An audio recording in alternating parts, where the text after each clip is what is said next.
sure to like and follow the PSP Network on all social media platforms. PSP Network, it's game day. We raise the bar on bar food with sandwiches, tenders, and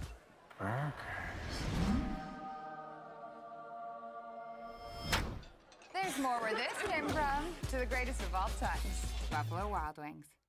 BNC has been here for over 25 years. We're still a community bank that's there for you. When you come in with your business plan, your vision, your idea, we can make it a reality. I love seeing projects come alive for our clients. We're real people helping real people. We know you, and we're always happy to see you. We build relationships. You're part of the BNC family. We are part of the community. It's what we're built on. Yours truly, BNC. You remember where this goes? I don't know. Are you sure it was a clicking and not a zzz, zzz? I think your quash litter valve's stuck. Do you even have insurance? If we soak it, it should be good. No matter how much you know or don't know about your vehicle, trust the experts at Tires Plus. Real answers from real mechanics. Inspections are free to ensure your vehicle is always in peak condition. Thinking service? Think Tires Plus. With 26 flavors, got a sauce for every squad.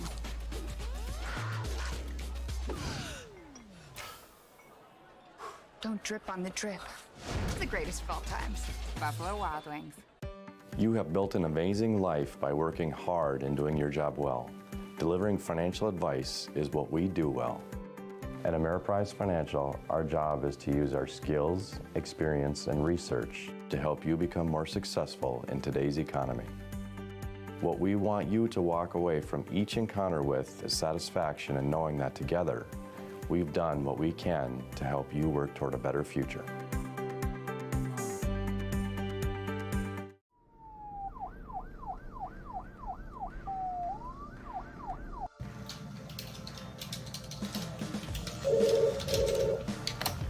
Thanks for buying some fruit.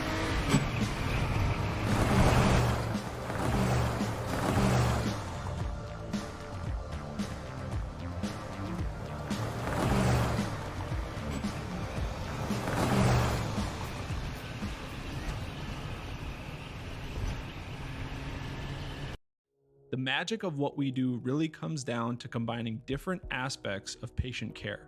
Here at Premier Chiropractic, we love combining soft tissue work, the adjustment, and exercises together. We found that this gets the best results for our patients. We have 3 chiropractors to fit the needs of the entire family, a rehab area for our exercises and equipment, for any athlete to improve performance. Give us a call and we will get you back to doing what you love.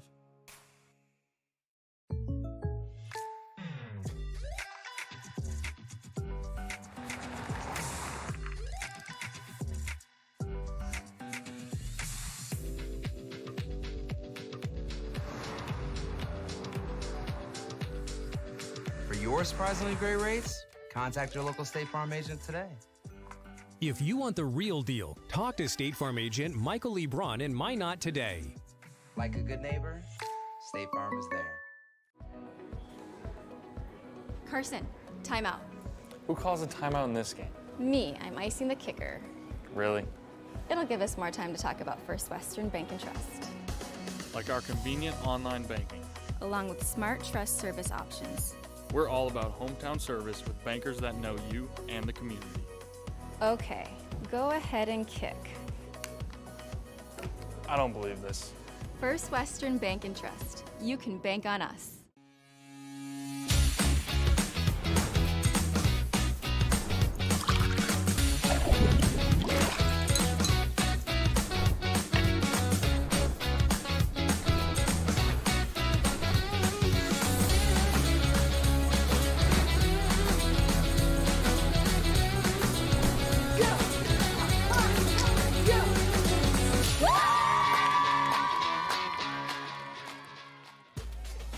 We raise the bar on bar food with sandwiches, tenders, and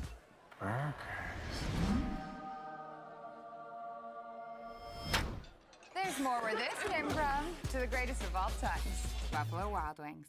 Whether you're looking for a full-service financial plan or planning for farm or business succession, Planning Team Financial Advisors is here to help you work toward achieving your financial goals. With locations in Bismarck, Garrison, and Center, our full-service team of professionals are dedicated to helping you work towards achieving your financial goals. Visit us online, planningteam.com. Securities offered through LPL Financial, member of FINRA and SIPC. Investment advice offered through GWM Advisors, LLC, doing business as Goss Advisors, a registered investment advisor. GWM Advisors, LLC, and Planning Team Financial Advisors are separate entities from LPL Financial. We raise the bar on bar food with sandwiches, tenders, and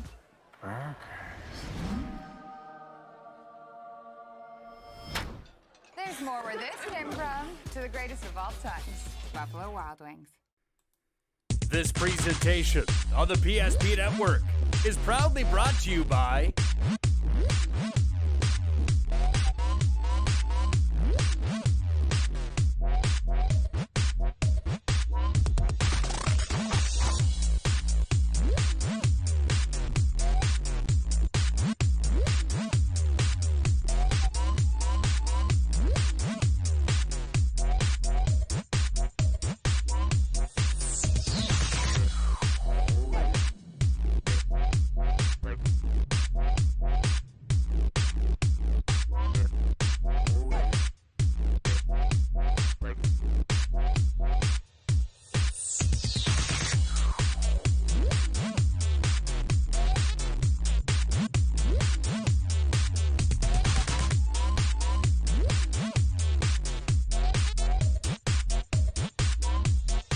Make sure to like and follow the PSP Network on all social media platforms. PSP Network, it's game day.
We raise the bar on bar food with sandwiches, tenders, and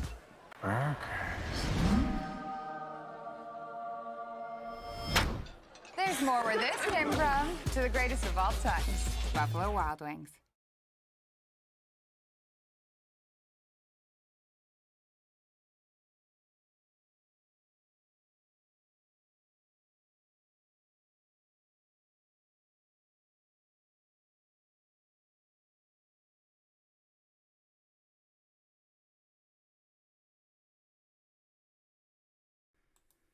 This presentation on the PSP Network is proudly brought to you by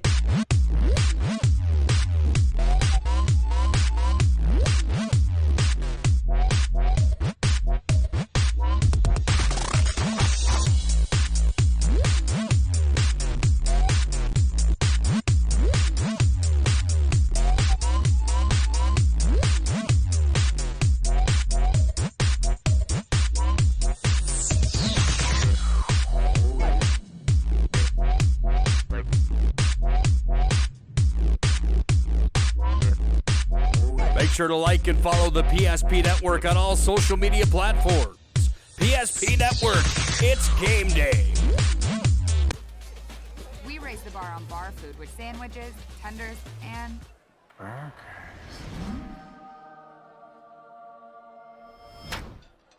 more where this came from to the greatest of all times, Buffalo Wild Wings. BNC has been here for over 25 years. We're still a community bank that's there for you. When you come in with your business plan, your vision, your idea, we can make it a reality. I love seeing projects come alive for our clients. We're real people helping real people. We know you, and we're always happy to see you. We build relationships. You're part of the BNC family. We are part of the community. It's what we're built on. Yours truly, BNC. You remember where this goes? I don't know. Are you sure it was a clicking and not a zoom? I think your quash litter valve's stuck. Do you even have insurance? If we soak it, it should be good. No matter how much you know or don't know about your vehicle, trust the experts at Tires Plus. Real answers from real mechanics. Inspections are free to ensure your vehicle is always in peak condition. Thinking service? Think Tires Plus. With 26 flavors, got a sauce for every squad.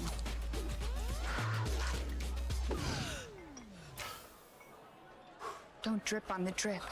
It's the greatest of all times, Buffalo Wild Wings. You have built an amazing life by working hard and doing your job well. Delivering financial advice is what we do well.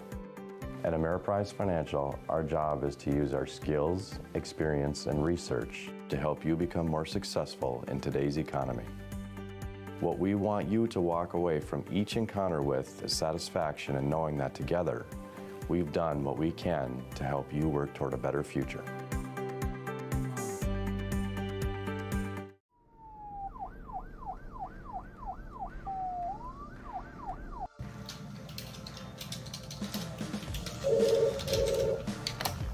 Thanks for buying some fruit.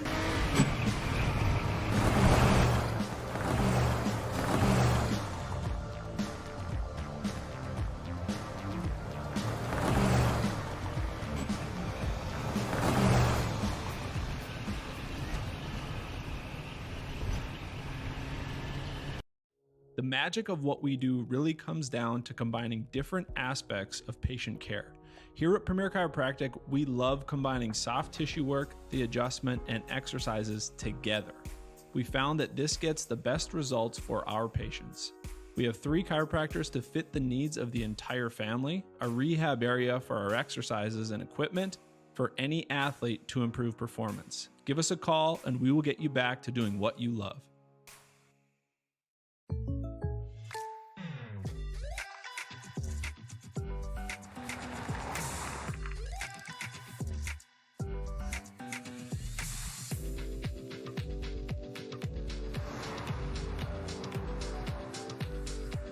For your surprisingly great rates, contact your local State Farm agent today.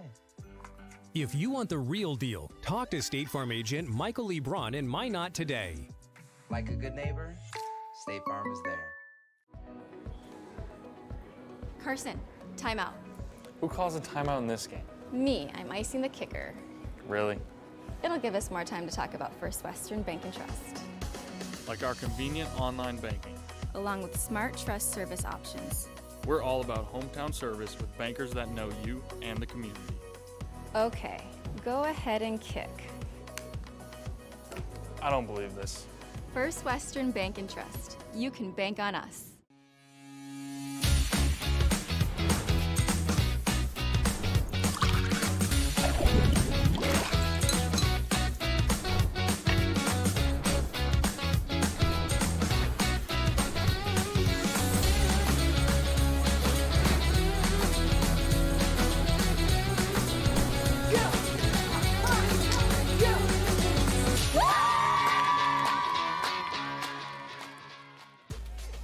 We raise the bar on bar food with sandwiches, tenders, and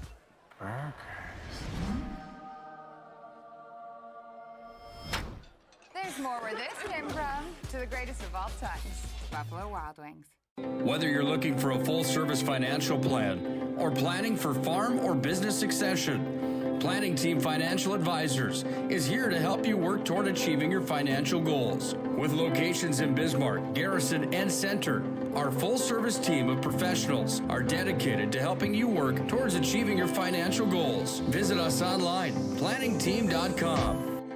Securities offered through LPL Financial, member of FINRA and SIPC. Investment advice offered through GWM Advisors, LLC, doing business as Goss Advisors, a registered investment advisor. GWM Advisors, LLC, and Planning Team Financial Advisors are separate entities from LPL Financial. We raise the bar on bar food with sandwiches, tenders, and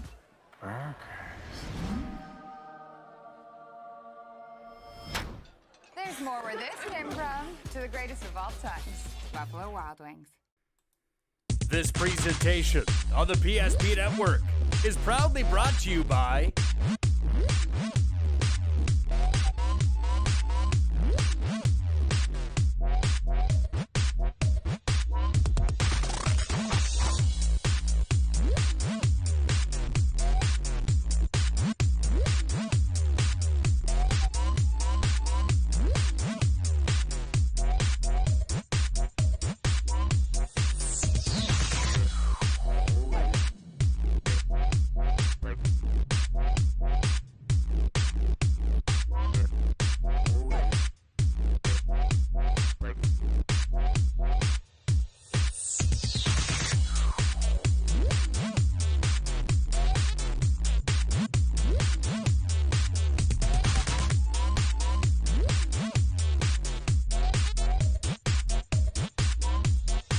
Make sure to like and follow the PSP Network on all social media platforms. PSP Network, it's game day.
Well, we pick up action here at Jack Brown Stadium in the beautiful Jamestown, North Dakota. Nick Holberg on the call on the PSP Network. We're experiencing some technical difficulties with our feed with the NFHS Network, so we do apologize for no pregame show and joining the play late here as we try to navigate through getting the live video stream over to the NFHS Network. Sam Oshak came up first here for Shanley. He grounded out.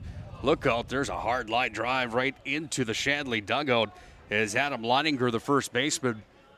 Big left-hander sent that one right up the first base line. That one was motoring right over towards the Shanley dugout. No balls, one strike, one down. Top half of the first inning. That pitch delivered into Vig, and it was in for a ball. Carson Machenbacher on the hill here for Century gets the call today as the wind continues to howl just a bit here at Jack Brown Stadium. 1-1 delivery. Third base umpire is going to come in on the help with the call behind the dish today, by the way. That's Kevin Ham. 2 balls, 1 strike. Missed on the inside. Here's the delivery. This one sent high outside the zone, just on the outside of the plate, delivering to the left-hander, Adam Leininger, and the count moves to 3-1. Not a very big crowd on hand here today at Jack Brown Stadium. They see the count move to full now as Schembacher delivers in for a strike. One down, top half of the first inning.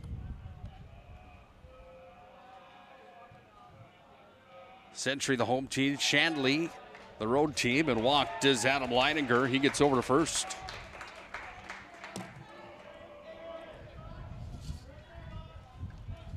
Batting third, shortstop number 1, Tommy Simon. Brings Tommy Simon to the dish.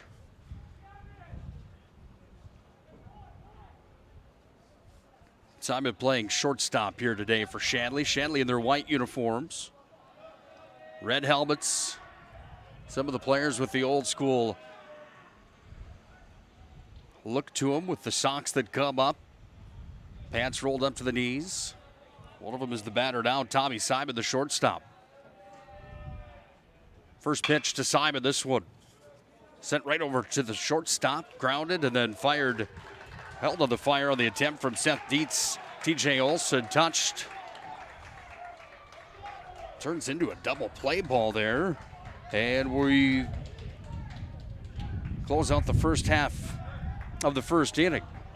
No runs on no hits. None left on base on the double play ball that puts Adam Leininger out for the second out of the inning and Tommy Simon out for the third out of the inning. And we're sitting on a 0-0 ball game here at Jack Brown Stadium. We'll come back with the Century first at bat here this morning from the State A tournament. Carson, timeout. Who calls a timeout in this game? Me, I'm icing the kicker. Really? It'll give us more time to talk about First Western Bank and Trust. Like our convenient online banking. Along with smart trust service options. We're all about hometown service with bankers that know you and the community. Okay, go ahead and kick. I don't believe this. First Western Bank and Trust. You can bank on us.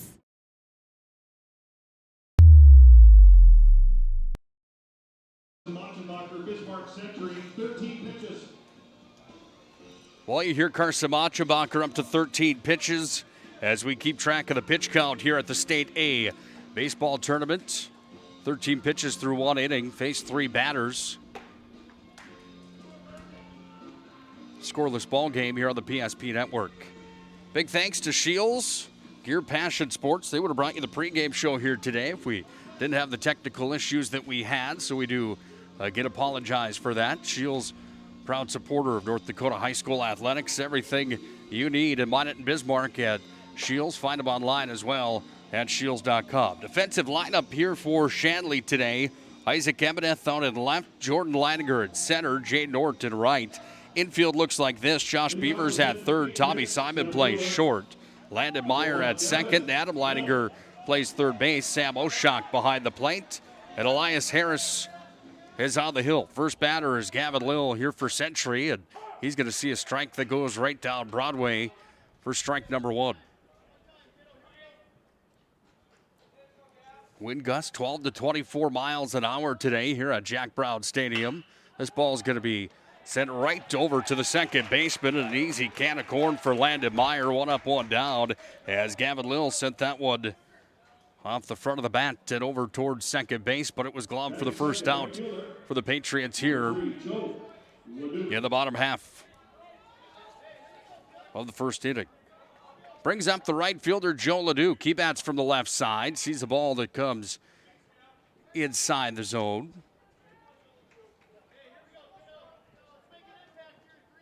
One ball, no strikes. Harris comes set. Here's the delivery. Laying down the bunt on the gas is Leduc over to first. He's in safely, and Joe Leduc reaches first base on the bunt.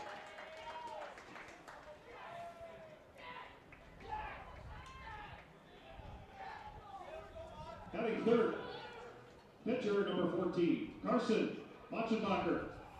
Brings up Carson Machenbacher.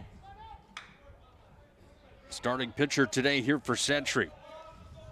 1 down and a runner on first base for the Patriots. Here's the windup of the pitch. That ball down in the dirt and gloved nicely from Sam Oshak, the catcher here for Shanley.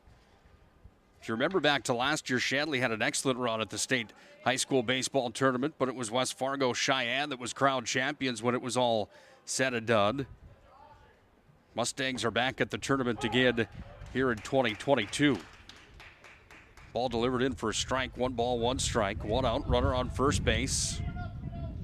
Wind continuing to howl here at Jack Brown Stadium here in Jamestown, North Dakota. Scott Cattell made the trip with PSP Network as well. He's, I don't know what you'd call it, probably half a mile away, something like that, over at the softball complex for the state softball tournament.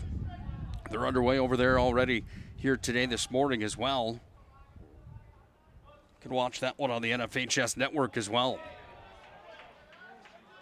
Fourth pitch of the at-bat delivered outside to Machenbacher. The count moves to 2-2. American flag straight ahead at center field, 365 feet away. Machenbacher's going to call for time on the hill.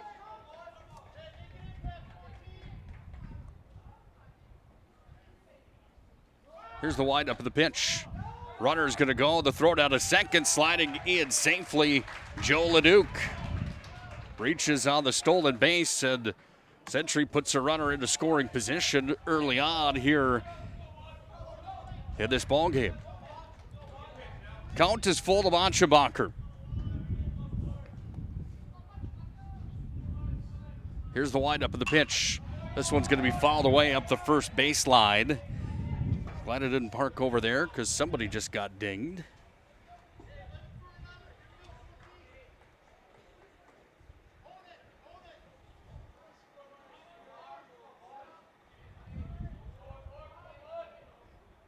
Three-two delivery. Just missed, and Machenbacher has walked over to first.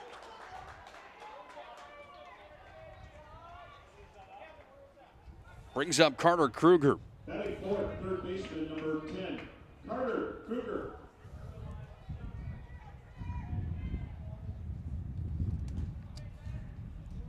Runners on first and second here for the Patriots.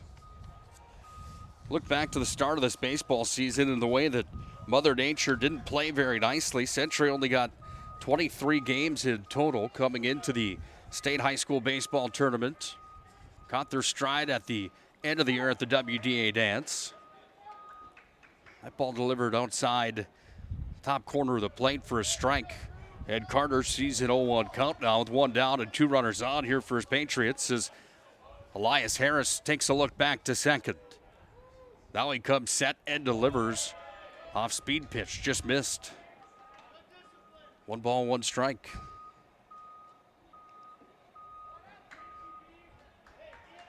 Runners both take a lead at first and second. LeDuc and Machenbacher.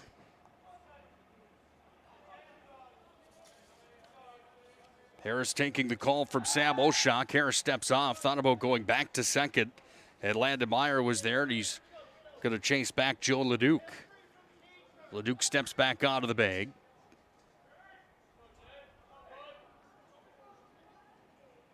Takes a look back again. Here's the windup of the pitch. Got the outside corner for a strike.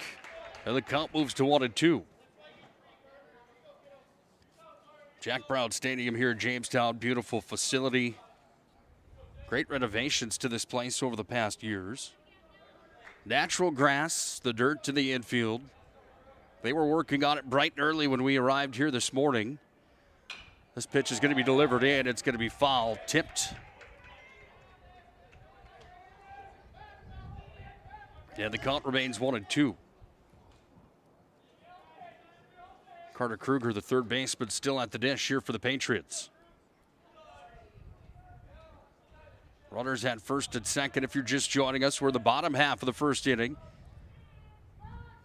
Shanley had 3 up, 3 down. Century all the way to their number 5 batter now because Carter Kruger was just K'd as Eli Harris comes up with his first strikeout of the ball game. Number 16, Noah Riedinger. Noah Riedinger, the designated hitter, comes up to the dish, batting from the right side. Has some size to him. Runners on first and second. Here's the windup of the pitch. This one's going to be lined up over second base. Century's going to score the first round of the state Class A baseball tournament, sliding over into third as Monchebacher advances off of the RBI single from Riedinger. And Century takes a 1-0 lead. Batting six, shortstop number 7, Seth Dietz.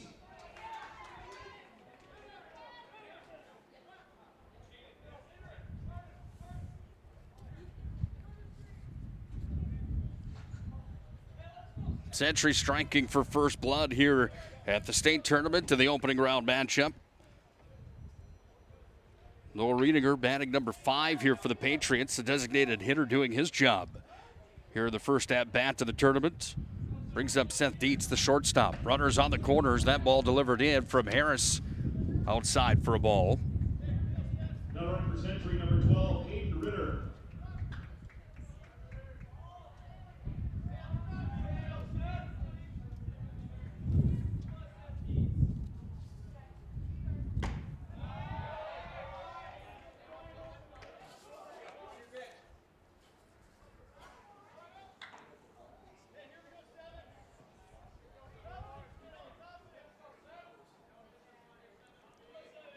Two-0 pitch coming here with 2 down and runners on the corners.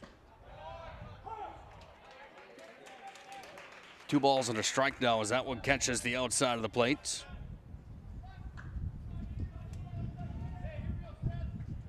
Dietz steps back in. 2 balls, 1 strike, 2 outs, 1-0 Century. Runners on first and second. Dietz thought about it and he takes a strike on the outside corner. Just held off at the last moment.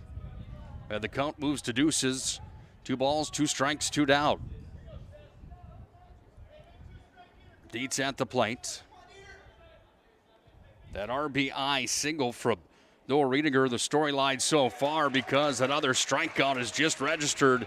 And Century finds themselves ahead by 1, but 1 and 2 strikeouts for the Patriots. 2 runners left on base. Century registers 1 run on 2 hits. No Chandeliers. And 2 left on base. It's 1-0 Century on the First International Bank and Trust scoreboard. When we come back, Shanley comes to the dish for the second time of the opening matchup of the state quarterfinals here from Jack Brown Stadium. Remember where this goes? I don't know. Are you sure it was a clicking and not a zzz, zzz? I think your quash litter valve's stuck. Do you even have insurance? If we soak it, it should be good. No matter how much you know or don't know about your vehicle, trust the experts at Tires Plus. Real answers from real mechanics. Inspections are free to ensure your vehicle is always in peak condition. Thinking service? Think Tires Plus.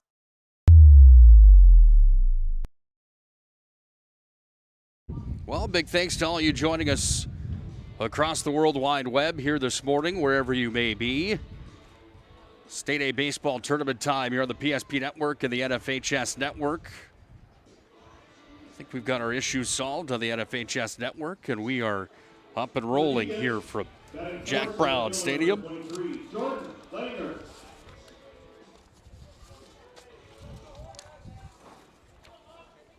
Monchebacher had 13 pitches in the first inning of work.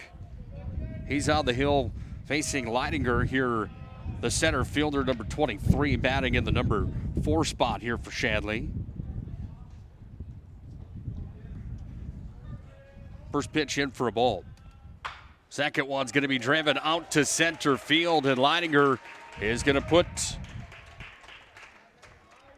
a hit on the board here to start things off in the top half of the second inning as Leidinger gets over to first on a single.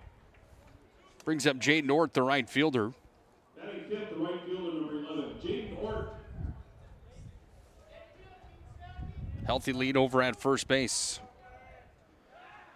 Throw down back over to first, and it is in time.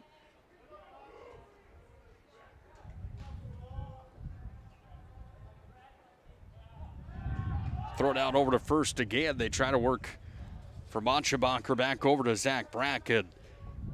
Throw it out in time. They're going to try it one more time and safe again.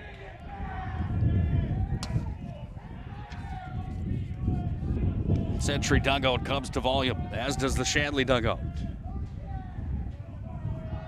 Meanwhile, Ort waits in. He's going to take the bunt. It's going to be picked up by Machibach over to first, and the out is collected. And Ort has the sacrifice bunt that moves Leininger over to second. Batting sixth, second baseman number 2, Landon Meyer. Brings up Landon Meyer. Shanley with one out here, the top half of the second. Century leads 1-0.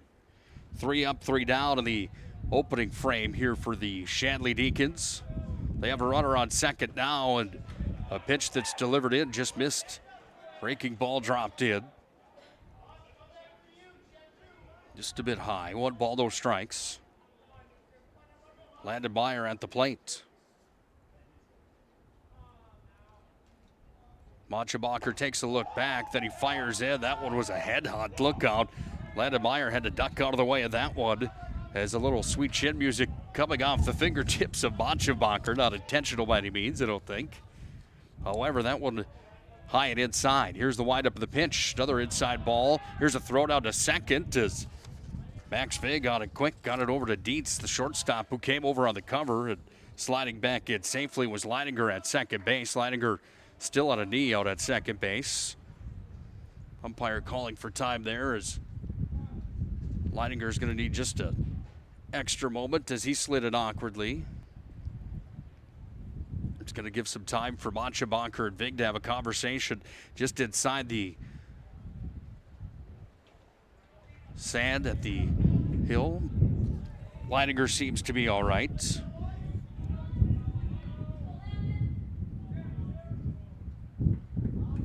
Three balls, no strikes. Vig goes out and talks to Machabacher to settle down the starting pitcher just a bit. Here's the windup of the pitch. That's a curveball that's in for a strike, and the count moves to 3-1. Well, you hear that wind in the background here today. It's howling just a bit. Again, 12 to 24 mile an hour wind gusts here at Jack Brown Stadium here today. It's going to be a conversation coming to the hill now as Vig goes out to talk to Machabacher. They have a quick conversation here. That American flag on at center. Old Glory is about as stiff as a board every so often. That pole moving quite a bit as well as standing and blowing straight over from right to left. Here's the windup of the pitch. Swung out of the miss. Machabacher gets Landon Meyer to chase, and the count moves to full.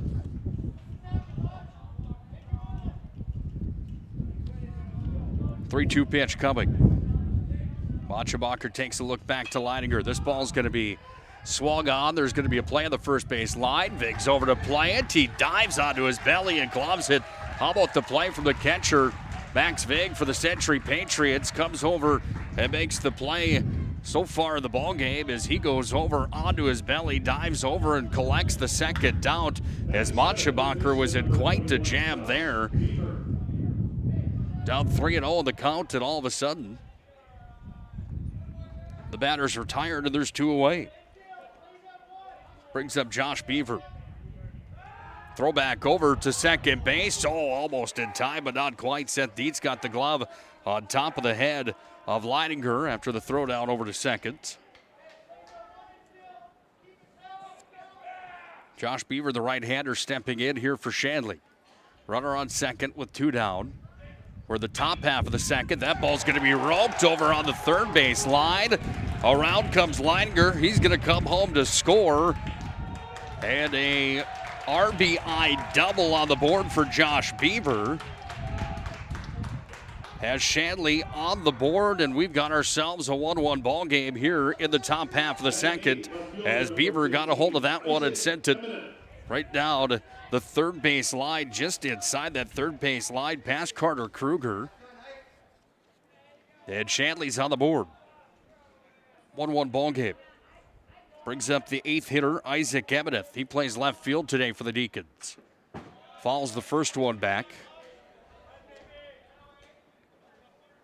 Ebeneth, one of the players here for Shanley with new school attire, if you will. Pants all the way down to the Black and white New Balances today. He's got dual batting gloves on, both white. Sees the 0-1 pitch. That's in for a strike. As Motschenbacher came right across Broadway for that one. Spot was stuck from Vig, and we've got ourselves an 0-2 count here with 2 down. And a 1-1 ball game in the top half of the second inning. Motschenbacher delivers. That one's going to get past Vig. He's going to run back to the fence, but meanwhile, Josh Beaver's going to get all the way over to third as he trots over.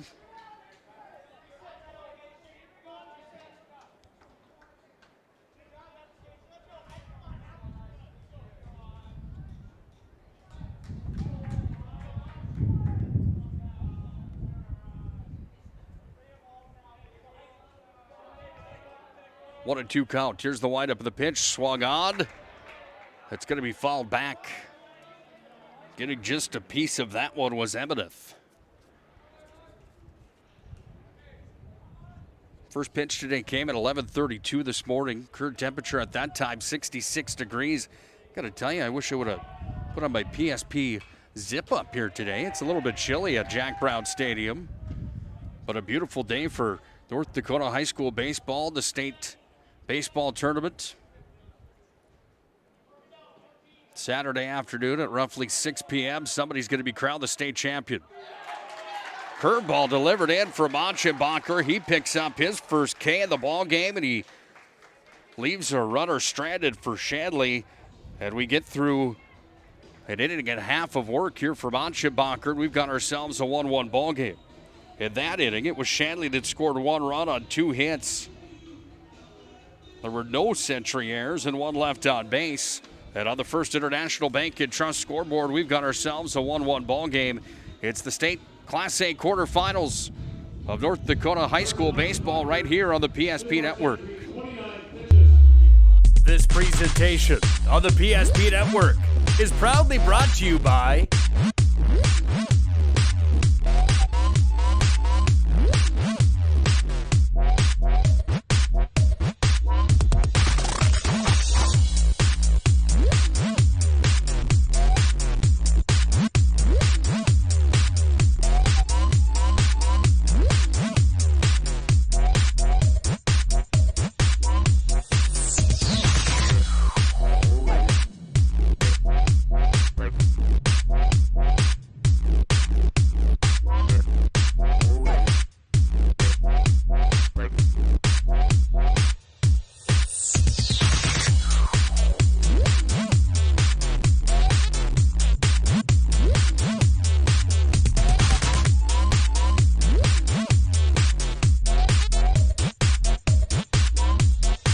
Make sure to like and follow the PSP Network on all social media platforms. PSP Network, it's game day.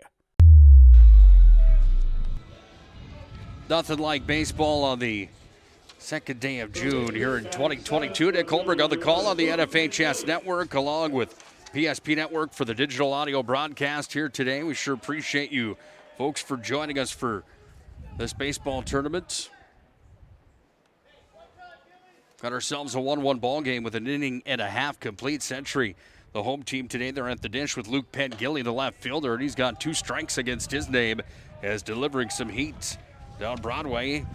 Elias Harris comes up with 2 strikes to start the bottom half of the second. Here's the 0-2 pitch. That one high to the outside, and the count moves to 1 ball and 2 strikes.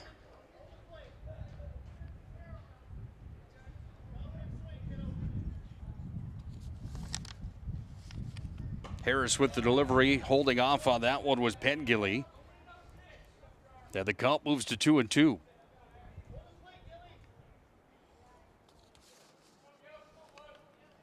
There's the windup of the pitch. That one in for a strike, and the curveball lands, and Elias Harris with his second strikeout, making 3rd strikeout of the ball game. Batting 8, second baseman number 5, T.J. Olson. So we'll bring up T.J. Olson, the second baseman.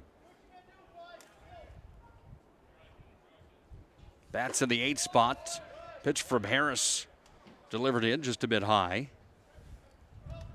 1 ball, no strikes as T.J. Olson steps in. Wind up with the pitch. That one just missed. 2 balls and no strikes.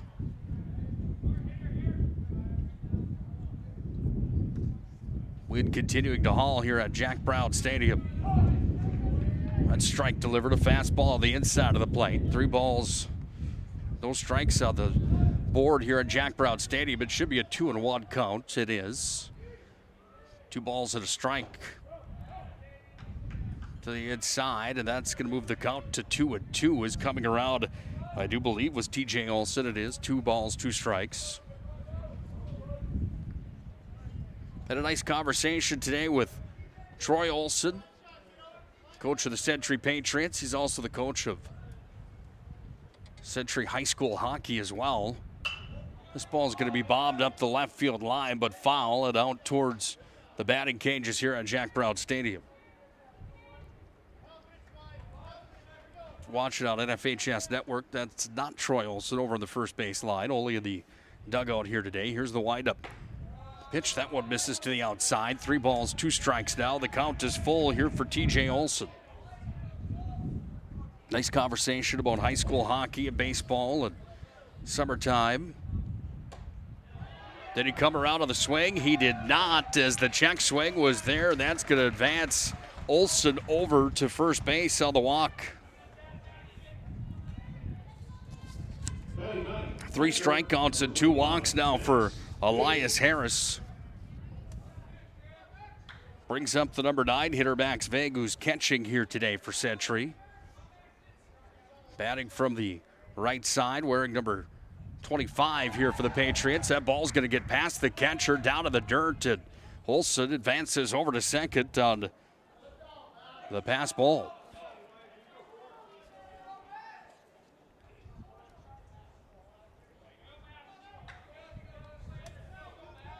Bottom half of the second inning. 1 down and a runner now in scoring position here for Max Vig with the runner on second. Here's the windup of the pitch. That one missed the outside corner for the right-handed hitting Vig. One of the top hockey prospects in the state of North Dakota. One of the best defensemen in all of the WDA, and of course in all of the state as well, I would have to say, after following that sport so closely for so many years. Promising future for Max Vig on the ice.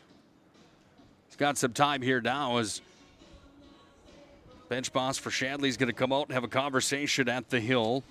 Sam Oshak and Elias Harris have the conversation as well.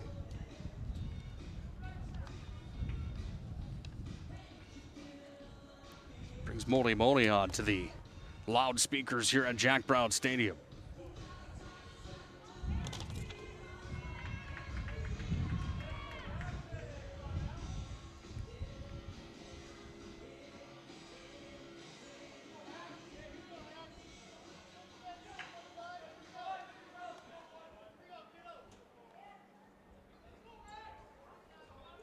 Two balls, no strikes. Runner on second for the Patriots at Vig at the dish. He's going to see one land right down Broadway for a strike. 2 balls and a strike.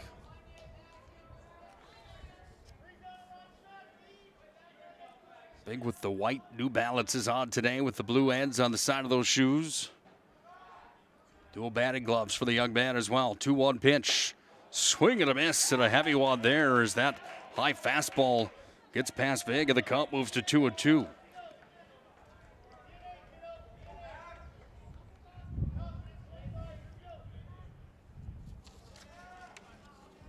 Harris takes a look back over towards second to TJ Olson, who got there on pass ball. This one's going to be blooped over to the shortstop. Into the mitt it goes, and Tommy Simon scooped it. Leininger delivered, and Viggs retired. The putout that was a 6-3 putout here for the second down of the bottom half of the second.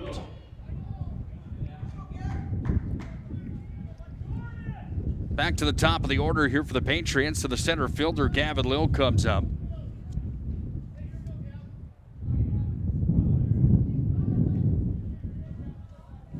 Wind continuing to move the throw down back over to second. Olson slides in on his belly safely. Landon Meyer was there to put the tag on. but Olsen was safe in time from the throw.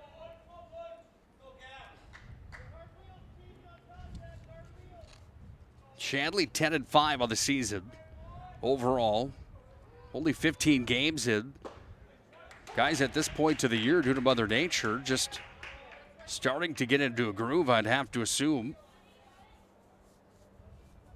Not only was it a season of minimum games for the most part, but the games that everybody got to play were in some pretty poor conditions across the board. Nobody likes playing baseball when it's snowing, do they? I certainly don't. That would fall back, 2 strikes. No balls here to the number 1 hitter, Gavin Lill. Where's jersey number 1 for the Patriots as well? Century today in their navy blue pants with red tops, red helmets as well. Outside corner, and another strikeout here for Eli Harris. 4 Ks on the ball game, and that was a big one because it's going to leave a runner stranded at second here for Century. Struck out the first batter, Penn Gilly, walked TJ Olsen. Max Vig grounded out, to then a strikeout on the name of Gavin Lill. Brings up 4 strikeouts on the day for Eli Harris. It's up to 42 pitches of work here as that pitch count also important here at the state baseball tournament. We're through 2 innings of play. It's a 1-1 ball game here on the First International Bank and Trust scoreboard. Century and Shandley in the East First West showdown here today. Pretty good contest brewing up on a windy day at Jack Brown Stadium. 3rd inning is next.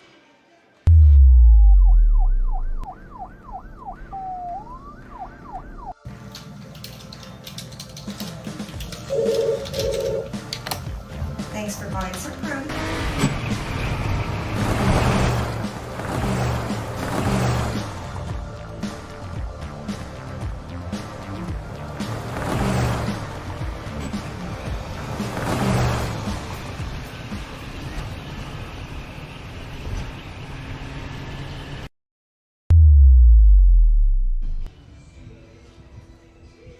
On to inning number 3 we go here on the PSP Network and the NFHS Network. Century and Shandley tied at 1-1. Shandley gets through their order now with Elias Harris coming up. He's the number 9 batter. That wind is howling. You should see me trying to keep track of these score sheets in front of me here. We're going to have to grab a clipboard before tomorrow, or game number 2, 3, and 4 if this wind keeps up. Nightmare here in the booth at Jack Brown Stadium. I have to say hello to our good friend and voice of the PSP Network, Scott Woodmansey, checking in from Mexico here today, laying poolside, enjoying the PSP Network. 1 ball, 1 strike. Woody, I wish I was there with you, man. Hope you have fun south of the border. Ball delivered in. 2 balls and a strike now here to the pitcher, Elias Harris. As Machabacher continues to work, he had 29 pitches of work, 29 pitches through 2 innings of work coming into this 3rd. That one missed outside. The count moves to 3-1, and I don't think Machabacher liked that. No strike call. Here's the windup of the 3-1 delivery. That one inside and high, and Harris is walked. We go back to the top of the order with Sam Oshak and Adam Leidinger. Catcher, Sam Oshak. Oshak steps in, batting from left side of the plate. He wears number 22. He's got the black and white Adidas on here today.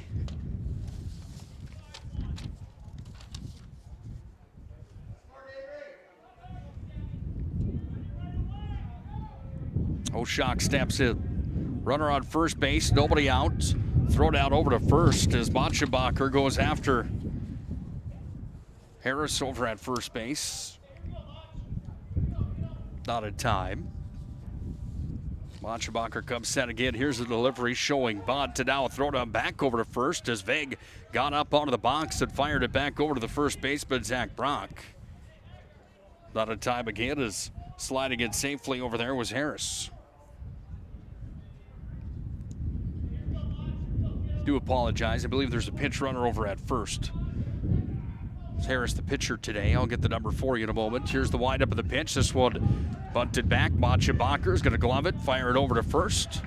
And there's one away here in the top half of the third inning for Century as the sacrifice bunt from Oshak is going to move the runner, over to second base, and a runner in scoring position now here for Shadley.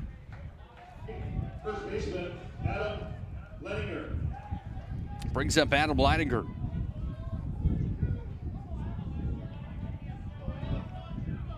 Oh for 1 here today. I'm sorry, he actually walked here today. 0 with a walk here as he bats for the second time in a 1-1 matchup in the top half of the third inning. Winner moves on to the state semifinals tomorrow night. We'll have coverage of the semifinals of the championship on the PSP network as well as on the NFHS network.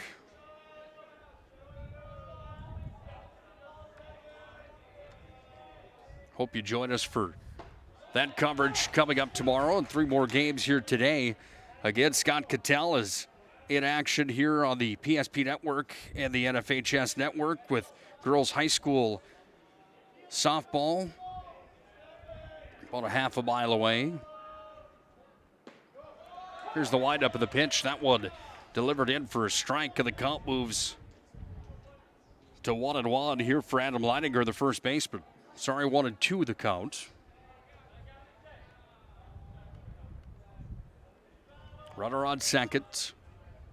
The 1-2 pitch. This one fouled back. That one's going to catch the net above the canopy here at Jack Brown Stadium.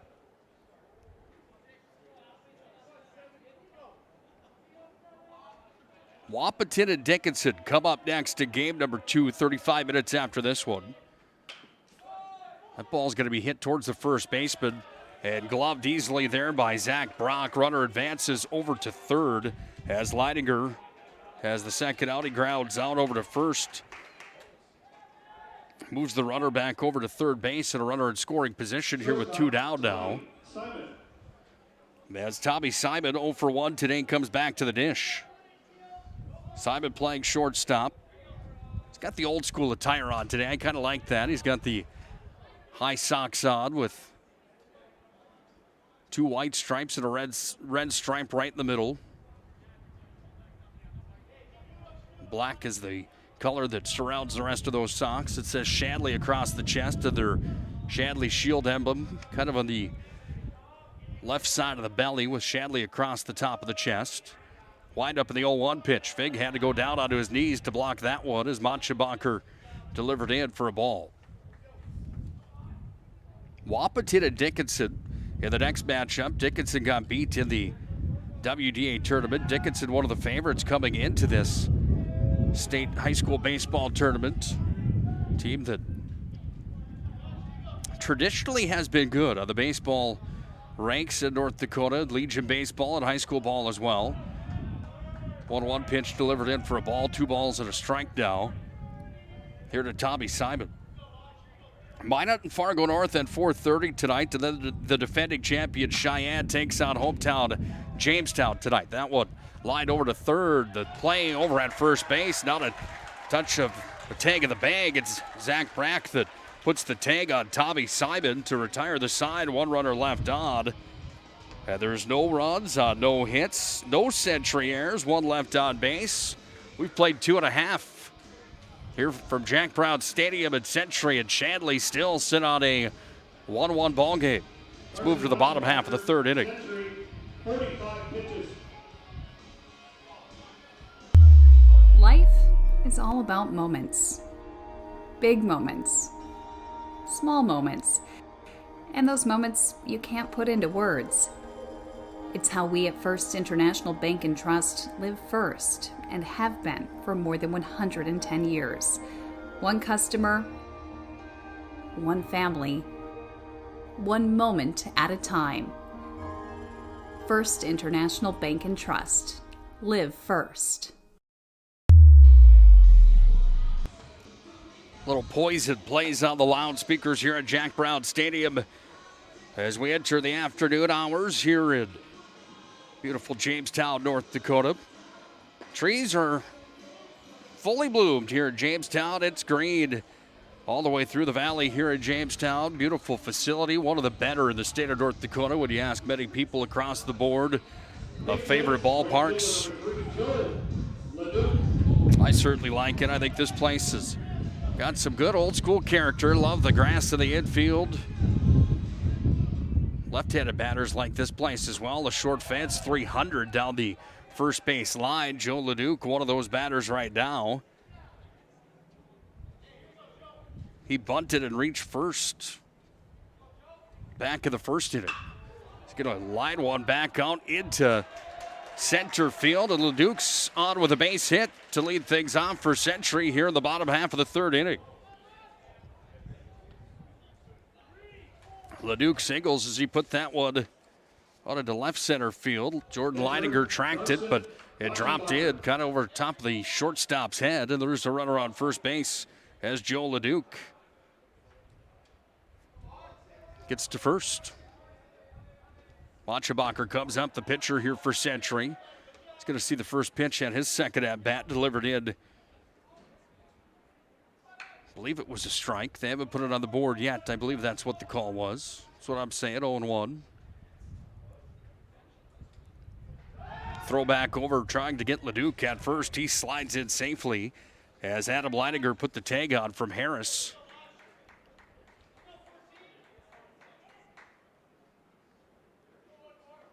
Correct myself on the call. It is a 1-0 count here.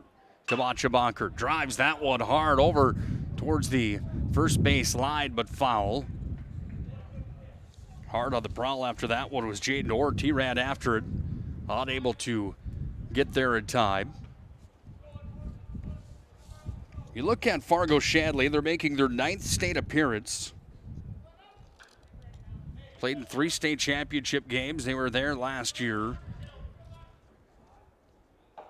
They've won the Big Dance one time, and that happened back in 2013. Throwback over to first base as LeDuc chased back in on his belly, slides in safely.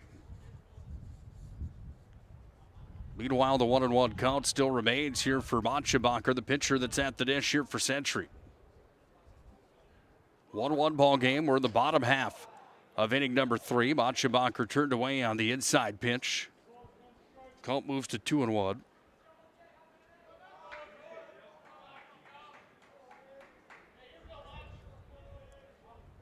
Harris is going to take a look, take the call, and then deliver in. This ball's going to be tattooed right over towards the second baseman. Machabacher over to first. LeDuc rounded second. And Century's got 2 runners on as Carson Machabacher with a single. Right over the second baseman's head. And now runners on first and second here for Bismarck Century, and nobody down. Brings up Carter Kruger. 0 for 1 here today. He was one of the strikeout victims in the first inning here for Century. Batting from the right side of the dish. Harris takes a look. Showing bunt was Kruger. In for a strike.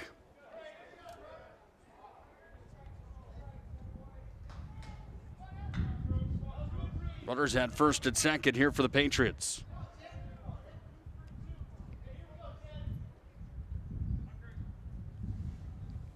Sun is shining. I don't think there's a cloud in the sky. Yep, there is one over there on the first base line. Beautiful day. This ball's going to be tattooed right back over to the second baseman. Taylor made double play. Ball to put out is there.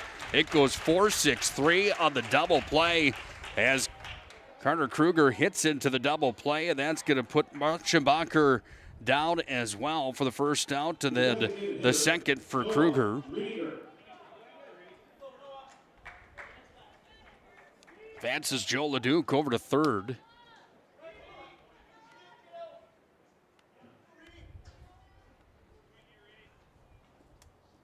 Brings up Noah Riedinger.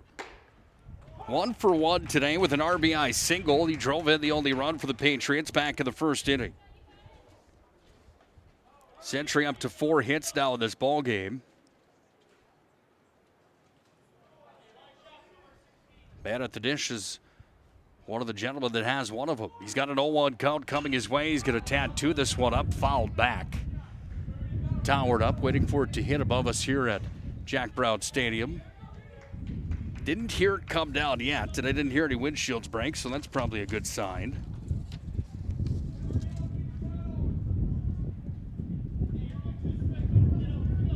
Talk about Shanley with their one state title back in 2013. Bismarck Century making their 13th appearance here at the Big Dance as well. Century 2 for 3 in state title games. They won the state championships 2018 and 2019. Of course, we had the COVID year after that. Can they get it done here in 2022? Got themselves in a 1-1 ball game here in the bottom half of the third inning with 2 outs. And a 2-2 count to the designated hitter, Noah Riedinger. Batting from the right side. Here's the 2-2 pitch. He wanted to take a hold of that one, but he let it go outside and in for a full count now. And the designated hitter for Century with an opportunity with a runner on third base as the wind dies down slightly for just a moment. Harris comes set, the kick and delivery, and walked is Noah Riedinger. Runners on the corners will bring up Seth Dietz, the shortstop. Shortstop, Seth Dietz.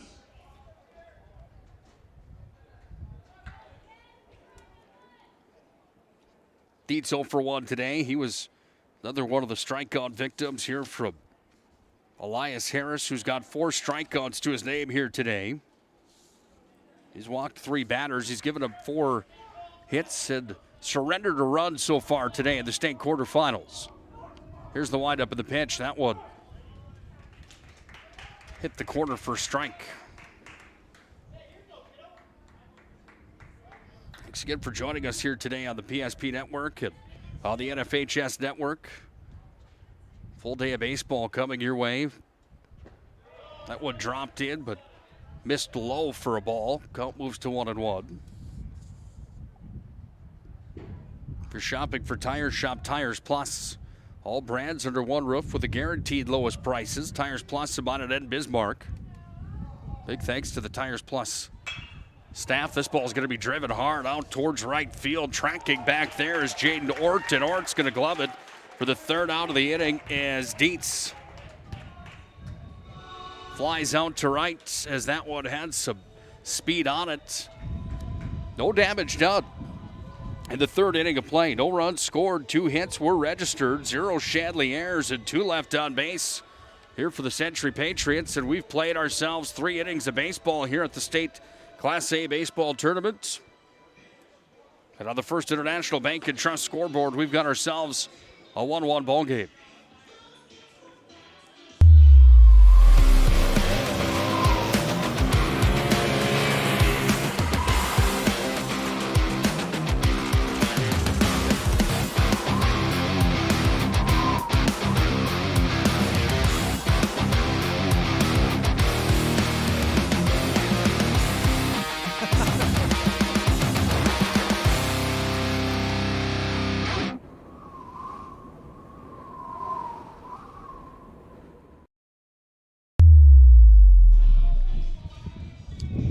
Big thanks again to Shields, proud supporter of the PSP Network. Well, that ice fishing commercial brings back some good memories, doesn't it? For the defense, center fielder, Memories are changing now, however, as the sun's out and shining. And if you're from North Dakota, you probably appreciate that after the end of the winter that we had here. Nice to be back at the baseball field for high school baseball, state baseball tournament underway. Jordan Leininger 1 for 1 with a single in the ball game here today. The center fielder here for Shanley. Where's number 23 batting from the right side of the plate? One of those old school looking guys as well, with socks showing and the pants pulled up to the knees. 1-1 count. Carson Machabacher still working here.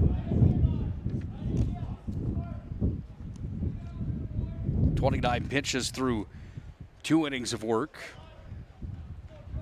And we'll get the number for you after this 4th inning of work here. We missed it after the tail end of the last inning. 3 balls and a strike for Jordan Leininger. The delivery's in. This ball's going to be sent right over towards the shortstop. Somebody calls Sports Center. There's a top 10 as Seth Dietz got up with some major ups and gloved it for the first out of the 4th inning. Right fielder, Gene Ort. Seth Dietz gets up on that one and puts some major leap into that jump. Catches it right at the outskirts of the sand, right out towards left field. This ball's going to be sent over to Zach Brock towards first base, towered way up, and that one is caught as Jaden Ort is going to be retired as well. And there's 2 up, 2 down, and a quick hurry here for Shanley in the top half of the 4th inning. Brings up Landon Meyer. Meyer's 0 for 1 here today.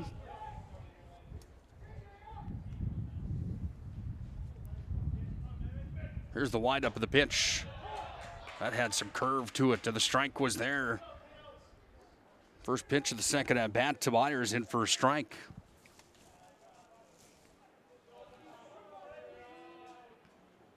Oh, 1 pitch, missed just high. 1-1 the count.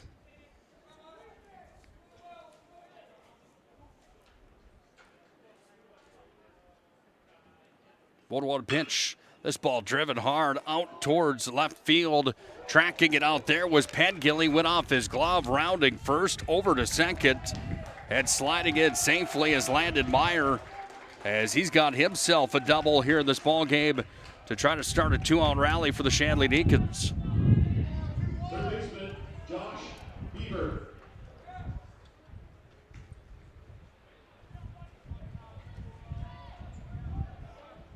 Brings up Josh Beaver. See the healthy lead over there at second.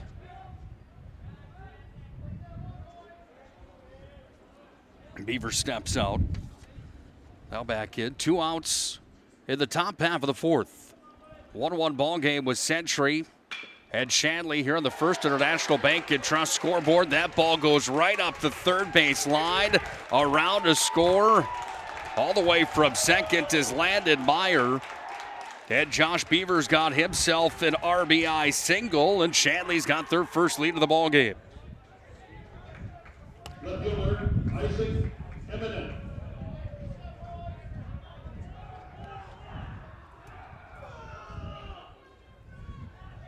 Two-1, Shanley on top of the First International Bank and Trust scoreboard after 2 up, 2 down here in this top half of the 4th inning. Leininger was retired, so was Ort. And then Landon Meyer reaches on a double. And then Josh Beaver comes up and drives him in with a hard ground ball right up that third base line. Almost hit the bag. Kruger made the play on it, but it was rocketed past down into left field. So the run came around to score. And Shanley sits with a 1-run cushion right now here with 2 down in this top half of the 4th inning. Wind continuing to howl here at Jack Brown Stadium. 0-1 pitch. Vig had to get down to the dirt to block that one. It's down and away. Isaac Ebeneth, the left fielder, struck out with his first at bat here in the ball game today. Bats in the 8th spot here for the Deacons. That ball was outside. Vig had to reach for that one as well.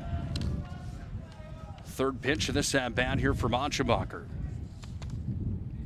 1 strikeout here today for Mönchengladbach. He's given up 4 hits and 2 runs now, as this one's going to be towered back. Vig thought about chasing after that one, but it went up onto the roof here at Jack Brown Stadium.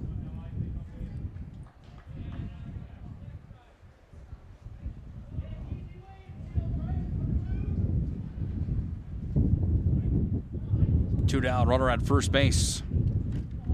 2 balls, 2 strikes. This ball's going to be driven hard out towards left, 350 to the wall. That one's going to go out of play on the left side. Out towards the bullpen there for Bismarck Century. Count remains deuces at 2 balls, 2 strikes with 2 out.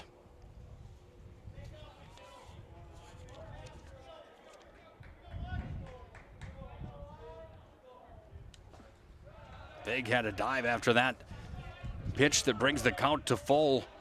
Nice job behind the dish, tracking that one down as Machenbacher might be feeling some fatigue in the midway portion of the ball game here. Throw down back over to first base, sliding it safely was Beaver.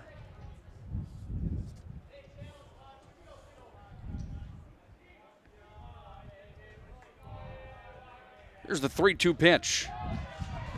Struck him out, and Machenbacher gets himself out of a jam after surrendering 1 run on 2 hits. No Century errors, 1 left on base, but another K goes to the name of Machenbacher. 2 strikeouts today, and that was a big one to get Century out of a bit of a jam at the end of 3.5 innings of baseball played. It's 2-1. Shanley on top of Century on the First International Bank and Trust scoreboard. It's the State A baseball tournament live from Jack Brown Stadium.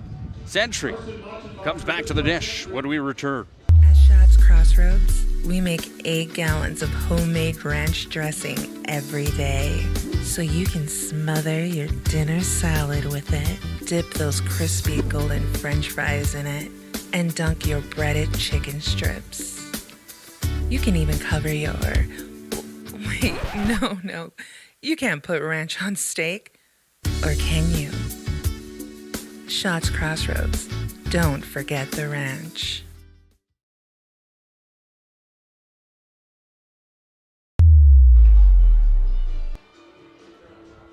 Shanley on top of Century as we enter the bottom half of the 4th inning.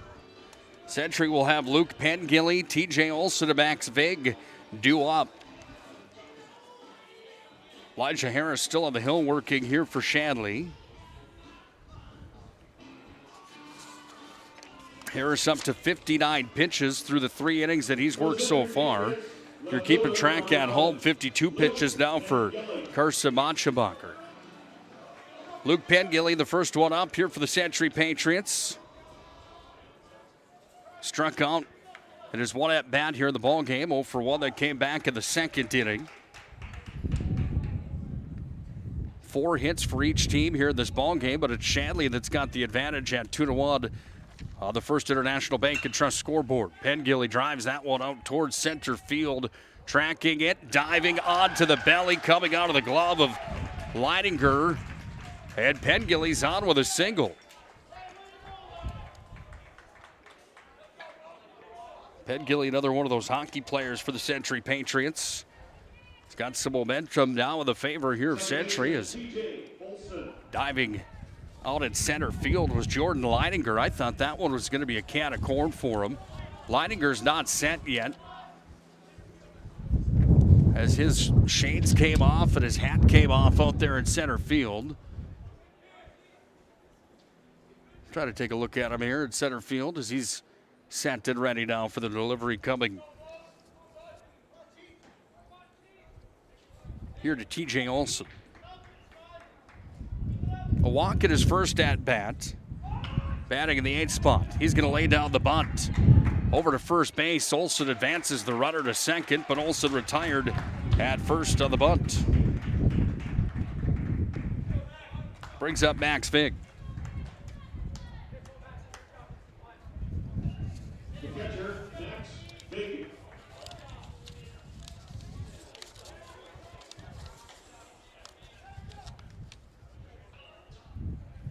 Vig, the right-handed hitter.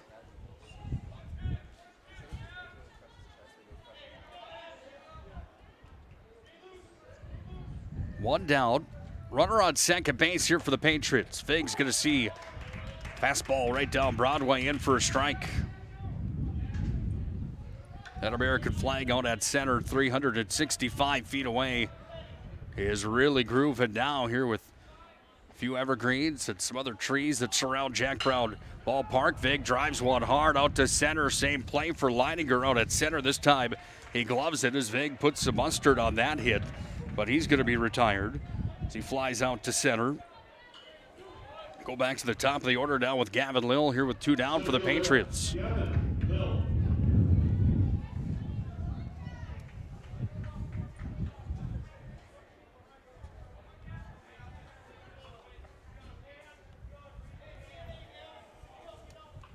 0 for 2 here today for Gavin Lill. Throw down back over to second, just not quite in time. Landon Meyer put the tag on over at second. Luke Pedgilly came back in safely. Gavin Lill struck out back in the second. Grounded out of the first. First pitch here in the 4th inning for the leadoff hitter for the Patriots was away for a ball.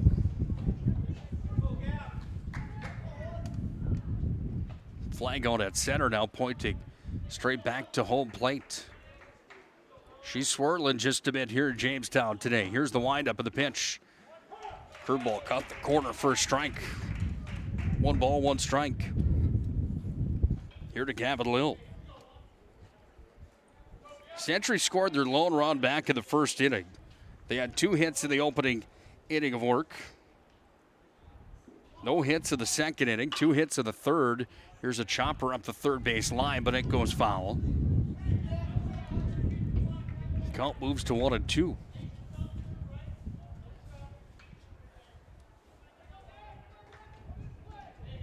Century takes on either the Wahpeton Huskies or Dickinson Midgets tomorrow. Same with Shanley. Winners move on to play at 4:30 tomorrow night. Second game 35 minutes after. State title game coming up on Saturday at 4:30. That's where we'll have coverage of State A tournament for softball and baseball. Only covering the quarterfinals, the semis, and then that championship game is the plan for the PSP Network and the NFHS Network. Deuce is on the board, 2-2-2. This one's going to be chopped over to the second baseman. Landon Meyer, Adam Leidinger, the first baseman, was in on the cover as well, but it's Eli Harris that runs over to first, catches the ball, steps on the bag, and Gavin Lill's retired as well. And we get through 4 complete innings. Century registers no runs on 1 hit. 1 left on base. No errors yet in the ballgame. 2-1. Shanley on top of Century here from the state tournament on the First International Bank and Trust scoreboard.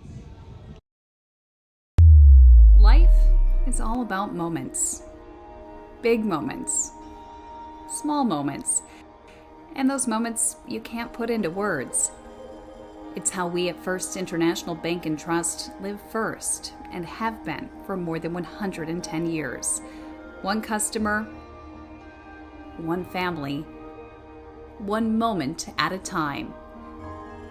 First International Bank and Trust. Live first.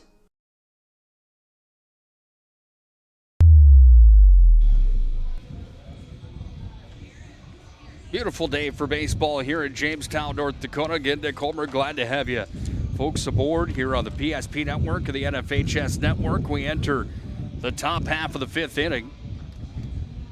Century trailing Shanley 2-1.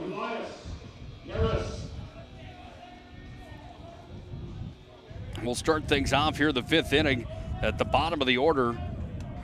Elias Harris. 1 walk in the ball game today for Harris.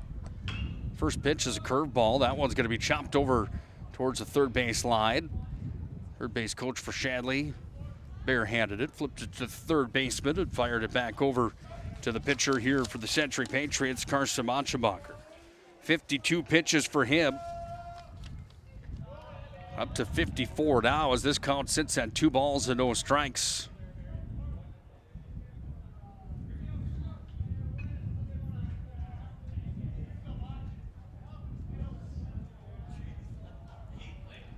Here's the windup of the pitch. That one's going to be towered out towards right field, and tracking it back is TJ Olson, the second baseman. There's 1 away.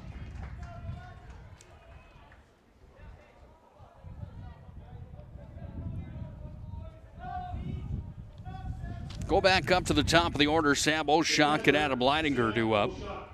Oshak 0 for 2 here in the ball game today. His Deacons do lead 2-1, however.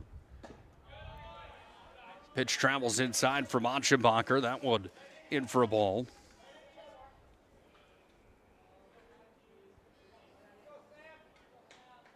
Machenbacher comes set down the delivery. That one fell off a table, but it's in for a ball.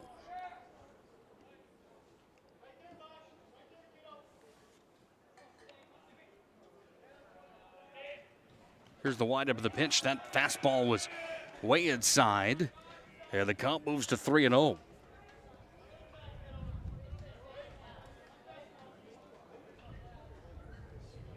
Oshak sees the 3-0 pitch. Left-handed batter turned to his right side. He was going to throw the bat back over towards the dugout and trot to first, but he was rung up for a strike, and the count moves to 3-1. Now he's going to drive one out into left. Pengilly's going to have to track it after it hit the ground. And on with a single is Sam Oshak, his first hit to the ball game. And Shanley's got a runner on first base here with one down in the top half of the fifth. First baseman Adam Leininger. Brings up Adam Leininger. 0 for 1 with a walk today, and here comes a conversation up at the pitcher's mound as Troy Olson comes out. Whole crew's going to come together for the conversation here with Machenbacher. Starting pitcher here for the Century Patriots today. Will we see a shuffling of the defensive lineup here for the Pats in the top half of the fifth? Adam Leininger at the dish. Other left-handed batter waits for conversation with Troy Olson of the Century Patriots infield to come to a close. Head umpire comes out for a conversation as well, just to speed along the process.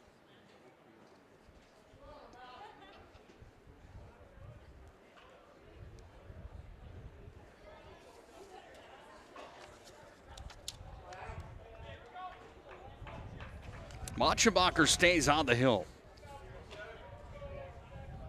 Seeing if he can get some more innings of work here for Century today. Delivered in for a ball. Then the catcher, Vague, fired down to first on the throwdown.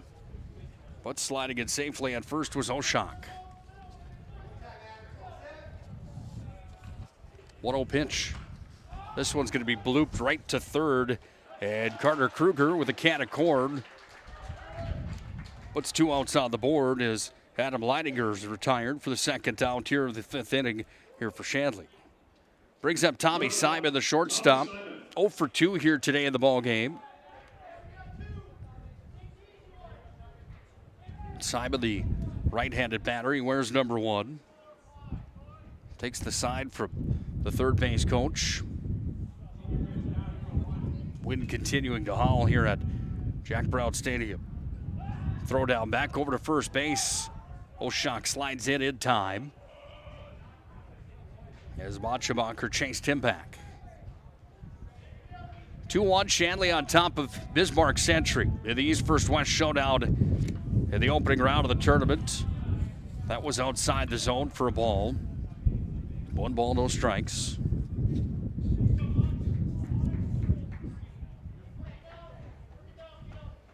Two batters out here for the Shanley Deacons. Throw down back over to first. Machenbacher again chasing Oshak back.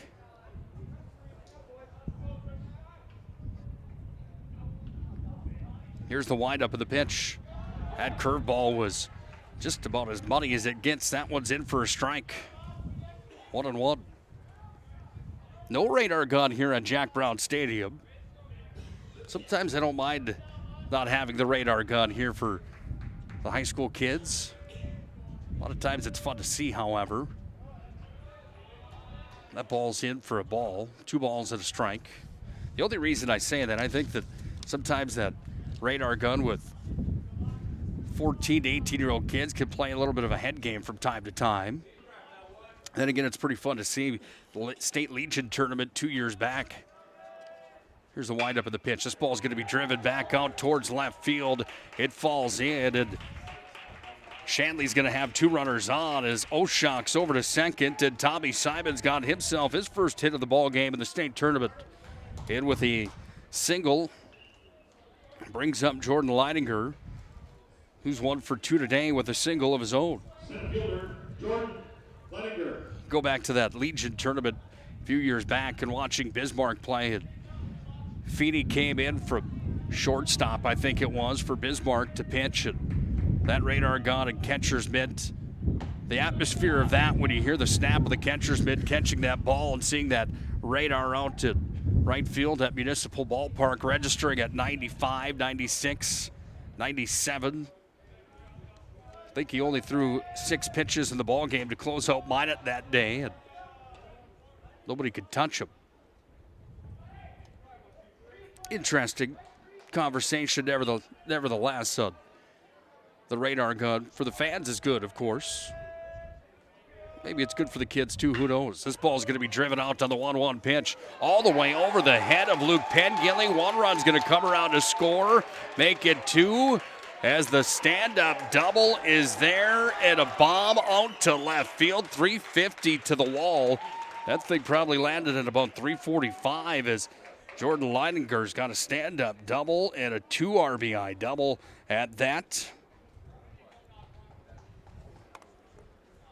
Right fielder, Jaden Ort. Brings up Jaden Ort. Tommy Simon scored from first. Oshok scored from second. And Shanley's got a 4-1 lead.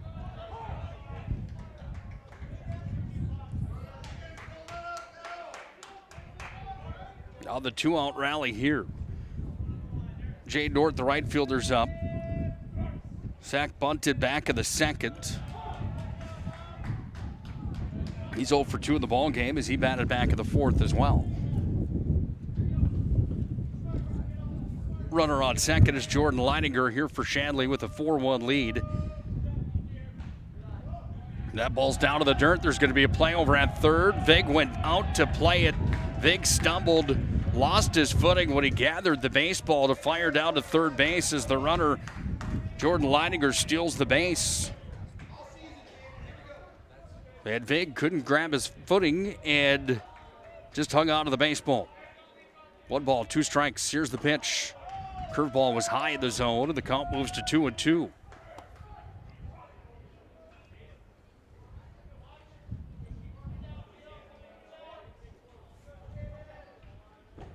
That curveball's in for a strike, and he struck him out.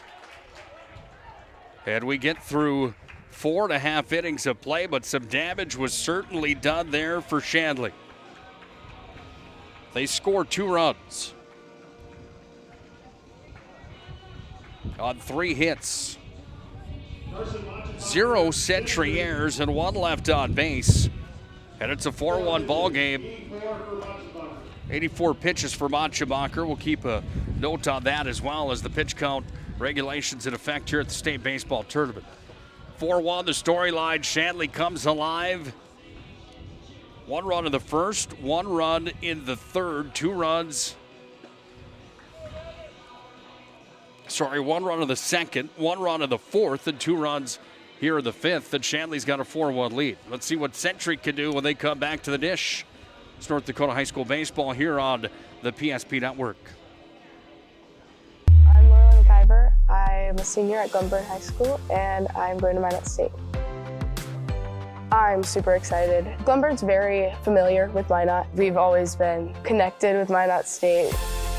Knowing that they are doing a Hometown Pride Scholarship was just kind of nice because then it's very inclusive. They're all so welcoming and so nice. It's refreshing. In the end, it just feels like home.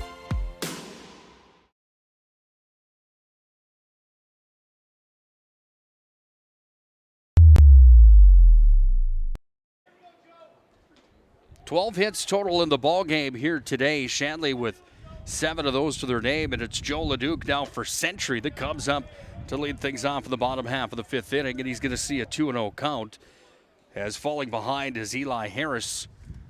as he continues to work, the starting pitcher here today for Shanley. Leduc's going to poke one out into center field, and right into the glove it goes of Jordan Leininger. There's one up, one down to start things off here in the bottom half of the fifth. Well, the wind's swirling now, coming right into the Jack Brown Stadium, right back behind home plate. Not the press box here today, actually just set up out in the stands right behind home plate. See that flag start turning and start to face us. We know we're in trouble then. That pitch delivered inside to Machbacher. And the count moves to 1-1. Here with one down, 4-1, Shanley on top. We're in the bottom half of the fifth inning. Machbacher chops at it. That one goes over to third. Picked up by Beaver, fired across the diamond. And there's 2 up, 2 down as Beaver got the head of the baseball as he scooped it up. Sent it across over to the first baseman with the reach. Adam Leininger was there, and it's now a 2-0 ball game here in the bottom half of the fifth. Carter Kruger comes up. Hit into a double play his last at bat. And now he's hit by pitch and advances over to first.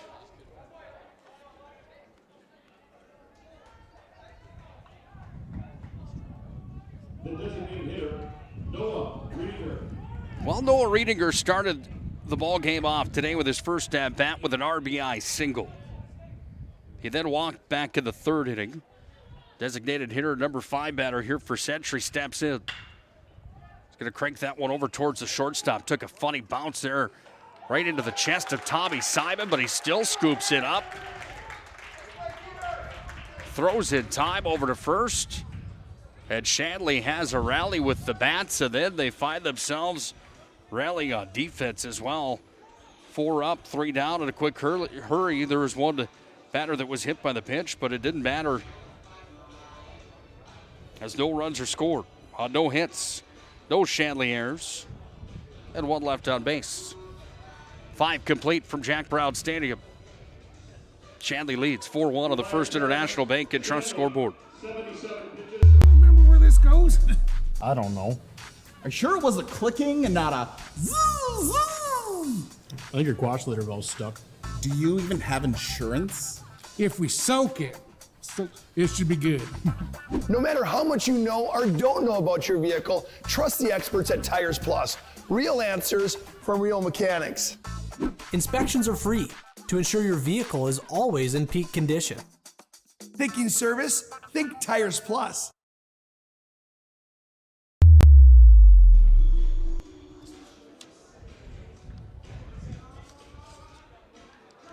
Well, there will be a pitching change here for Bismarck Century.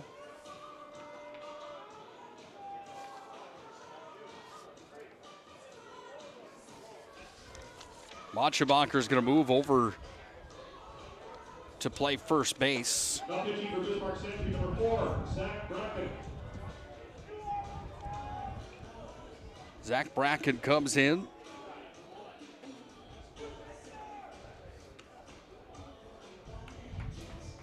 He's just going to switch spots with Machbacher. Final line for Machbacher here today. He ends up with 2 strikeouts. Threw 84 pitches. Gave up 7 hits. 4 runs. Not a bad outing for him here at the state baseball tournament.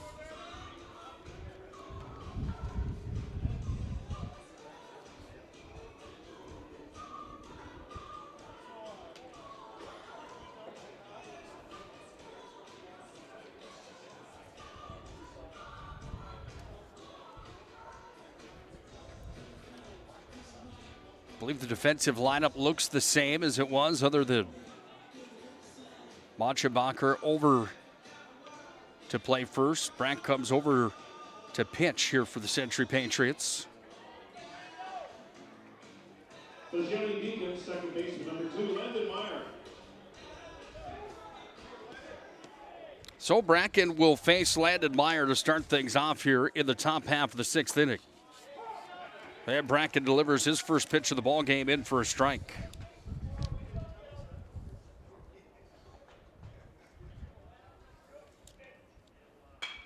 Wide up of the pitch. That one's going to be fouled away up on the first base line. It's Landon Meyer that's at the dish here for Shanley. 1 for 2 with the double in the ball game here today. Came around to score the second run of the ball game here for Shanley. They lead 4-1 on the First International Bank and Trust scoreboard. Bracken delivers his 4th pitch of the game down into the dirt. That one goes off the wrist of Max Vig. And Vig in some pain as Waters back over behind home plate.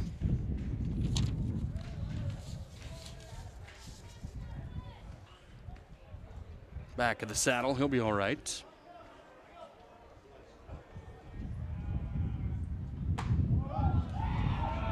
Just missed for a ball.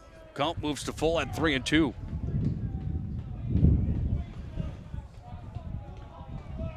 Landon Meyer, Beaver, and Abeneth due up here in the top half of the 6th. Big tracked that one down and went into the screen behind home plate.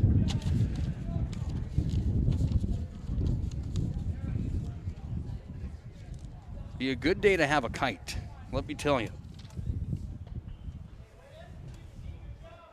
A windy one here in Jamestown. 4-1 Shanley's on top. Top half of the 6th inning. 3-2 pitch. Missed outside and walked over to first base as Landon Meyer. Third baseman Josh Beaver. Brings up Josh Beaver.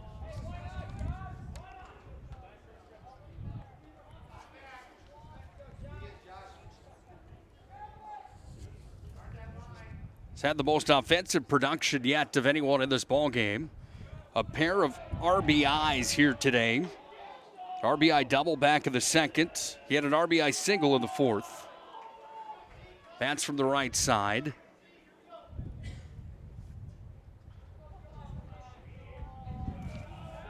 Fired back over to first. Landon Meyer chased back in from Bonkin.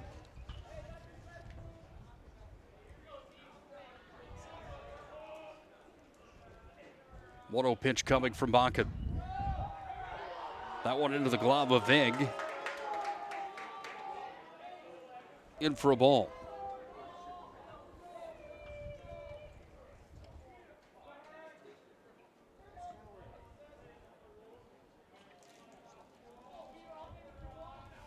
Here's the windup of the pitch. There's a swung on and a miss.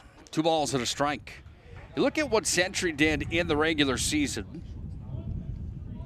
10-8 inside of the conference. Dickinson finished first in the WDA. Legacy second. Mandan then Century. Jamestown then Minot. Williston, St. Mary's, Bismarck High, and Watford City. Century got past Jamestown to the WDA tournament. They beat Dickinson as well the next round, as Dickinson shut out St. Mary's 11-0 in the opening round of the WDA tournament. Century wins the WDA crown with a 12-9 victory over the Minot High Magicians. Century coming in as the number 1 seed into state tournament representing the West region. Throw down back over to first again as Myers chased back in. Count sits at 2-2. Zach Bonkin takes the call from Vig. Comes set, runner's going to go, but that ball's going to be smashed down towards left. It goes foul. But the count stays at 2-2. In the EDC this year, and how things shook down there, West Fargo went 10-0 and 13-4 overall. Cheyenne went 8-2 in the conference and 13-7. Red River, then Shanley. Strikeout is there as Bakken got him reaching. Then Josh Beaver now 2 for 3 in the ball game as he struck out. Pair of RBIs still for him, but he goes down swinging there. Isaac Ebeneth, the left fielder, comes out. He struck out twice so far in the ball game. Runner on first base here for Shanley with 1 down. Top half of the 6th inning. It's a 4-1 ball game in favor of the Shanley Deacons on the First International Bank and Trust scoreboard. Bakken delivers in for a strike, showing bunt. That time was Ebeneth. Vig came up with the ball. He stares Meyer back down over to first base.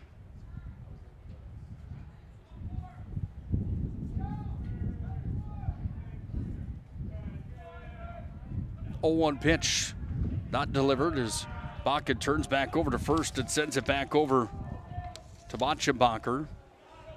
And again in time was Landon Meyer. The 0-1 pitch.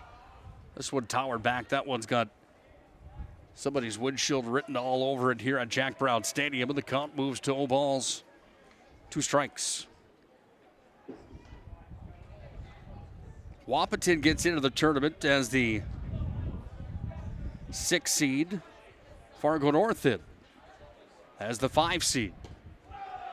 Pitch way outside the zone. Bakken taps his chest after he sent that one in, and Vig had to work for that one as that ball was high and away outside of the right-handed batter, Isaac Ebeneth. 1 ball, 2 strikes. Runner's going to go. Here's the throw down over to second, and Vig's going to toss that one out into center field. Up goes Landon Meyer. He's going to steal second and then gets over to third,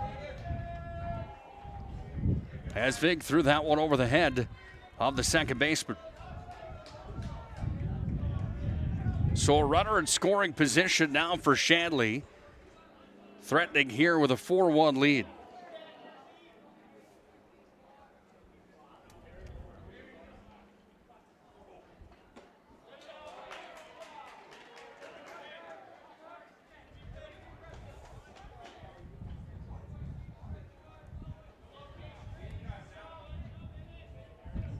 Eli Harris at the dish.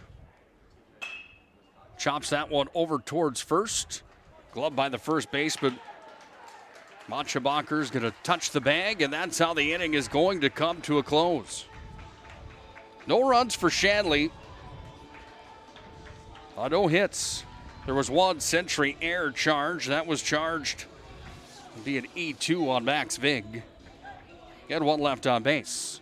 4-1 on the First International Bank and Trust scoreboard at the end of 5.5 innings complete. It's Shanley on top of Bismarck Century. It's North Dakota State High School Class A baseball here on the PSP Network. With 26 flavors, got a sauce for every squad.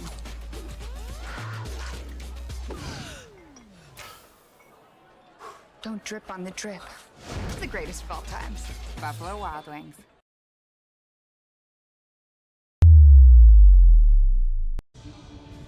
Big thanks again to all those sponsors of the PSP Network that make these broadcasts possible. The World Wide Web, wherever you're listening and watching here today, we sure appreciate you joining us. Big thanks to our friends at Premier Chiropractic in the Magic City. Dr. Kirk Mason, Dr. Cody Haugen, and Dr. Becky Perry Domries can be found at Premier Chiropractic. That's our family's choice for chiropractic care in the Magic City. It's Premier Chiropractic at D.com. Big thanks to Clean Tech as well, bringing you the ball game here today. 24/7 disaster response and restoration services at Clean Tech. Coming to the rescue since 1992. Century looking to be rescued a bit here in the bottom half of the 6th. They need 3 runs to tie Shanley right now, trailing 4-1. Seth Dietz, Luke Pengilly, and TJ Olson due up here for the Pats. First pitch into Dietz. The shortstop, that's a ball on the inside, in for a ball.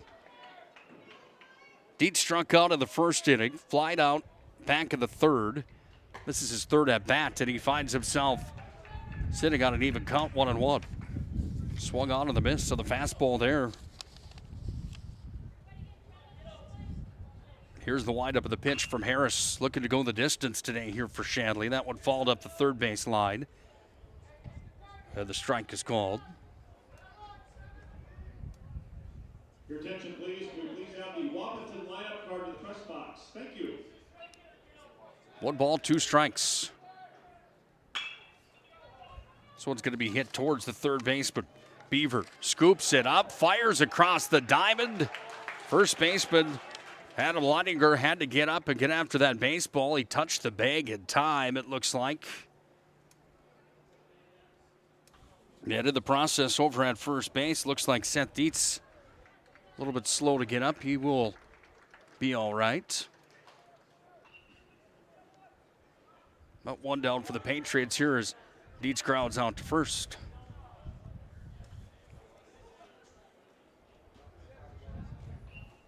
Brings up Luke Pengilly.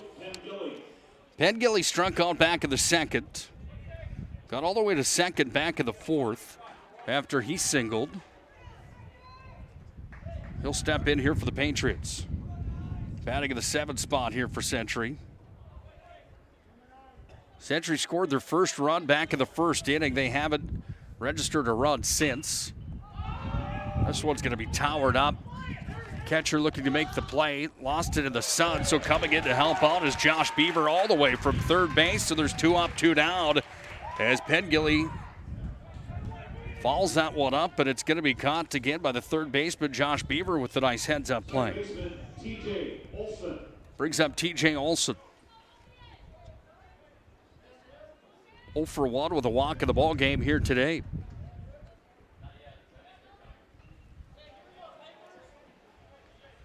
Olson, the right-handed batter, is going to drive that one out towards left. Will it get down? It will not, as the left fielder Isaac Ebeneth was there. And Shanley's defense on par here in the 6th inning as Century goes 3 up, 3 down. No runs on no hits, no Shanley errors. Nobody left on base because nobody reached. 4-1 ball game. Shanley's on top. Let's go to the 7th inning. It's North Dakota High School Baseball and State Tournament quarterfinal coverage here on the PSP Network. Again, 4-1 Shanley leads Century on the First International Bank and Trust scoreboard. Life is all about moments. Big moments. Small moments.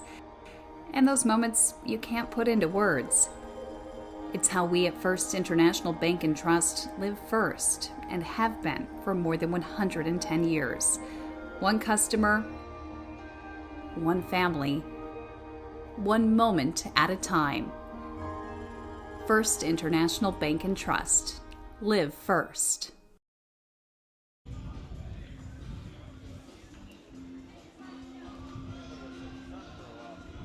Four-1 Shanley on top of Bismarck Century here today. And the number 1 versus number 4 matchup. 1 from the west, 4 from the east. Again, Century had the upset victory over Dickinson in the WDA tournament to get them here to the state tournament as the number 1 seed. Crowd continues to make their way into Jack Brown Stadium here in Jamestown. On a beautiful day, the sun is shining. There's literally one cloud that's just a sliver right above the American flag out at center field. The wind is the issue here today, however. For the Deacons, catcher number 22, Sam O'Shaughnessy.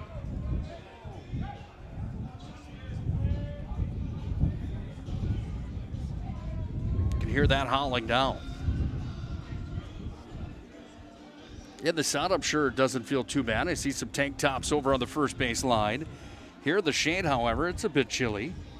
66 degrees earlier on today at the start of the ball game. And that breeze makes it feel about 56 here. Can't complain, however, with the sunshine the way it is. Grass is green. They were working on it, like we said earlier on here today. They doing a fresh cut to the grass. We showed up here this morning. legendary ball field here in North Dakota. Sam Oshak, 1 for 3 today, facing Zach Backett. That ball delivered in for a ball. 1 ball, no strikes.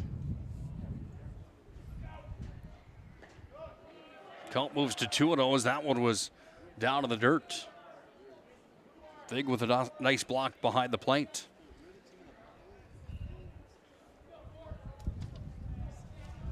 Oshak steps back in. Left-handed batter. 2 lefties at the top of the order here for Shanley. That one catches left side of the plate and in for a strike. Count moves to 2-1.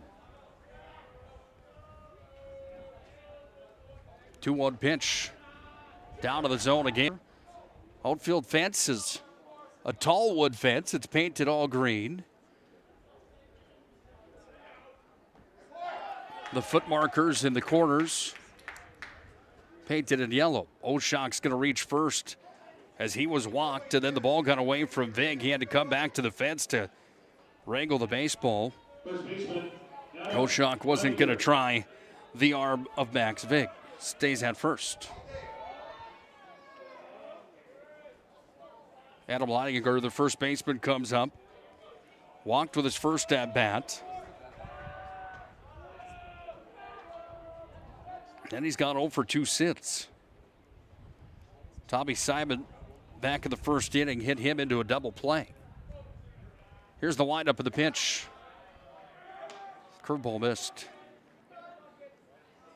Green's the color of the seats in the press box, the roof of Jack Brown Stadium as well. The hint to yellow here and there. That's what the Jack Brown Stadium and the lettering on the scoreboard reads in. This ball's going to be driven out to right into the bullpen. It goes of Shanley and out of play.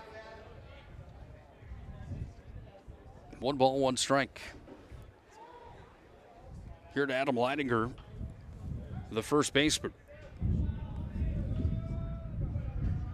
Yeah, when you look out here at Jack Brown Stadium from directly behind home plate, all you see is beautiful trees, that American flag. This one's going to be hammered out towards center. Coming back to make the play was the shortstop, Seth Dietz. He tracks it down, and there's one away here in the top half of the 7th. Brings up Tommy Simon. 1 for 3 today, singled. Did come around to score back in the 5th inning.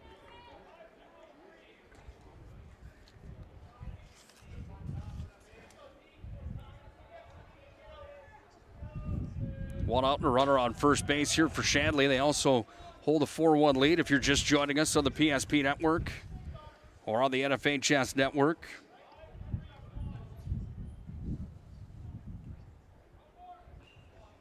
Simon, the right-handed batter, is going to step back in to face Bakken. This ball driven hard out to left.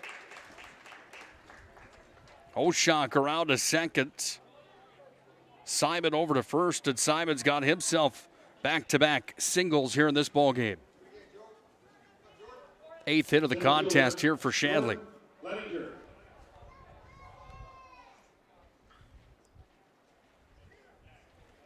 Now there's going to be a conversation coming up at the mound.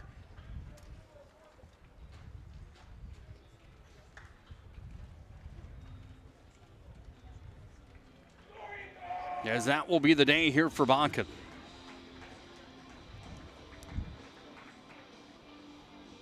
An inning and a third pitch for Bakken. He had a strikeout to his name.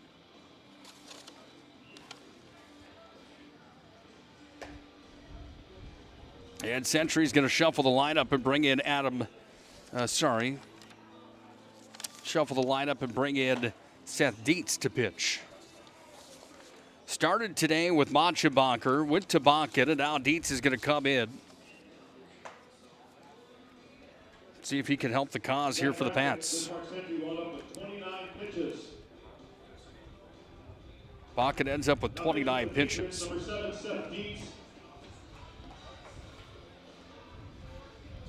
See if we can get the numbers from the rotation of the infield of what direction Century goes with here on their defensive structure now.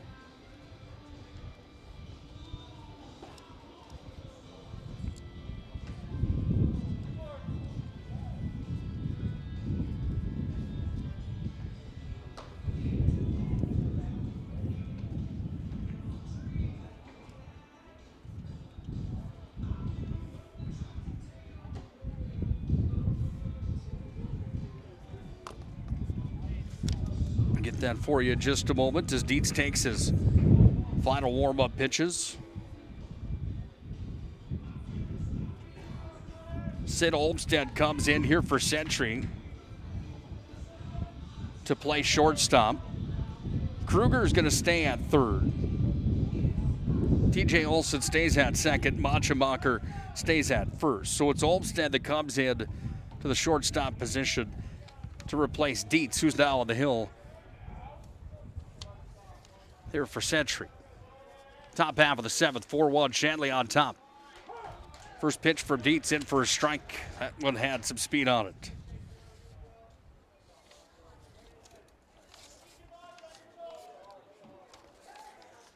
Runners on first and second, 4-1 lead for Shanley. Leidinger in the batter's box wearing number 23. 2 for 3 today here for Jordan Leidinger. He's got 2 RBIs and a stolen base to his stat line today as well. Not a bad outing for him here at the state baseball tournament. 2 on the count. Dietz the delivery, swing and a miss, and a big one. Throw down back over to first. Machemacher goes down onto Anita Playant as back in safely over at first base was Tommy Simon. Well, Jordan Leidinger wanted that one, and he wanted to take that one deep. Jack Brown Stadium to see if somebody could climb the fence here. But Dietz had too much on it. 2-2 pitch coming. Swing and a miss. He struck him out.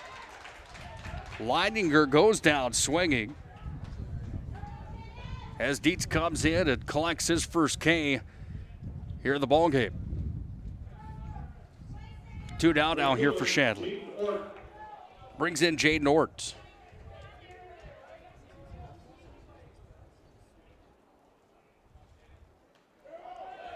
Ort 0 for 3 today, and then he's hit by the pitch. That will load the bases here for Shanley. Then bring up Landon Meyer. Meyer's got a double in the ball game. It's also walked, 1 for 1 with a walk here in the contest. Grounded out back in the second, doubled in the fourth, walked in the sixth. He's got the bases jammed now here for Shanley in a 4-1 lead, trying to do more damage here in the state quarterfinals. Dietz trying to get Bismarck Century out of the jam and big time. Dietz fires back over to third. Kruger goes down and makes the play. Holds the runners in position. Dietz goes back up to the hill. Sets the foot and collects. Takes the call from Vig. Agrees, takes a look back at the batters and now delivers. In for a strike and the count moves to 1-1. Pivotal point to the ball game right now. Century trailing 4-1 and Shanley having the bases loaded here in the top half of the seventh with 2 out. Could be the storyline of the state tournament here for the Century Patriots or the Shanley Deacons for that matter. Have to get through the quarterfinals if you want a chance to win a state championship. Late portions of the ball game. 2-1 the count. Dietz delivers. Swing and a miss. Count moves to 2-2.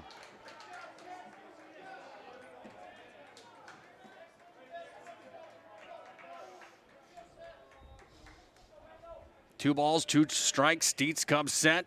Delivers in. That one's going to be fouled back. Landon Meyer got a piece of it.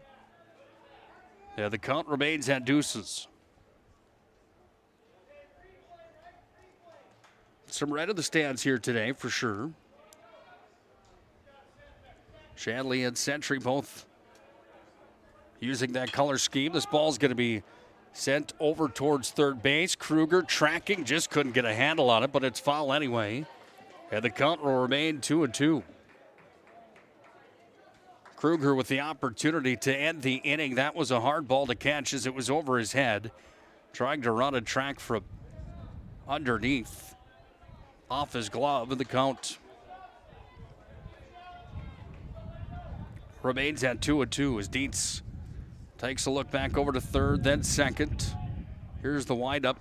That one goes off the glove of Vig. There's going to be a play at the plate. Vig throws it in. He got him out. Off the glove of Max Vig, and then Vig raced back almost to the fence, threw it to the pitcher that came in. Dietz came in to make the play, and the tag was on. And Century gets themselves out of a major jam here in the top half of the 7th inning.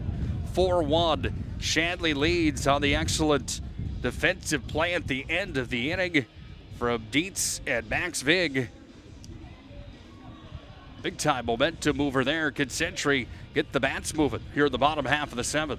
Right way to top a sub is with real red wine vinegar made from red grapes and no food coloring. And the right way to film it is in slow motion. Obviously. Because authentic ingredients make a sub above.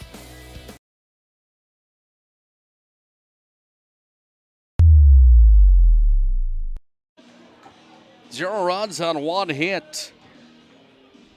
0 Century errors in the top half of the 7th, and 3 were left on base for Shanley. Go down to the bottom half of the 7th inning.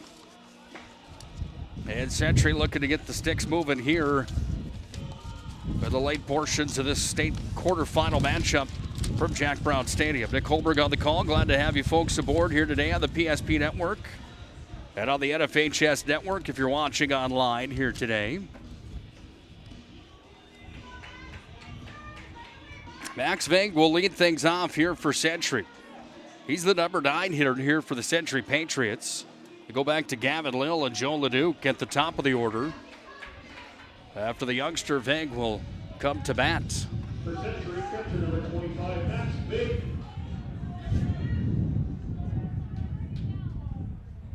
First pitch into Vig's, in for a strike.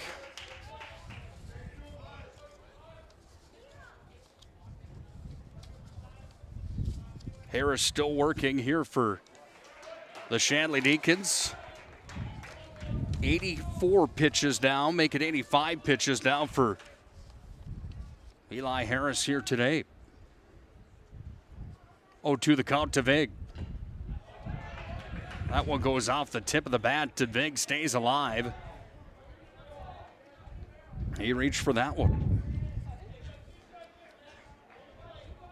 0-2 pitch to the 9-hitter Max Vig. He struck him out. The ball was dropped by the catcher. The throw down to first. As Oshok fires down to first, and 1 up, 1 down as Max Vig strikes out here in the 7th. Center fielder Gavin Lill. 5 strikeouts now for Eli Harris in the ballgame. Brings up Gavin Lill. Chops that one over towards short. Scooped by Tommy Simon to first. Leininger makes the play, and 2 up, 2 down in a quick hurry here in the 7th inning as the 9 and 1 batters for Century are retired. Brings up Joe Leduc. Right fielder Joe Leduc. Bunted and reached first back in the 1st inning. Singled in the 3rd. Grounded out back in the 5th. Century needs him in a big way here, trailing 4-1. Chopped again towards the shortstop. Simon scoops, delivers. There's a play at the first base line as the first baseman, Adam Leininger, put the glove into Joe Leduc. And this one's over.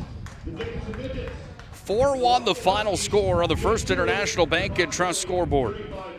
Shanley Deacons take care of the Century Patriots today. Shanley moves on to the state semifinals. We'll play the winner of the next matchup that we'll have for you in about 35 minutes here on the PSP Network. And that matchup coming up just a few moments. See Wahpeton for the first time. I haven't seen Wahpeton in quite a while. The Huskies, those yellow uniforms. They take on Dickinson. And game number 2 coming up in about 35 minutes on the PSP Network and the NFHS Network. Take a quick break. We'll come back with our Shots Crossroads postgame show and Planning Team Financial Advisors postgame show. We'll have the numbers of this one as Shanley advances to the semis with a 4-1 win over Century on the First International Bank and Trust scoreboard. We'll tell you how they did it when we come back to Jack Brown Stadium. Oh, easy, easy. I think I'm good. You got my good side, right? Not too many lights. I don't want to get fried before my time. Oh, it's egg-tastic. You never know what dish you're going to end up in. My dream dish is a 99. It's so popular. Me and a fellow egg tag teaming with some crispy golden hash browns. Have you seen those hash browns? Those guys are shredded. Throw in some diced ham, onions, and melted cheese. Oh, it's a party for your taste buds. Oh, here comes Chevy. Hold on, Chevy. Did you guys get everything that you needed? 99. Here I come. Shots Crossroads. It's an excellent place to eat.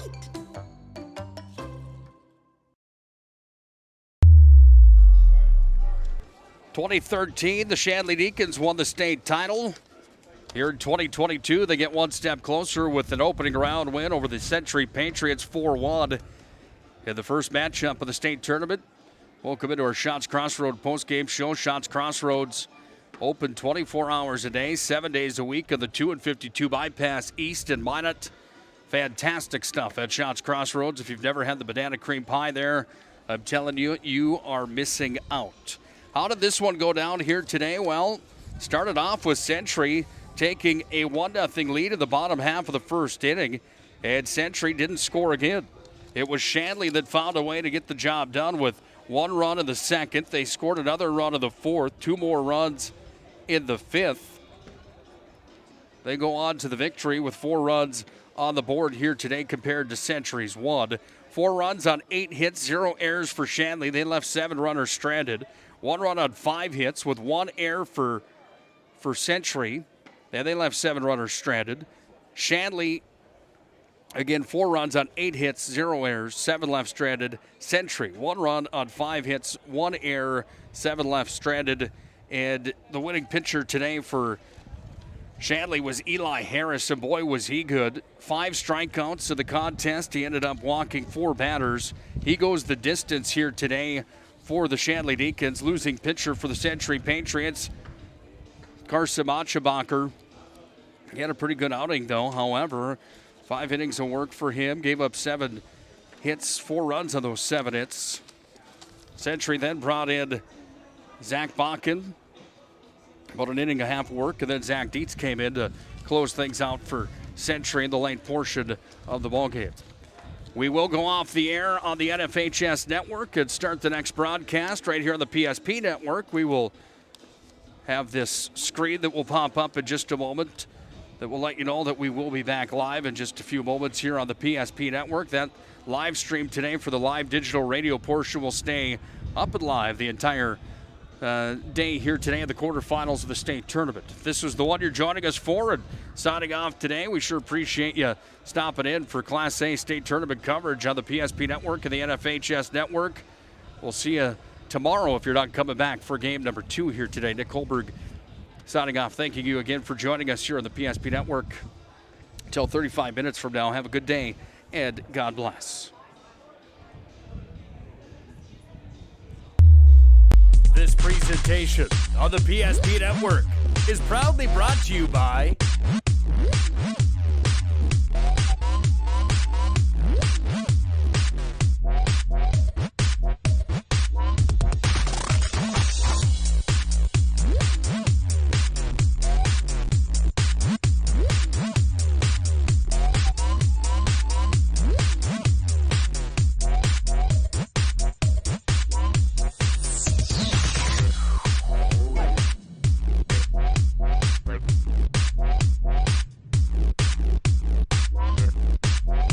sure to like and follow the PSP Network on all social media platforms.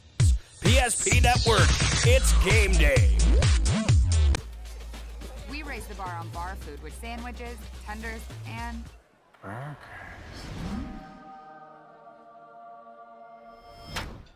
There's more where this came from. To the greatest of all times, Buffalo Wild Wings.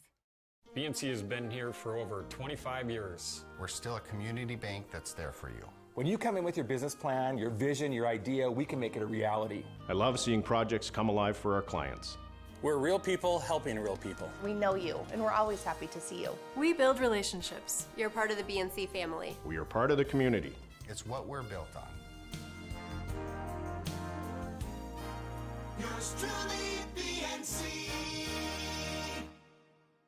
You remember where this goes? I don't know. Are you sure it was a clicking and not a zoom, zoom? I think your quash litter valve's stuck.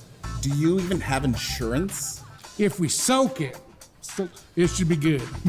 No matter how much you know or don't know about your vehicle, trust the experts at Tires Plus. Real answers from real mechanics. Inspections are free to ensure your vehicle is always in peak condition. Thinking service? Think Tires Plus. With 26 flavors, got a sauce for every squad.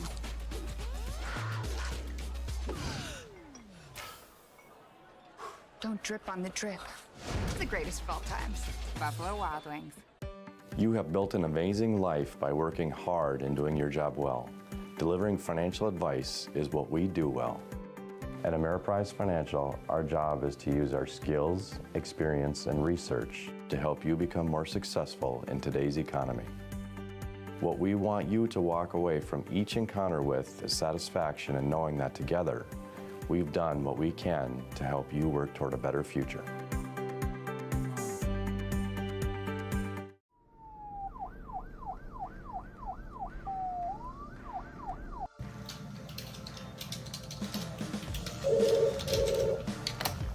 Thanks for buying some fruit.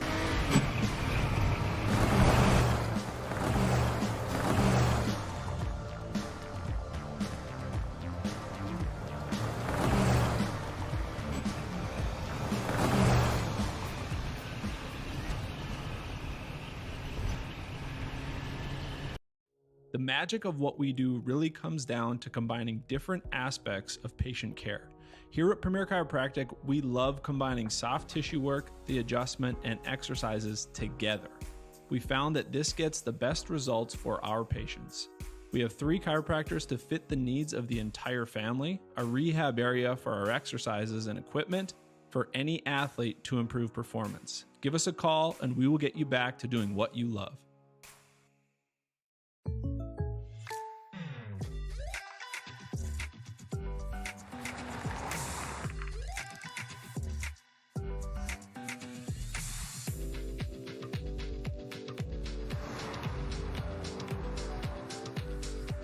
For your surprisingly great rates, contact your local State Farm agent today. If you want the real deal, talk to State Farm agent Michael Lebron in Minot today. Like a good neighbor, State Farm is there. Carson, timeout. Who calls a timeout in this game? Me, I'm icing the kicker. Really? It'll give us more time to talk about First Western Bank and Trust, Like our convenient online banking. along with smart trust service options. We're all about hometown service with bankers that know you and the community. Okay, go ahead and kick. I don't believe this. First Western Bank and Trust. You can bank on us.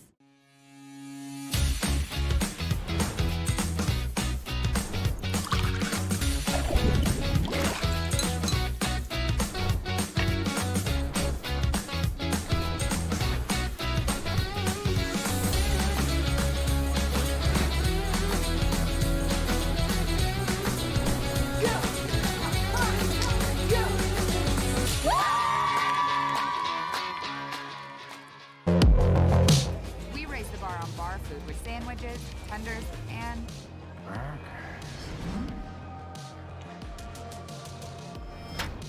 there's more where this came from.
edition of the PSP Network is proudly brought to you by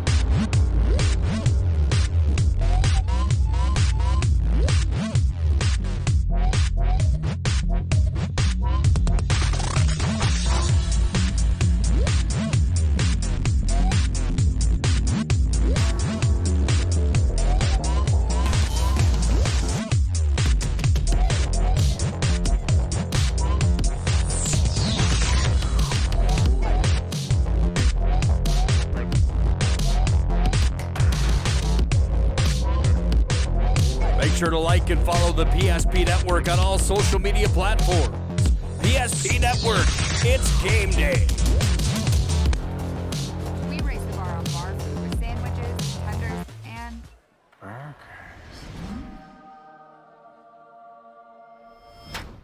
there's more where this came from. To the greatest of all times, Buffalo Wild Wings. BNC has been here for over 25 years. We're still a community bank that's there for you. When you come in with your business plan, your vision, your idea, we can make it a reality. I love seeing projects come alive for our clients. We're real people helping real people. We know you, and we're always happy to see you. We build relationships. You're part of the BNC family. We are part of the community. It's what we're built on. Yours truly, PNC.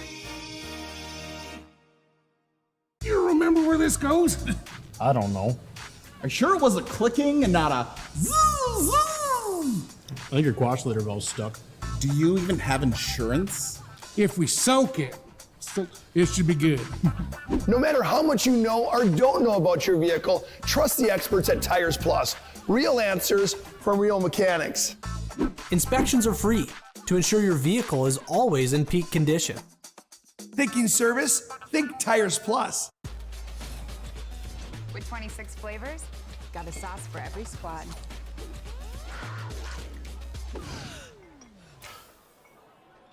Don't drip on the drip. The greatest of all times, Buffalo Wild Wings. You have built an amazing life by working hard and doing your job well. Delivering financial advice is what we do well. At Ameriprise Financial, our job is to use our skills, experience, and research to help you become more successful in today's economy.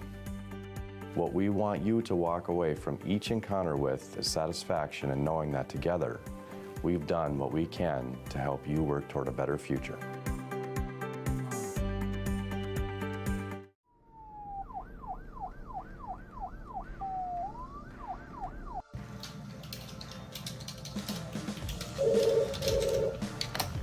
Thanks for buying some fruit.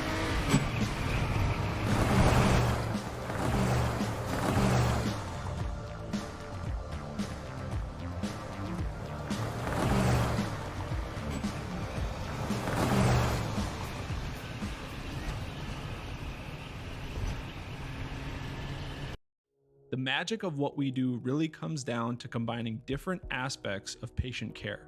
Here at Premier Chiropractic, we love combining soft tissue work, the adjustment, and exercises together. We found that this gets the best results for our patients.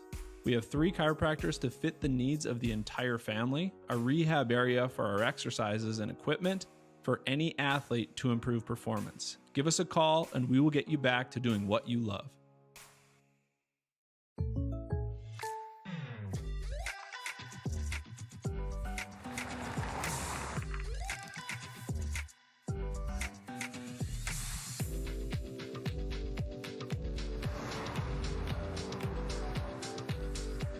For your surprisingly great rates, contact your local State Farm agent today.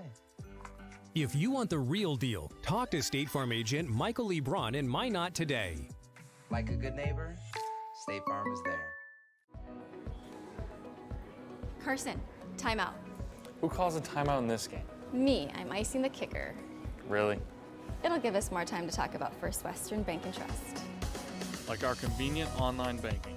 along with smart trust service options. We're all about hometown service with bankers that know you and the community. Okay, go ahead and kick. I don't believe this.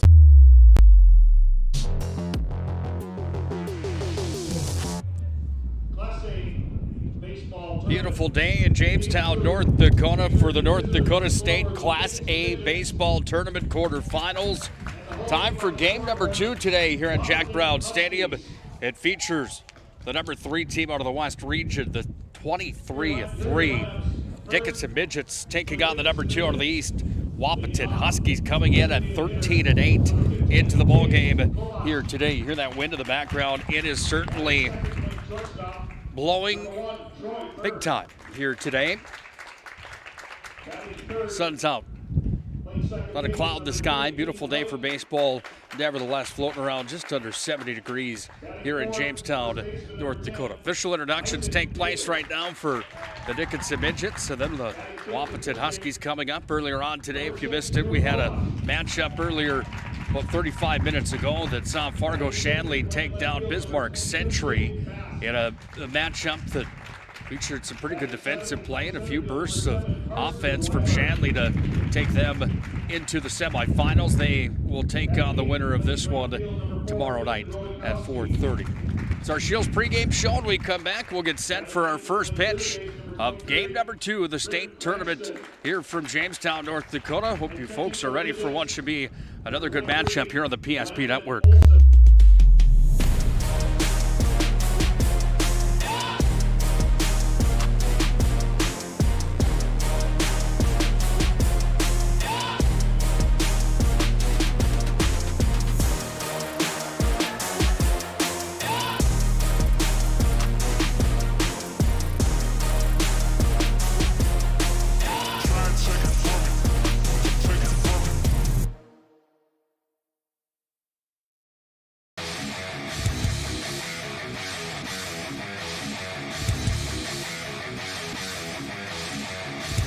Ware attacks. There's a takeaway by Eagle Staff. Eagle Staff on the open floor rises up. Oh, the one-handed rip by Trayson Eagle Staff.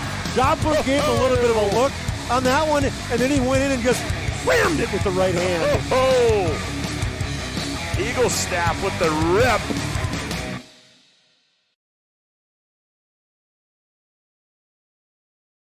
The magic of what we do really comes down to combining different aspects of patient care. Here at Premier Chiropractic, we love combining soft tissue work, the adjustment, and exercises together. We found that this gets the best results for our patients. We have 3 chiropractors to fit the needs of the entire family, a rehab area for our exercises and equipment for any athlete to improve performance. Give us a call and we will get you back to doing what you love.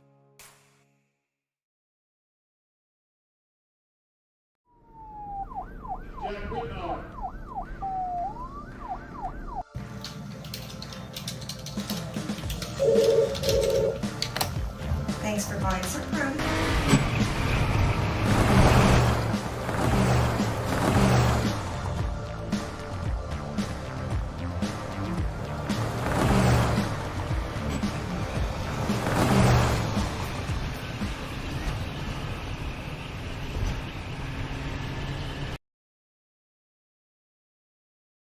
You remember where this goes?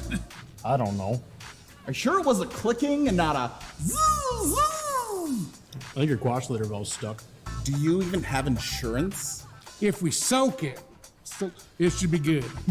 No matter how much you know or don't know about your vehicle, trust the experts at Tires Plus. Real answers from real mechanics. Inspections are free to ensure your vehicle is always in peak condition. Thinking service? Think Tires Plus.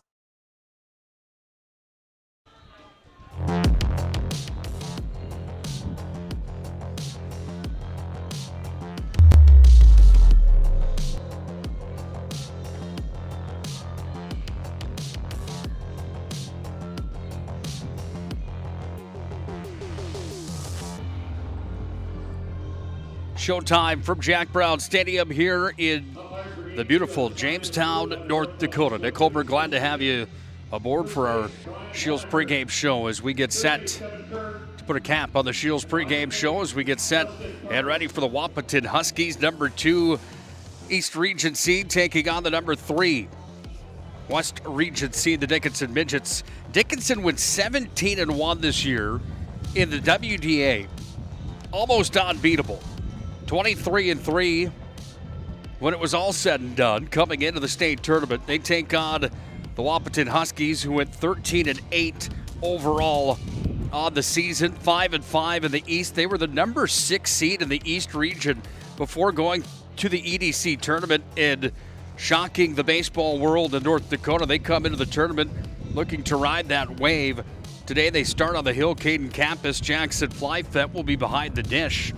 Defensively, they go with Riley Timion playing third base here today. Hockert will be at short. Rittenauer will play second. Josiah Hoffman's the first baseman. The outfield is shaped like this. Jaden King in right. Tony Ulick at center. And Gavin Schroeder in left. Batting lineup for Dickinson and how they go here today. They'll start with Jace Kovash, their designated hitter. Troy Berg bats second. He's the shortstop. Aiden Hike, second baseman, bats third. Isaac Daly, the first baseman, will bat fourth. Drew Kovash, the pitcher, will bat fifth. Jaden Bass plays left field, batting sixth. Carson Weiler, the center fielder, batting seventh.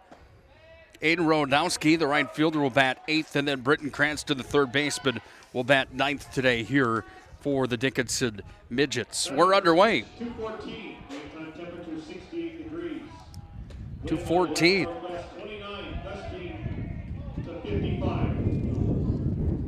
2:14 p.m., 68 degrees. Time of the first pitch and the temperature. Heard the PA announcer here at Jack Brown Stadium saying that wind gusts to 45 miles an hour. I'm telling you, beautiful day. You could turn that wind down and wouldn't be much better here in the great state. 1-2 count. Here to Kovash, falls that one back into the net. Yeah, the count stays at 1-2.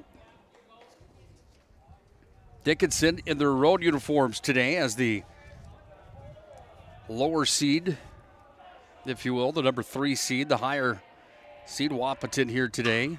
Might be saying that wrong. This one's going to be tattooed by Kovash out into center. Ulick is backtracking, and Ulick has the first down of the ball game as he goes up and makes the play as Kovash flies out for the first down of this matchup here today. Brings up Troy Berg, the shortstop. Berg batting from the right side of the dish. Dickinson in their orange uniforms here today. Black pants with one orange stripe down the side. It says Midgets in cursive riding across the chest. In for a strike on the first pitch from campus. Huskies from Wahpeton are in purple and yellow today. They've got white pants on. It says Huskies across the chest in block letters. 0-1 pitch was in for a ball. Then Troy Berg sits on a 1-1 count. Shanley took care of Century earlier on today in the first quarterfinal. This ball is going to be sent out towards right, and it's gloved there. Nice play from Jack Rittenauer. He got over and put the glove on it. 2 up, 2 down as the Midgets trying to find some green on the field right now as defensively Wahpeton doing a nice job. Aiden Hike comes to the dish. He wears number 3. Second baseman here for the Dickinson Midgets. Batting on the right side of the plate as well. Hike will take a look at the first pitch and foul it back.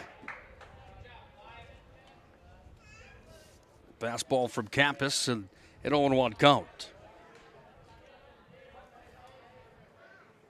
Big thanks again to Shields, our pregame show sponsor, bringing you our pregame here today for this state quarterfinal matchup.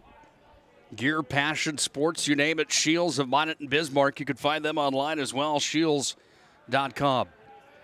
The 0-1 delivery from campus sends it in. This one's going to be fouled away back behind home plate. The beautiful Jack Brown Stadium here in Jamestown. Grass field with the sand and dirt. Beautiful facility. This ball's going to be sent up the third base line, and finding some green that time was Hike. He's going to round first. He'll hit the brakes there, but he's on for a single.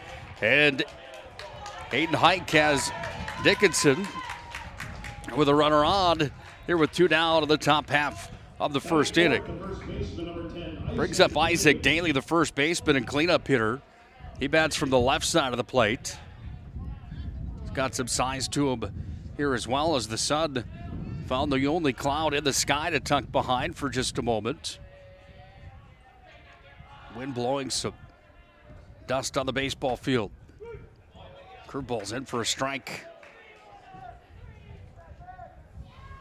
0-1 the count.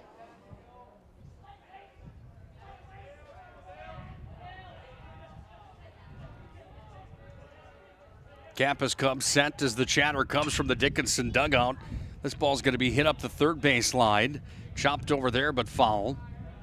Sun comes back out from behind the clouds, and the American flag, Old Glory, continuing to wave out at center field as the wind continues to howl here. We saw that earlier on today, that once that wind turned and it came back, here's a throwdown back to second base. That one is going to be in time, says Brian Horniker. And Isaac Daly walks back to the dugout, taking off the gloves as Aiden Hike was thrown out at second on the excellent throw down there from Jackson Flyfett. And we're through one half of an inning here as Dickinson is going to find themselves with no runs on no hits. On one hit, 0 Wahpeton errors, 1 retired that was up. We're through a half an inning of baseball. Dickinson and Wahpeton tied in a scoreless matchup on the First International Bank and Trust scoreboard. I'm Lauren McIver. I'm a senior at Glenburn High School, and I'm going to Minot State. I'm super excited. Glenburn's very familiar with Minot. We've always been connected with Minot State. Knowing that they are doing a Hometown Pride Scholarship was just kind of nice, because then it's very inclusive. They're all so welcoming and so nice. It's refreshing. In the end, it just feels like home.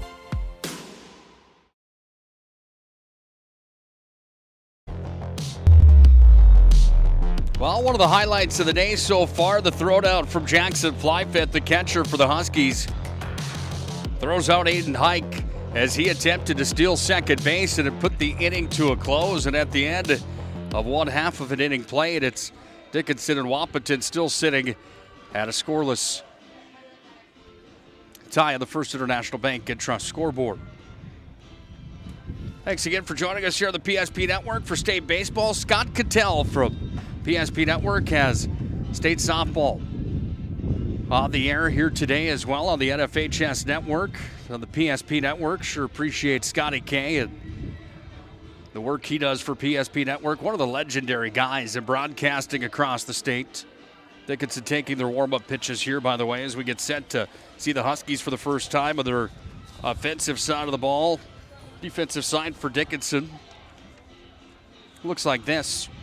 Isaac Daly's at first, Aiden Hike plays second, Troy Berg, the shortstop, Britton Cranston playing third base, Jaden Bast is out in left, Carson Weiler's in center, Aiden Rowandowski's in right field, Landon Olson behind the dish, and Drew Kovash is on the hill for the Midgets here today, getting the call to start in the state quarterfinals. The cleanup batter and first baseman bats fourth. Gavin Schroeder, the left fielder, will bat fifth.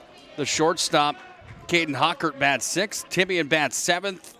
Rittenauer bats eighth. And Jaden King, the right fielder, will bat ninth. First batter in the box, Caden Kappas steps in. You'll see strike number one delivered in from Drew Kovash. It's fun to hear some of those legendary guys on the call that have been calling baseball and these sports for so many years. Scotty K, one of them. Some of the stories, this one's going to be hit hard over towards right. Tracking it there was Rowandowski, but it falls in foul before Rowandowski could get a glove on it. Yeah, the count moves to 0-2. Some of those memories that I have just in the past few years of being able to work with Scotty K are going to go down in history as some of the best ever.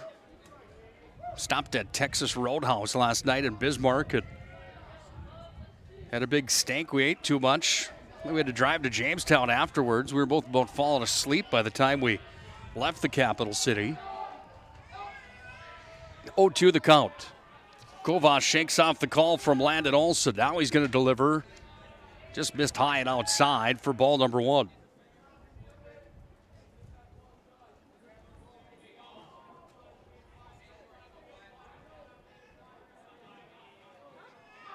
Here's the 1-2 pitch.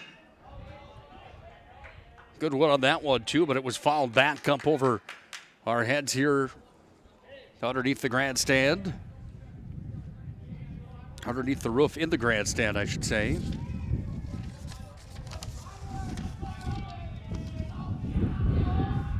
Here's the windup of the pitch on the 1-2 count.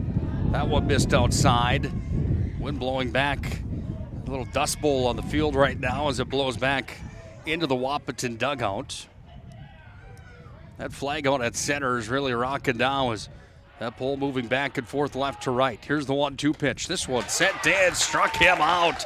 And Kovash got the first strikeout of his day on the leadoff batter, Caden Campus, who sees a K go next to his name as that one caught him. Second, center fielder number 4, Tori Ulick. Tori Ulick comes up next. He's a left-handed hitter, center fielder here for the Huskies. Facing Kovash. That one's inside.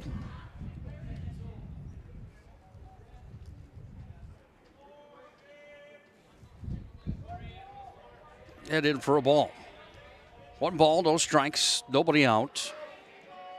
There should be 1 out on the board, actually. I apologize. This one's going to be popped over on the third base line. That one falls foul, and the count moves to 1-1.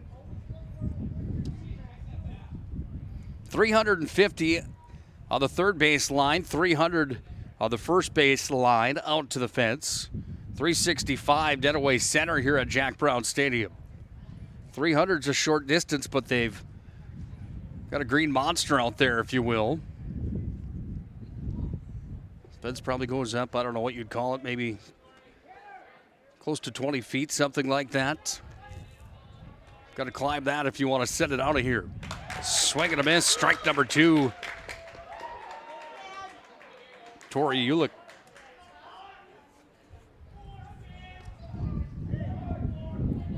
He'll step back in on the 1-2 count.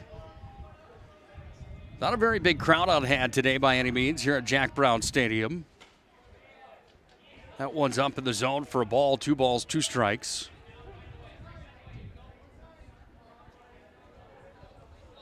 The desirable spot to sit is right behind home plate, right where we are.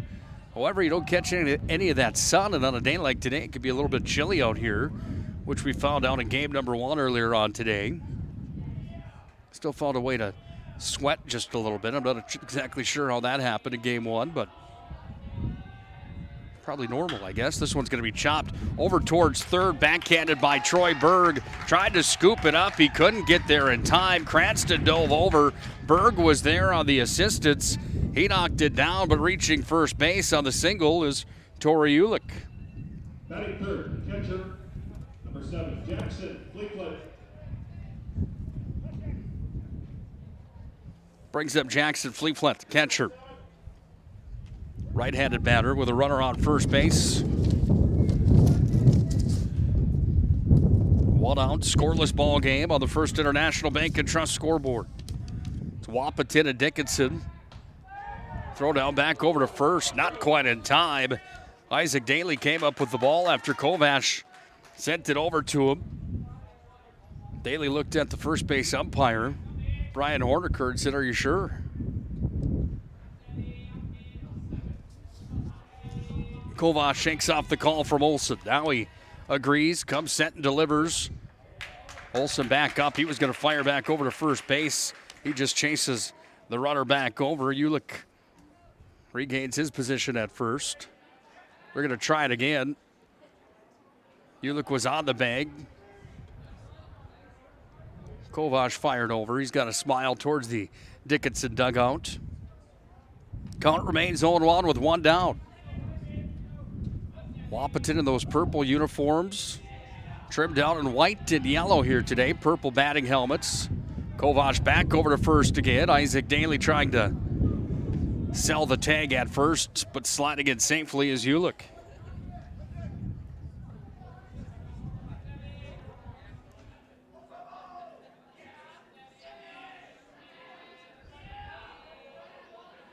No balls and a strike.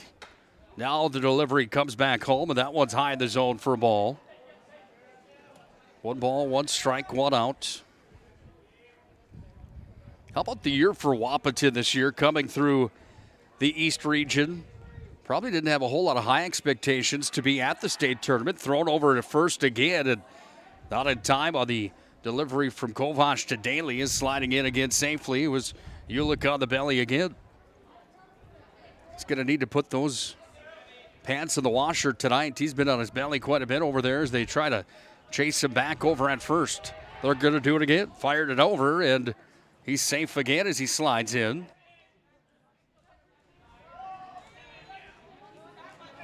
You look at Wahpeton and what they did inside of the EDC in the regular season, again with a 5-5 mark. Just goes to tell you that we didn't get a whole lot of time here to play the games of a normal schedule due to Mother Nature.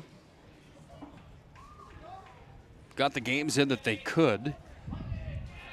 They ended up with a 5-5 mark in the EDC, number 6 spot when they headed into the East Region tournament. This ball is going to be looped over towards second. It's going to drop in, and it's going to be fired back over to second by the right fielder, Rowandowski.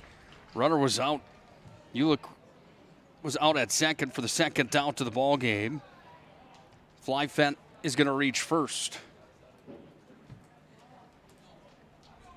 It's kind of a blooper that went right over the head of Aiden Hike, and Hike missed it. It dropped in.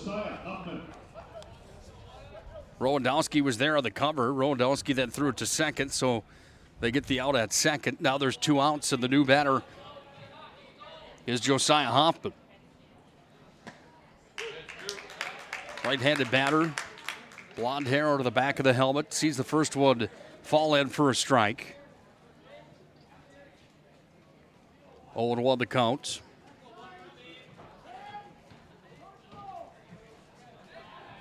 Back over to first. They're going to chase Fly Fent back over to first as Kovac throws it over there to Daly. In safely.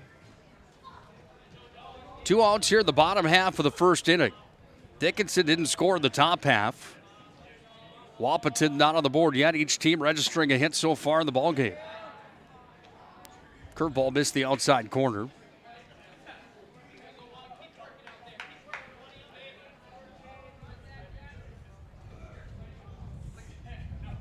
A little bit of a lead over at first again. Here's the windup and the pitch. This one's going to be fouled back. Yeah, the count moves to 1-2. Dickinson had a much different season on the other side. When you look at what they did in the WDA, it was complete dominance again from the Dickinson Midgets, going 17-1 in the West region. 23-3 overall, heading into the state tournament here in 2022. This one chopped in between the gap between first and second. Runner advances over to second, and on with a single is Josiah Hoffman.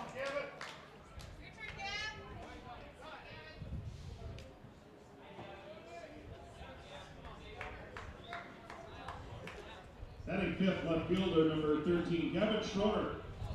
Brings up Gavin Schroeder, the left fielder. Going to have a courtesy runner coming in here for Fly Fent, the catcher, so he can get dressed and ready for the next top half of the inning for the Dickinson batters. Courtesy runners in. Then Schroeder steps back into the box. Runners on first and second with 2 down.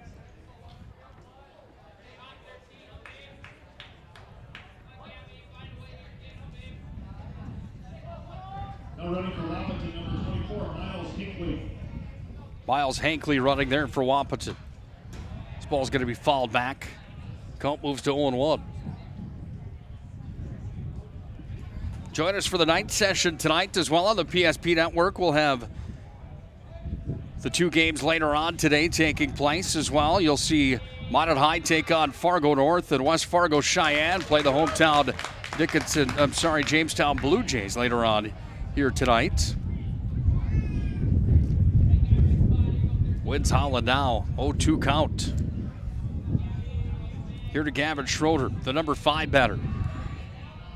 Kovash takes a look back to second, then comes set, delivers. Caught him with the curveball and struck him out. 2 Ks. In the bottom half of the inning, 2 hits were registered. No runs were scored on the 2 hits. No errors on the Midgets. And 2 were left stranded. At the end of 1 inning played on the First International Bank and Trust scoreboard, Dickinson and Wahpeton scoreless. The magic of what we do really comes down to combining different aspects of patient care. Here at Premier Chiropractic, we love combining soft tissue work, the adjustment, and exercises together. We found that this gets the best results for our patients. We have 3 chiropractors to fit the needs of the entire family, a rehab area for our exercises and equipment for any athlete to improve performance. Give us a call and we will get you back to doing what you love.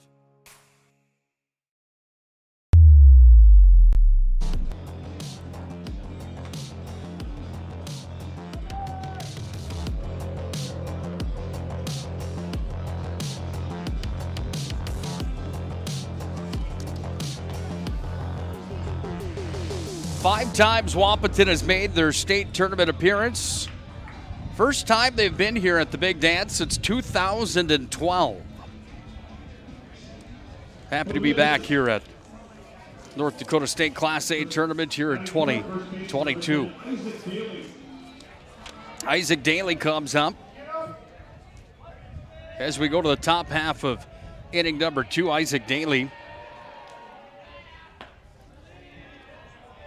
was at bat in the first inning when Aiden Hike tried to steal second, was thrown out to end the inning, so Daly comes back to the dish. Left-handed batter batting from the cleanup spot, takes that one down in the zone and away for the second ball. 2 balls, no strikes.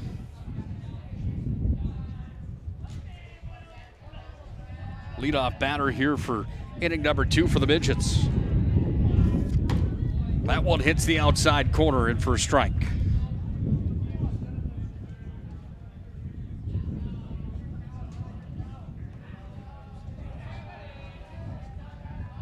Midget bench at volume again. Here's the windup of the pitch. Daly's going to smack that one. It's going to be a towering shot that goes over towards short. The wind is a factor on this one as it started out seeming to go more towards short, and the wind blew it closer towards third. The shortstop, Caden Hockert, made the play, and Daly's retired. Brings up Drew Kovash, the pitcher. Batting fifth, pitcher number 6, Drew Kovash. Jaden Bass due up next. Carson Weiler in the hole. 1 down. Missed the outside corner on fastball. Ball number 1. 1 ball, no strikes. Kovash gave up 2 hits on the hill in the first inning of work for Dickinson. Falls one back, and now it's a 1-1 count here with nobody out.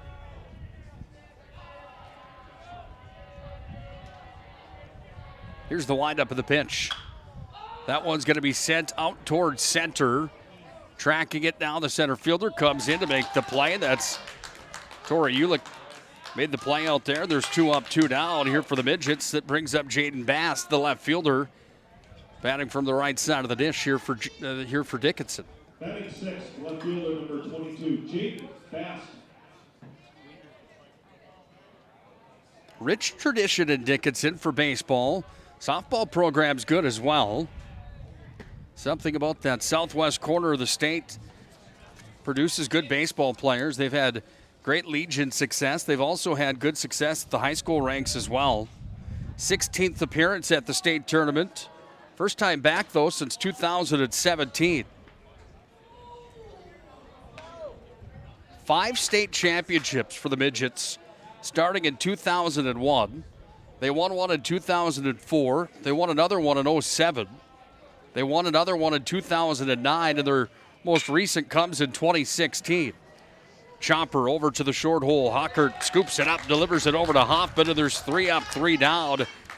And a quick inning of work here for the Wahpeton Huskies defense, as no runs are scored on no hits.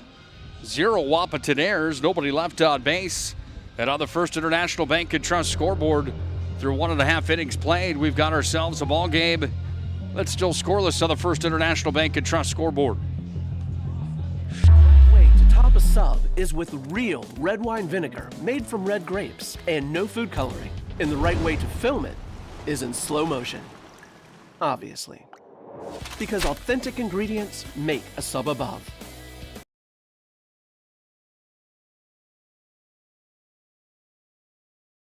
The 30-inch Galactic Pizza is out of this world. There's nothing like it anywhere else in Minot. Too much to handle? Try one of our famous large specialty pizzas like the Blue Buffalo. Get the best pizza in Minot and play some laser tag. At Planet Pizza, South Broadway, Minot.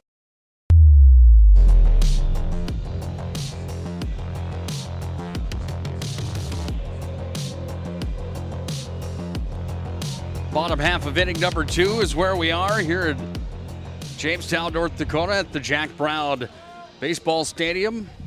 Iconic place in North Dakota baseball culture. Done some nice work to this venue as well. And really put together a nice ballpark here. Natural grass.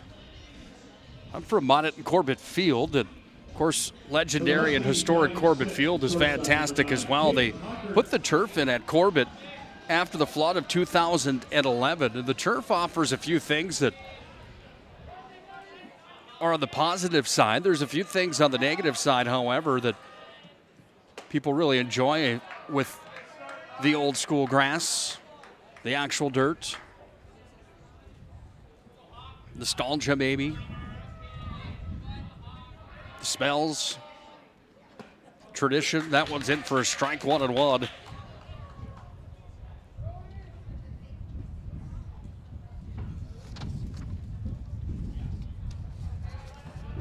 Caden Hawker at the shortstop at the dish, by the way. Here's the windup of the pitch. Count moves to 2-1. The beauty of the turf is that you have the opportunity after rain delays and there's snow on the field to get the field back to playing condition in a quicker hurry than you do with the grass field. This ball is going to be chopped over towards second base. Hike is up with it over to first to the left-handed first baseman, Isaac Daly. Ed Honkert retired as he grounds out over to first. Riley Tibbian comes up. Where's number 11 here for the Huskies? Batting on the right side. He's got purple and gray New Balances on here today. White batting gloves. Here's the windup. And the first pitch to Tibbian's in for a strike. Drew Kovash. Pair of strikeouts so far in the ball game. Came in the first inning of work. Here's the windup of the pitch. Just missed the outside corner for a ball.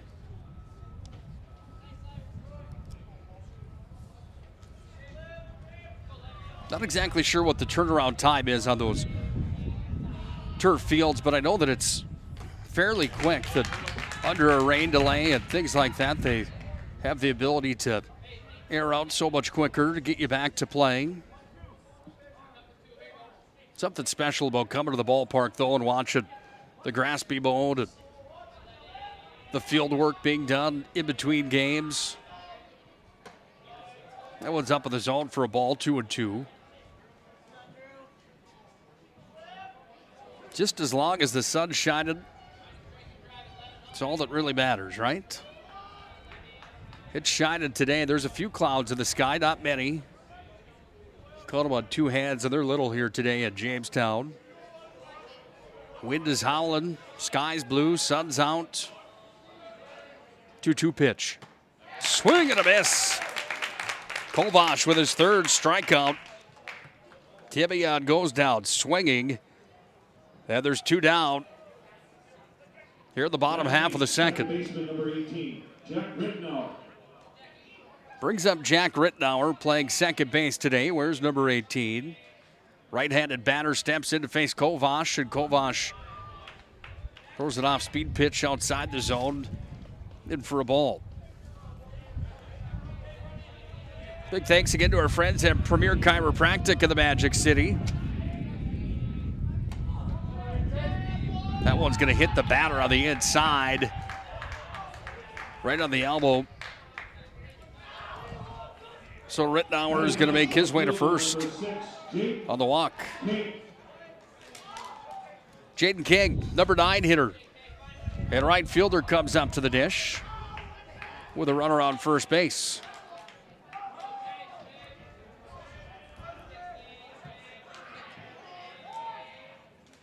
This one's going to be chopped over towards second.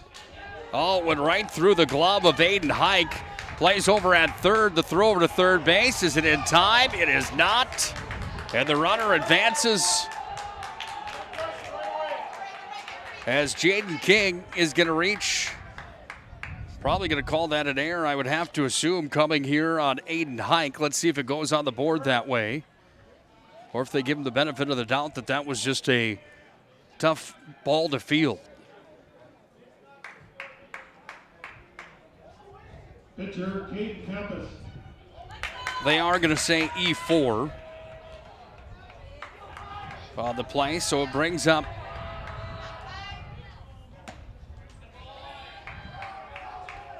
Caden Campus back to the top of the order. Runners on the corners. And now there's going to be a conversation at the hill as Pete Dobitz comes out to have a conversation here as the Dickinson Midgets are going to want to talk things over.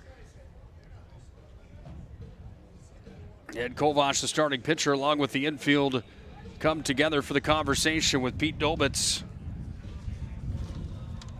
We'll take a timeout. Scoreless on the First International Bank and Trust scoreboard. Wahpeton's on the move right now on a few mental mistakes here from the Dickinson Midgets. 2 out runners on the corner. Scoreless ball game here in the bottom half of the second at the state baseball tournament. Hey, to top a sub is with real red wine vinegar made from red grapes and no food coloring. And the right way to film it is in slow motion. Obviously. Because authentic ingredients make a sub above.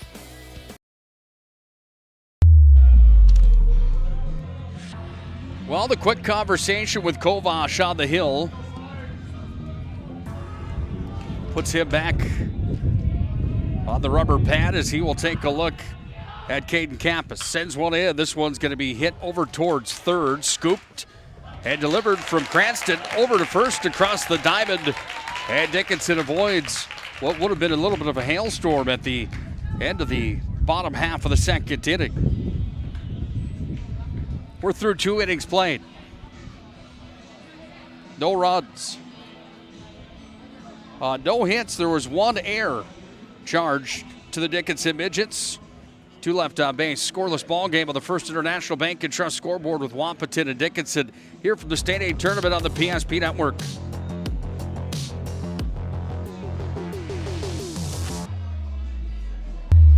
Life is all about moments. Big moments, small moments, and those moments you can't put into words. It's how we at First International Bank and Trust live first and have been for more than 110 years. One customer, one family, one moment at a time. First International Bank and Trust. Live first.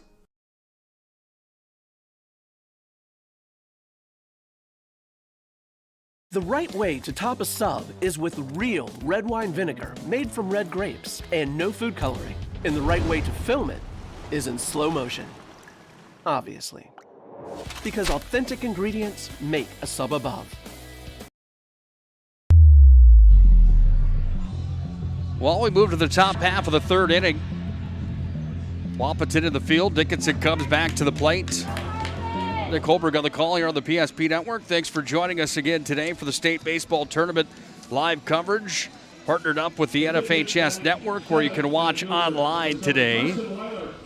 Now, the NFHS Network, you can watch the semifinals and the championship as well. State softball on the air also with Scott Cattell, one of the voices of the PSP Network. First pitch delivered in for a strike to Carson Weiler, the center fielder here for the Midgets.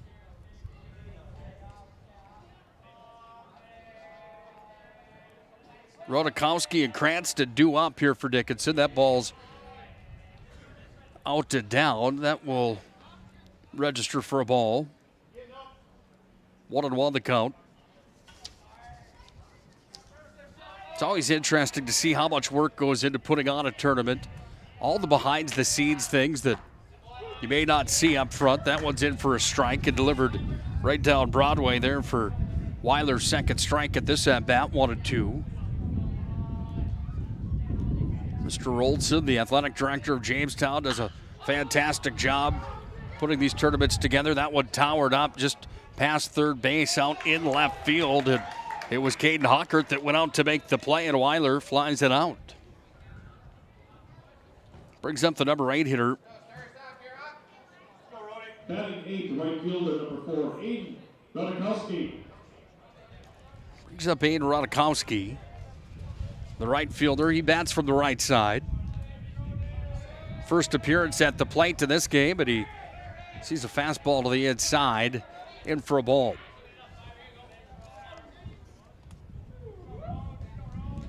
Kappas, the pitcher here for Wahpeton, giving up 1 hit so far in the ball game. This one's going to be sent out to right to the right fielder. Jaden King was there, and King gloved it in a quick hurry. Rodakowski retired. Brings up Britton Cranston.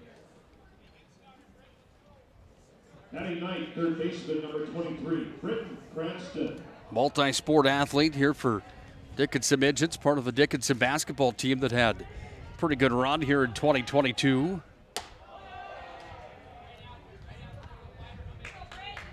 That one over the head of Cranston. In for a ball. Cranston playing third base today here for Dickinson. Kappas the windup of the pitch.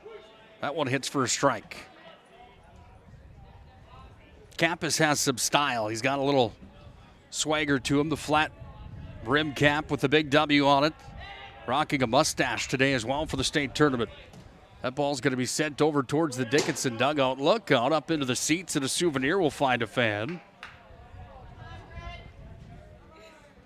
That one hit the green seats over on the first base line.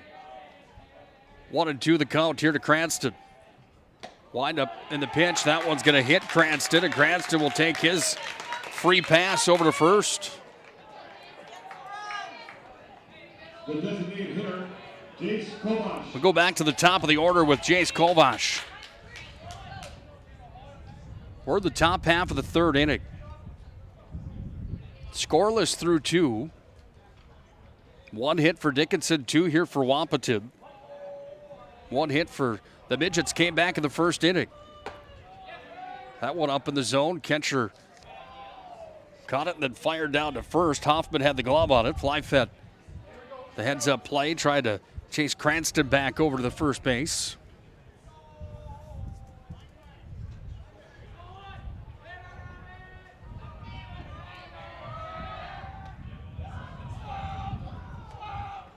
Healthy lead over at first from Cranston. He slides in safely. Kappas chased him back. Another healthy lead. This time the ball delivered back to home. Missed low. And the count moves to 2-0.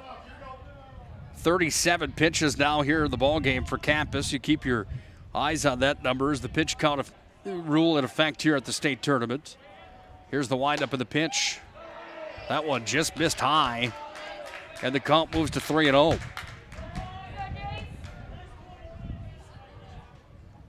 Cranston again gathering a lead over at first with 2 down. 3-0 pitch coming. That one didn't miss by much, but it did, and back-to-back walks puts runners on first and second. Shortstop, Troy Berg. Here with 2 down, and Troy Berg comes up to the dish. Conversation at the hill now is out to talk to Kappas as fly fed. We'll have a conversation trying to settle the starting pitcher back down just a bit. 2 walks in the ball game so far for Campus. No strikeouts yet to his name here today. And he'll see the number 2 hitter, the shortstop, Troy Berg, who's 0 for 1 in the ball game, batted back in the first.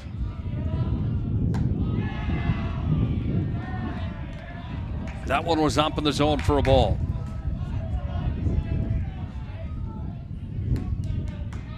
"45-mile-an-hour wind gust today here in Jamestown.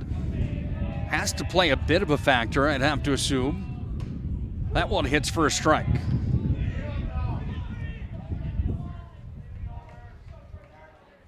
One ball, 1 strike, 2 outs. Dickinson at bat. Here in the top half of the third. Scoreless ball game on the First International Bank and Trust scoreboard. And hit by the pitch was Troy Berg, and that's 3 walks in a row, and the conversation at the hill is going to take place again.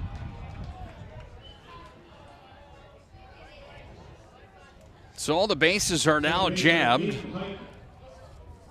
And out comes Andrew Landsetter here for the Wahpeton Huskies to have a conversation on the hill with the starting pitcher. 3 straight walks, 2 of them hit the batter. And the Huskies trying to find themselves an answer to get out of a bases loaded jam here with 2 outs. Bullpens in high school baseball, always an interesting conversation. It's not always that you have guys that can go deep in your bullpen or in your pitching rotation that have the stuff to get you into rounds 2 and 3 and still be on the winning side. Got to use your arms the best you can in these 3-day tournaments like this. Game management and pitch management, not only from the pitchers, but from the coaching staff as well. This ball's going to be towered up towards second base. It's right on the line of the grass of the dirt. And Rittenauer doesn't have any trouble with it. And the Huskies get out of the jam. No runs were scored. No hits, no errors. 3 left stranded here for Dickinson. We're through 2.5 innings complete on the First International Bank and Trust scoreboard. Scoreless ball game between the Wahpeton Huskies and the Dickinson Midgets.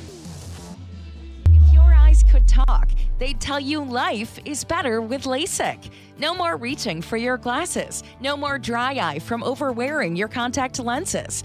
Right now, Bismarck LASIK is offering free consultations for LASIK procedures. Break free from the daily hassles and expenses of glasses and contacts. Life is clearly better. Book your free consultation today with Bismarck LASIK and see the difference. Call 222-2020 or schedule online at bismarcklasik.com.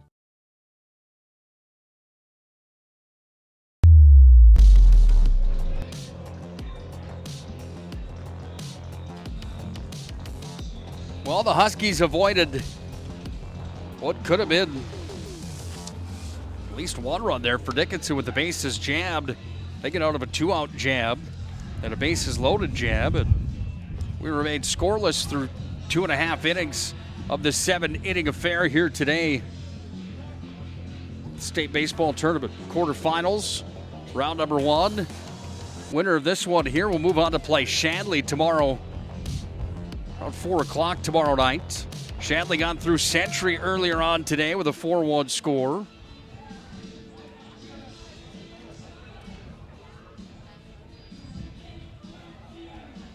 Good outing for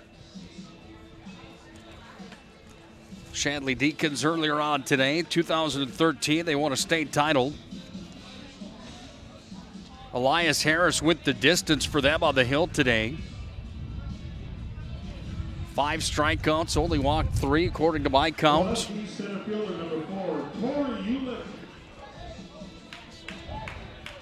Go to Tori Ulick, center fielder, singled in the first inning. Facing Drew Kovash, and Kovash delivers in for a strike.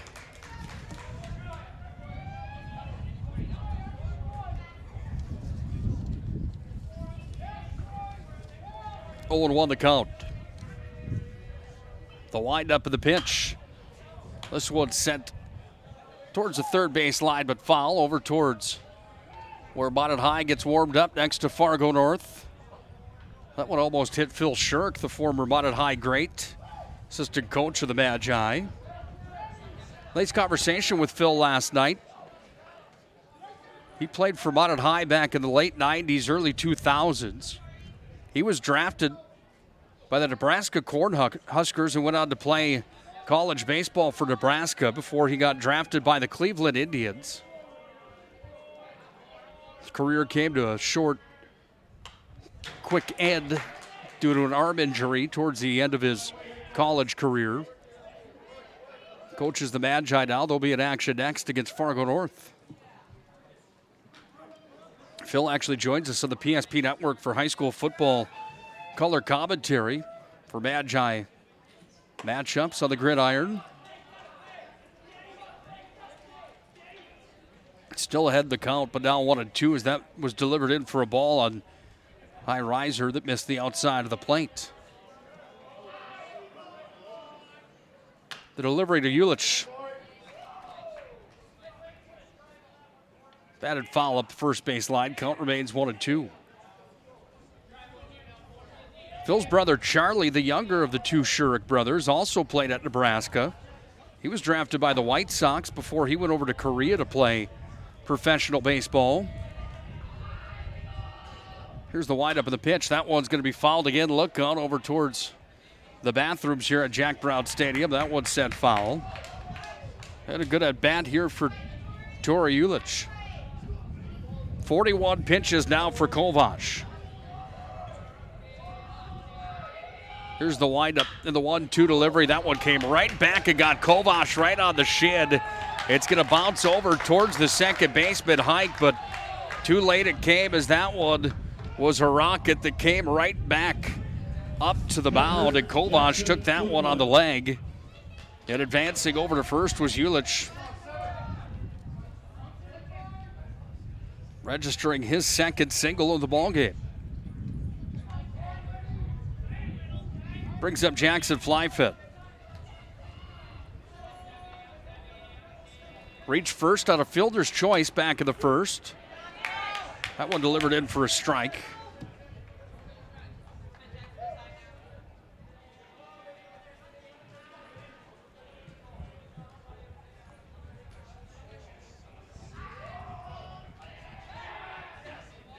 Throw down back over to first base.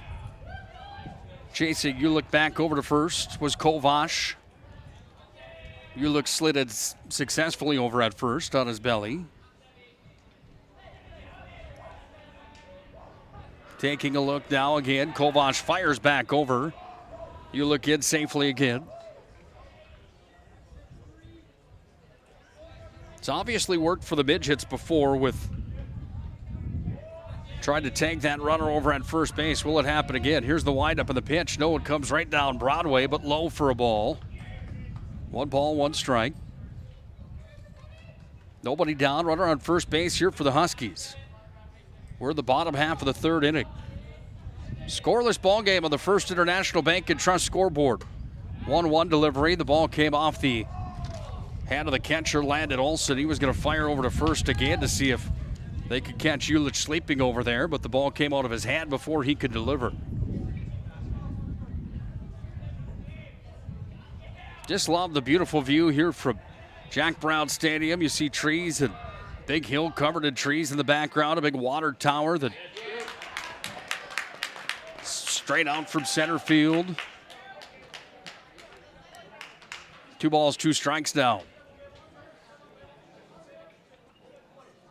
Here to Flyfit.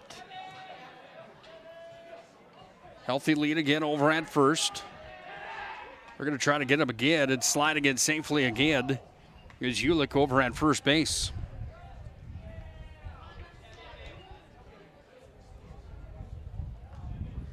Kovash shakes off the call again from Landon Olson. Now he agrees, comes set, kicks. This one's going to be hit over towards the shortstop, Troy Berg, across the diamond over to first, down into the partial splits was the first baseman, Isaac Daly, and there's one away. as Troy Berg didn't have an easy ground ball to make a play on, but he certainly got the job done. And there's one down as the runner advances over to second. Brings up Josiah Hoffman.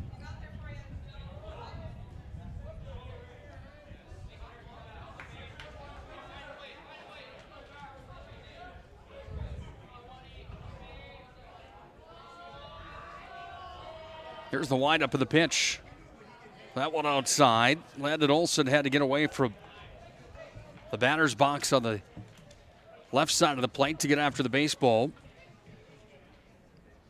Made the block and held the runner at second. 1 ball, no strikes. Kovash delivers. That one high to the inside. A little sweet chin music, having to duck out of the way of that one was Josiah Hoffman.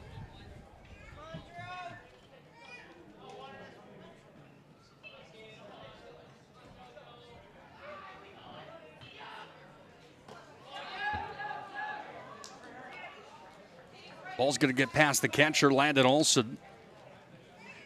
Then that moves Tori Ulich over to third base. Runner in scoring position here for Wahpeton with 1 down. Top half of the 3rd inning. 3 balls, no strikes. Here to Hoffman. Here's the windup of the pitch. Hits the outside corner, and Kovash registers the strike. Kovash glances back over at the Dickinson dugout. Takes the instruction. Grab the front tip of the hat. Takes the call, now delivers. Swing and a miss. Back-to-back heat from Kovash, and the count becomes full.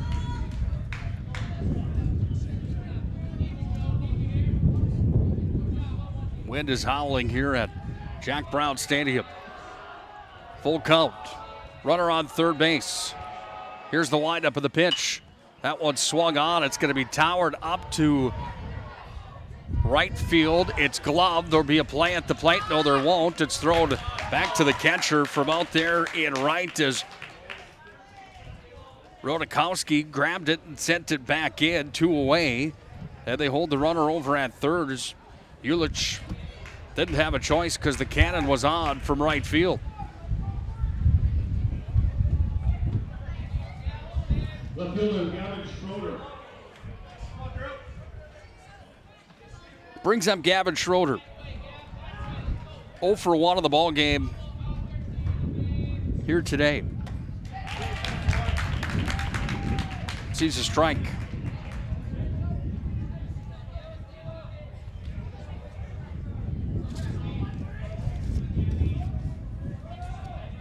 No balls, 1 strike, 2 down.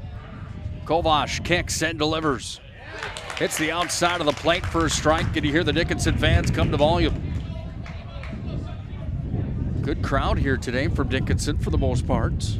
Not a large crowd by any means here at Jack Brown Stadium. The crowds will only get bigger as the tournament continues.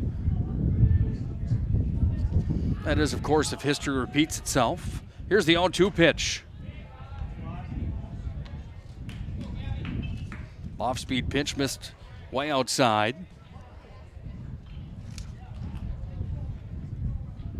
Count moves to 1-2.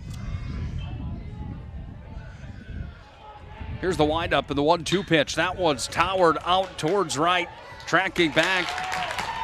Rodakowski goes back, pedals backwards, grabs it, and Dickinson gets out of situation where Wahpeton had a runner in scoring position.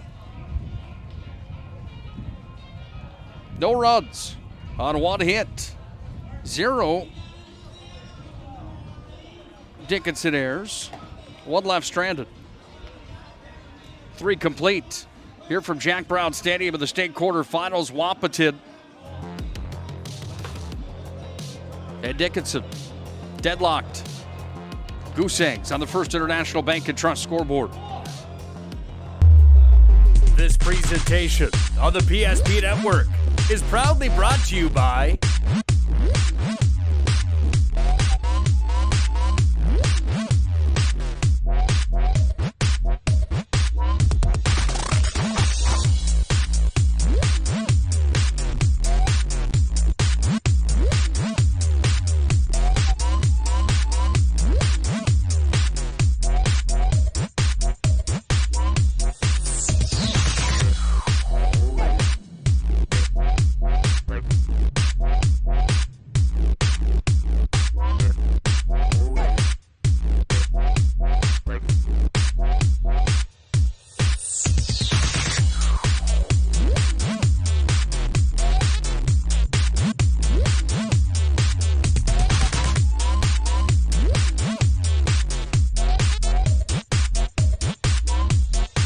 Make sure to like it.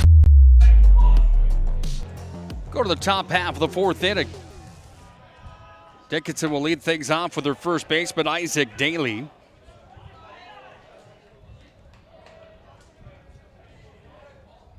Oh for 1 here today.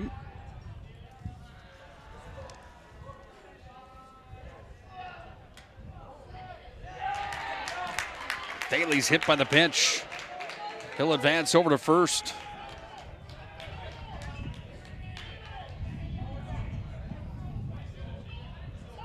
Kappas in the third inning had 3 straight walks, 2 of 3 which he hit the batter. And that's how Isaac Daly will start his fourth inning here as he's hit by the pitch. Brings up Drew Kovash, 0 for 1 here today. Now running for Dickinson, number 27, Davin Seibel. Davin Seibel will come in. Pinch run over at first base.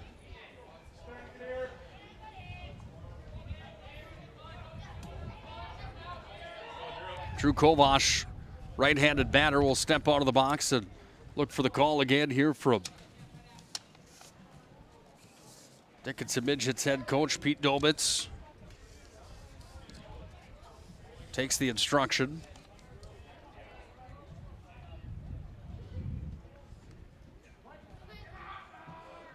Then steps in. Here's the windup of the pitch. That was a curveball in for a strike. Kovash behind to the count, 0-1.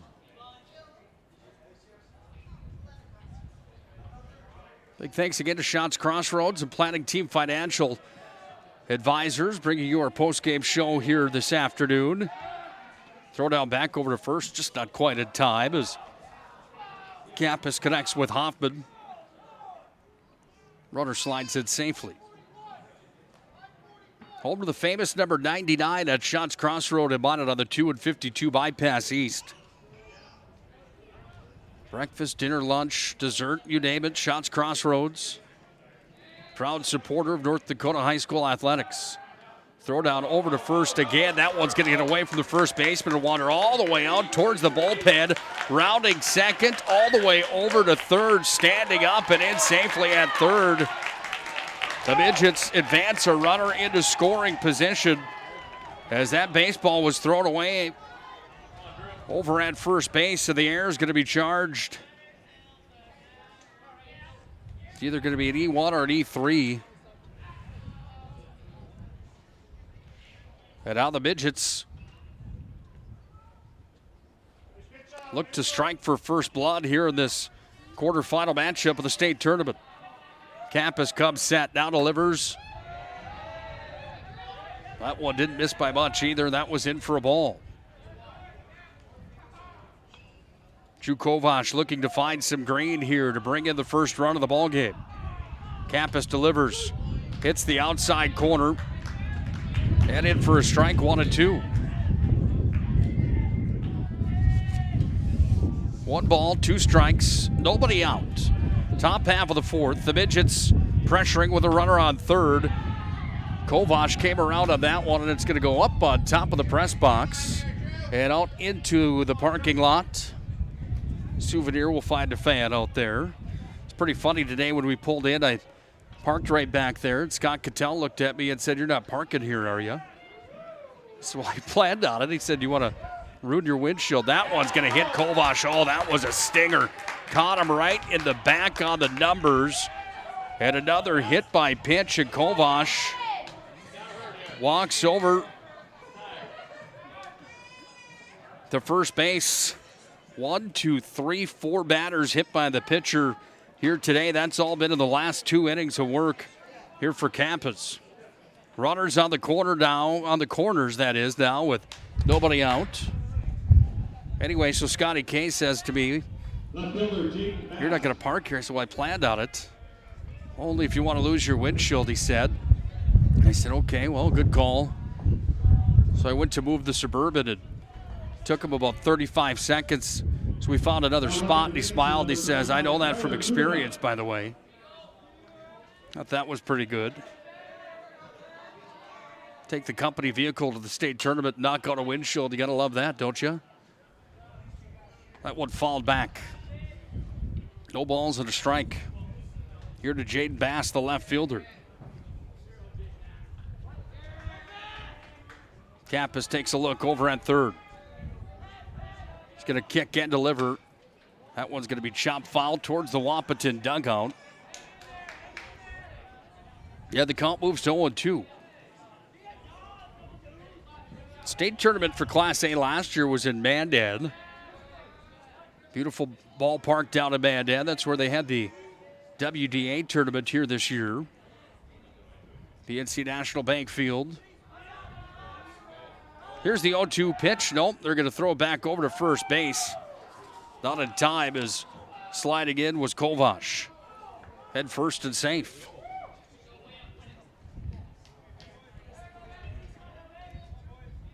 Just about to the midway point to the ball game here today. Here's the windup of the pitch. Runner's going to get on over to second, and advancing safely is Kovash on the stolen base. Your attention, please. Brady Sorensen to the press box. Brady Sorensen to the press box, please. Thank you. Runners at second and third with nobody down. Dickinson starting to turn the heat on here in the state quarterfinals as Kappas tried to find a way out of this. Meanwhile, it's Jaden Bass that looks on from the batter's box. Here's the windup of the pitch. That one got down to the dirt. Block was made by the catcher, Flyfett. And the count moves to 2-2.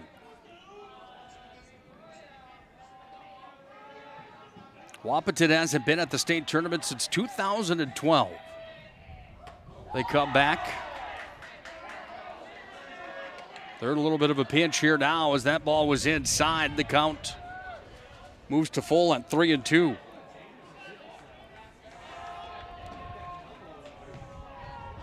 We may see a pitching change coming here as there is action in the Wahpeton bullpen. And another walk as Jaden Bass is going to get on over to first base. Bases are loaded, and I would have to assume that Andrew Landsetter is probably going to make his way out to the diamond. And he will do just that. We'll have a pitching change coming here for Wahpeton when we come back. Dickinson's got the bases juiced.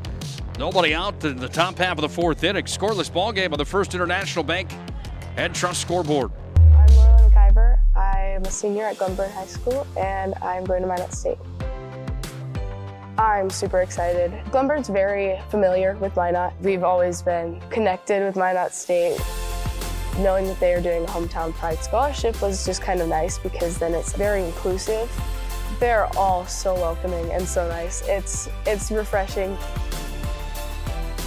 In the end, it just feels like home.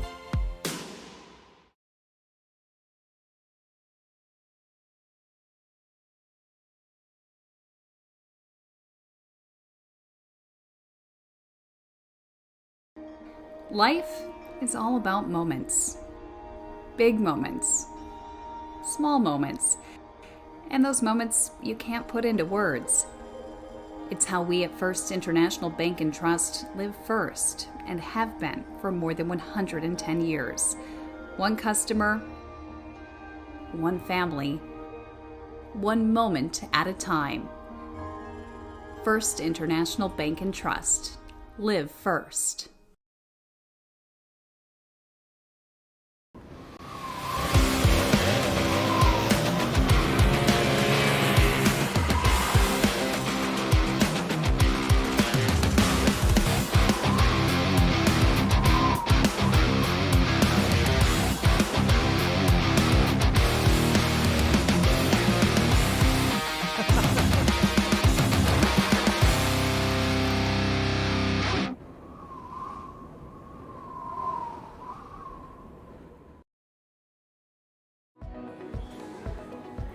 Carson, timeout. Who calls a timeout in this game? Me, I'm icing the kicker. Really? It'll give us more time to talk about First Western Bank and Trust, Like our convenient online banking. along with smart trust service options. We're all about hometown service with bankers that know you and the community. Okay, go ahead and kick. I don't believe this. First Western Bank and Trust. You can bank on us.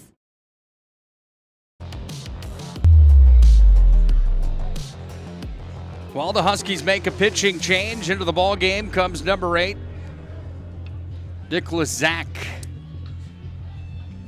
Final line here for Caden Campus. Goes into the 4th inning, gives up 1 hit, no runs, 1 air charged to the Huskies in his time on the hill, and he walked 6 batters. Left-handed pitcher Nick Zach comes in with the bases loaded, nobody out here in the top half of the 4th inning. Wahpeton trying to escape this pressure cooker situation, and Dickinson trying to make the Huskies pay midway through the ball game. And the batter to do so is Carson Weiler. Center fielder 0 for 1 here today. Weiler, right-handed batter, comes up to the dish. 3 straight walks here in the 4th inning. And it ended up being 6 walks in the last 2 innings of work for Campus. Not a bad day overall, just got away from him in the late portions of the ball game. You throw your gas when you can at the state tournament. That's what Caden Campus did here today. Here's the windup of the pitch. That one's in for a strike, and the count moves to 1-1 on Carson Weiler. Sun Ducks back in behind the clouds again here at Jack Brown Stadium. Ball's going to be reached for and poked at. Weiler's going to foul it away up the first base line, goes out into the parking lot. 1 ball, 2 strikes.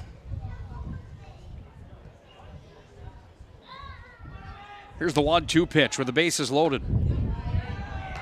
Just missed the corner, tried to place that ball was Jackson Flyfett, the catcher. Trying to get that one to stick. Home plate umpire said not quite. Here's the windup of the 1-2 pitch. Missed outside, and the count goes to 2-2.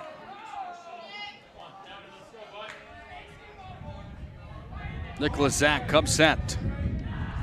Kicks and delivers. This one's poked out into right. Will they make a play? Right fielder Jaden King gloves it.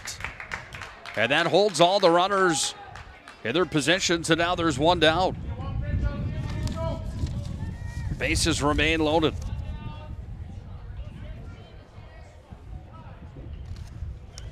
Aiden Rodakowski's going to come back to the dish.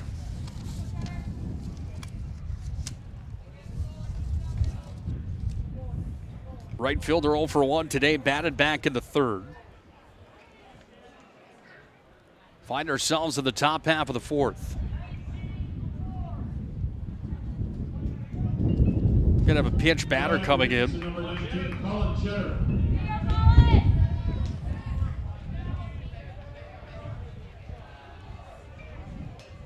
Into the ball game here for Dickinson to bat is number 19, Colin Cheddar.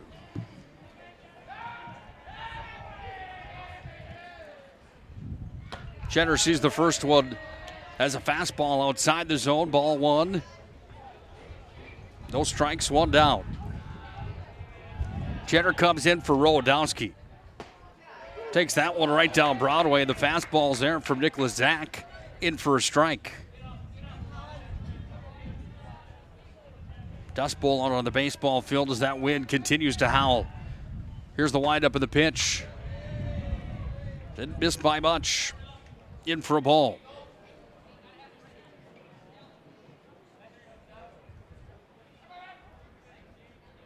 Two on the count.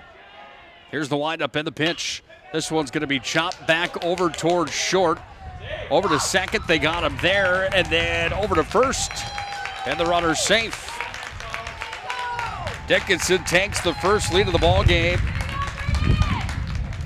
as Colin Cheddar comes up. Knocks home an RBI. Got the fielder's choice.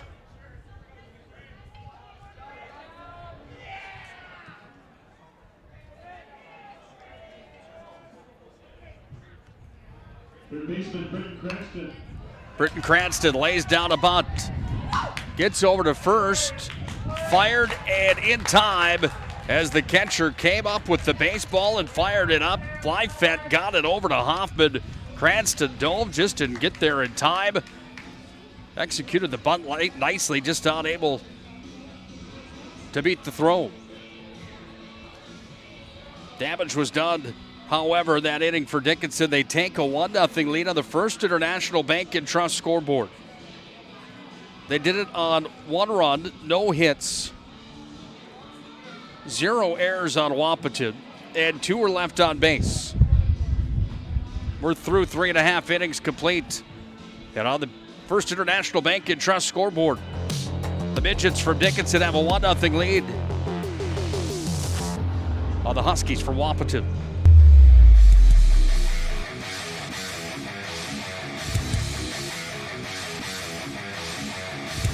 Where attacks, there's a takeaway by Eagle Staff. Eagle Staff on the open floor rises up. Oh, the one-handed rip by Trayson Eagle Staff. Doppler gave a little bit of a look on that one, and then he went in and just whammed it with the right hand. Oh, Eagle Staff with the rip.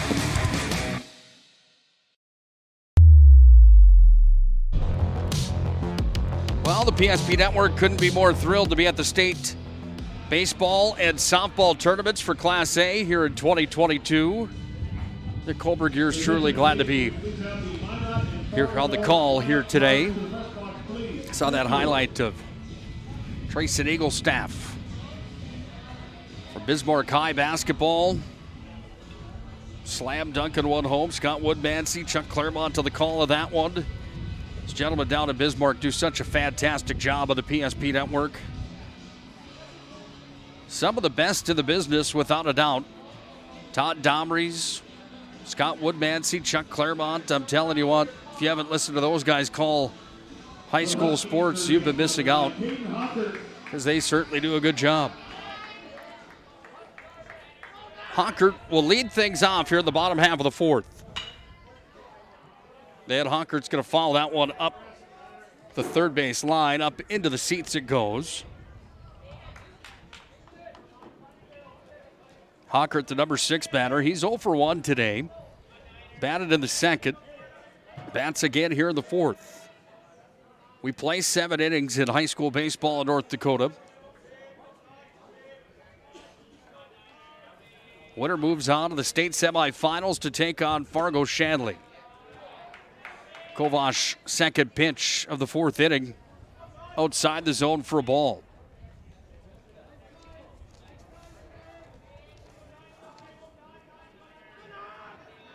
Here's the 1-1 pitch. That one missed the outside corner of the plate as well. Sun's out and shining. 350 over to the left field fence in the corner.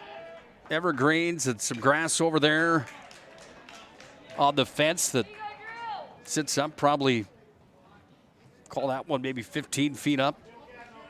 Over at the 350 side. Beautiful trees all around in the valley here in Jamestown.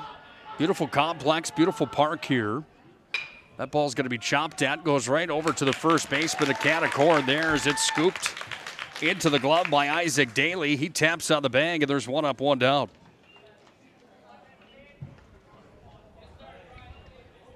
Riley Timian due up next, followed by Jack Rittenauer. We showed up last night here in Jamestown and checked into the hotel. Scott Cattell and I, that is.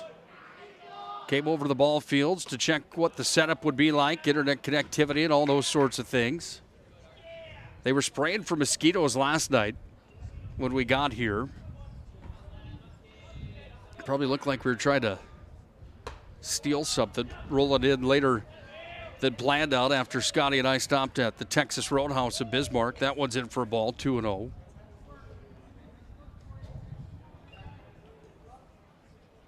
Got set up here this morning.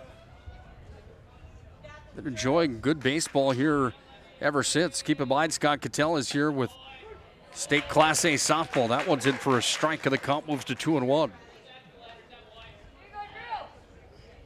Yeah, the spraying for mosquitoes. I should ask those gentlemen. Obviously, me living 3 hours from Jamestown would be just a bit of an issue to have them pull the mosquito zap machines that they were using last night up to the backyard of mine that's got a little swamp in it after plenty of weather that we had at the end of the winter season. Mosquitoes are going to be a little bit of an issue on the back deck, I'd have to assume. That one's in for a strike, and the count moves to 2-1. I'm sorry, the count moves to 2-2. Timian looks at Kovash and waits for the pitch. Kovash shakes his head yes and agrees he'll deliver. That one's going to be fouled back, straight back behind home plate.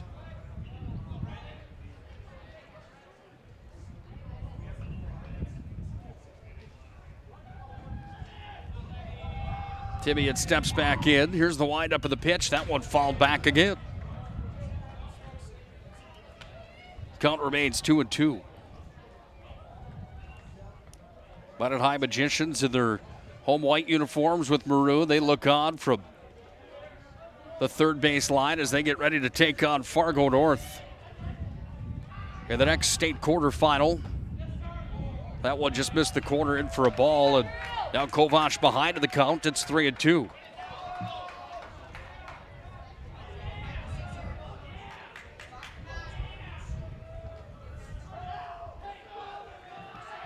Three-two pitch coming. Timian sees that one go low, and he's walked. Huskies with a runner on first now, here with one down in the bottom half of our fourth inning. Brings up Jack Rittenauer. Second baseman Jack Rittenauer. He walked back in the second. He was hit by the pitch. Jaden King then reached first on an error. Now the second baseman back in the second. Pitch was in for a strike on the shown bunt. 71 pitches now for Kovash.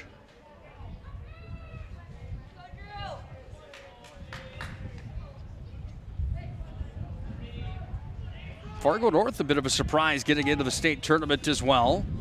Minot was also, the way that Minot got in, they weren't at the top of the list inside of the West region by any means.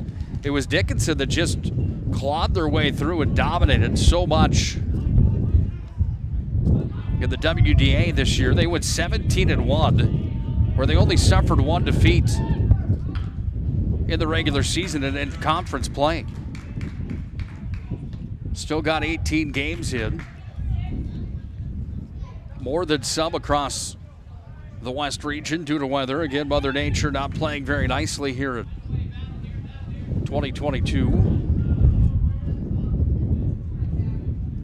Just playing nicer today, but it's certainly windy here in Jamestown. Healthy lead over at first. Here's the windup of the pitch. Breaking ball missed the outside. And the count moves to 1-2 strikes.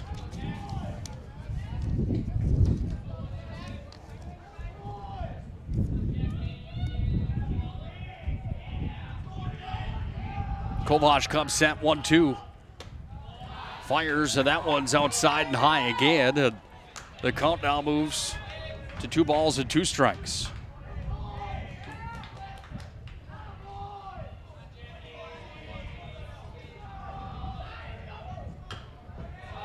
Wind up of the pitch. That one's going to be swung on and fouled back.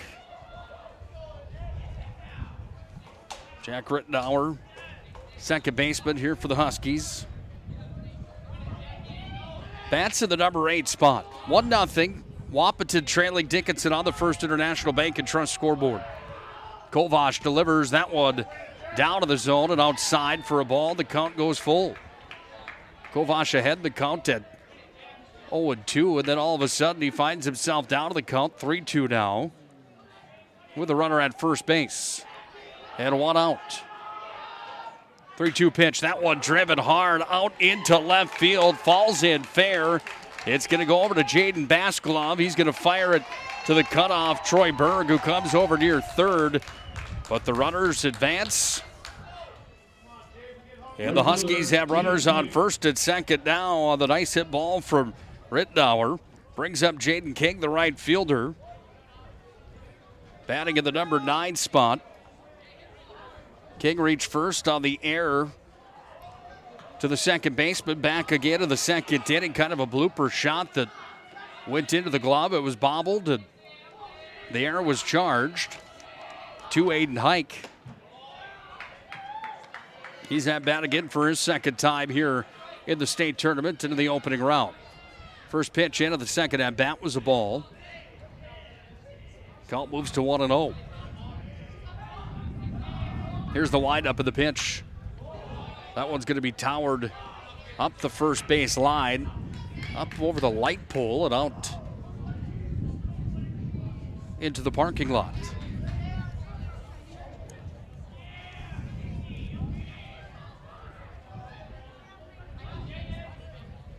One ball, one strike, one out.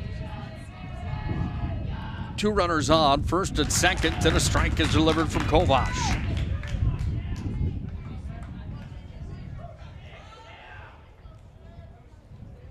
Getting pretty excited with the PSP Network, making our plan for the next year, what we plan to cover between Minot and Bismarck and across the West region. Curveball was high, that one's in for a ball, 2 balls and 2 strikes. Brought you the WDA basketball tournament last year. Full season of regular season basketball for boys and girls, Class A and B. Swing and a miss. He struck him out. Jaden King goes down swinging. And another K for Drew Kovash. Hasn't registered a strikeout since back in the second inning, and he's got one here in the fourth. We go back to the top of the order now with the Wahpeton pitcher, Caden Kappas. He struck out his first at bat. He's the leadoff batter. 0 for 2 in the ball game here today. Quick conversation as Troy Berg comes over to talk to Drew Kovash at the pitcher's mound. Still runners at first and second. Here's the windup of the pitch. Kappas sees that one fly by, but outside for a ball. Yeah, after the WDA basketball tournament and then the state Class B tournament, State A tournament, state hockey, Region 6 and Region 5 tournaments that we covered on PSP Network. Here's the windup of the pitch. Curveball's in for a strike, 1-1. We got to springtime. We were ready for a short break, and then we got to springtime and the way that Mother Nature played with us. And then a trip that I had planned to Arizona for a buddy's wedding. We didn't get any regular season baseball on the air this year. Glad to be here now for state tournament time. We'll have a full schedule of football and volleyball on again. That one swung on, it's fouled. They throw it down the first base line, but the ball was tipped foul. It came out in front of the batter's box. Kappas took that one off the lower body, and he's going to walk over to the third base coach and have a quick conversation and let that bruise start to form.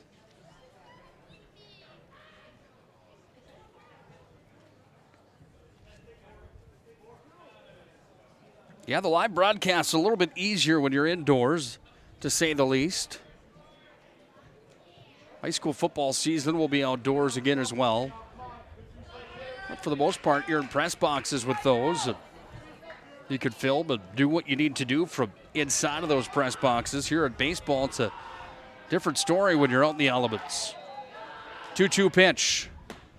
Sent in, fastball was low, and the count moves to full. Here the Dickinson fans thought that one was maybe on par for where it should have been. Kappas will step in. Runners on first and second. 2 down here for Wahpeton. They trail by a run in the bottom half of the fourth inning. Kovash steps off the hill. He went to look back to throw back to second. Tibian scattered back, and nobody was there to cover. Here comes the 3-2 pitch. That one drilled out towards right, but the first baseman, Isaac Daly, was there. He got up and put the glove on it, and Daly with A grab over at first base holds the Huskies off the board. And we get through 4 complete innings. We head to the top half of the 5th, and we still have ourselves a ball game here today as the Wahpeton Huskies and Dickinson Midgets sit on a 1-0 score. The Midgets are on top. No runs, 1 hit, 0 Dickinson errors, 2 left on base for the Huskies in the bottom half of the 4th. Let's go to the 5th.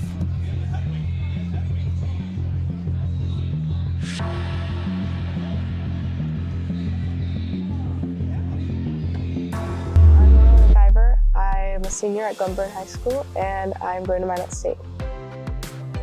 I'm super excited. Glenburn's very familiar with Minot. We've always been connected with Minot State. Knowing that they are doing a Hometown Pride Scholarship was just kind of nice because then it's very inclusive. They're all so welcoming and so nice. It's refreshing. In the end, it just feels like home.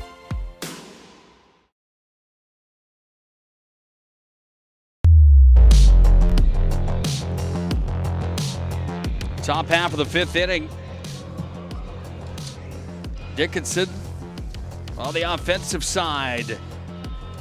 Here in the top half of the 5th, they were the number 3 seed out of the West region coming in. One of the favorites to win this tournament potentially, and conversations with many people across the baseball world coming into this tournament this week. Wind up in the pitch to Kovash. That one in for a strike.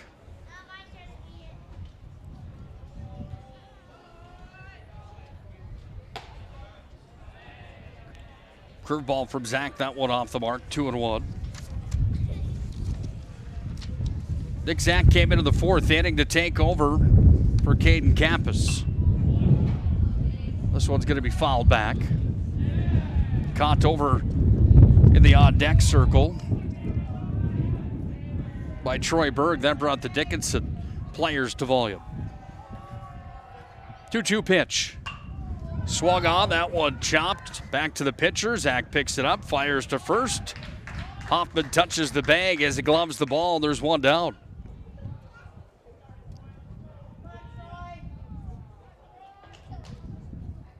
Brings up Troy Berg. Aiden Hike, Isaac Daly. Kovash on the list next.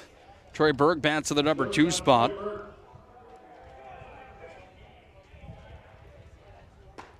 Hit by a pitch back in the 3rd inning, so he walked. Grounded out back in the 1st. Faces the left-hander. Nicholas Zach, he bunts it up the 3rd base line. Had the motor on over to first base, but the ball rolled foul by the time he reached first base. Count moves to 1-1. Yeah, back to scheduling for PSP Network next year. We're looking forward to more coverage across the West region and the WDA.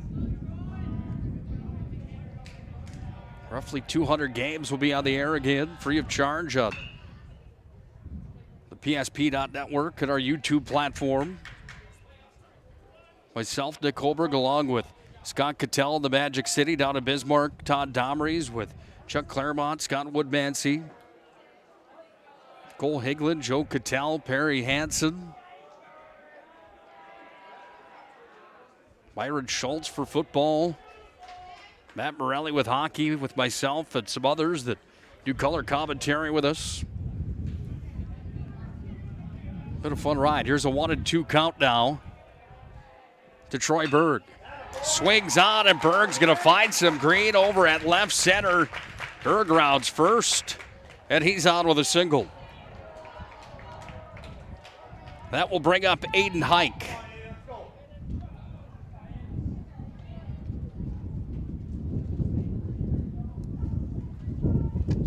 Singled back in the 1st.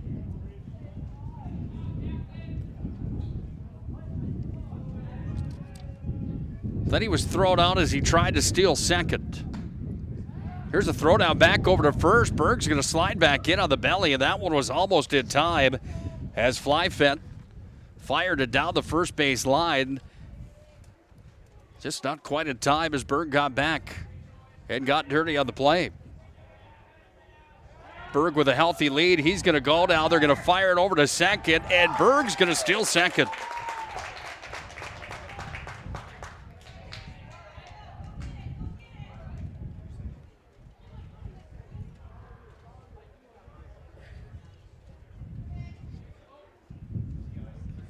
Troy Berg facing the left-hander, Nicholas Zach. Turned the motor on and got over to second. That's where he sits now with another healthy lead over there. And Nick Zach's going to step off.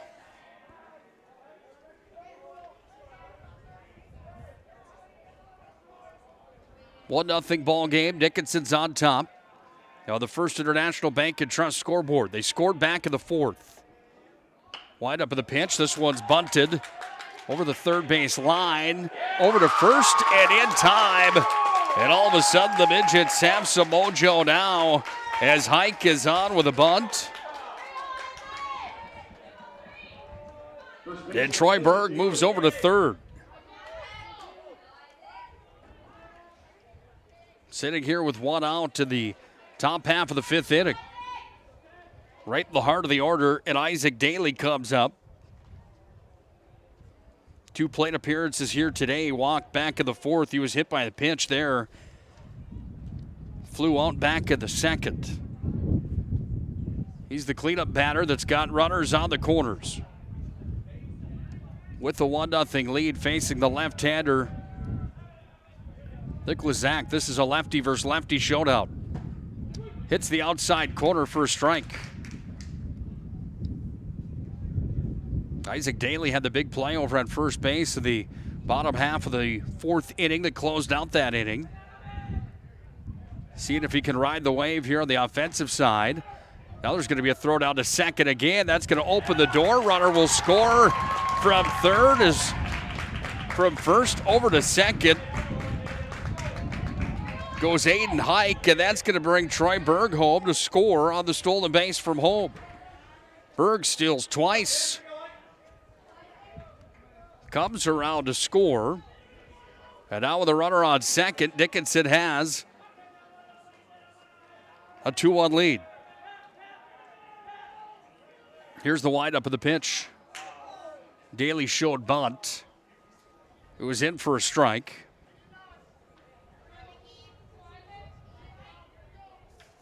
Nicholas Zach heads back up to the hill.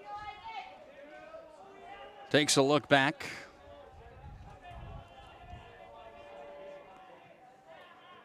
And now delivers.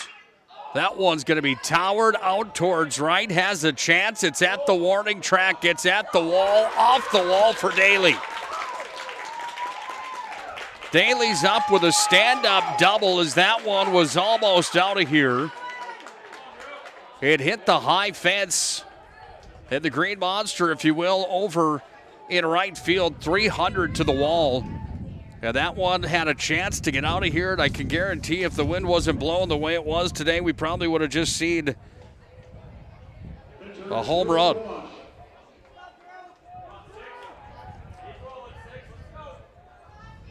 Runners on second and third now. Here with one out as Drew Kovac comes up, the right-hander. Here's the windup of the pitch. Missed just outside the zone. 1 ball, no strikes. Crowd continuing to grow here at Jack Brown Stadium as it does before the start to the next one. It sure seems each and every time. Kovac sees a strike in the count, moved to 1-1. 1 ball, 1 strike, 1 out. Runners on second and third after Isaac Daly towered a shot out to right. Hit the wall. 30-mile-an-hour winds coming right back at him. That was not an easy one. This ball is going to be thrown from the catcher back over to third base, trying to chase the runner down. Timian had to get up, trampoline, and jump up to catch that one to scatter and chase Aiden Hike back over. He did successfully. Count sits at 1-2. Here's the windup of the pitch. Showing bunt, squeeze bunt is there. Wateron will score, back over towards first. It's safe again. Now Daly's going to come home. Daly steps on the plate. Dickinson's going to score 2, and back over to second goes Drew Kovash.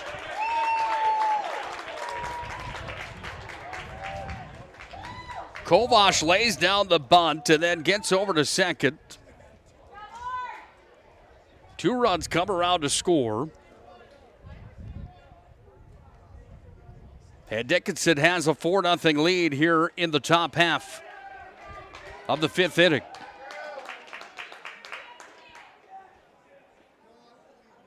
Brings up Jaden Bass, the left fielder. Well, if you're a fan of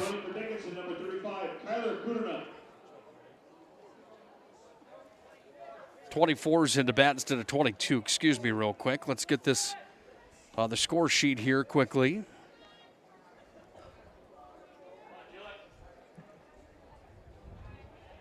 Jeremiah Gillick comes in. Now batting for the Midgets, number 24, Jeremiah Gillick. Jeremiah Gillick in to face Nicholas Zach. Gillick, a right-handed batter, comes in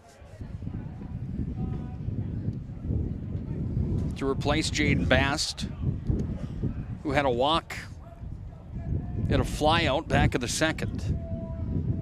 Zach with the delivery, that one right down Broadway for a strike. If you're a fan of the fine-tuned little elements of baseball that can make a team so much fun to watch, stolen bases and just playing the game, that's the Dickinson Midgets right now, as they've mustered up 4 runs on 5 hits in this ball game. Smart base running. The right calls on the stolen bases have been the difference maker in this ball game here today. Wapaton's got 4 hits of their own, but they haven't registered a run yet in the contest. That one's going to get past the catcher. Throw it out over to third. Sliding in time. And again, it's Kovash over to third base, and Kovash slides in safely.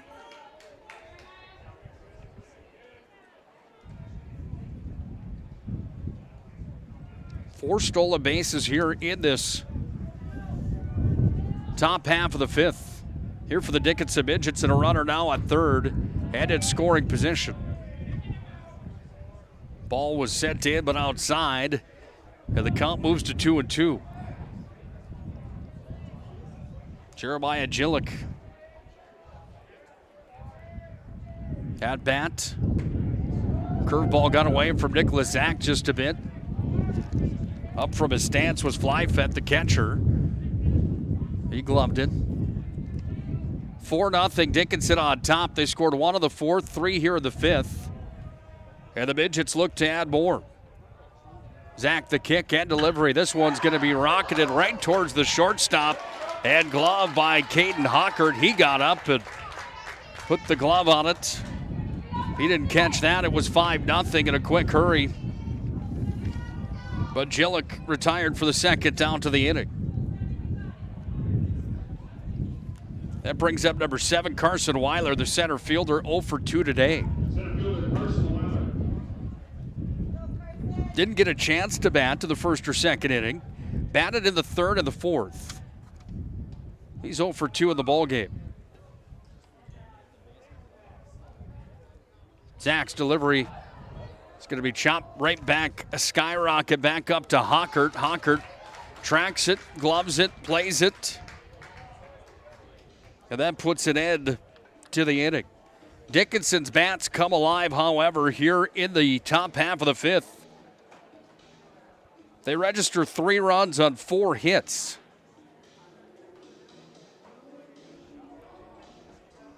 One Wapaton error and 1 left on base.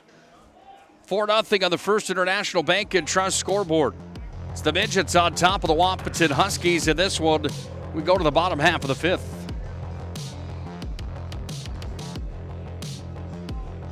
The magic of what we do really comes down to combining different aspects of patient care. Here at Premier Chiropractic, we love combining soft tissue work, the adjustment, and exercises together. We found that this gets the best results for our patients. We have 3 chiropractors to fit the needs of the entire family, a rehab area for our exercises and equipment for any athlete to improve performance. Give us a call and we will get you back to doing what you love.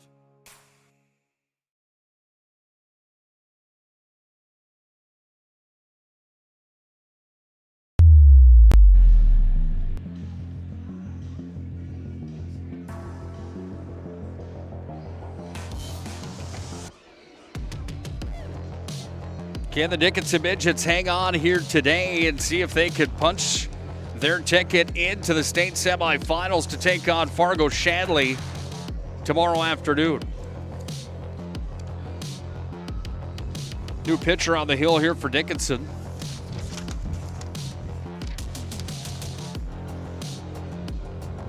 See if I can grab a number in just a moment. It's Jaden Bass that's on the hill now here for the Midgets.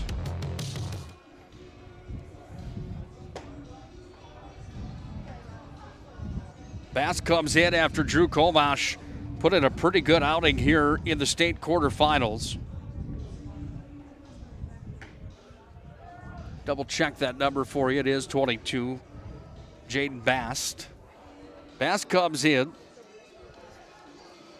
The numbers for Kovash on the day.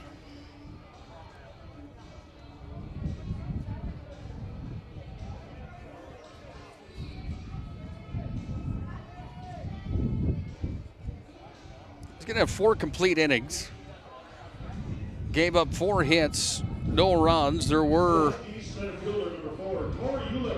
only 1 error charged on the Dickinson Midgets. So in comes Jaden Bass now. Maybe to see if he could close out the next 2 innings here for Wahpeton Huskies, looking for the come from behind rally as they're down by 4 on the First International Bank and Trust scoreboard. 23-3 for the Midgets on the season.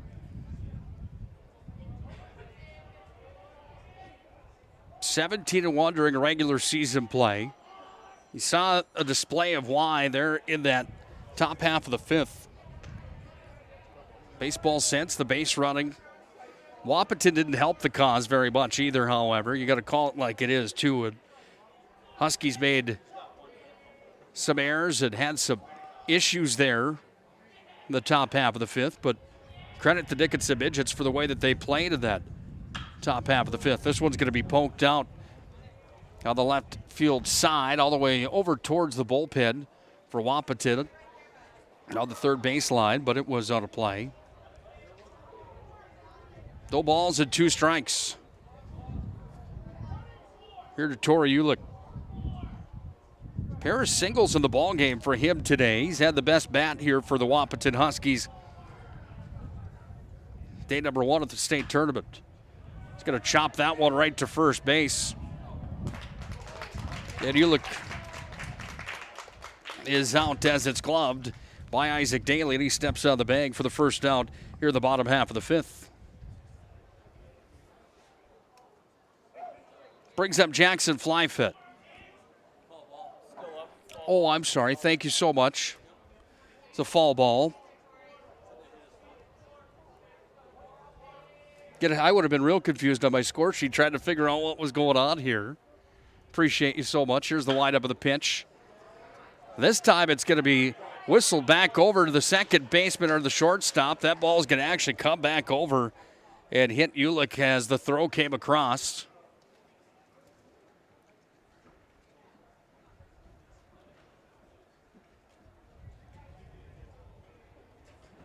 Ulick is down, and Sports Medicine's going to come out and attend to him here.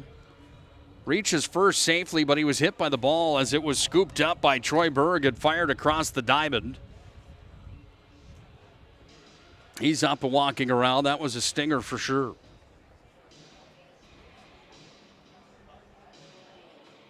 Midgets coach and Isaac Daly, the first baseman over there with the trainer and the Wahpeton coaching staff.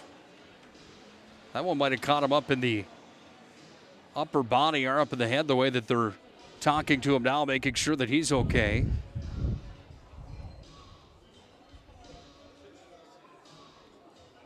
reaches first. I thought they had him dead in the water, but it was a foul ball on the pitch before. I was quick to get to my score sheet. I would have been completely lost if didn't have some assistance up here in the booth. They still have a conversation over on the first baseline with the batter, Tori Ulick. Is now a base runner after he reaches first successfully. And you could use that word lightly because he was pegged with the baseball in big time. On his trot over to first base, he's all right. He'll get a round of applause from the fans here at Jack Brown Stadium. It's going to bring up Jackson Flyfett now, who comes to the dish.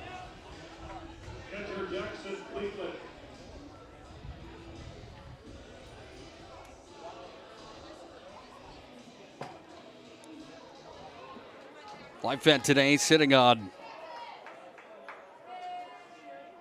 fielder's choice where he reached first and then he flew out back in the third. Runner on first coming set. Jaden Bast is going to fire back over to first and in safely and in time. It was Tori Ulick.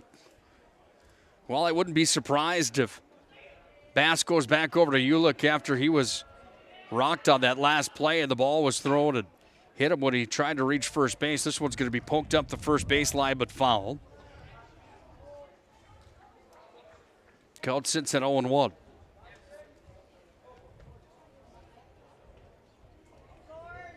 Make sure to like and follow the PSP Network on all social media platforms to stay up to date with all things sports from North Dakota high school sports in the West region, the WDA. Throw down back over to first again. And in time as you look over at first base. Two more quarterfinal matchups coming up here today on the PSP Network, and then tomorrow we'll get into two semifinals for softball and two semifinals for baseball. And then the softball state championship and the baseball state championship coming up on Saturday. PSP Network teamed up with the NFHS Network for live video coverage of both of these tournaments. Bass takes a look over at first again with a healthy lead over there. Here's the windup of the pinch. That one just missed the outside corner. Yeah, the count moves to 3-1. Don't forget, if you're shopping for tires, shop Tires Plus.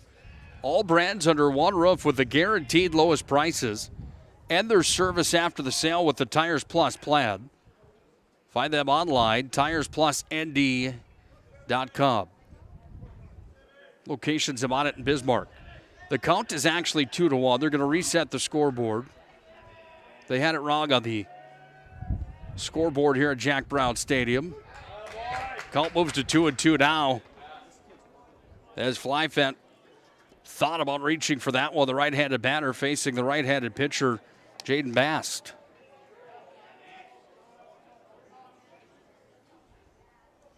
2-2 count as the crowd continues to fill in the late portions of this one before we get set for Fargo North and Monett High coming up. Monett High ended up making it all the way to the big dance of the WDA tournament. They lost to Century in the championship game. The Magi come in as the number 2 seed from the West region. Here's the 2-2 pitch. This one swung on. It's going to go right over towards the shortstop. Picked up by Berg across the diamond. Gets away from Daly. Runners are going to come around over to third and second. Daly's got a cannon on him from there, so the runner was held over at third base as Ulick thought about getting around and coming in to score the first run of the ball game for the Huskies. Well, we've got runners now at second and third in Wahpeton.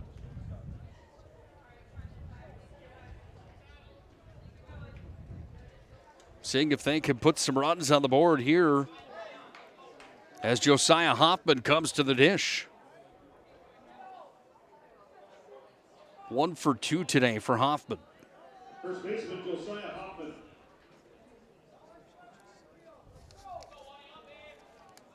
Jaden Bast takes the call. He's going to kick and deliver.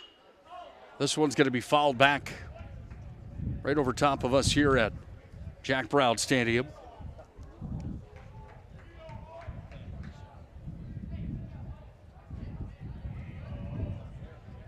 0-1 the count. Here to Hoffman. Delivered, swung on and a miss. Fast ahead in the count. 2 strikes to no balls. Here with nobody down here in the bottom half of the 5th. Here's the windup of the pitch. Inside, there's a ball on the inside. Count moves to 1-2.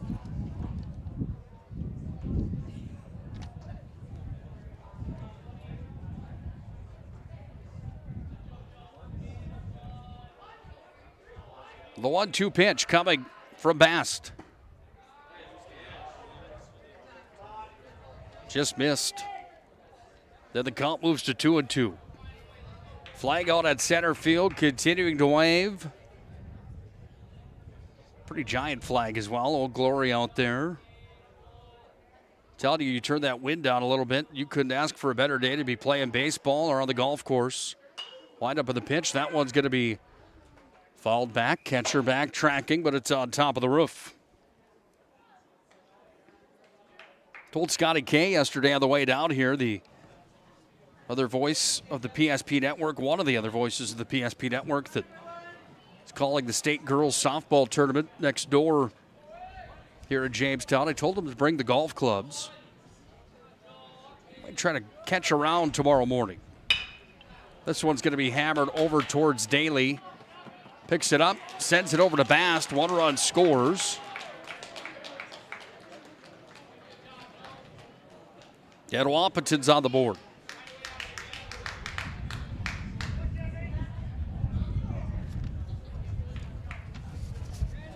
Left fielder Gavin Schroeder.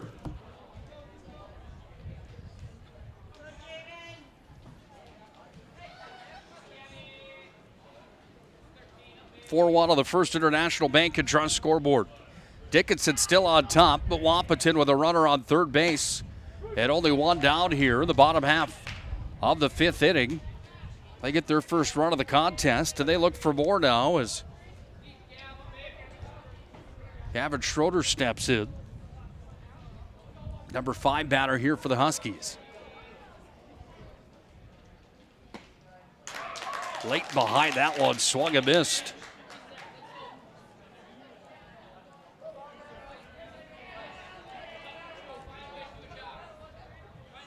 West Fargo Cheyenne in attendance already here today. Mountain High already in uniform, as are the Fargo North Spartans as they await their next matchup. Jamestown and Cheyenne tonight. Have to assume that will be a pretty full ballpark here tonight. Jaden Bass missed there. Count moves to 1-2.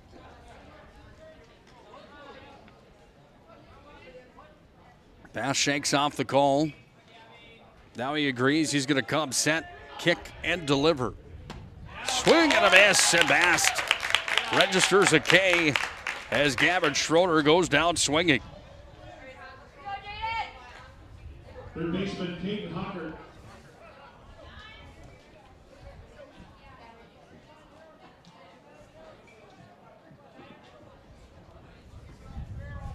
Caden Hocker comes in. They're with 2 down. That breaking ball had some motion on it to in for a strike.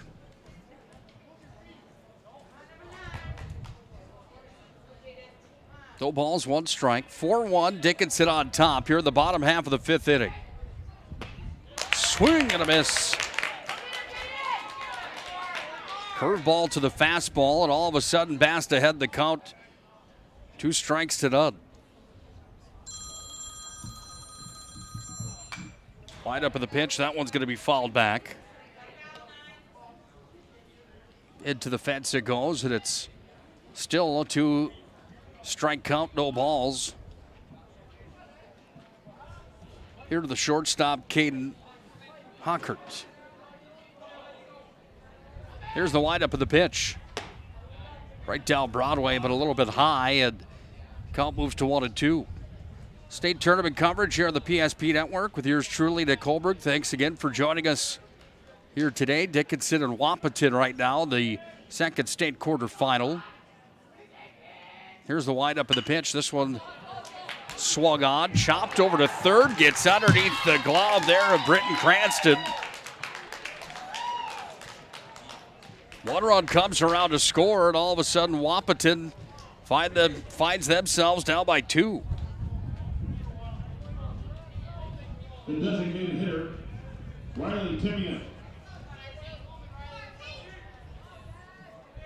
Brings up Riley Timian.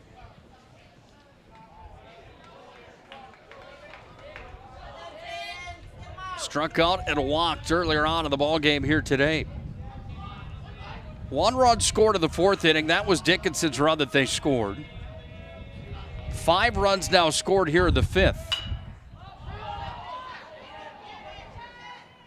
3 for Dickinson, 2 here for Wahpeton, and now the inning's going to come to a close as that ball from Timian was towered up.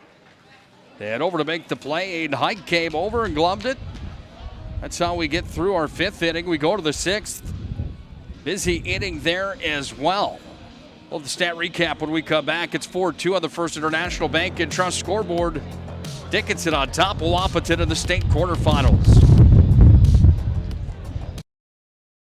If your eyes could talk, they'd tell you life is better with LASIK. No more reaching for your glasses. No more dry eye from overwearing your contact lenses. Right now, Bismarck LASIK is offering free consultations for LASIK procedures. Break free from the daily hassles and expenses of glasses and contacts. Life is clearly better. Book your free consultation today with Bismarck LASIK and see the difference. Call 222-2020 or schedule online at bismarcklasik.com.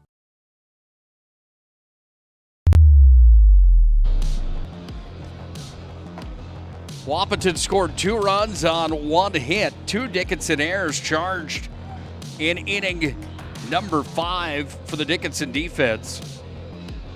1 runner left on base. We find ourselves in a 4-2 ball game. Dickinson on top. They look for some insurance runs here as we enter the top half of the 6th inning. We play 7 innings in North Dakota high school baseball here at the tournament. Getting to be crunch time. Rodakowski up at bat. Takes the first pitch, swings on, sends it back over to Caden Hockert, the shortstop. He gloves it. Then there's 1 down.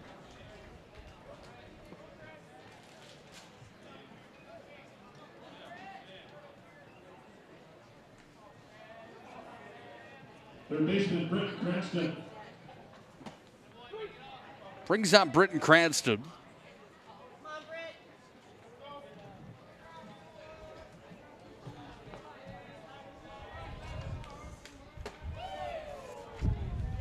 Nick Zach still on the hill here for Wahpeton.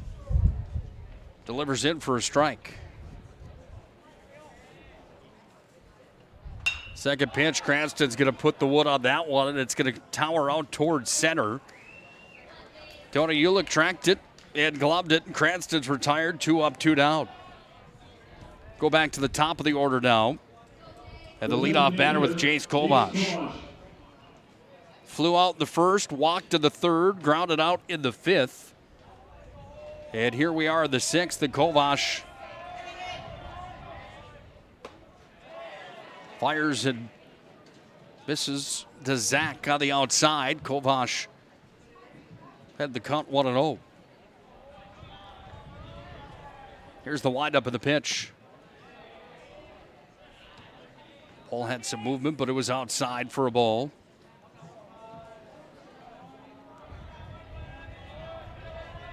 Two balls, no strikes. That one right down the pipe for a strike, 2-1. Premier Chiropractic is our family's choice for chiropractic care in the Magic City. This one's going to be fouled up the third base side. Out into the parking lot it goes. Dr. Cody Haugen, Dr. Kirk Mason, and Dr. Becky Perry Domries can be found at Premier Chiropractic. Experience the difference at premierchiropracticnd.com.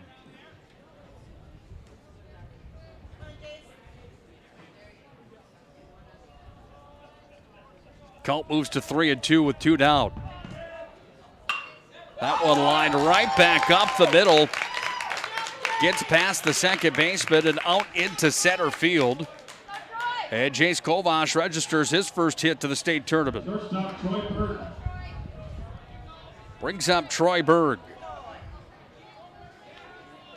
Singled back in the 5th.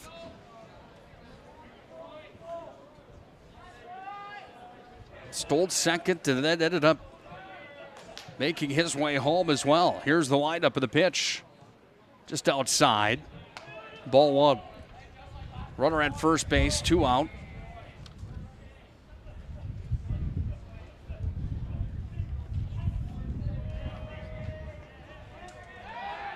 Here's the throwback over to first.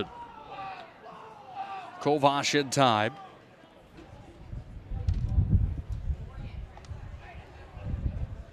Four-2 midgets are on top.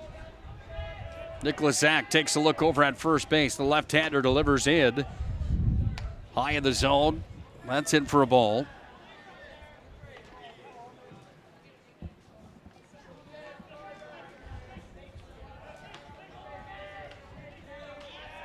Zach will deliver again. That one's going to be fouled back from Troy Berg. Count moves to 2-1. Well, we spent last week and last weekend at the Community Bowl, the MDU Resources Community Bowl down in Bismarck for the state track meet. If you've never experienced that, that's something that, if you're even the slightest sports fan, it's worth taking that in. Troy Berg sends it out into center, shallow center. And it's gloved out there by the center fielder, Ulick, who had 2 outs of his own there, the top half of the 6th inning.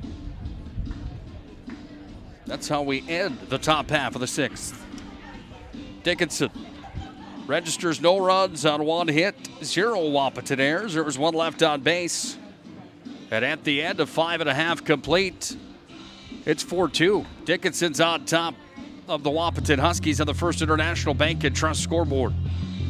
Bottom half of the 6th is next.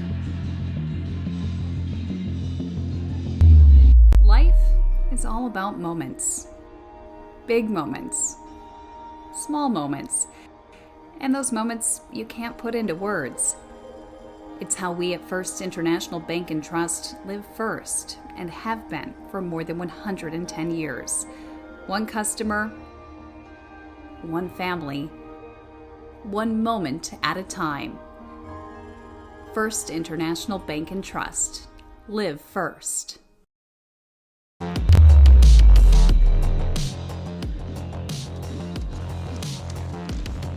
Dickinson defense trying to hang on here. 2 more at-bats for the Wahpeton Huskies, and right now it's the Midgets that have themselves on top by 2 runs. Looking to see if they can hang on here in the late portion of the state quarterfinal. You see, if you're watching on the NFHS network, you see the Fargo North Spartans awaiting their turn to take the field here at Jack Brown Stadium. Again, Wahpeton making their 5th state appearance. First time since 2012 that they've been here. They've never made it into the state championship game in the 5 appearances that they've made. There's a little chopper down the third baseline that's foul.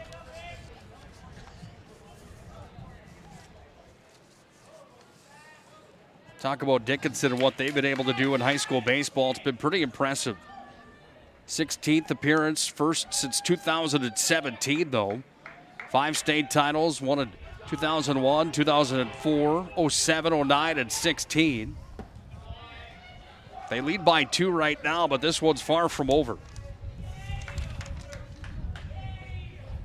1-1 count for Jack Rittenauer. Walked and singled in the ball game here today. Sees the count move to 2-1 now.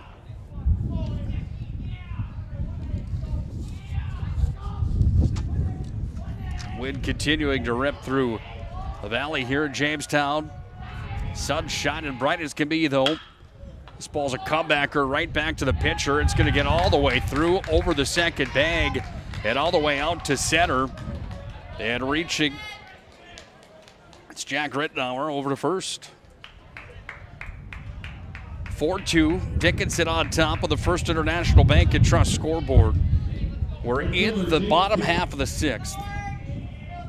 Reach the bottom of the order here for the Wahpeton Huskies as Jaden King comes back to the dish. He struck out earlier on here today.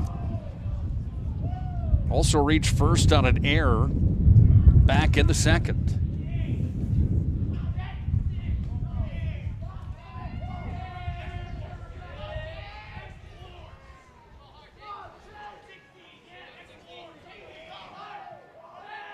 Throw back over to first. Not in time, but did safely as Rittenauer. Huskies dug out at volume. Tried to share their enthusiasm for the teammates. Throw down over to first on the first ball here this at-bat. Not in time. One ball, no strikes here to Jaden King. Jaden Bass continuing to work here for the Dickinson Midgets in this showdown here today. Wind up of the pitch was outside and low for a ball. 2 balls, no strikes. Nobody out, bottom half of the 6th.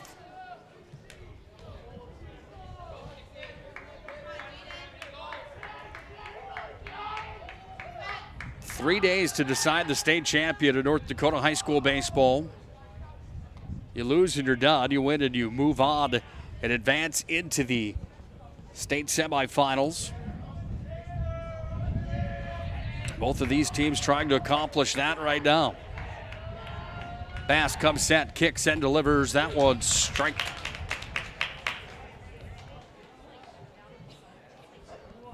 That was a good spot. 2-1 down the count.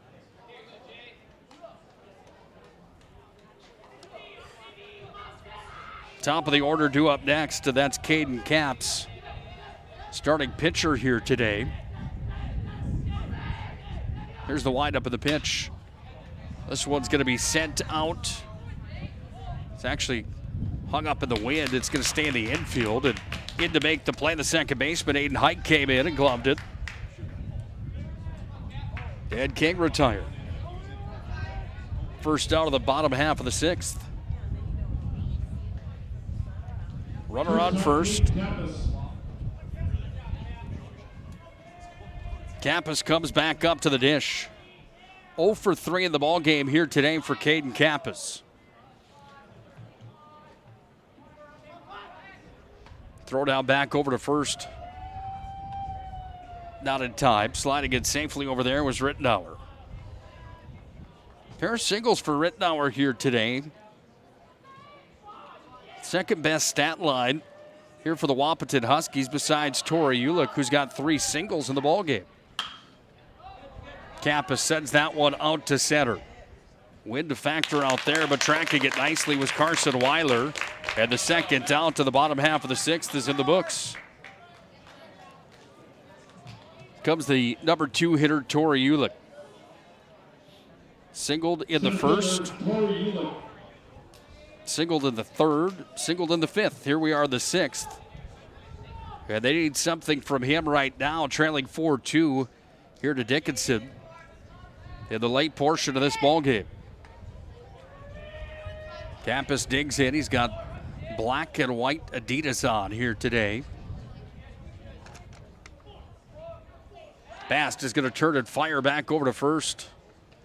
Sliding it safely on his belly again, Rittenauer. Left-handed batting, Ulich steps back in with the open stance. Here's the windup of the pitch. Swing and a miss. Runner's going to go down to second. The throw was not quite in time. It was on the mark, but just not there in time. And stealing second is Rittenauer. Moves a runner into scoring position here with 2 down. And a player here for the Wahpeton Huskies who's been good at the plate here today. Bass comes set. The kick and delivery showing bunt as Ulick over to first. The throw comes It's going to be not in time. It actually glows off the glove of Daly, coming around to score. The Huskies are back within one as Rittenauer comes in from second to get home to make this a 4-3 ball game.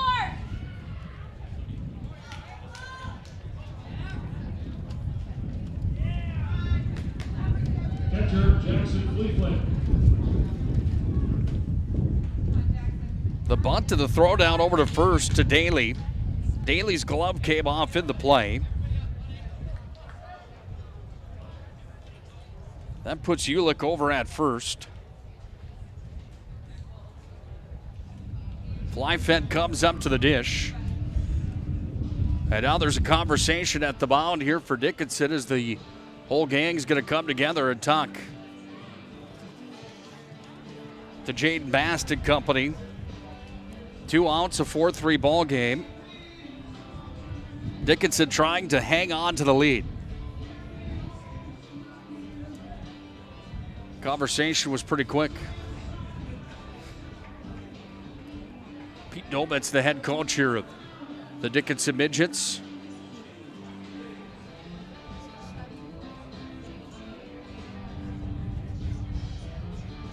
Dickinson seeing if they could hang on to a one-run lead in the late portion of this ball game. They lead 4-3 right now, and at the dish, Flyfett steps in. Right-handed batter facing Bast. Throw down back over to first, and in time sliding it safely. The tag attempt there from Daly was Ulick.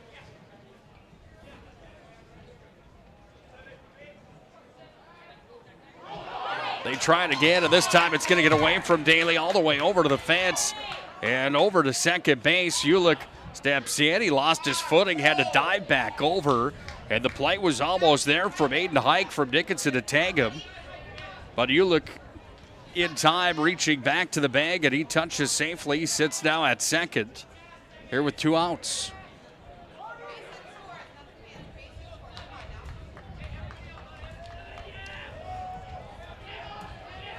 Fourth error of the ball game on the Dickinson Midgets.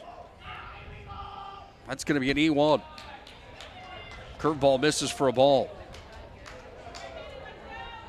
Talked earlier on today about starting pitcher here for Wahpeton, Caden Capps with the mustache. That's the theme here for the Huskies. 2022. If you could grow them, show them, fellas. That's kind of the motto it looks like here. Gotta love some of those traditions, don't you? Think about Red River Hockey at the hockey world. They bleach their hair blonde every year. Runner's gonna steal third, get over there safely. Yes, he does. Throwdown came from the catcher, Landon Olson. Over to Cranston. Cranston jumped up and gathered the baseball, but Ulick slides it safely, and Ulick all the way over to third now. Here with a 2-1 count. Jackson Flyfett. Bast is going to come set. The kick and delivery. That one chopped back over to the third baseman. Knocked down, gloved. Cranston across the diamond. Did he get there in time? Down into the splits goes Daly, and Daly puts the arm up. How do you like that play? That one would have been good enough for a top 10 on SportsCenter, possibly, as Cranston knocked it down. Not an easy play to make. Goes across the diamond, but the real play came from Daly. He reached out. 6-foot-plus frame. Got down to the splits completely. Got the arm up. And collects the third out of the 6th inning. That retires the Wahpeton side, and we go down to the 7th. 4-3 on the First International Bank and Trust scoreboard. Dickinson's on top. Wahpeton reeling them in so ever so slightly. Final inning comes up next here on the PSP Network. Remember where this goes? I don't know. Are you sure it wasn't clicking and not a zzz, zzz? I think your quash litter valve's stuck. Do you even have insurance? If we soak it, it should be good. No matter how much you know or don't know about your vehicle, trust the experts at Tires Plus. Real answers from real mechanics. Inspections are free to ensure your vehicle is always in peak condition. Thinking service? Think Tires Plus.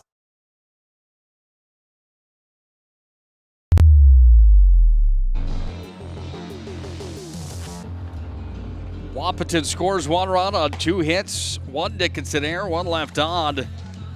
Highlight reel play from the first baseman, Isaac Daly, getting down into the splits to make the play on the Cranston throw at the end of the 6th. We now enter the 7th, and it's crunch time. Dickinson looking for some more insurance in this nail-biter of a contest here that has had a little bit of everything here today. Some errors, some good base running, some hits. 13 total hits in the ball game, 7 total runs, 6 total errors, something that both teams are going to look to clean up here today. And moving forward in this tournament, you're going to have to. Playing Shanley tomorrow.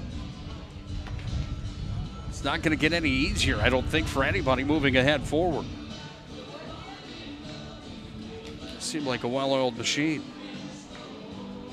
We'll lead things off here in the top half of the 7th with Aiden Hike. Reached first on a bunt back in the 5th. Grounded out the 3rd. Singled back in the 1st. Number 3 batter here for the Midgets. Hike steps in. Wide up of the pitch. Nicholas Zach continuing to fire away. On the hill here for Wahpeton.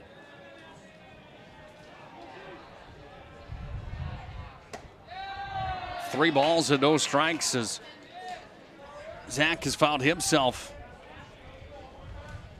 on the wrong side of this count. That one hits for a strike on the inside corner. Aiden Hike, a right-handed batter. Waits for the 3-1 pitch. Gets it, and it's ball 4.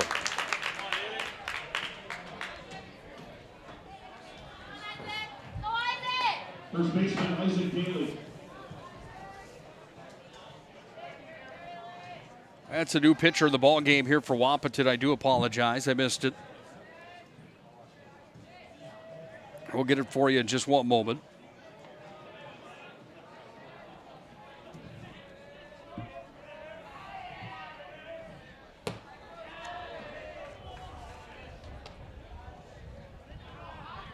It's Caden Hockert that came into pitch now here for the Huskies.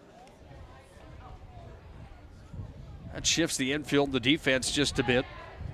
See if we can get a number on who replaces Hockert at short.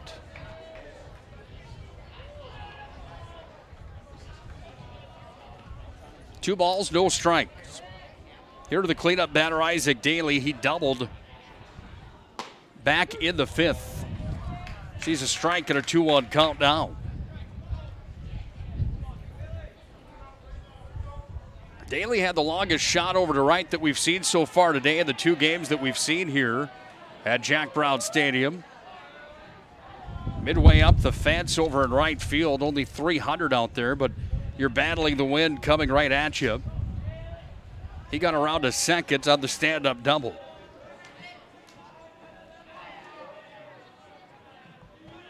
Good lead over at first. Here's the windup of the pitch to Daly. That one down to the zone, called a strike. 2 balls, 2 strikes.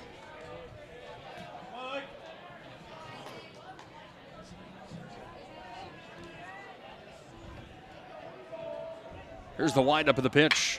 That one's towered out to right again, has a track. It's at the track, the wall. See you later. 2-run shot for Isaac Daly as he sends that one out of the ballpark. And Dickinson adds 2 more to the lead.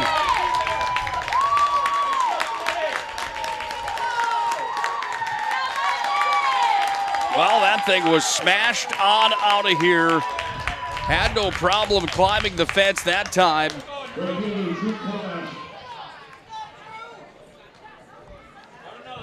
And Isaac Daly hits a home run, brings this place to volume.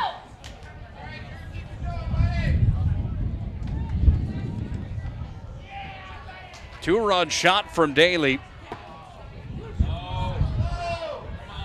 And all of a sudden, Dickinson finds themselves on top of this one. 6-3.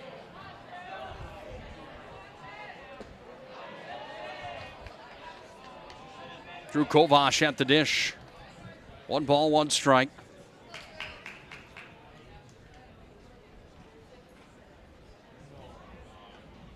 Isaac Daly takes 1 yard. Strike on the outside corner. 1 ball, 2 strikes to Drew Kovash. Here's the windup and the 1-2 pitch. That one, a breaking ball, dropped and kind of blooped over. Daly's going to get on over, make that. Kovash gets over to first. It's going to be an error on the play. Kovash is going to slide in safely to second. And the Midgets are moving now as a walk, a 2-run shot. Drew Kovash reaching first and getting over to second after the error.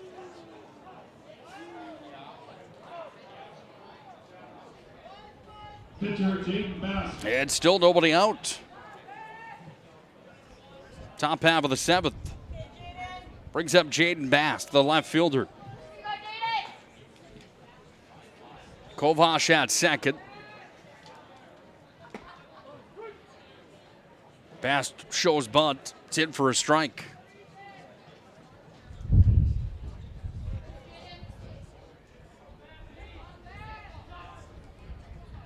Here's the windup of the pitch.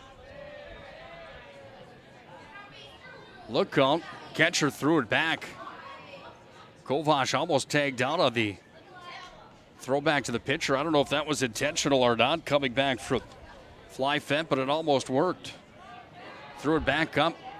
Shortstop was there. Here's the windup of the pitch. This one gets past the catcher and around. Kovash will come over to third.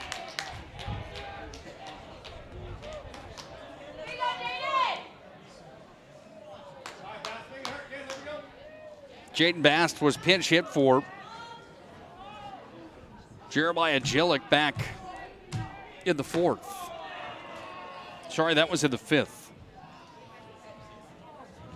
2 balls and a strike here. 6-3, Dickinson on top. Here's the windup of the pitch. And the strike was called.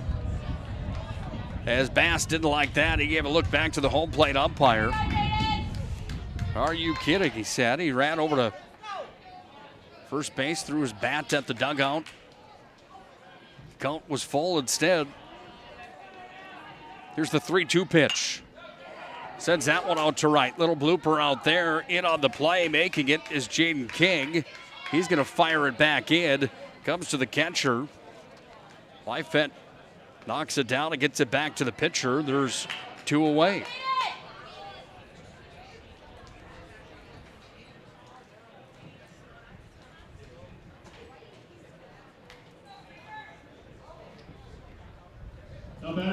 Carson Weiler. Doing the order. They pinch hit Caden Krieg instead. Left-handed batter, he steps in.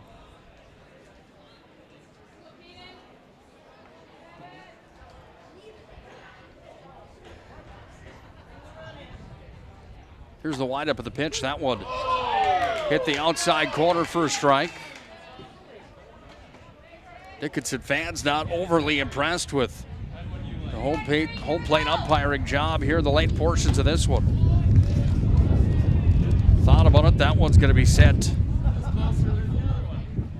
Looked like the same place on the plate, but it's called a ball, 1-1. That one to the inside for a strike, 1 ball and 2 strikes. There's actually 1 away here in this top half of the 7th. That one's going to be blasted out towards right. It's going to go into the seats and foul. Another souvenir finds a fan. As Caden Krieg comes in for his first at-bat to the ballgame. 1-2 pitch. Breaking ball off the mark. Count moves to 2-2.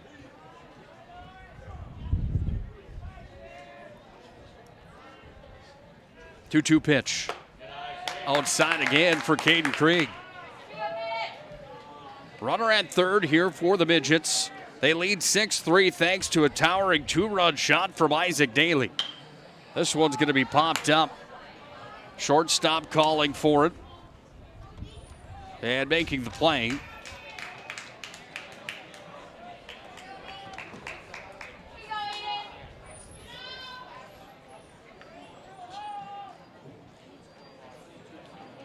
Now there's 2 down. Left fielder, Aiden Radikowski.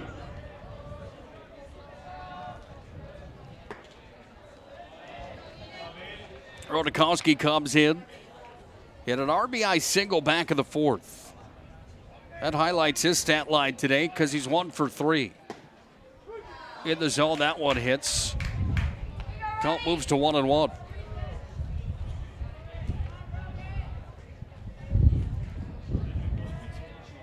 Here's the windup of the pitch. Hits the outside corner. The count moves to 1-2. Caden Honker came in from short to close this one out here today for the Huskies. Fires a curveball in, but that one missed. 2 balls, 1 strike. Caden Capps started today on the hill. Nick Zach came into the 4th. Then here in the 7th, we see Caden Honker. Seeing his 6th batter here in the 7th.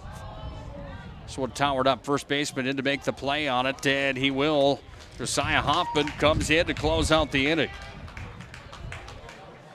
6.5 complete. Dickinson leads Wahpeton 6-3 on the First International Bank and Trust scoreboard. Wahpeton has one final chance to see if they can keep their state title hopes alive. Bottom half of the 7th is next. I'm Lauren Guyver. I'm a senior at Glenburn High School, and I'm going to Minot State. I'm super excited. Glenburn's very familiar with Minot. We've always been connected with Minot State. Knowing that they are doing a Hometown Pride Scholarship was just kind of nice because then it's very inclusive. They're all so welcoming and so nice. It's refreshing. In the end, it just feels like home.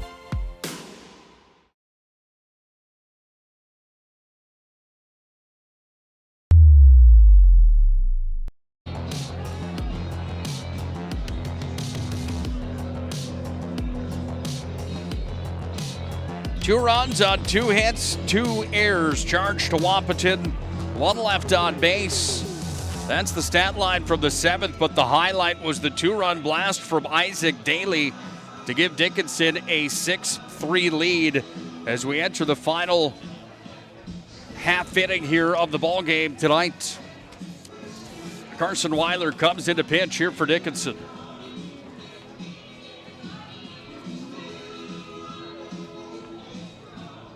Carson Weiler from center field, trying to preserve a 3-run lead for the 23-3 Dickinson Midgets. What a story it would be. The Wahpeton Huskies had 13-8, the number 6 seed going into the East Region Tournament. Could find a way to win here. They got through the EDC tournament and found themselves in the EDC title game. They lost to Cheyenne. And now they find themselves with a 3-run deficit that they try to close to see if they could not only close but find a way to take a lead and advance to the state semifinals where they would come to face Fargo Shanley tomorrow, around this time tomorrow afternoon. First one in from Weiler was a strike. Here's the windup of the pitch. Second one misses off the corner for a ball. This is Josiah Hoffman at the dish. Hoffman, the first baseman. Windup of the pitch. Towers that one out towards right. Second baseman comes over to make the play. And Aiden Hike gloves it. And Hoffman is 1 up, 1 down. Gavin Schroeder due up.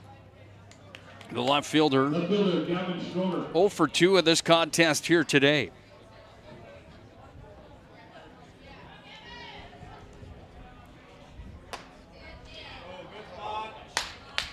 Curveball from Weiler misses.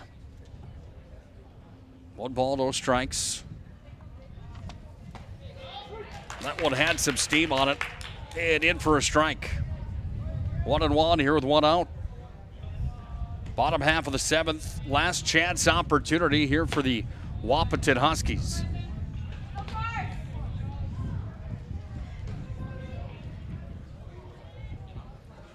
Two-on count. Here to Schroeder. Weiler kicks and delivers. That one caught the butt to the bat, and it's fouled away. 2 balls, 2 strikes.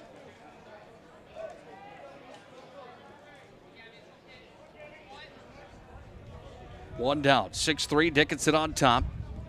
Wahpeton's final attempt. Swung on and a miss. He struck him out.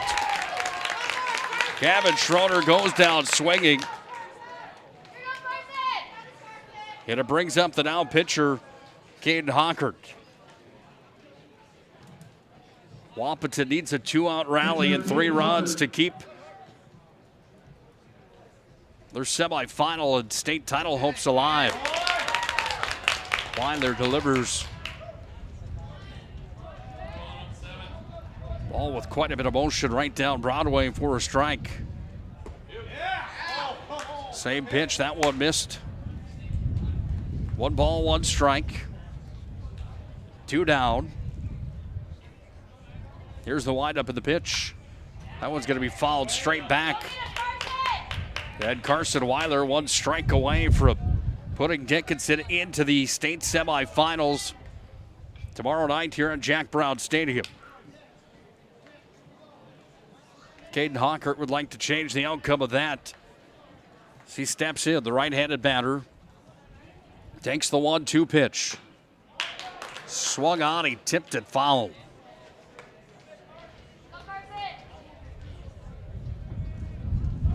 Count remains 1-2. Entertaining ball game here today, to say the least. That one misses high in the zone. Well, there you can hear that wind switching on us again, coming straight towards home plate again. Weiler with the 2-2 pitch. Swung on, and that one delivered back. Foul again from Hockert. Count remains 2-2. Weiler shakes off the call twice. Now he kicks and delivers. Swing and a miss. Weiler struck him out. Back-to-back Ks for Carson Weiler. And Dickinson moves on to the state semifinals. Well, they'll match up with Shanley tomorrow night, as the Huskies from Wahpeton gave them everything they could handle, but Dickinson prevails in this one here this afternoon. Shots Crossroad postgame show comes up next. We'll break it down for you and tell you how the Midgets hung on to a 6-3 lead all the way to a victory here tonight.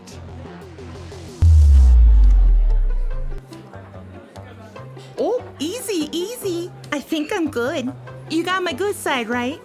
Not too many lights. I don't want to get fried before my time. Oh, it's egg-tastic. You never know what dish you're going to end up in. My dream dish is a 99. It's so popular. Me and a fellow egg tag teaming with some crispy golden hash browns. Have you seen those hash browns? Those guys are shredded. Throw in some diced ham, onions, and melted cheese. Oh, it's a party for your taste buds. Oh, here comes Chevy. Hold on, Chevy. Did you guys get everything that you needed? 99. Here I come. Shots Crossroads. It's an excellent place to eat.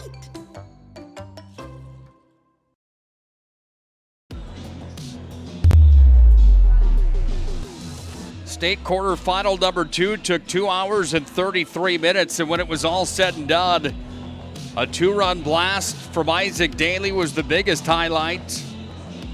But it was the Midgets that didn't care how they got them because they ended up with 3 more than the Wahpeton Huskies tonight, 6-3, the final on the First International Bank and Trust scoreboard. Grounds crew here at Jack Brown Stadium puts some work in to prepare our baseball diamond for the next matchup with Minot and Fargo North coming up here on the PSP Network and on the NFHS Network. Final numbers for you this one. 6 runs for the Midgets, 3 for the Huskies. 8 hits for Dickinson, 7 for Wahpeton. Dickinson had 4 errors, Wahpeton had 3. Each team left plenty of guys stranded on base. 8 runners left on base for Dickinson, 9 were left stranded for the Huskies. Drew Kovash started tonight on the hill for the Dickinson Midgets. Jordan Bass came in and then Carson Weiler closed it out. They brought in the heat at the end of the ball game. On the other side, it was Caden Capps that started. Nick Zach came into the 4th, and Caden Hockert came in to close it out for the Midgets. But it was Weiler that comes up with back-to-back strikeouts to end the ball game and help with the win for the Dickinson Midgets. Minot High, Fargo North comes up next on the PSP Network. Don't forget Shots Crossroads if you're in the Magic City. Prime time at Shots Crossroads anytime. 24 hours a day, 7 days a week at Shots Crossroads. Bringing you the post-game show and a quick one here as we have to turn the tables and get set for the next matchup between the Magi and the Spartans coming up in about 30 minutes. We'll keep the stream on the PSP Network. NFHS Network, if you're watching there, you'll have to hop out and hop back in for the next one. Nick Holberg signing off, repeating the final score one last time from quarterfinal number 2. Wahpeton falls short of Dickinson. 6-3 the final on the First International Bank and Trust scoreboard.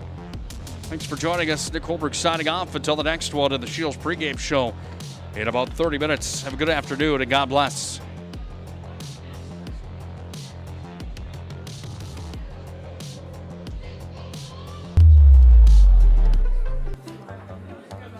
Oh, easy, easy. I think I'm good. You got my good side, right? Not too many lights. I don't want to get fried before my time. Oh, it's egg-tastic. You never know what dish you're going to end up in. My dream dish is a 99. It's so popular. Me and a fellow egg tag teaming with some crispy golden hash browns. Have you seen those hash browns? Those guys are shredded. Throw in some diced ham, onions, and melted cheese. Oh, it's a party for your taste buds. Oh, here comes Chevy. Hold on, Chevy. Did you guys get everything that you needed? 99. Here I come. Shots Crossroads. It's an excellent place to eat.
This presentation on the PSP Network is proudly brought to you by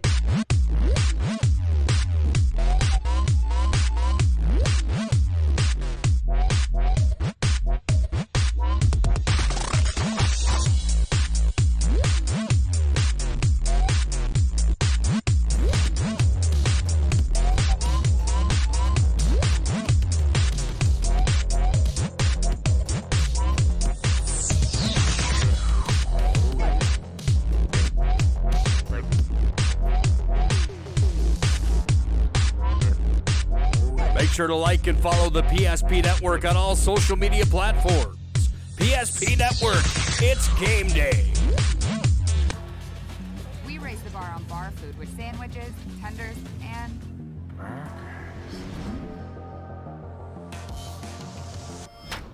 there's more where this came from. To the greatest of all times, Buffalo Wild Wings. BMC has been here for over 25 years. We're still a community bank that's there for you. When you come in with your business plan, your vision, your idea, we can make it a reality. I love seeing projects come alive for our clients. We're real people helping real people. We know you, and we're always happy to see you.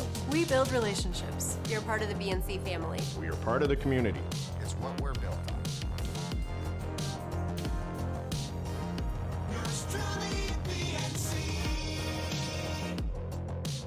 You remember where this goes?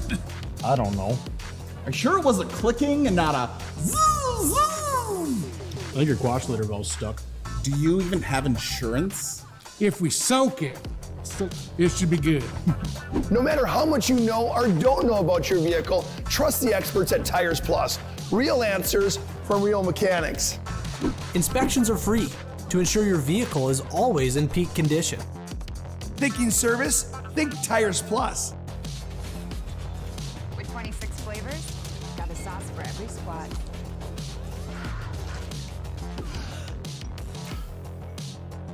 Don't drip on the drip. It's the greatest of all times. Buffalo Wild Wings. You have built an amazing life by working hard and doing your job well. Delivering financial advice is what we do well. At Ameriprise Financial, our job is to use our skills, experience, and research to help you become more successful in today's economy. What we want you to walk away from each encounter with is satisfaction in knowing that together, we've done what we can to help you work toward a better future.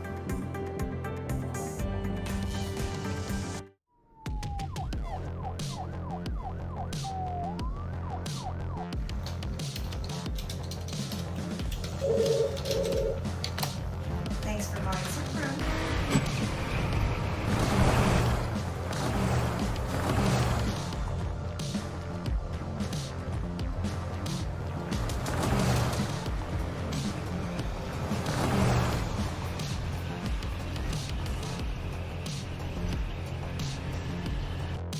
The magic of what we do really comes down to combining different aspects of patient care.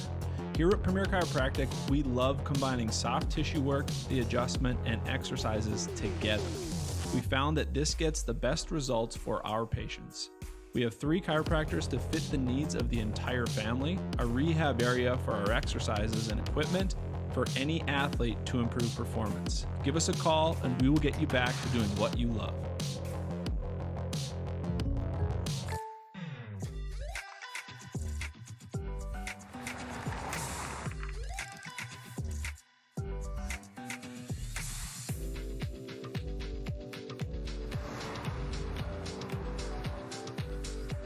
For your surprisingly great rates, contact your local State Farm agent today.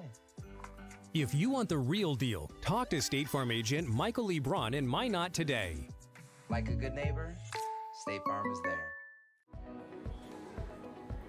Carson, timeout. Who calls a timeout in this game? Me, I'm icing the kicker. Really? It'll give us more time to talk about First Western Bank and Trust, Like our convenient online banking.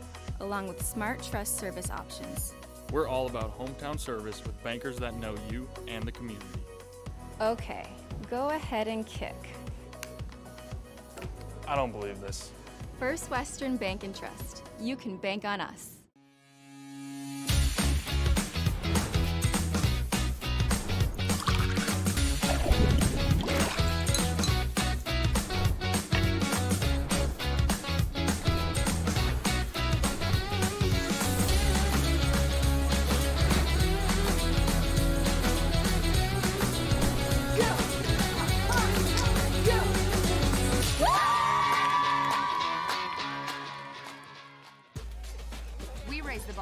bar food with sandwiches, tenders, and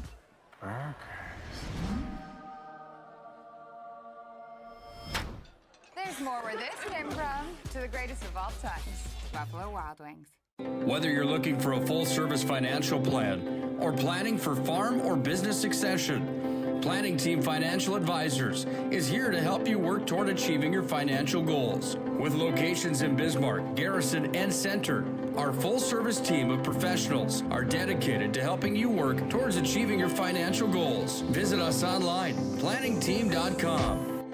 Securities offered through LPL Financial, member of FINRA and SIPC. Investment advice offered through GWM Advisors, LLC, doing business as Goss Advisors, a registered investment advisor. GWM Advisors, LLC, and Planning Team Financial Advisors are separate entities from LPL Financial. We raise the bar on bar food with sandwiches, tenders, and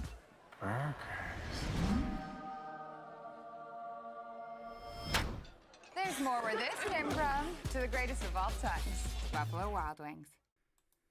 This presentation on the PSP Network is proudly brought to you by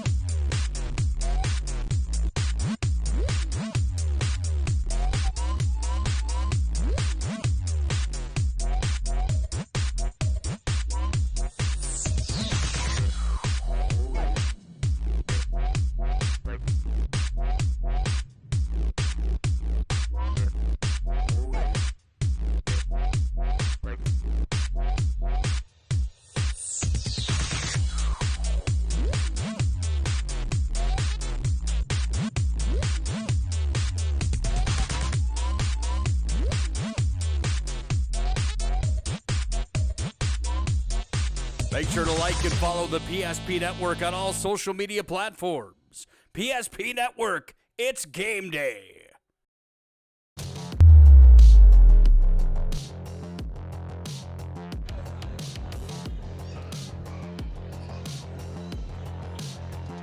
By Saturday night at this time, we will have a state champion that is about to be crowned. First, we got to get through the quarterfinals. Shanley advanced earlier on today, so did Dickinson. The night session is upon us now, where the Magi from Minot High, the number 2 seed out of the West region, take on the number 3 seed out of the East, the Fargo North Spartans. Welcome into our pregame show brought to you by our friends at Shields of Minot and Bismarck. Shields of Minot and Bismarck have everything you need, from hunting and fishing gear to sporting goods, clothing, you name it. Shields brings you the pregame show tonight. Find them online as well, shields.com. I'm Nick Colbert. Glad to have you aboard for state Class A baseball tournament coverage here on the PSP Network. Certainly excited to be here tonight at Jack Brown Stadium, a legendary ballpark in the state of North Dakota. Beautiful, beautiful facility. It's been a good tournament so far. Earlier on today, we saw some pretty good baseball games. Shanley took care of Century 4-1. 6-3 was the score of the last one, where Dickinson saw themselves in the driver's seat when it's all said and done, defeating Wahpeton again by a score of 6-3 earlier on tonight. This next one features the 9-9 West Region Minot High Magicians, well, 12-12 overall, I should say. They came through the regular season as the number 6 seed inside of the West. They get to the WDA tournament and really surprise some people. They end up losing to Century in the West Region Championship game. Same thing over on the east side with Fargo North. They were the number 5 seed out of the East Region, going 5-5 in East Region play. They ended up 10-10 overall. They made their way into the state tournament by beating Shanley. They lost to West Fargo Cheyenne. Then they beat Red River to get here. And two teams that look to see if they can get into the semifinals. Well, they'll match up with either the Jamestown Blue Jays or the West Fargo Cheyenne Mustangs. It's quarterfinal time here on the PSP Network. Official introductions taking place right now. We're going to see a pitching matchup today. Tyler Buchanan goes against Caden Cadera here today on the hill. Buchanan for the Magi, Cadera for Fargo North. This should be a good tilt here today between both of these baseball teams. Hope you folks are locked in and ready for what should be a good one tonight on the PSP Network. Let's take a look at our starting lineups. They're delivered tonight by the UPS Store. The UPS Store, located on South Broadway in Monmouth, is open Monday through Friday, 8:30 to 7, and Saturdays, 8:30 to 3. The UPS Store for all your packing and shipping needs. Here's how the Magi will start here for this matchup tonight. Batting order looks like this. Morgan Nygaard is going to lead off for the Magi. He's playing shortstop here tonight. Kellen Burks, the catcher, he'll bat second. Jonas Bubach, the right fielder, will bat third. Hunter Ruziska playing third base as the cleanup batter. He'll bat fourth. Tyler Collins bats fifth. He's the first baseman. Carter Mowbray, the designated hitter, bats sixth. Pitching today, Tyler Buchanan. He bats seventh. Noah Stedvold plays left field and bats eighth. And then Parker Ha, the center fielder, will bat ninth. The only other player in the lineup here will be Hunter Horner, the center fielder. He'll play on the defensive side, but again, DHing for him, Carter Mowbray. On the other side for the Fargo North Spartans, Danny Boutain will play center field and lead off. Aaron Breitbach plays third base, bats second. Caden Kadar, the pitcher, will bat third. Will Bachman's catching, he bats cleanup. Connor Hold, the shortstop, bats fifth. Charlie Kalbrenner will play first base and bats sixth. Brady Madley plays right field, bats seventh. Owen Branson playing left field, batting eighth. And Caleb Brigham playing second base and batting ninth. There's your lineups brought to you by the UPS Store here tonight. Again, the UPS Store located on South Broadway in the Magic City for all your packing and shipping needs. Monmouth comes out to the field. They're warming up and getting set as Buchanan is on the hill warming up, pitching here to Burke. Official introductions have taken place, and we're just about set to put a cap on our Shields pregame show here today. First pitch is going to be delivered tonight by our friends at Prestwich Orthodontics. Prestwich Orthodontics, specializing in braces and Invisalign for all ages. We offer free consultations and financing options that make it easy to take your smile to the next level. Call 852-2646 or visit MonmouthBraces.com today to get started with your free virtual consultation. It's Prestwich Orthodontics. Again, they bring you the first pitch here today. Last game took 2 hours and 55 minutes. We're running behind schedule quite a bit here. Almost an hour behind schedule. This one was slated to start around 4:30 today, if I'm not mistaken. That last game had some big-time small ball taking place in that last matchup.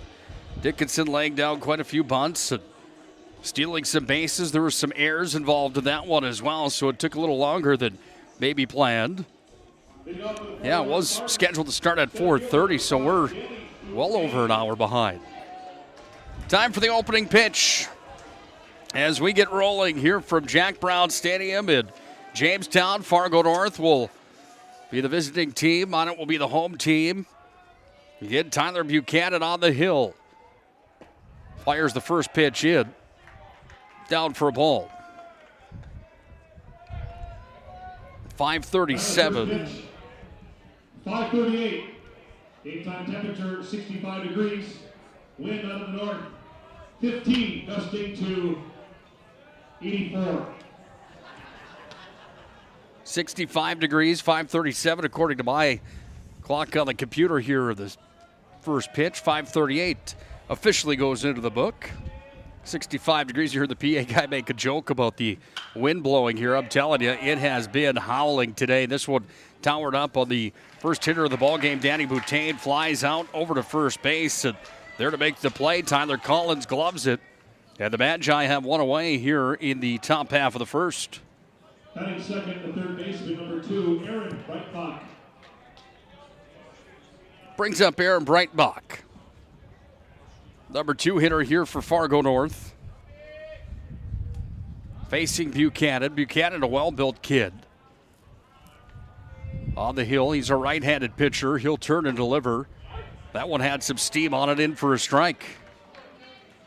No balls and a strike. Here to Breitbach. third baseman wears number 2. He bats on the right side of the dish. Buchanan kicks, then delivers. Swing and a miss. Buchanan ahead in the count, 2 strikes to none. Hasn't been any giant crowds on hand today here at Jack Brown Stadium. Not a bad gathering here tonight, though, for the nightcap of the first day. Buchanan fires in. The wind knocks the hat off of Buchanan's head, so he goes back to the mound. Tilts the head back, gets the hair out of the eyes, and puts the maroon and gold cap back on. Minot wearing their whites, trimmed out in stripes across the belly. There's a swing and a miss. That's strike number 3, and then the throw down to the first base line from Burke over to first base. Caught in the wind. That thing turned like a curveball, throwing it directly down the first base line into that 35-mile-an-hour wind. And Breitbach ends up over at first base. Caden Cadera. Brings up Caden Cadera. He's going to pitch today for Fargo North. He makes his way up to the left side of the plate. Minot's uniforms kind of remind me of the old Montreal Expos jerseys, where they've got the stripes all the way around the belly and the chest. Maroon and gold. There's a smash out to left. And Cadera is going to get Fargo North started here as he's going to poke one out. He'll have the first hit of the ball game here for North. Yeah, that's going to advance Breitbach over to second. Cadera's at first, and there's 2 runners on early here for Fargo North in the top half of the opening inning. Catcher number 7, Will Bachman. Will Bachman comes up.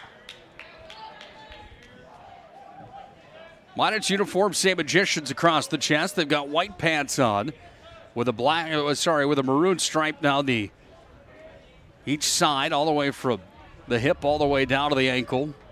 Fargo North's in yellow tops today with blue with yellow pinstripe pants. Blue helmets and hats today for North as well. Minot's got the maroon hats on with the Vegas gold trim with the big M across the brim. No balls and a strike here to the number 4 batter, Will Bachman. Runners on first and second. Buchanan turns and delivers. Uh-oh, that one right off the shoulder.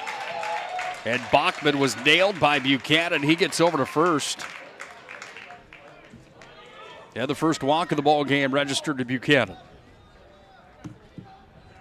In a quick hurry, the bases are loaded here with 1 down. And Fargo North pressuring down early in the ball game. Connor Holm, the shortstop, comes up next. Gigantic American flag, 365 feet straight out from home plate.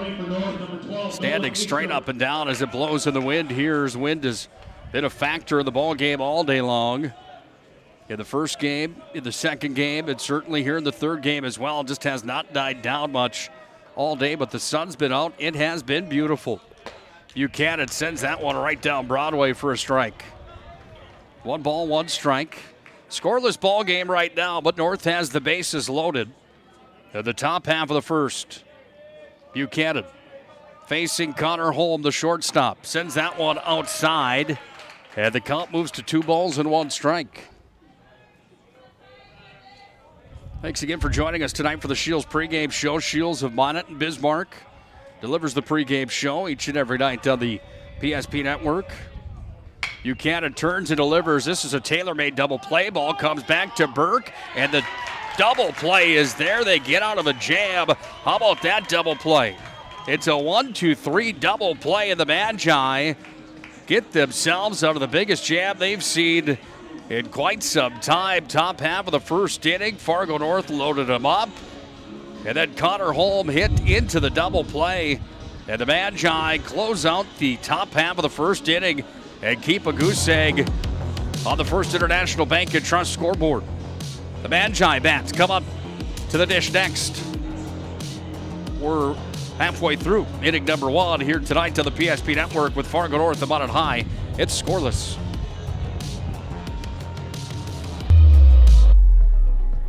Carson, timeout. Who calls a timeout in this game? Me, I'm icing the kicker. Really? It'll give us more time to talk about First Western Bank and Trust. Like our convenient online banking. Along with smart trust service options. We're all about hometown service with bankers that know you and the community. Okay, go ahead and kick. I don't believe this. First Western Bank and Trust. You can bank on us.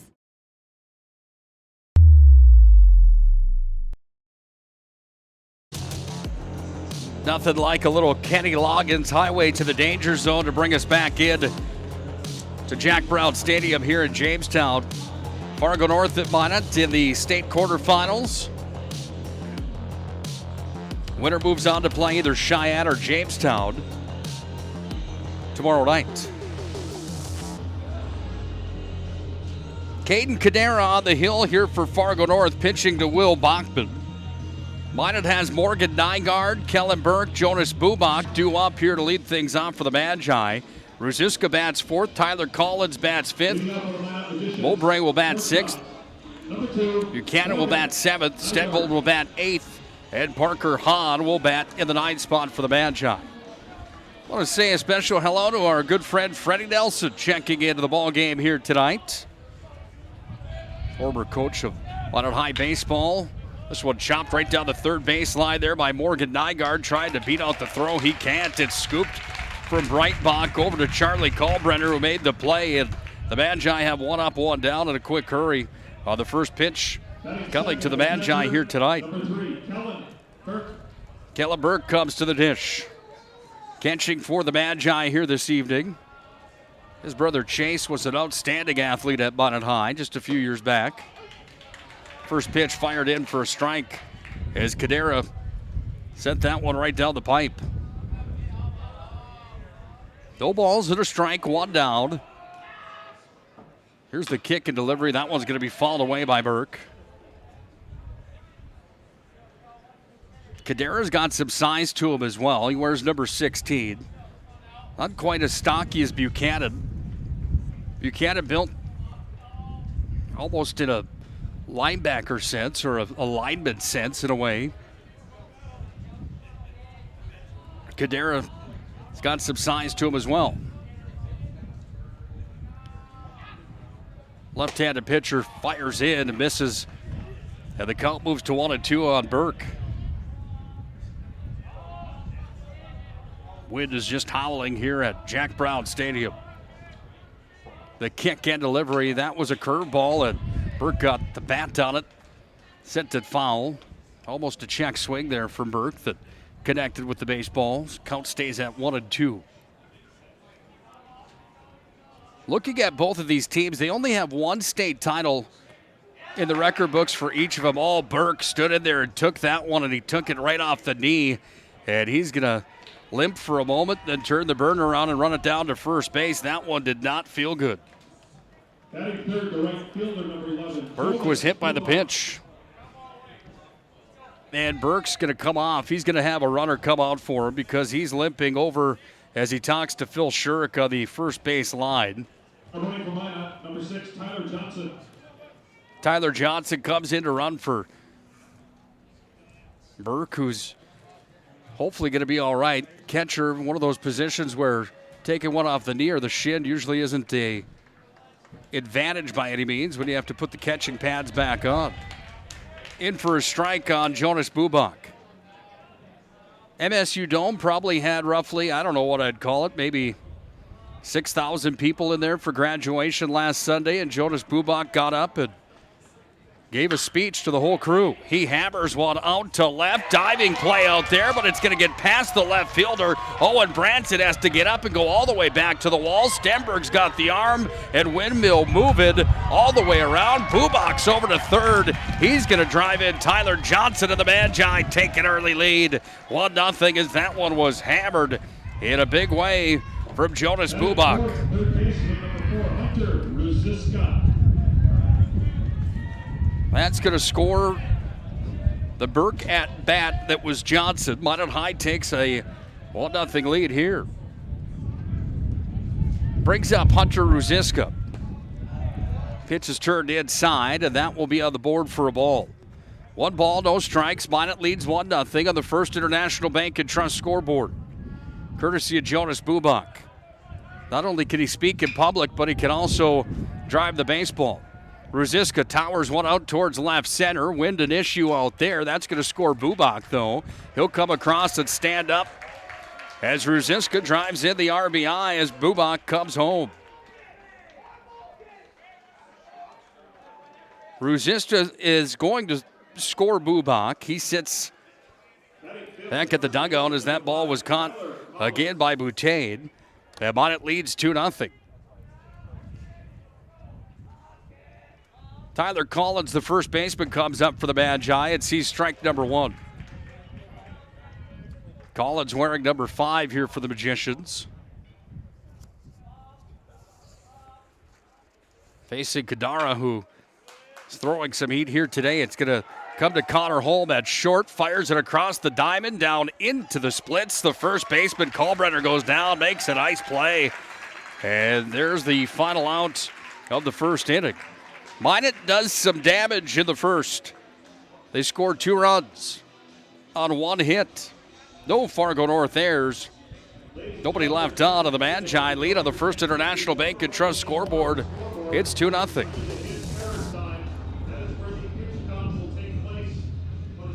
I'm Lauren Guyver. I'm a senior at Glenburn High School, and I'm going to Minot State. I'm super excited. Glenburn's very familiar with Minot. We've always been connected with Minot State.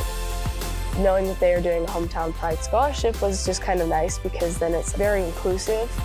They're all so welcoming and so nice. It's refreshing. In the end, it just feels like home.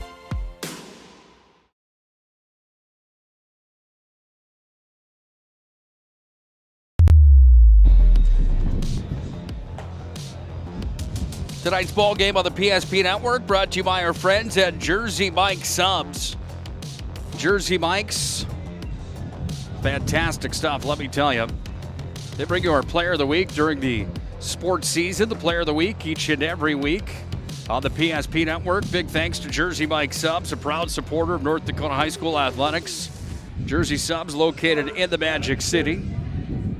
2-0 Minot leads thanks to a pair of runs that were scored. Jonas Bubak drove in an RBI on a stand-up triple. And then Ruziska brought him home with the sac fly to center. Buchanan's on the hill for the Magi. If you're just joining us, and he delivers his first pitch of the second inning to Charlie Kalbrenner, the first baseman, and Kalbrenner swings and misses for a strike.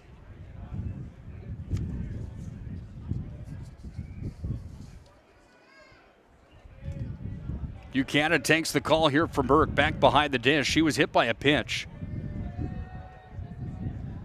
Tyler Johnson came in to run for him. That was the drive that Bubak drove in. Buchanan drives in another strike, and he's ahead to count 2 strikes to none.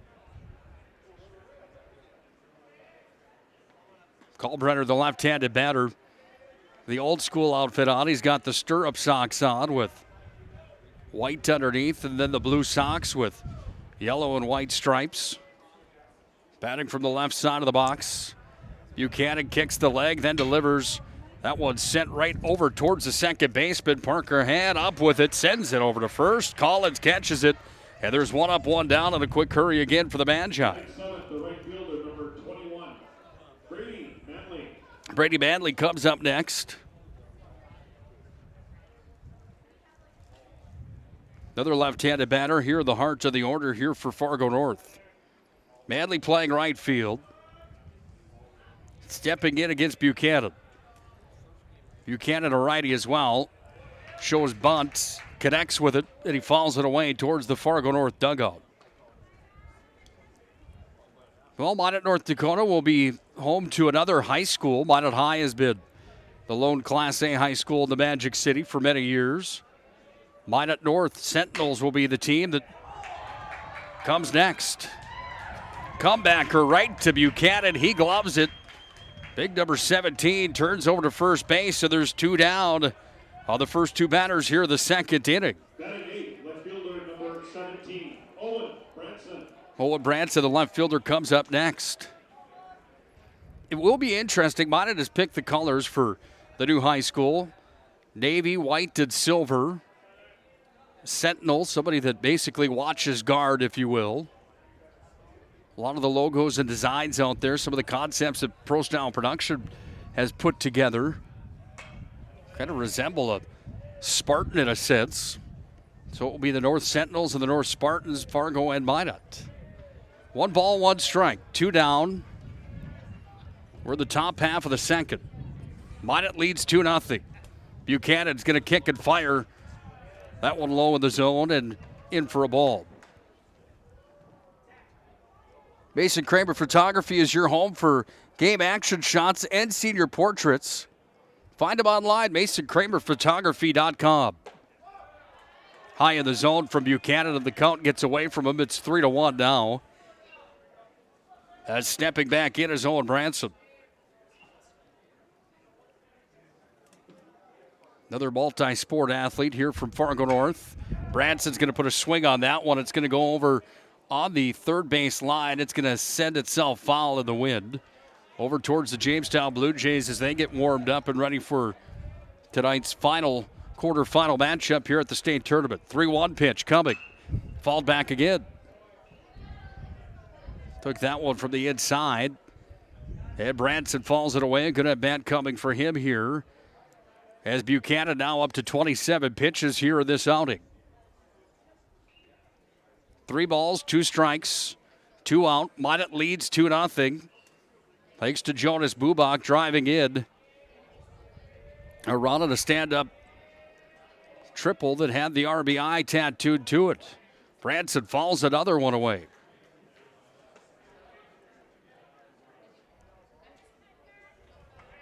He'll step back in, the left-handed batter facing the righty, Buchanan. Shakes off Burke, now he agrees. 3-2 pitch. Missed the outside corner, Branson's walked.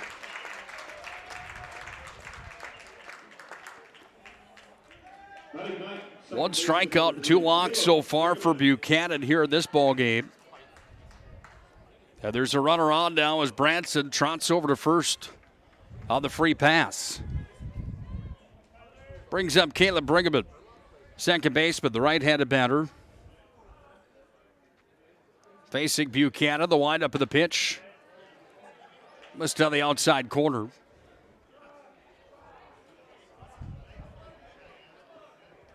Burke taking the call from Phil Shirk. We talked about him earlier on tonight. Phil, one of the coaches for the Minot High Magicians. One of the greatest athletes to ever come through the Magic City. Swing and a miss. As Buchanan had the heat on that one.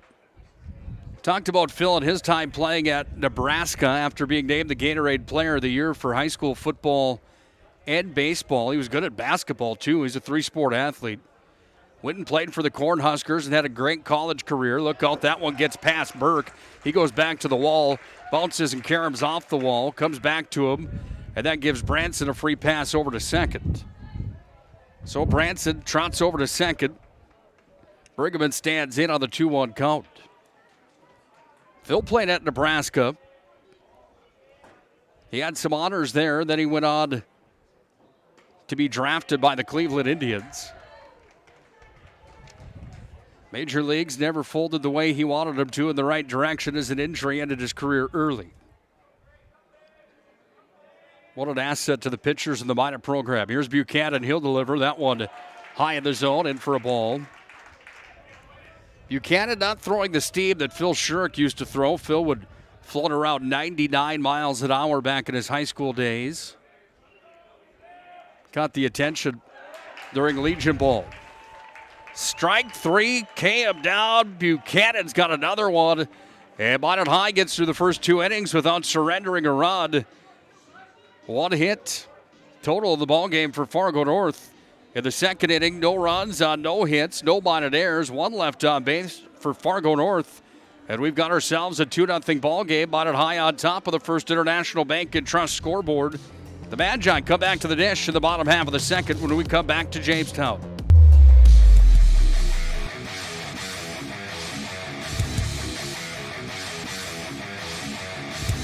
Ware attacks. There's a takeaway by Eagle Staff. Eagle Staff on the open floor rises up. Oh, the one-handed rip by Trayson Eagle Staff. Doppler gave a little bit of a look on that one, and then he went in and just whammed it with the right hand. Oh, Eagle Staff with the rip.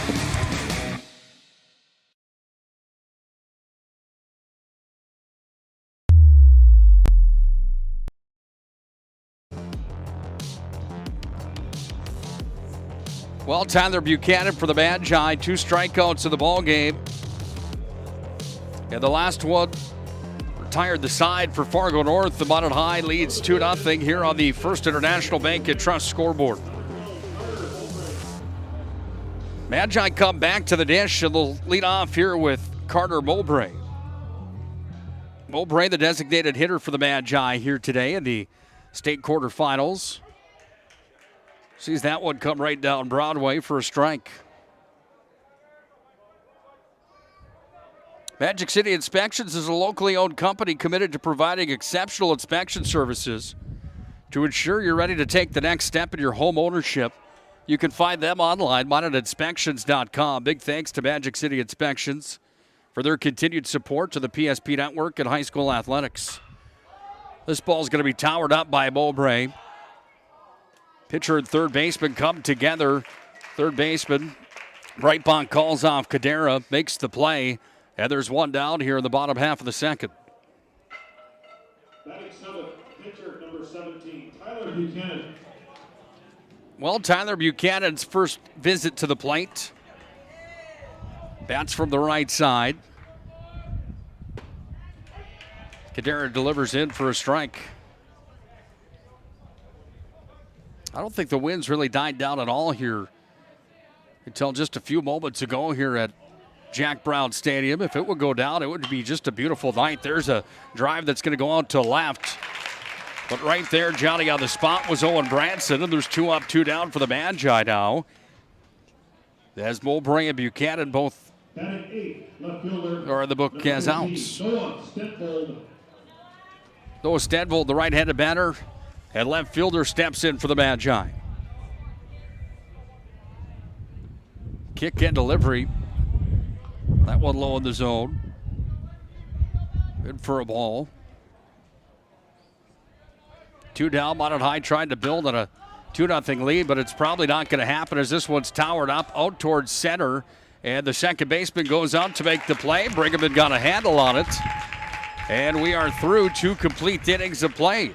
3 up, 3 down for the Magi. 0 runs on 0 hits. No Fargo North errors. Nobody left on base because nobody got there. It's 2-0 Minot High, courtesy of the 2 runs they scored in the first on the First International Bank and Trust scoreboard. Again, they lead Fargo North 2-0.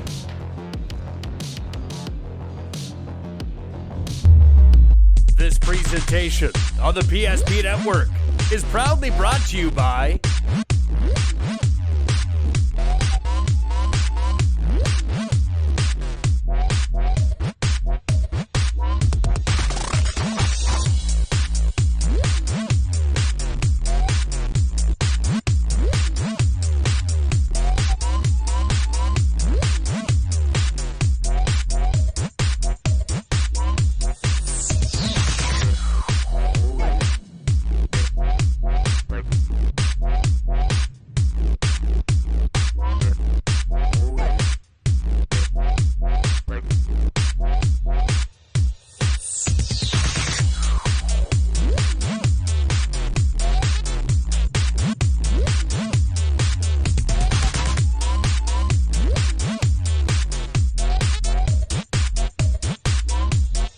Make sure to like and follow the PSP Network on all social media platforms. PSP Network, it's game day.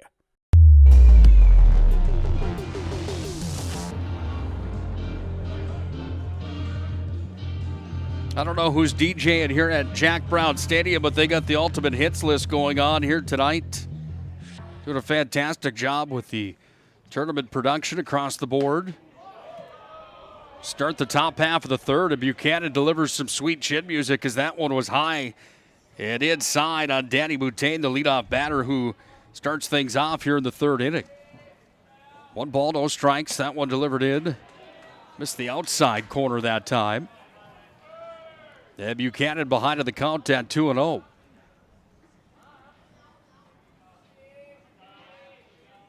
Buchanan's going to kick and fire. That one down to the zone. And Count moves to 3-0.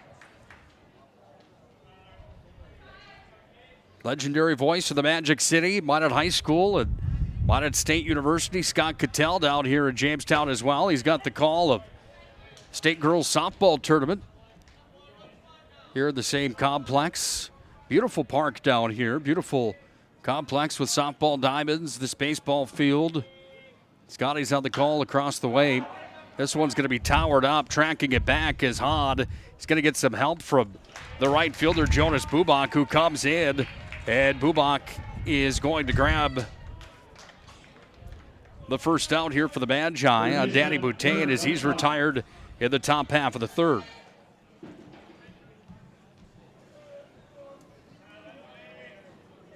Brings up Aaron Breitbach.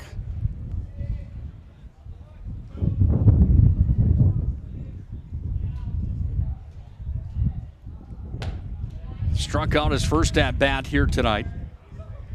Buchanan delivers in, but it's a ball.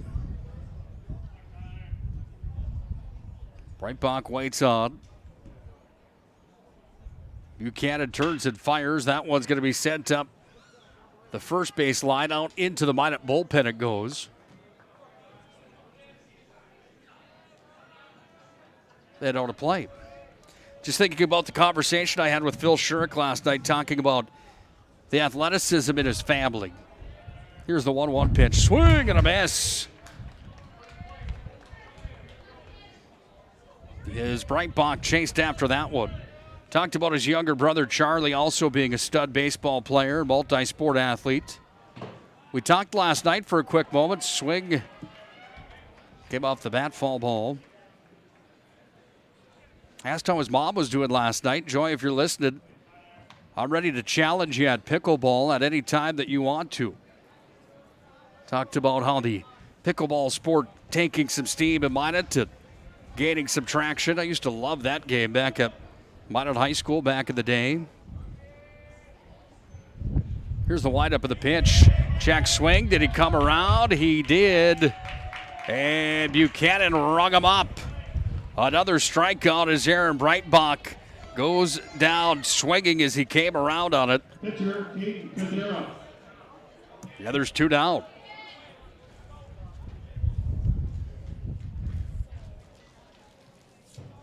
Caden Cadera comes up. Batting from the left side. He singled with his first at-bat. Buchanan delivered in for a strike. No balls and a strike with two down. Top half of the third inning. Minot High leading. This ball's going to be towered out to right. Bubak over there to make the play. Dove down onto his side, and Bubak scoops it up over in right field as that one was hit halfway to the wall. And Minot High again on the defensive side has three up. And they put all three down that they face as the Magi close out the top half of the third inning. This game moving quite quickly compared to the last one that we saw here at Jack Brown Stadium. Fargo North registers no runs on no hits, no Magi errors, nobody left on because nobody got there. 2-0 Minot High on top of Fargo North. It's state tournament coverage here on the PSP Network. Carson, timeout. Who calls a timeout in this game? Me, I'm icing the kicker. Really? It'll give us more time to talk about First Western Bank and Trust, Like our convenient online banking. along with smart trust service options. We're all about hometown service with bankers that know you and the community. Okay, go ahead and kick. I don't believe this. First Western Bank and Trust. You can bank on us.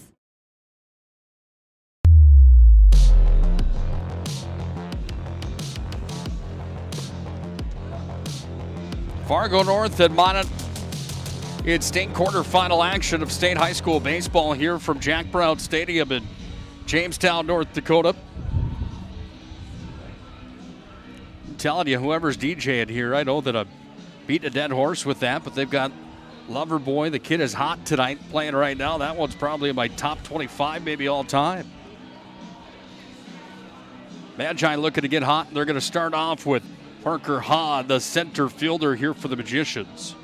His first plate appearance and first time to the bottom of the order for the Magi here in this one, as Parker Hahn will face the starting pitcher for Fargo North, Caden Cadera.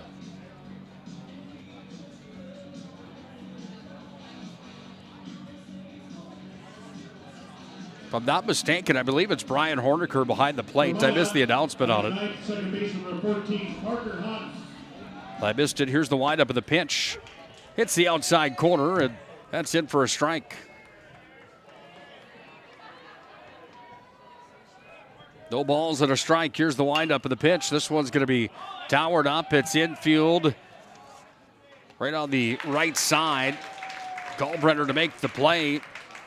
Gloved, and there's one down for the Magicians here in the bottom half of the third. Brings up Morgan Nygaard, the top of the order. Kellen Burke in the on-deck circle. Jonas Bubak, after he tripled and brought it around in the first inning, is in the hole. Here's Morgan Nygaard. The wind-up of the pitch. Oh, look at that curveball. Came in and dropped off a table for the strike. Morgan Nygaard, a key element to the Minot High State Championship basketball team here in 2022. Another curveball. Nygaard just chops that one right to the second baseman, Caleb Brigham, and Brigham gloves it down, and there's 2 up, 2 down for the Magi. Brings up Kellen Burke, the catcher. Catcher, Kellen Burke. Right-handed batter was hit by a pitch the last time at bat to the first. This time it's down to the dirt for a ball. You have to have a short memory inside the batter's box after taking a heater the way he did in the lower portion of the body. I'd much rather take that off the bicep than off the knee. 2-0 pitch. That one missed as well, and now the count moves to 3-0. Burke steps back in. And Burke is going to be walked again. He makes his way over to first base on the free pass. Brings up Jonas Bubak. Tyler Johnson comes in to run for Burke again. Then Bubak, after that triple, Now running for the Magicians, number 6, Tyler Johnson. steps back in. Multi-sport athlete for the Magi. Here's the turn and throw back over to first base. And Johnson slides in safely over there.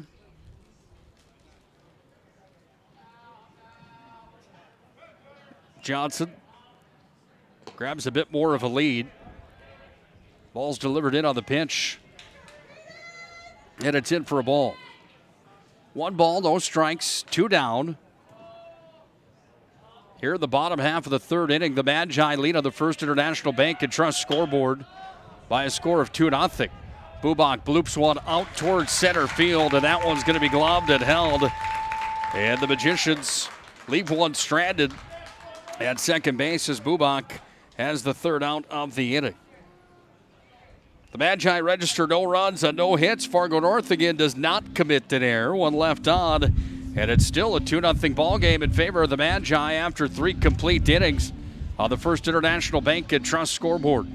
Fargo North comes back up to the plate when we return. North brings up the heart of the order, starting with their leadoff batter, Will Bachman, when we return.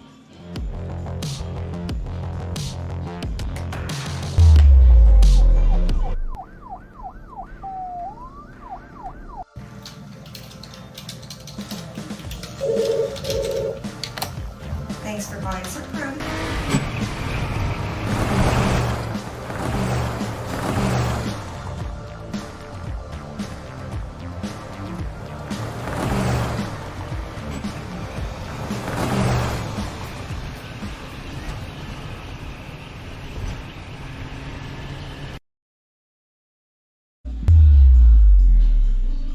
We enter the 4th inning at Jack Brown Stadium here in Jamestown, North Dakota. Nick Holbrook, glad to have you on the call here tonight on the PSP Network and on the NFHS Network. Glad to be bringing you North Dakota State Tournament coverage of Class A high school baseball.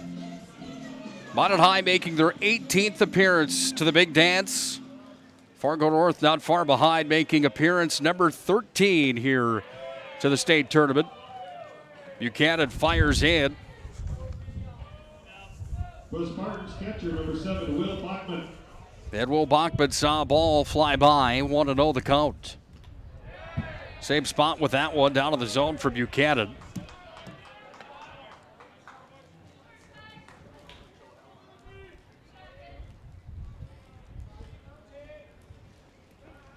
Here's the windup of the 2-0 pitch.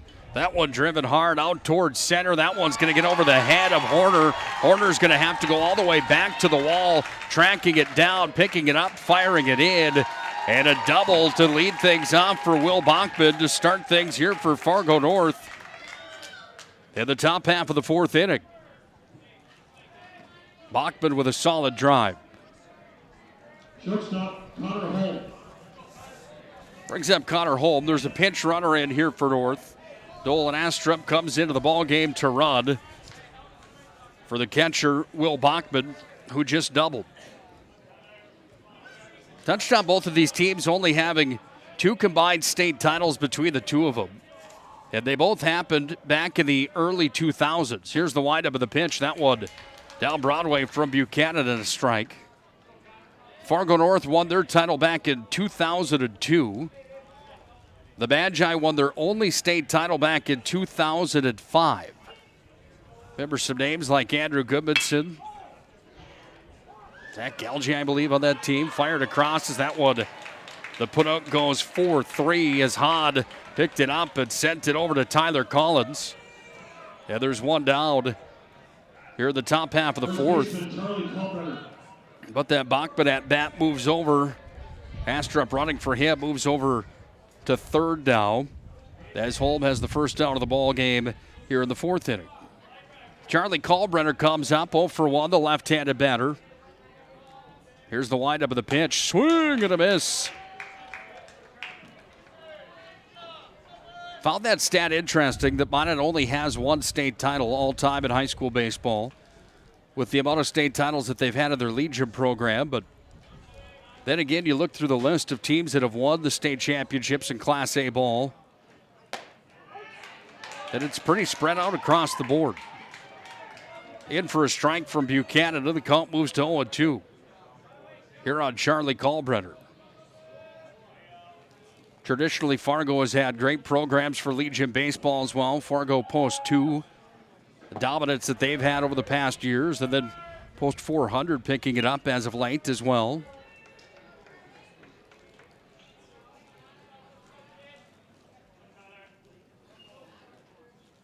One ball, 2 strikes here. That one's going to be fouled back. Hopefully everybody paid their Geico insurance because that one's out into the parking lot in a fast hurry. Count remains 1-2 here for Kalbrenner. Facing Buchanan, who kicks and now fires. Swing and a miss, and Buchanan struck him out.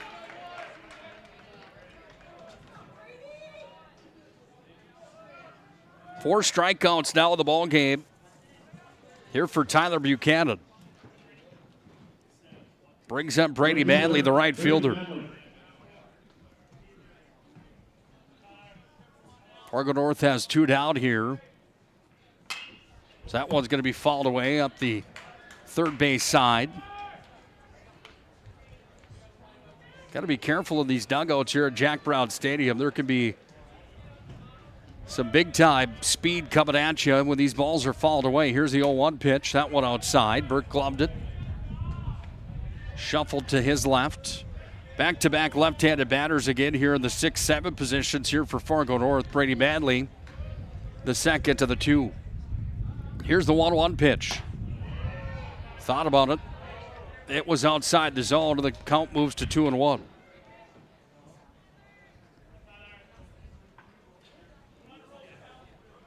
Buchanan takes the call, working quickly here for the Magi. That one right down Broadway, and Buchanan moves the count to 2-2.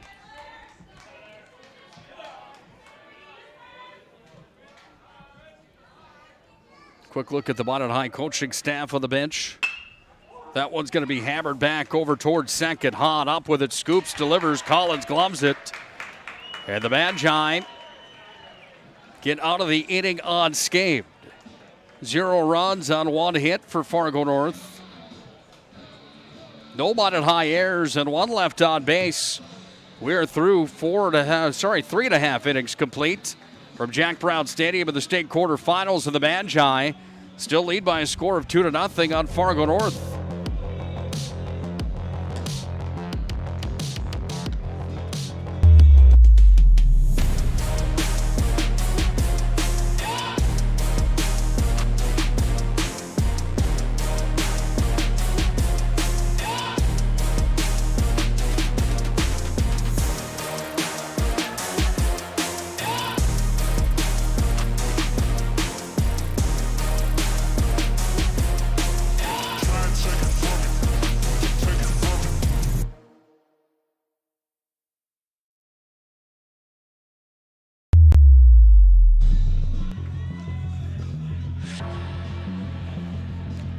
Well, Hunter Ruziska comes to the plate for the Magi. Here in the bottom half of the 4th inning with the Magicians leading by a score of 2-0. Player that's going to move on and play college football after his high school days are over. He was injured at high school ball this year. He's going to poke one towards short. Glove there by Holm across the diamond. Ruziska's in time as that throw just a bit off the mark, and again, maybe the wind playing a bit of a factor there as Ruziska's going to reach first. Had a lower body injury in the high school football season that just derailed his season. I believe it was the opening game of the year, maybe even. One of the talked about guys in the West region is one of the top players, running backs in the West. That's going to be bunted up the first base line. Nobody there on the cover. And how about that play from Tyler Collins? Made that look easy. Bunted to perfection up the first base line. Not able to get there in time was Kadara or Kalbrenner. And now the Magi have runners on first and second with nobody down here.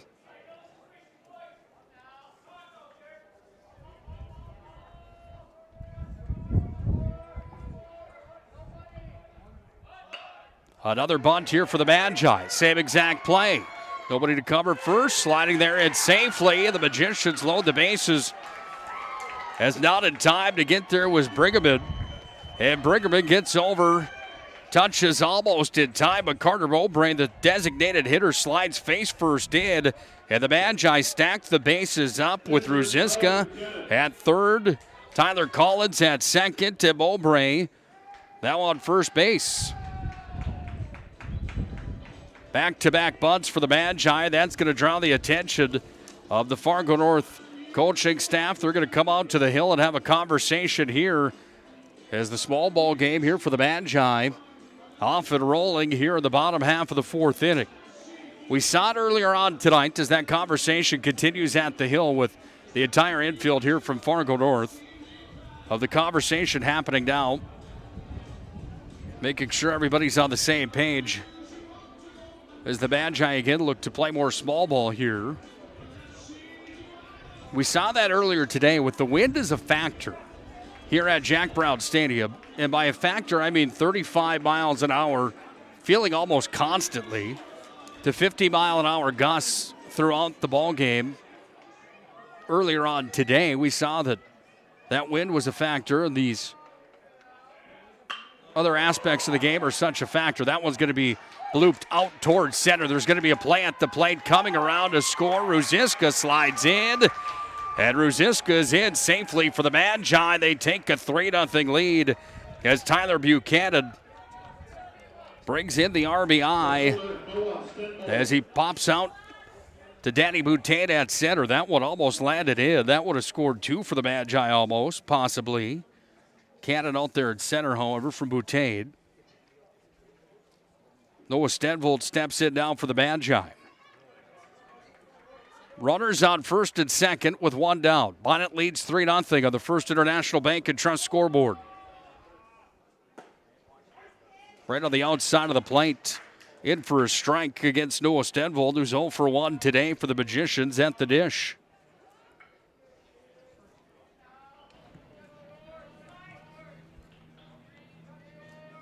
Here's the windup of the pitch. That one to the inside and then sliding over safely and stealing third after the ball was dropped by the catcher. Collins gets over and takes a base. Runners on the corners now for the Magi. As Noah Stenvold looks at an 0-2 count. Healthy lead at first and third. Now the throwback over to first, not in time. As Mowbray slides back in.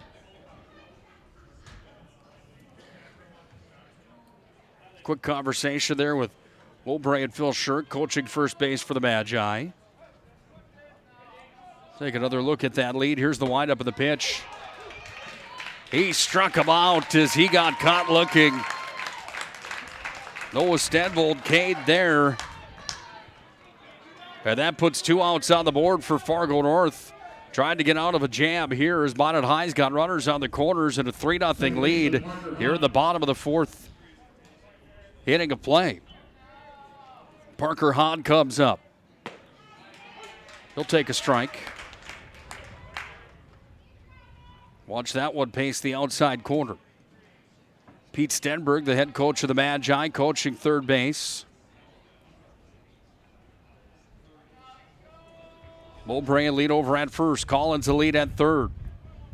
An 0-1 count to the pitch to Hahn. Hahn's going to send that one out towards center. And making the play is Danny Boutain, and Boutain gloves it.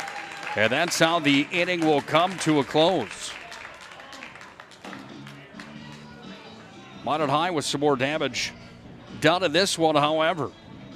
The Magicians must drop 1 run on 1 hit. Sorry, that's incorrect. 1 run on 3 hits for the Magi. I apologize. No Fargo North errors. They had 2 stranded on base for the Magi. They have a 3-0 lead as we go to the 5th inning.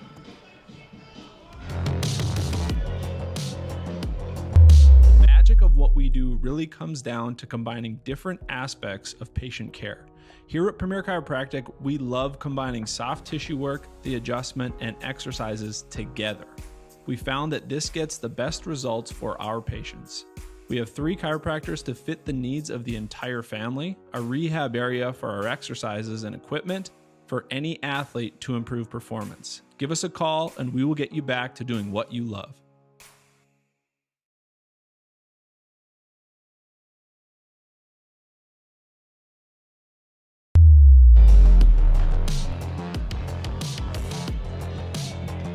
Fargo North seeing if they could find a way.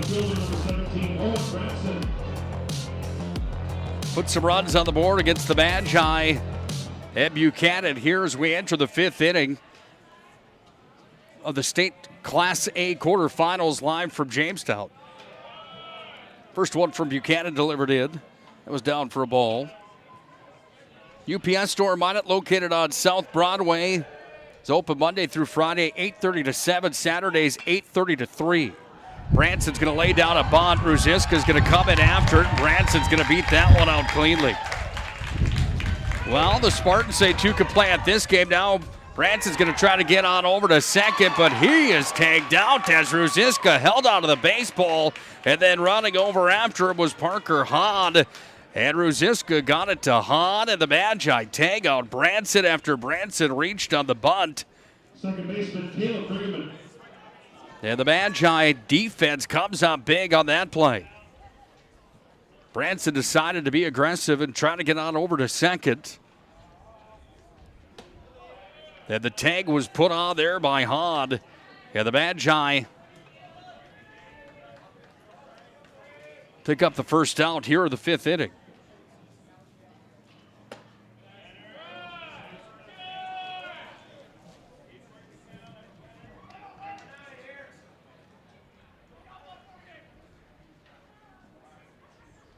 Two all the count here to Caleb Briggerman. Burke decided to run the baseball up and have a quick conversation with Buchanan. Put the calming ease and the calming touch on this at bat here for the Minot starter. Here's the windup of the pitch. That one's across the corner of the plate for a strike. Big thanks again to UPS, proud supporter of high school athletics in the Magic City. Again, Monday through Friday, 8:30 to 7, Saturdays 8:30 to 3. The UPS store located in the Marketplace Foods Plaza. For all your packing and shipping needs, it's the UPS store. Buchanan with the 2-2 count turns and delivers, and the count goes full now as he missed that one low in the corner. Brigham was struck out earlier on here tonight. That happened in the second inning. Bats in the number 9 spot for Fargo North. He's now walked as he gets a free pass on over.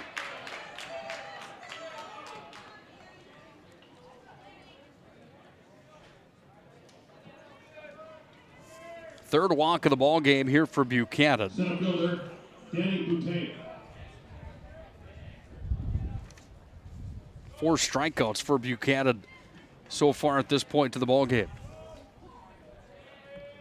Buchanan, quick glance over to the lead from the runner at first base. Another bunt laid down. Ruziska's in after this one. Fires it over. He got him out. Hunter Ruziska came in from third base. He had the motor turning. Scooped it and delivered it, and the throw was in time on over to first. And Danny Boutin, the leadoff batter that laid down a bunt, thrown out. Third baseman, Eric Whitebach. Leonard High's got 2 outs, 1 out away from heading back to the sticks here. The bottom half of the 5th. We're the top right now. A runner on second base for Fargo North. And the next batter up is Breitbach, who comes up. He's been struck out twice here by Buchanan tonight. And this time Buchanan hits him right on top of the shoulder. And Breitbach is going to trot down over to first. Runners on first and second now for Fargo North. Minot leads 3-0 on the First International Bank and Trust scoreboard. We're in the top half of the 5th with 2 down.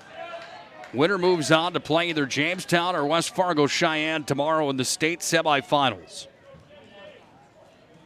Runners on first and second for Fargo North as the flag at center field continues to clear down. This ball's going to be scooped up by Ruziska, fired across the diamond, and Ruziska 2 outs in that inning on his accord, and Ruziska fires it across. Signs retired there as Cadera had the opportunity to get to first, but Ruziska said, I don't think so. 3-0 Magi are on top. We'll have the stat line when we come back. Fargo North goes back to defense. The Magi go back to offense, looking for more, trying to add to a 3-0 lead.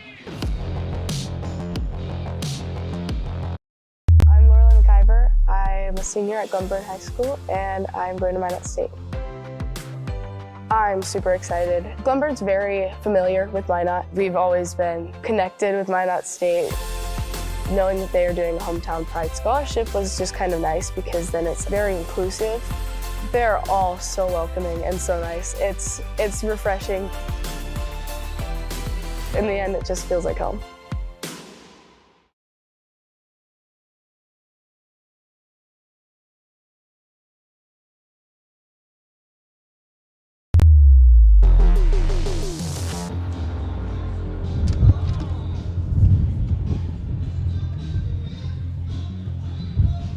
Well, Fargo North starting pitcher Caden Cadera continuing to go into the later portions of this ball game, up to 37 pitches here in the showdown here tonight. Morgan Nygaard will lead things off for the Magi. The leadoff batter for the Magicians, 0 for 2 in the ball game tonight, and he'll see the first one. He hammers it towards the second baseman. That one's going to hit Brigham, and Nygaard's going to reach. See if the error is credited here to the second baseman, Caleb Brigham. It will be, and it's an E4. That will bring Morgan Nygaard over to first. Catcher, Kellen Burke. Brings up Kellen Burke. He's been walked twice in the ball game. The first one didn't feel as good as the second one as he was hit by the pitch. Magi lead 3-0. 2 of those runs came in the first. Burke is going to send that one over into the Minot bullpen on the first baseline. Yeah, now Pete Stenberg's going to have a conversation here with Kellen Burke because the call was missed as Morgan Nygaard was on his horse on his way over to second. Pete Stenberg comes over and has a conversation with the young Burke. Everybody gets on the same page, and Burke looks at an 0-1 count and a 3-0 lead. Fired back over towards first, chasing Nygaard back, and Nygaard trots back in safely as he stands up there. Once again, Nygaard, the point guard for the Magi on the basketball floor. They're going to try to get him again over at first, and he just walks back over and steps on first base. Meanwhile, Burke waits on. Here's the windup of the pitch. That one down in the zone, but in for a strike. No balls, 2 strikes. Nobody out. We're in the bottom half of the 5th inning. Minot leads by a score of 3-0. Back over to first again. That time Nygaard had to dive in on his belly to get there safely. As they hold Nygaard tight after he was in the act of stealing when Burke turned on one. Here's the windup of the pitch. That one high and in for a ball. Big thanks again to Premier Chiropractic, focused on improving the overall health of Minot and the surrounding areas through the most cutting-edge advances in natural health care today. You can find Dr. Kirk Mason, Dr. Cody Haugen, and Dr. Becky Perry Domries at PremierChiropracticND.com. It's our family's choice for chiropractic care in the Magic City. Our little guy Ike, he's only about 1.5 years old, but he loves Dr. Becky. My wife does as well. Premier Chiropractic, our choice for chiropractic care in Minot. Count moves to 2-2. Here to Kellen Burke with a runner on first base and nobody out. Here's the windup of the pitch. Uh-oh, that one's going to tattoo Burke right down the backside. Put it this way, if he would have had his wallet in his pocket, that one wouldn't have hurt as bad, but it tattooed him right there.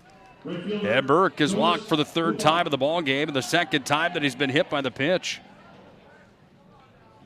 Runners now on first and second for the Magi with nobody down. Jonas Bubak, 1 for 2 in the ball game. Comes back up to the plate. He had the triple back in the first that scored a run. Kadera's going to look. Bubak's going to show bunt. That curveball fell in for a strike. That had some motion on it. No balls and a strike to Jonas Bubak. Shows bunt again. And that curveball beats the bunt again. Kadera drops that one in, and the count moves to 0-2.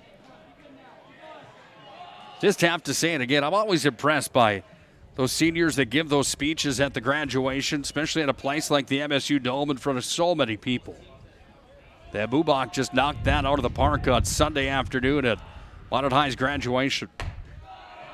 Thought about pulling the trigger on that one, but it was high in the zone. And ball number 1 crosses up onto the scoreboard here at Jack Brown Stadium. 1 ball, 2 strikes for Jonas Bubak.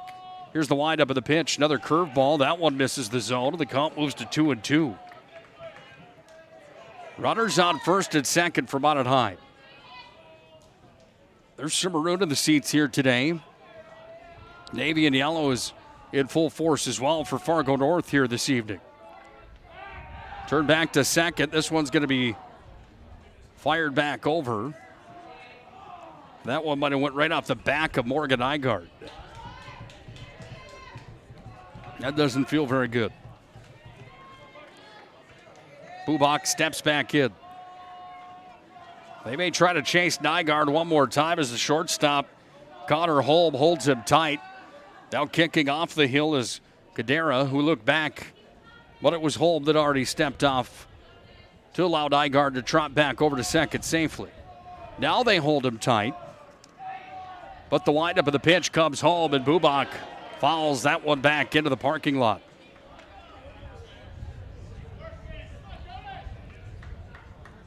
Not exactly sure the numbers of how many of these players will be playing for Post 2 coming up this summer, or the Vistas in Legion Baseball. Here's the windup of the pitch. Bubak sends that one out to right. Bubak's going to score. No, he's just going to load the bases as Nygaard was held up over at third. Bubak's got himself a single of the ball game. And the bases are loaded with nobody out here for the Magi. And Hunter Ruziska, the cleanup hitter, comes back up to the plate.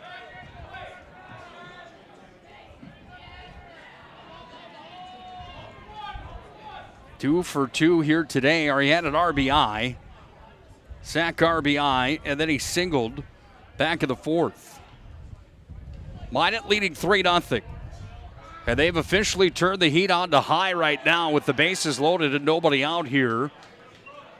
In our fifth inning of work here for the starting pitcher here for Fargo North, Caden Cadera, up to 50 pitches in the contest, and pitch number 51 is a towered shot out to center, tracking it back. That one's going to fall in, comes in between Boutain and Branson. Minot's going to come around to score, and Nygaard's going to come across the plate. He'll score. And Hunter Ruziska gets over to first base as he sends that one high into the air. Will that be registered an error on the center fielder, or is that just one of those bloop plays, do you think?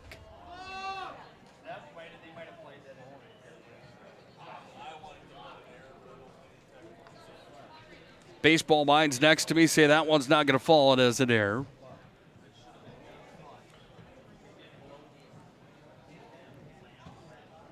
As Ruziska reaches first, scores the run. Conversation now at the Hill as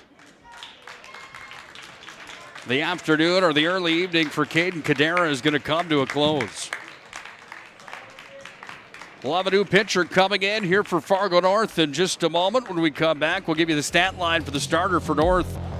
Minot leads 4-0 here in the bottom half of the fifth. Goes? I don't know. Are you sure it was a clicking and not a zoom, zoom? I think your quash litter valve's stuck. Do you even have insurance? If we soak it, it should be good. No matter how much you know or don't know about your vehicle, trust the experts at Tires Plus. Real answers from real mechanics. Inspections are free to ensure your vehicle is always in peak condition. Thinking service? Think Tires Plus. The right way to top a sub is with real red wine vinegar made from red grapes and no food coloring. And the right way to film it is in slow motion. Obviously. Because authentic ingredients make a sub above.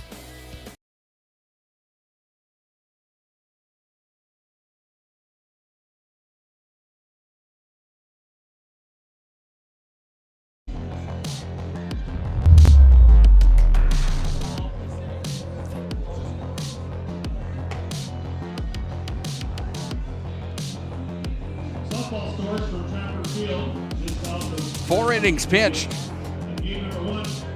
for Caden Cadera.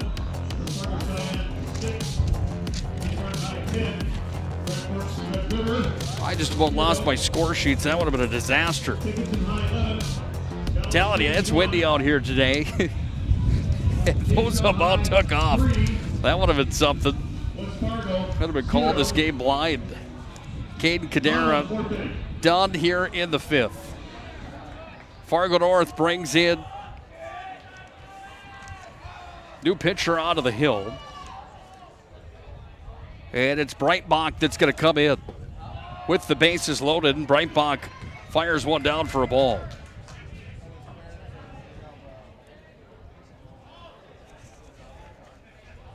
Minot scores 4 runs on 6 hits.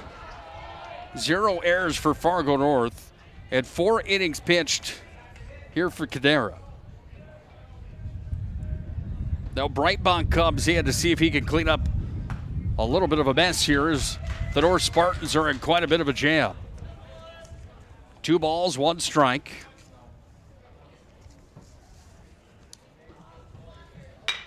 That one's going to be chopped back over towards the shortstop.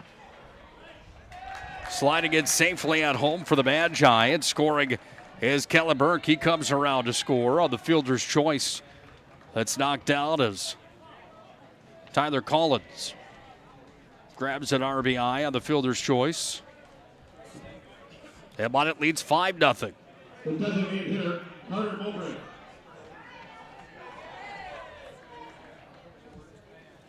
Mowbray comes back to the dish here for the Magi. Mowbray steps in. Bunted and reached first back in the 4th inning. Grounded out back in the 2nd. 5-0 Minot High on top. Mowbray, big swing and a miss. There's one out here in the bottom half of the 5th. Runners on 2nd and 3rd for Minot High. As Breitbach goes to work, and he goes to work on the back of Mowbray, hit him.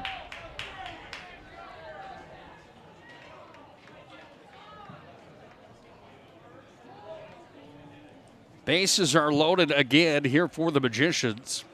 With one down, and Tyler Buchanan comes back up. He's got an RBI to his name here today, and Buchanan has gone 1 for 2 for the Magi. Here's the windup of the pitch. Buchanan sat on that one, but he fouled it back over into the parking lot. 5-0 Minot High on top. What a year it's been for the Magi. They had high school sports in the Magic City. See if we can get some girls soccer updates for you as well. Girls tennis in action also. Girls soccer's got a pretty good opportunity to go back-to-back as state champions again.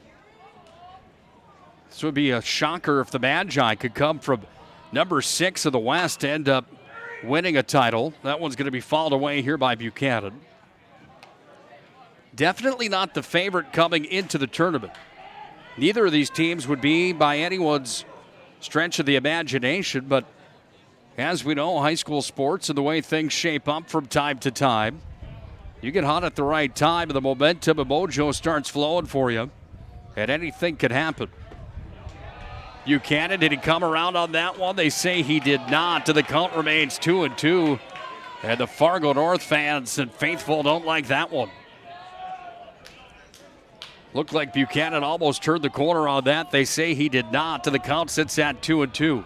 Bases loaded with one out. Here's the windup of the pitch. Struck him out. Buchanan got caught looking. And the strikeout is there for Breitbach as he lights up Buchanan. And there's 2 outs now here for the Magi in the bottom half of the 5th. Brings up Noah Stedvold. 0 for 2. He was struck out. His last at bat back in the 4th. Where's number 15 for the Magi? Plays left field. Bases are juiced. Here's the windup of the pitch. That one down into the dirt. And a nice job from the catcher, Will Bachman, to make the stop and block theirs. That could have scored a run for the Magi because with a healthy lead, are all the base runners for the Magi. That one's going to be sent out towards short. Wind to factor. Checking it back home. It falls in, and another run will score for the Magi. And off to second on the blooper. Noah Stedvold is over to second base. And he'll ring up an RBI. Minot leads 7-0. Second baseman Parker Hahn. The wind a factor here today in Jamestown. And the short blooper that was over the shortstop's head. Connor Holm tried to track it back, and it just fell and hit the green. Inside pitch for a ball to Parker Hahn. 0 for 2 today for Hahn. Runners now at second and third for the Magi, who've mustered up a 7-0 lead here on Fargo North on the First International Bank and Trust scoreboard. We play 7 innings in North Dakota high school baseball. We're in the late portion of this one here today with a pretty good pace to the ball game. Wind up of the pitch. That one sent right back to the shortstop. Holm this time gobbles it up, sends it across. Another error is going to be committed by North. 2 runs are going to come around to score. And the Magi have Parker Hahn over at second as he's going to reach on the air. And the Magi lead 9-0 here in the bottom half of the 5th. And the trade has officially derailed for Fargo North here in the 5th inning. That's going to draw a conversation to the hill. As Morgan Nygaard, the top of the order, is going to come around again to bat here in the 5th inning. The Magi bat around in the 5th. Nygaard led things off. This inning started with Nygaard reaching on an error on the second baseman. Kellen Burke was hit by a pitch and walked. Bubak singled. Hunter Uziska reached first with an RBI and kind of a blooper shot there as well that fell in. Tyler Collins had an RBI. Then Carter Mowbray was hit by the pitch. Tyler Buchanan struck out looking. Noah Stenvold ends up with an RBI, and then Parker Hahn with an RBI as well gets over to second base. And we've got another pitching change here for Fargo North in this 5th inning of play. So, Breitbach goes 2/3 innings pitched. Numbers only gave up 1 hit, but 5 runs on the board. 2 errors on Fargo North when he was on the hill. And Fargo North goes in a different direction now as Peter Dorscher comes into the ball game to pitch here for Fargo North. Pitching for the Fargo North Spartans, number 4, Peter Dorscher. Dorscher comes in to pitch here for North. Quick timeout. We'll come back. Mount High trying to keep their 2-out rally going. Fargo trying to end their nightmare of a 5th inning here. It's 9-0 Magi on top. Now the First International Bank and Trust scoreboard. The right way to top a sub is with real red wine vinegar made from red grapes and no food coloring. And the right way to film it is in slow motion. Obviously. Because authentic ingredients make a sub above.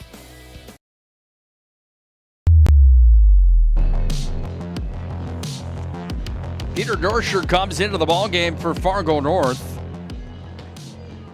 And Monett is back at the top of the order with Morgan Nygaard. Dorscher takes his warm-up pitches and continues to get ready for one more out here in this 5th inning of play. Monett scored 2 in the first, 1 in the 4th, and 6 in the 5th. North has been goose-egged on the board. They do have 3 hits on the board. Fargo's committed 3 errors in this ball game. 2 errors now in the ball game. As Morgan Nygaard comes back to the plate. Nygaard facing Dorscher. Here's the windup of the pitch. Nygaard falls that one back. Not sure if it caught the net or if that was traveling to the Senex across the street. Runner at second base for Mount High. They're going to try to get him turning and firing back, and throw was not in time, and sliding it safely back over at second was Parker Hahn. Gentleman at Senex this morning was such a happy camper. Guy working the counter back at Senex. Gotta love that North Dakota feel, don't you? People that are just happy in general. Sent in a Nygaard. That was a ball. 1 ball, 1 strike now. 2 outs. He got pretty fired up when I told him I was here for the state baseball tournament. Said nothing like baseball at Jack Brown Stadium. Said you are correct. Nothing like it right now for the Magi. They lead 9-0 here in this one. Most runs on the board from anybody yet here in the tournament. 4-1. Shanley took care of Century earlier. And then 6-3 was the score of the ball game between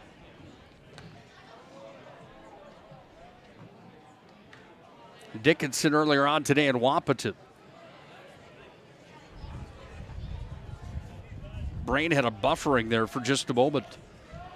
It's a lot of baseball in one afternoon and one day. We got one more coming up next, and that's Jamestown and West Fargo Cheyenne. Shanley and Dickinson tomorrow. That first semifinal will be a fun one. Dickinson's a good ball team. Shanley in that same boat of that conversation. Dorscher takes a look at the 2-2 pitch, sends it in. Curveball just missed the corner, and the count moves to full for Morgan Nygaard. Minot High's dugout at volume. Got some chatter and some jab now to the Magi. Dorscher turns and fires that one high in the zone, and Morgan Nygaard's walked. Brings up Kellen Burke. Burke's had a rough outing here this evening. Catcher, Kellen Burke. He's come around to score twice. He's walked 3 times, and 2 of those walks, he was hit by the pitch. If he takes another one, he's probably going to ask what's wrong with this situation. If he did something on Facebook that maybe upset Fargo North. First pitch was in for a ball. Here's the windup of the 1-0 pitch. That one's in for a strike. Nygaard gets himself back over at first base. Lead for both base runners here for the Magi. Dorscher turns and fires that curveball off the mark again. Count moves to 3-0. The wind a factor for everybody today. I know that that's been brought up quite a bit, but such a big factor in this ball game. Those errors that have been charged to Fargo North, I think a handful of them, you could probably argue that the wind was at blame. 2-1 the count. Here to Kellen Burke. Dorscher turns and fires, and a strike hits the inside corner. Burke thought he was going to be walked. Count moves to full. 9-0 Minot High here in the bottom of the 5th. Runners at first and second for the Maroon and Gold. Burke is going to tattoo that one out towards right, but it's going to go right into the glove of the right fielder, Brady Badley, who tracked it down. If that would have got over the head, that one for sure would have scored 2. Minot High does some damage. They're most that they've done yet in the ballgame. The Magicians lead 9-0. We'll get the stat total for you when we come back. Fargo North comes back to the dish. Minot leads 9-0. We enter the 6th inning of play. This presentation on the PSP Network is proudly brought to you by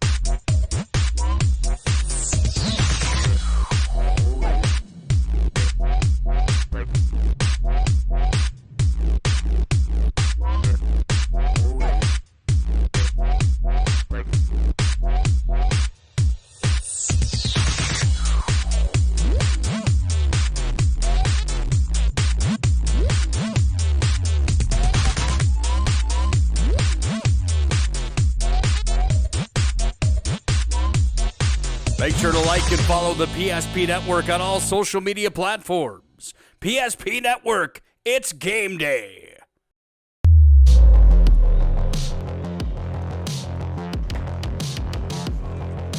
Well, Tyler Buchanan comes back to the mound for the Magi.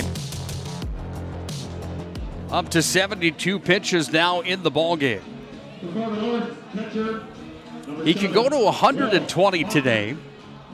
And that's where they cut him off today. We'll get the numbers for you on what the pitch count for the tournament is and what the regulations and rules are. But they do that to save the pitcher's arm and make sure nobody jeopardizes injury in these situations. But pitch number 73 was a hard fastball, and it doesn't look like Buchanan is losing much steam here in the top half of the 6th with Will Bachman, the catcher here for Fargo North at the dish. He had a double the last time he was at bat. How about that curveball? Fell off a table and dropped right into Burke's glove for strike number 2. And Buchanan ahead of the count. No balls and 2 strikes. Buchanan turns, twists, and fires. Same pitch, just missed low. Count moves to 1-2. Big thanks again to our friends at Jersey Mike Subs. They bring you the player of the week of the PSP Network. Jersey Mike Subs is a sub above. That would be worth it right there. Another strikeout for Buchanan. He rings up another. And Will Bachman sits down swinging as Buchanan registers his 5th strikeout of the ballgame.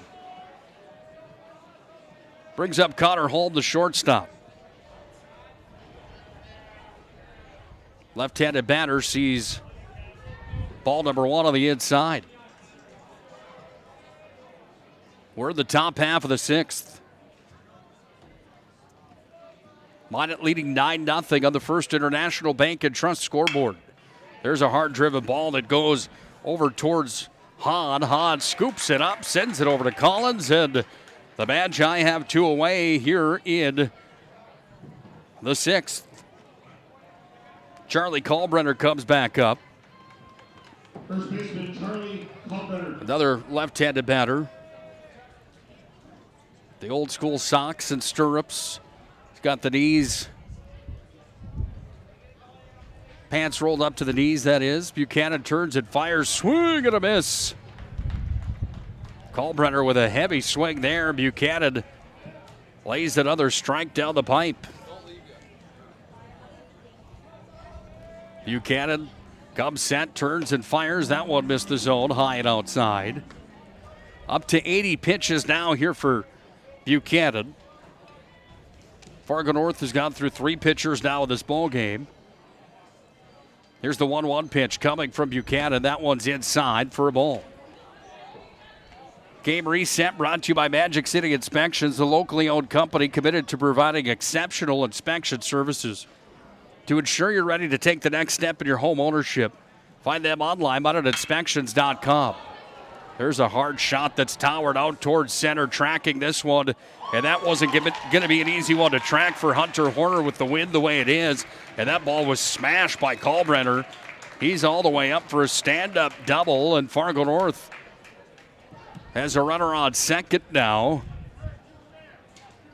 They're the hardest hit ball we've seen in a while here in this ball game. Isaac Daly from Dickinson nailed a 2-run shot over the high fence in right field. It only stands 300 feet away, but it's 20 feet tall that you got to climb up to get there. The only home run we've seen today, right into the wind.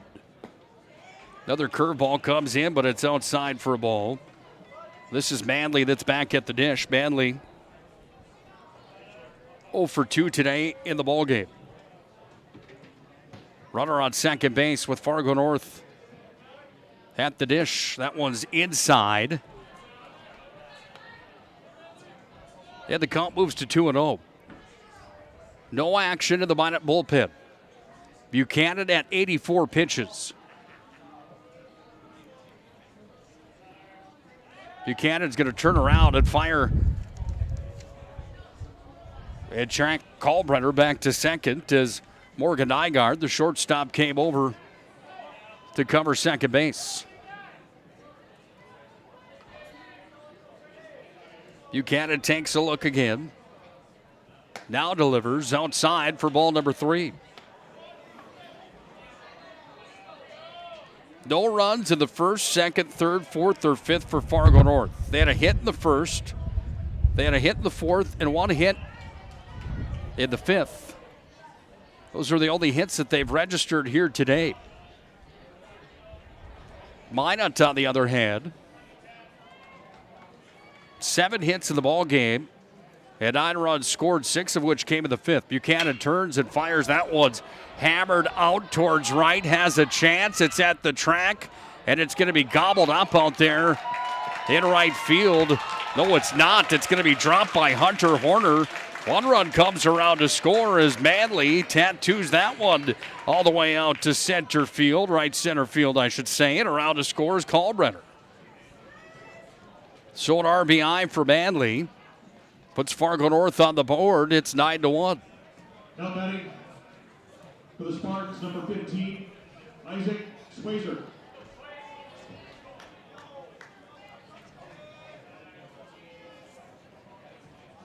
Got a pinch hitter coming in here now for North. It's number 15 for the Spartans.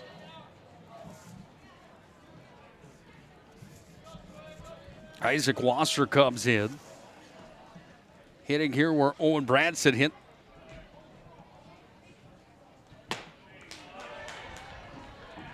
For the first 5 innings of the ballgame.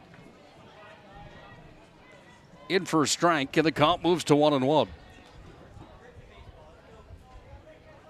Jamestown and West Fargo Cheyenne playing the second of the nightcap here tonight. Buchanan fires down, throwback to second base, coming back from Burke. Not in time, trotting in easily there was Manley. Jack Brown Stadium starting to fill up just a little bit more. I would expect that should be a pretty good crowd on hand tonight with Jamestown, the tournament host and home team, playing here tonight. 2 outs in this one. Burke trying to track it behind home plate. Oh, it got right into the middle of the glove and then popped out. Yeah, the count moves to 2-2 as Burke came back from behind home plate, did after that baseball. It gets up in the wind, and I'm telling you, we've seen more drop balls and easy plays that would normally be made, not be made here tonight with the wind the way that it's been. Not saying that that was an easy one. I certainly wouldn't say that by any means, the way that it got up. But when it goes up into the wind and it goes straight up 35 feet in the air, then all of a sudden changes direction 2 times before it comes back down, that makes it a little bit more interesting. Count sits at 2-2. Wasser sees that one come by, looked at it, and the count moves to full. Burke thought that was a strikeout. Buchanan thought the same thing. That would have been number 6 for Buchanan. But instead, the count moves to full. Runner on second for North. Here's the windup of the pitch, high in the zone. And Buchanan is going to walk a batter here as Wasser's going to make his way on over to first. That brings up Caleb Brigham, the second baseman here for North. Second baseman, Caleb Brigham. And they actually have a pinch batter here as well. It's Joey Berkman that comes in to hit. And out to the mound comes Phil Shurik. And the Mountain High infield is going to come together as well. Talked about this earlier on here tonight. This is first mound trip that we've seen in the late portion of this ball game from the former Major League Baseball recruit Phil Shurik coming out to talk to Buchanan, having a conversation with him here. Burke out there as well. Collins just stays halfway in between first base and the pitcher's mound. Ruziska stays on the grass over by third. Nygaard just having a conversation with the umpire. And Parker Hahn talks to the runner for North that sits at second base right now. Phil trots off the field. Burke retreats back to behind home plate, and the players take position again. 17, Owen Branson. Owen Branson's going to come in and run over at first. See Joey Berkman, his first plate appearance here tonight. Curveball off the mark there from Buchanan. 9-1 Mountain High on top. They have a cushion, but it isn't over until the fat lady sings, and she's not even warming up yet here tonight at Jack Brown Stadium. That one missed on the inside for a ball. Count moves to 2-0.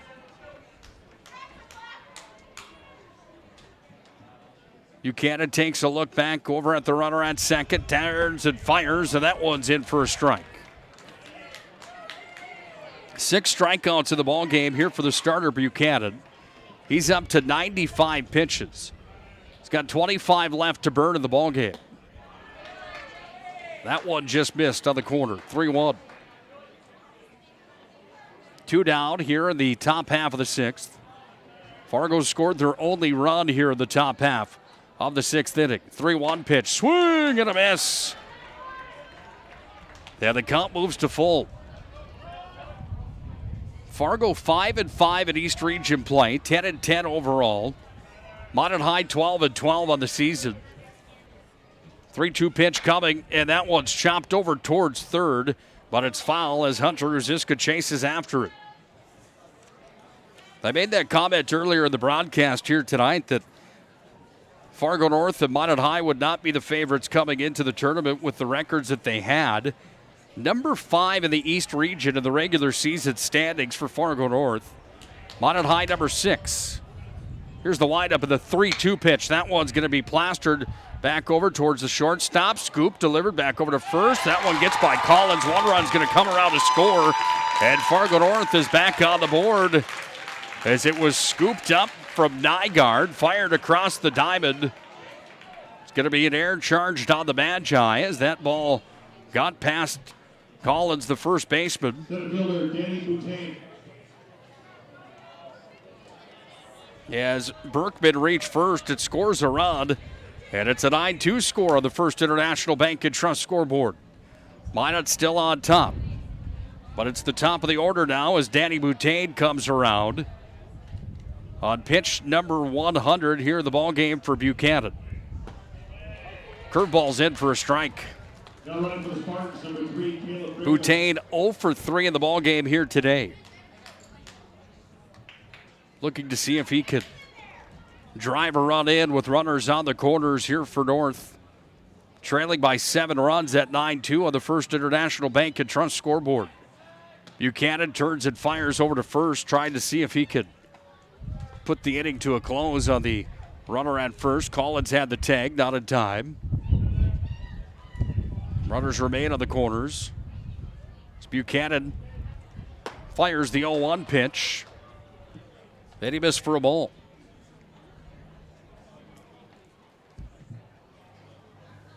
Feel free to tweet at us at Network PSP and let us know who you think tonight's Sport Clips player of the game is. Swing and a miss, and that one's in for a strike.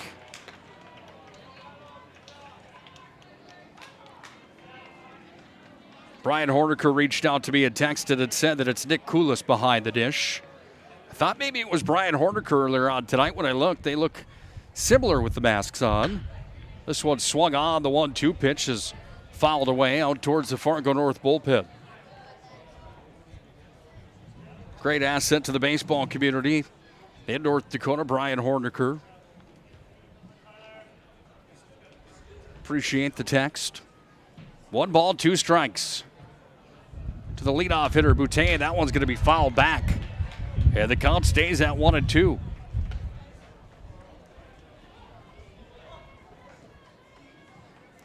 Again, Scott Cattell from the PSP Network has girls state softball coverage on PSP Network and on the NFHS Network. That ball is going to be roped out towards left. Into the glove it goes of Noah Stenvold as it was hit right to him by Danny Boutain. And Mountain High escapes a 6th inning that could have been a lot worse for the Magi.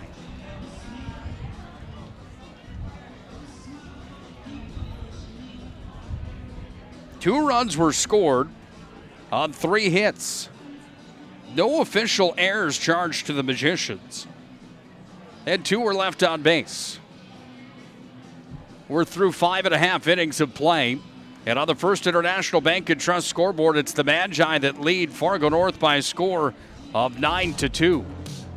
After a 6-run 5th inning, the Magi come back in the bottom half of the 6th to see if they could pick up where they left off in the last frame. The magic of what we do really comes down to combining different aspects of patient care. Here at Premier Chiropractic, we love combining soft tissue work, the adjustment, and exercises together.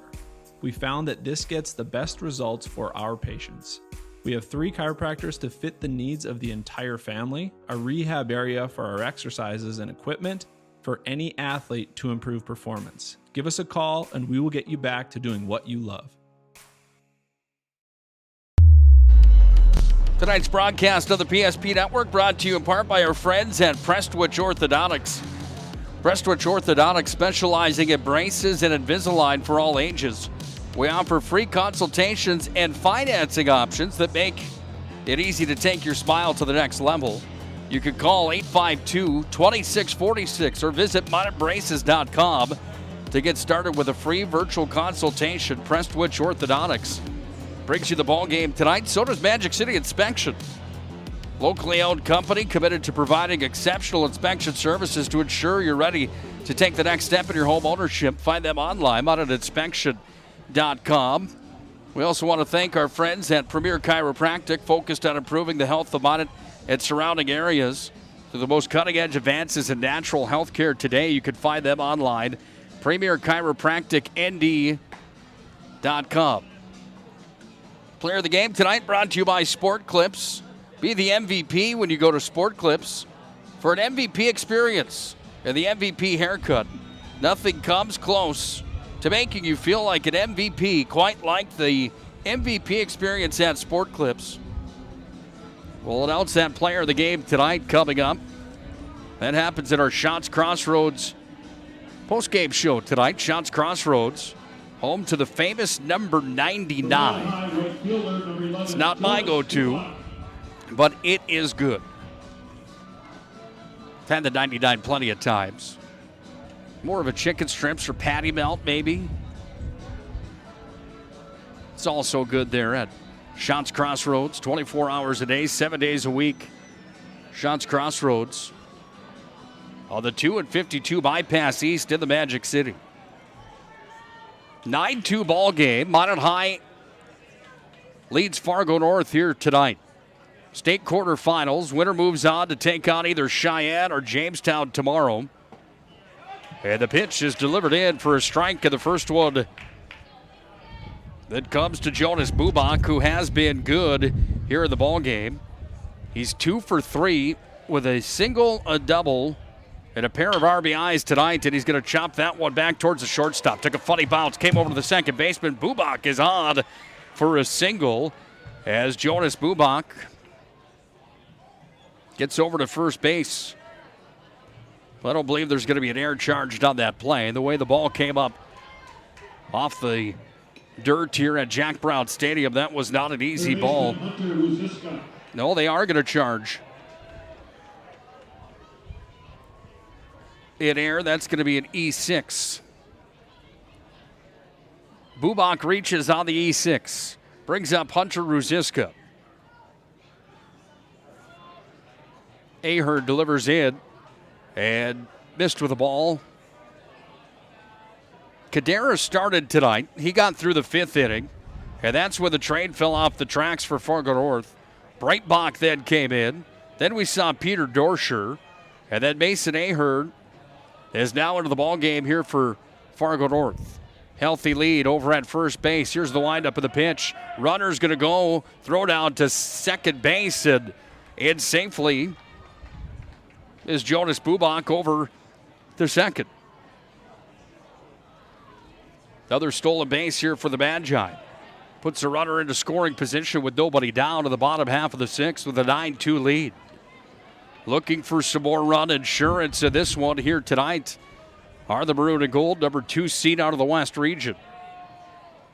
Ahern, the right-handed pitcher, facing Ruziska, the right-handed batter. Ruziska shows bunt, and that's it for a strike. Small ball has been the name of the game today here at the state tournament with the wind that we've seen today here in Jamestown. Right now, you look at the baseball field, the 1940s Dust Bowl out there, the way that the dust comes up off that field from time to time. Wind up in the 1-2 pitch. That one got past Ruziska. Yeah, the count moves to 1-2. Either that or he fouled it back. They either had it wrong on the board or it was a foul tip. Either way. 1-2 pitch coming to Ruziska with nobody down and a runner at second. That's Bubak.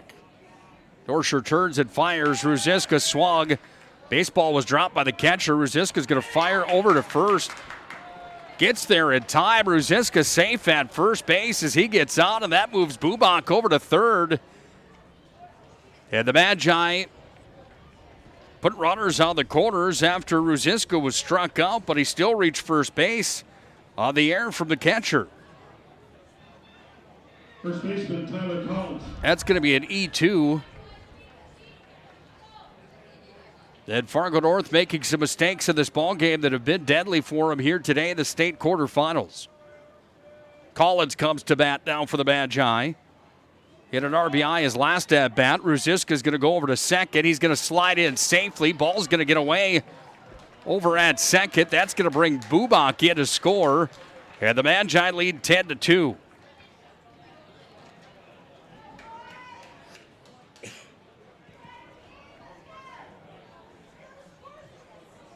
Well, we talked about it just a moment ago, that comment about the small ball game. The difference maker here in this one, as the Magicians have two more on the board.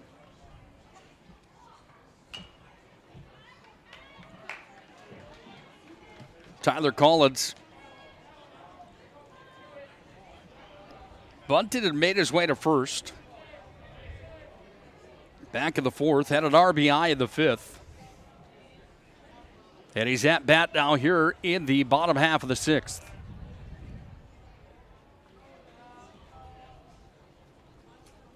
Bonnet leads the ball game 11-2. Ruziska a healthy lead. Collins thought about turning on it, let it go in for a ball. The count moves to 1-2. On the big board here at Jack Brown Stadium, they have the score reading 10-2. I do believe it's 11-2.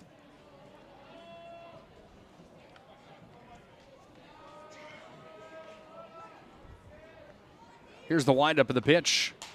That one down in the dirt.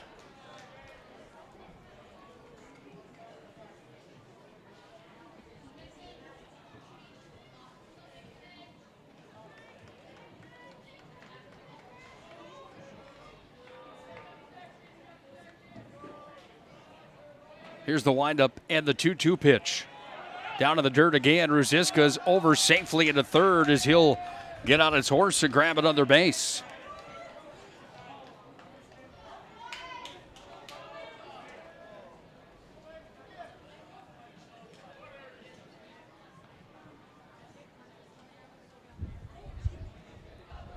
(10-2) is the correct score. My apologies. Here's the full count pitch. That one down in the dirt. And Collins has a free pass on his way over to first.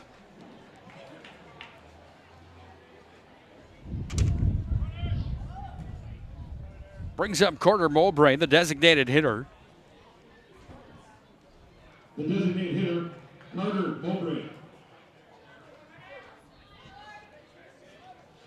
Fourth at bat in the ball game. His last at bat, he was hit by the pitch.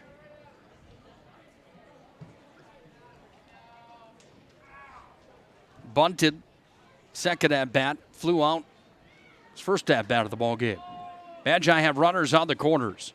Ball's down in the dirt again. That ball one registers on the board. Ruziska over at third. Collins at first. Bonnet with an 8-run lead here in the late portions of the ball game. Mowbray at the plate, the 1-0 pitch coming. Turns on it. That one chopped over towards third. Ruziska's in a hot box all of a sudden. Ruziska's going to be tagged out. And on the fielder's choice, Mowbray will reach first. Ruziska, the first out here of the bottom half of the sixth. Now batting for Minot, number 23, Edward Fry. Brings up Edward Fry for Minot High. Pinch hitting for Tyler Buchanan.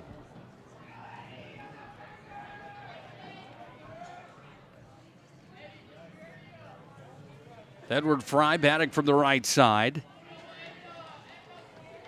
Has some size to him without a doubt. Looks like he could probably put some deep. First pitch to Fry, down away. They had a ball. 1 ball, no strikes. 1 out here in the bottom half of the 6th inning. First International Bank and Trust scoreboard reads 10-2 Magi. They lead Fargo North here tonight to the quarterfinals and game number 3 of the tournament. Swing and a miss from Fry, as getting him to chase was Mason Ahern. 1's on the board. 1 ball, 1 strike, 1 out. Fry at the dish for the Magi. Runners on first and second. Fry's going to pop that one up near the Fargo North bench. Goes out of play and bounces over towards the bathrooms, and a souvenir finds a fan here at the State A tournament. Count moves to 1-2. Fry trots back.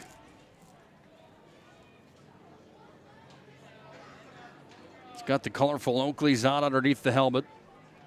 Batting from the right side when the sun starts to go down here at Jack Brown Stadium can be a little bit of an issue, the way the sun starts to reach home plate. The 1-2 pitch coming here to Fry. The delivery, and strike 3. He struck him out. Fry got caught looking, and there's 2 outs now against the Magi as Noah Stenvold comes back to the dish. Ended up with an RBI and reached second his last at bat. He struck out and popped out. 1 for 3 in the ballgame. First pitch to Stenvold. Towers that one up. This could be trouble. It's over the shortstop's head. Tracking it back and catching it there is Connor Holm. And Holm puts Monmouth High aside here to end the bottom half of the 6th inning. The Magi score a run.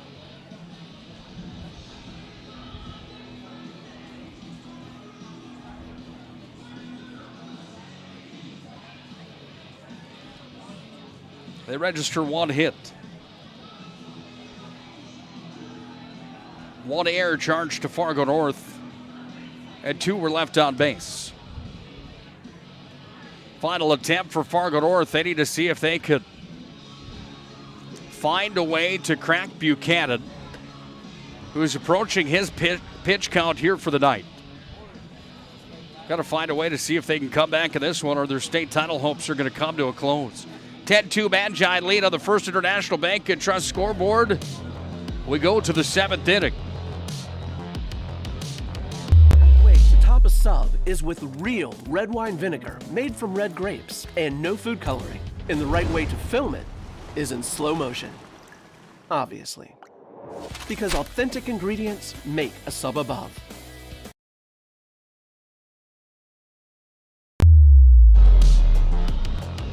Well, can the Magi get it done tonight defensively? They need 3 more outs to do so.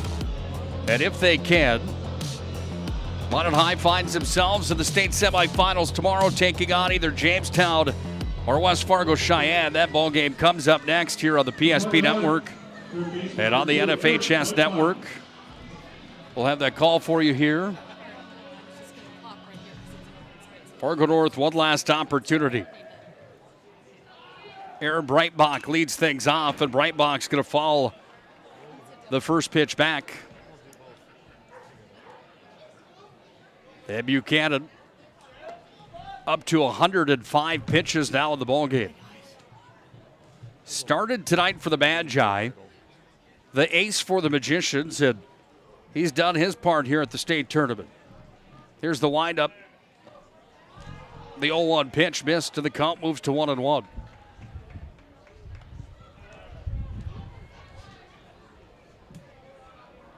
One ball, 1 strike.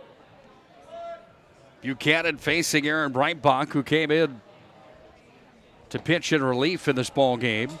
Didn't last long on the hill here for Fargo North tonight. That came back in the 5th inning. That's when Monmouth scored 6 of their 10 in this ball game here tonight. Buchanan delivers in. That one's chopped out into right field. It falls in. Bubak in after it. And Breitbach puts Fargo North on the map here in the top half of the 7th. Must-score situation here for the Fargo North Spartans, or this one's over tonight. And they need 8 even to tie it. Caden Cadera now playing first base. Healthy lead over there at first. Cadera at the dish. Takes ball number 1 from Buchanan. Mason Kramer Photography is your home for game action shots and senior portraits. Find him online, MasonKramerPhotography.com. The 1-0 pitch. Thinking about it was Cadera for a moment, but he turned away. And he had the right eye because it was in for a ball. 2 balls, no strikes, nobody out. Runner at first base here for Fargo North. Buchanan takes the call from Burke. Cubs set. He delivers, and that one's outside the zone.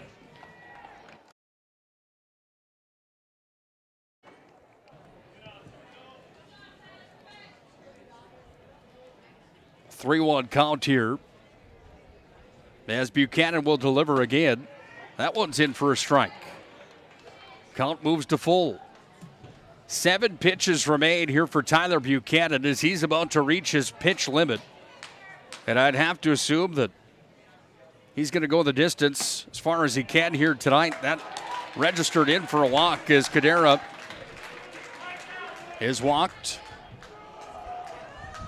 And now there's runners on first and second here for Fargo North.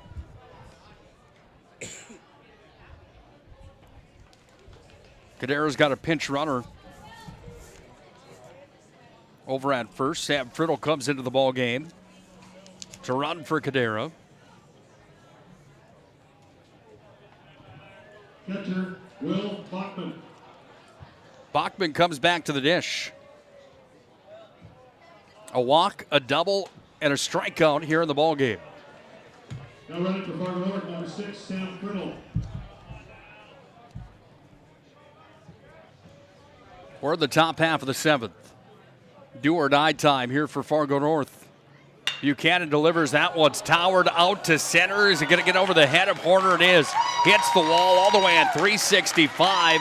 Bases are going to be brought around, and one run will come across to score, as that was a towering shot from Bachman, his second double of the ball game. That drives in a run. And Fargo North is within 7. Runners advance to first, from first to second, second to third. And here comes Pete Stenberg. He's going to come out and have a conversation here with Buchanan. And the night is going to come to a close for the Minot High starter. But boy, did he give him a chance tonight, didn't he? Round of applause coming for the Minot High pitcher, who has his night come to a close here tonight. Nothing to be but proud after that outing here tonight for the Minot High Magicians for Tyler Buchanan. Magi go to the hill and see if they can bring in the closer.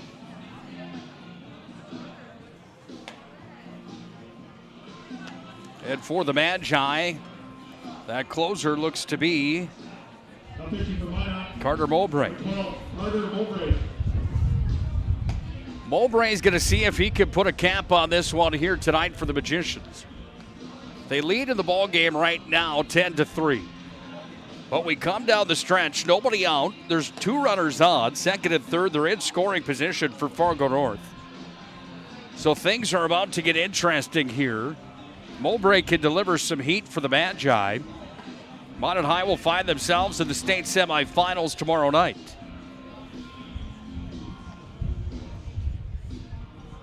Or will we have more theatrics tonight at the state baseball tournament? Stick around for the Schatz Crossroads postgame show here tonight. Schatz Crossroads, your postgame headquarters. Get filled up on the delicious menu that includes the famous number 99. Order online at SchatzCrossroads.com. Team buses are always welcome at Schatz Crossroads. This game started about an hour and 10 minutes behind schedule. That's because the Dickinson and Wahpeton game that finished 6-3 went 2 hours and 55 minutes. Another one coming up here tonight, already 8:30 here tonight. Shortstop number 8. So behind schedule just a bit. We'll go till the sun comes down and the lights come on at Jack Brown Stadium. I don't mind a little baseball in the dark. I think that's fantastic. The only problem is I left my sweatshirt, my 3/4 zip, my winter jacket, and everything else at the hotel. Sitting here in flip-flops, shorts, and a PSP polo. What a mistake that was. No balls and a strike here as it was delivered in to Connor Holm. Mowbray delivers in, swing and a miss. Second strike in a row here for Mowbray.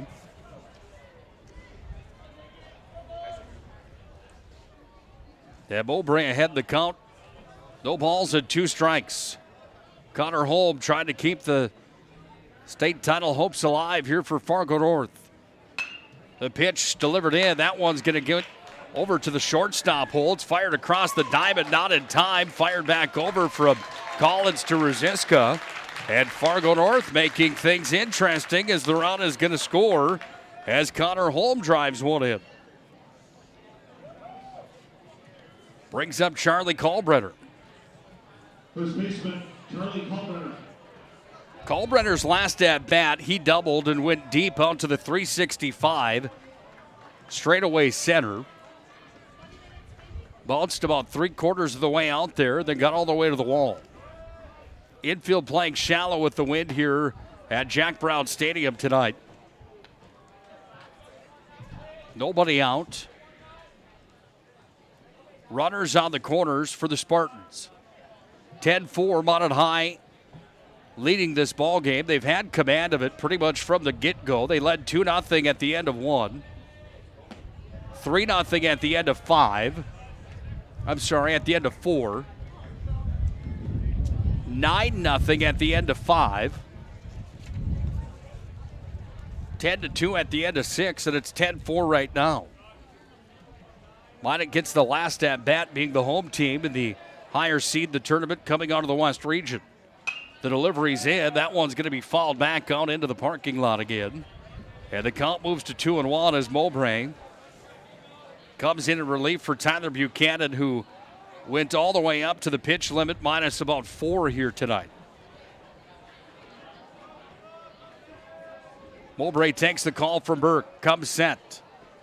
Turns and delivers. This ball's going to be sent out towards center. Trying to track it there for the Magi, and doing so is Horner. Horner's going to fire it all the way in. Burke is going to grab the ball there, and Horner with the rocket on him fires it from center field. And the Magi put one down, and it's Charlie Kalbrenner. 2 outs away for the Magi. Right fielder, Brady Madley. Brady Madley had an RBI double his last at bat. He's 1 for 3 in the ballgame. Another left-handed hitter. Runners still on the corners here for North. Trying to fire back over to first base to see if Connor Holm could get caught sleeping, but throw wasn't in time. Holm slid it safely. Mowbray comes set, turns and delivers. That one's fired back. And foul off the bat. Brady Madley, the number 7 hitter here for Fargo North. Let us know who you think tonight's Sport Clips MVP of the contest is. Sport Clips, where you can get the MVP experience. They bring you tonight's MVP of the ballgame. The 0-1 count. The windup of the pitch. Swung on, look out. That one fouled back right towards the Fargo North dugout again. The man in the on-deck circle, Owen Branson, had to jump out of the way of that one in a quick hurry because that would have been a stinger.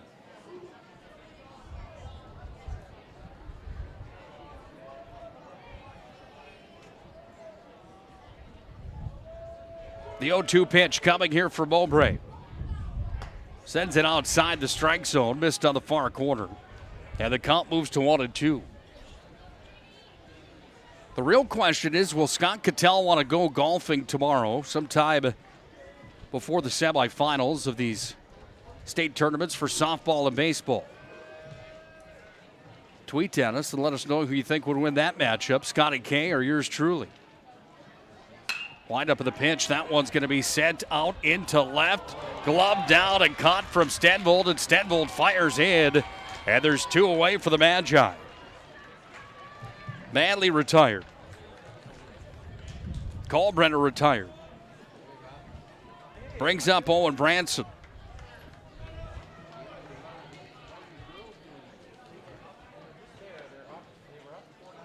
Left fielder Owen Branson.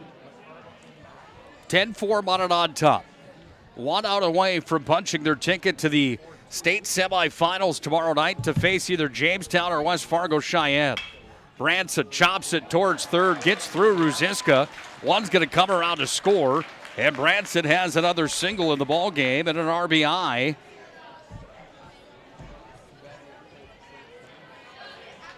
And it's a 10-5 ball game. Second baseman Caleb Brigham. Brings up Caleb Brigham. Batting in the number 9 spot, trying to keep semifinal hopes alive with 2 outs. Runners on first and second for Fargo North. That one down in the dirt to the pitch from Mowbray. Glove by Kellen Burke. Fires it back up to the diamond. 1 ball, no strikes. Just a beautiful night here at Jamestown. Beautiful strike right there. Paints the outside corner, and it's 1-1. A little bit windy for my liking, but other than that, can't really complain when you get to North Dakota summer. Gonna have to deal with a little wind from time to time. At least there's no mosquitoes, eh? Here's the 1-1 pitch coming from Mowbray. Takes a look back, then delivers. Hits the corner again. And Mowbray sits on a 1-2 count now here with 2 down in the top half of the 7th. All 5 of the Fargo North runs came here in the 6th and 7th inning. Yet it's Mowbray trying to close it out for the Magi to send them to the state semifinals. Can he do it? Yes, he can. He struck him out. Got caught looking. And Brigham retired, and Mowbray comes in and closes the showdown for the Magi. They win 10-5 tonight on the First International Bank and Trust scoreboard. The Magi move on to the semifinals. They'll join Dickinson along with Shanley. We have one more game to decide who will take on the Magi tomorrow night, and that's Jamestown and West Fargo Cheyenne. That one comes up next, but first our Shots Crossroad postgame show will tell you how the Magi got themselves in victory lane, if you will, tonight with a 10-5 win over Fargo North. We'll do that next on the Shots Crossroad postgame show. Oh, easy, easy. I think I'm good. You got my good side, right? Not too many lights. I don't want to get fried before my time. Oh, it's egg-tastic. You never know what dish you're going to end up in. My dream dish is a 99. It's so popular. Me and a fellow egg tag teaming with some crispy golden hash browns. Have you seen those hash browns? Those guys are shredded. Throw in some diced ham, onions, and melted cheese. Oh, it's a party for your taste buds. Oh, here comes Chevy. Hold on, Chevy. Did you guys get everything that you needed? 99. Here I come. Shots Crossroads. It's an excellent place to eat.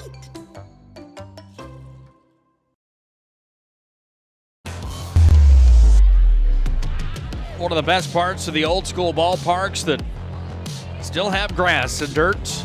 Watching the crew in between the games work the baseball field over and get it groomed and ready.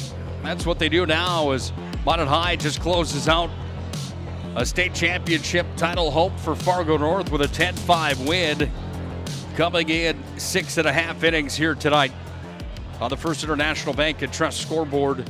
It's the Magi that win 10-5. Minot had 10 runs on 7 hits. They had 1 error, and in total they left 7 runners stranded. 5 runs on 9 hits for North with 4 errors. They left 10 runners on base here tonight.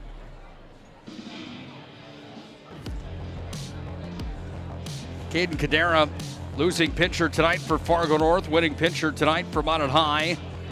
Exiting the ballgame with the lead was Tyler Buchanan, who went the distance tonight for the Magi all the way into the 7th inning. Reached his pitch count total, just about 4 shy from that pitch count total. Buchanan with an excellent performance here tonight. Some of the other key storylines in this one. Some of the guys that had good at-bats tonight. Hunter Ruziska had 1, 2, 3 RBIs and a pair of singles. A couple RBIs for Tyler Collins tonight. An RBI for Stenvold. Parker Hahn had an RBI. Jonas Bubak really got the party started, though, with his RBI triple out to left in the first inning. It's our Shots Crossroads postgame show tonight. Shots Crossroads, home to the famous number 99. Open 7 days a week, 365 days a year. Shots Crossroads brings you the postgame show here tonight. Try the Habit cheese balls as an appetizer. Try the banana cream pie as a dessert. I'm telling you, you won't be disappointed. Fargo North falls to 10-11 on the season. Minot improves to 13-12 on their campaign. Minot moves into the semis tomorrow to take on West Fargo Cheyenne, the defending state champion, or Jamestown. Blue Jays are having a heck of a year in sports too, aren't they? It's going to be a good one. It comes up next on the PSP Network. First, our MVP of this contest brought to you by Sport Clips. You can get the MVP experience. Nothing like it anywhere else besides Sport Clips. It's a Sport Clips MVP experience.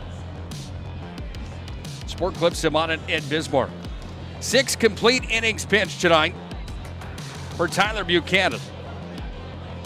Buchanan ends up with 6 strikeouts, walks 3 batters tonight.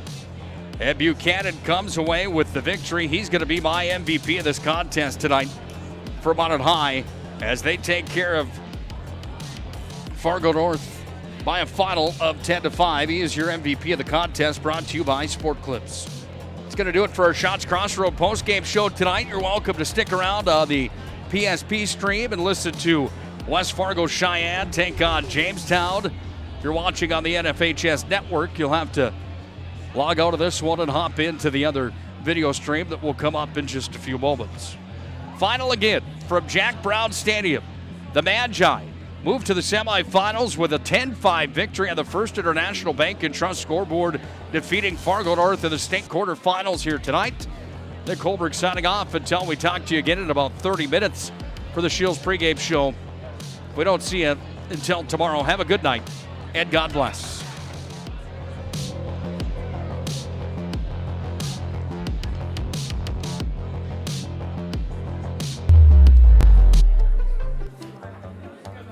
Oh, easy, easy. I think I'm good. You got my good side, right? Not too many lights. I don't want to get fried before my time. Oh, it's egg-tastic. You never know what dish you're going to end up in. My dream dish is a 99. It's so popular. Me and a fellow egg tag teaming with some crispy golden hash browns. Have you seen those hash browns? Those guys are shredded. Throw in some diced ham, onions, and melted cheese. Oh, it's a party for your taste buds. Oh, here comes Chevy. Hold on, Chevy.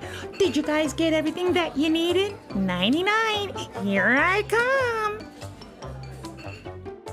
Shots Crossroads. It's an excellent place to eat.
presentation on the PSP Network is proudly brought to you by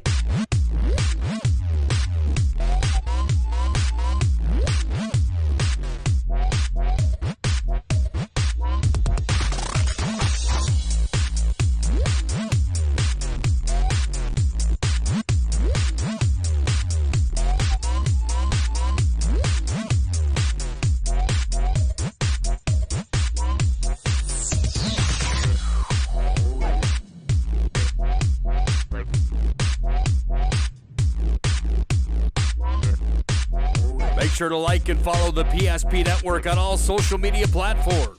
PSP Network, it's game day. We raise the bar on bar food with sandwiches, tenders, and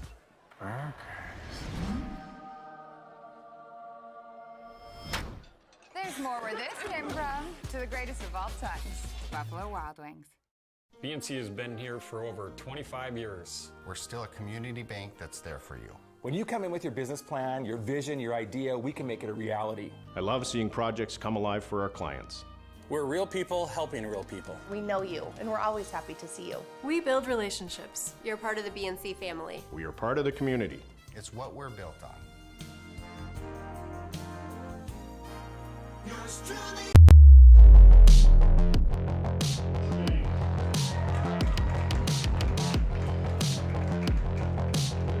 Three teams have punched their ticket into the state semifinals tomorrow night. Time to find our fourth. That's the final game of the opening round of the North Dakota State Class A baseball tournament. Live on the PSP Network and on NFHS Network. Dick Holberg here for the call. Glad to have you folks aboard for more baseball here tonight. It's been a full day here at Jack Brown Stadium in the beautiful Jamestown, North Dakota. It's Jamestown coming in, the number 4 seed out of the West region with a 13-11 record, taking on the number 1 seed out of the East, 13-7 for West Fargo Cheyenne. The Mustangs are the defending state champions. Welcome into our Shields pregame show here tonight. Shields of Minot and Bismarck offering everything from fishing to fashion, footwear, clothing, sporting goods, you name it. It's Shields that brings you the pregame show here tonight. Find them online, search their massive inventory at shields.com. Well, the Blue Jays are being announced on their home field here tonight as they get set to take on Cheyenne in the showdown here tonight. And the winner advances to take on Minot in the state semifinals after the Magi took care of business earlier on tonight, knocking off Fargo North 10-5. Earlier action today, we saw the matchup between Dickinson and Wahpeton ended a victory for Dickinson at 6-3.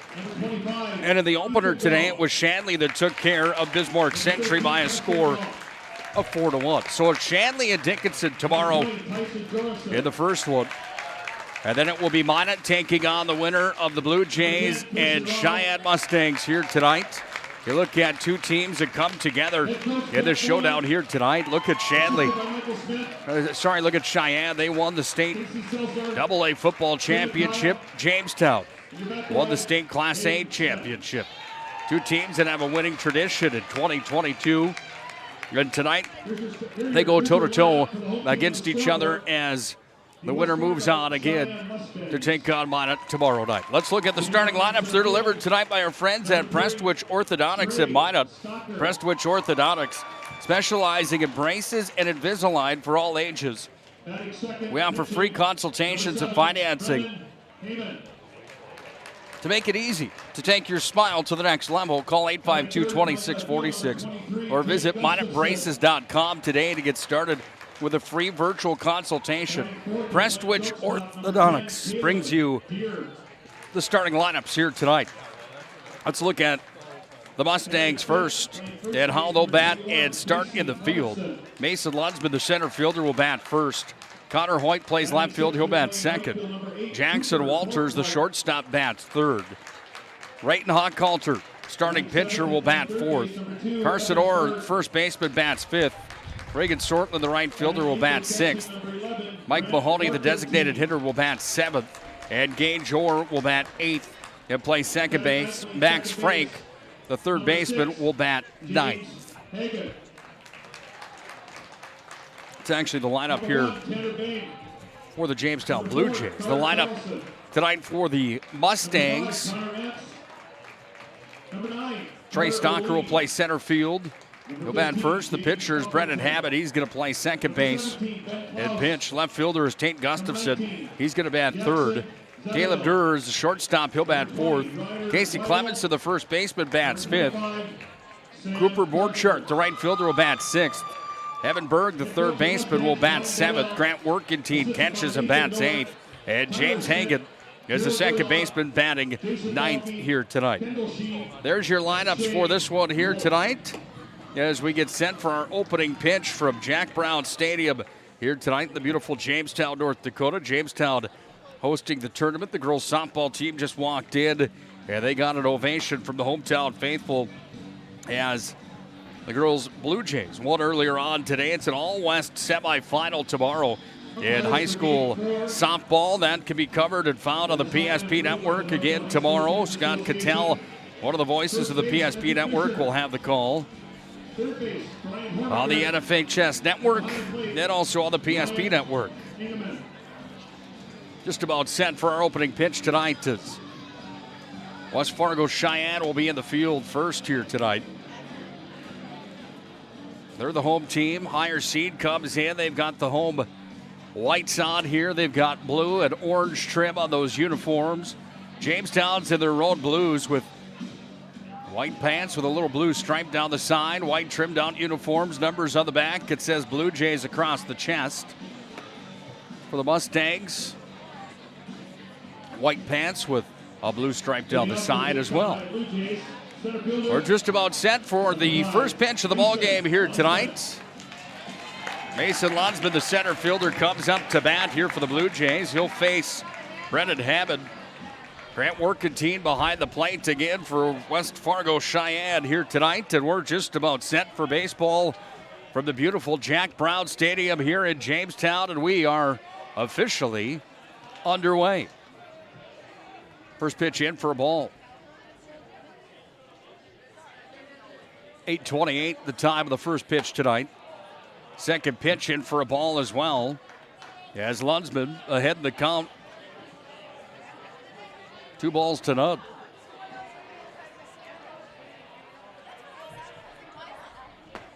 Current temperature here in Jamestown, 64 degrees. 2-1 the count here. To Lunsman as the windup and pitch is delivered. Big swing and a miss. And Hammond got him swinging, and the count moves to 2-2. Big thanks again to Shields, our pregame show sponsor on the PSP Network. Swing and a miss, and a strikeout for Lunsman will start things off for the Blue Jays defensively. For West Fargo Cheyenne, it's Hammond that threw the K. Lunsman was the one that was swinging and missed. Connor Hoyt comes up next. Plays left field for the Blue Jays. He'll be at bat facing Hammond. First pitch in. Away in the zone. That's in for a ball. 1 ball, no strikes. Top half of the first inning, if you're just joining us, just starting here tonight at Jack Brown Stadium. That ball was tattooed up the third base line, but it drifted foul. Count moves to 1-1. Here with one out in the top half of the first. Good crowd on hand here tonight for the state tournament to the final game. Of course, Jamestown taking place on their home field here tonight. As we would anticipate that the crowd would be bigger than the other matchups that we've seen here today, and it certainly is. Hoyt falls that one back, and the count moves to 2-2. Hammond takes the call from Workentine. Comes set, delivers. That one's going to be chopped up the middle. Grounded by Hagan. Fired to first. Glove by Clemenson. Yeah, there's 2 up, 2 down as Connor Hoyt hits into the 4-3 putout. Batting third, the shortstop, number 24, Jackson Walters. Brings up Jackson Walters, the shortstop. He'll step in to face Hammond, a right-handed batter.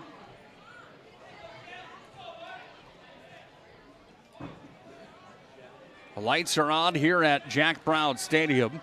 As the sun sets to our right, that ball fouled back into the glove of Workentine. And an 0-1 count reads on the board here at Jack Brown Stadium. Hammond comes set. Righty against righty, and that one delivered in for a strike. And the count moves to 0-2. 10-run rule in effect after 5. Minot High almost got there in the last game. That one ended 10-5 as Fargo North scored all 5 of their runs in the last 2 innings of work. Minot held on for the victory. Buchanan, the starting pitcher for the Magi, almost got to the 120 pitch count. Swing and a miss and a strikeout as Hammond rings up his second K of the ball game. And it's 3 up, 3 down as the Blue Jays go 1-2-3. And now come on to the playing surface to play defense against the West Fargo Cheyenne Mustangs. Scoreless with 1/2 of baseball complete. It's on the First International Bank and Trust scoreboard. Mustangs come to the dish when we return. At Schatz Crossroads, we make 8 gallons of homemade ranch dressing every day, so you can smother your dinner salad with it, dip those crispy golden French fries in it, and dunk your breaded chicken strips. You can even cover your... Wait, no. You can't put ranch on steak. Or can you? Schatz Crossroads. Don't forget the ranch.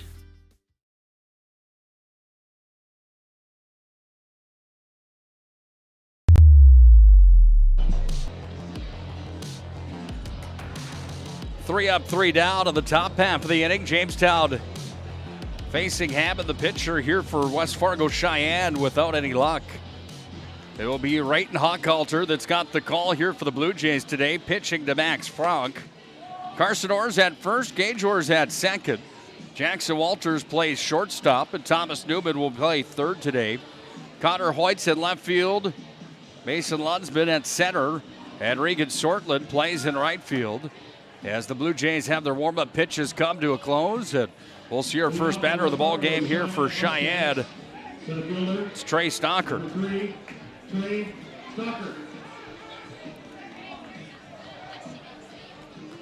Definitely some athletes on the field in this one. It's some multi-sport guys that play. Stocker comes to the dish, batting on the right side. Taking on Hochhalter. The first one fired in for a ball.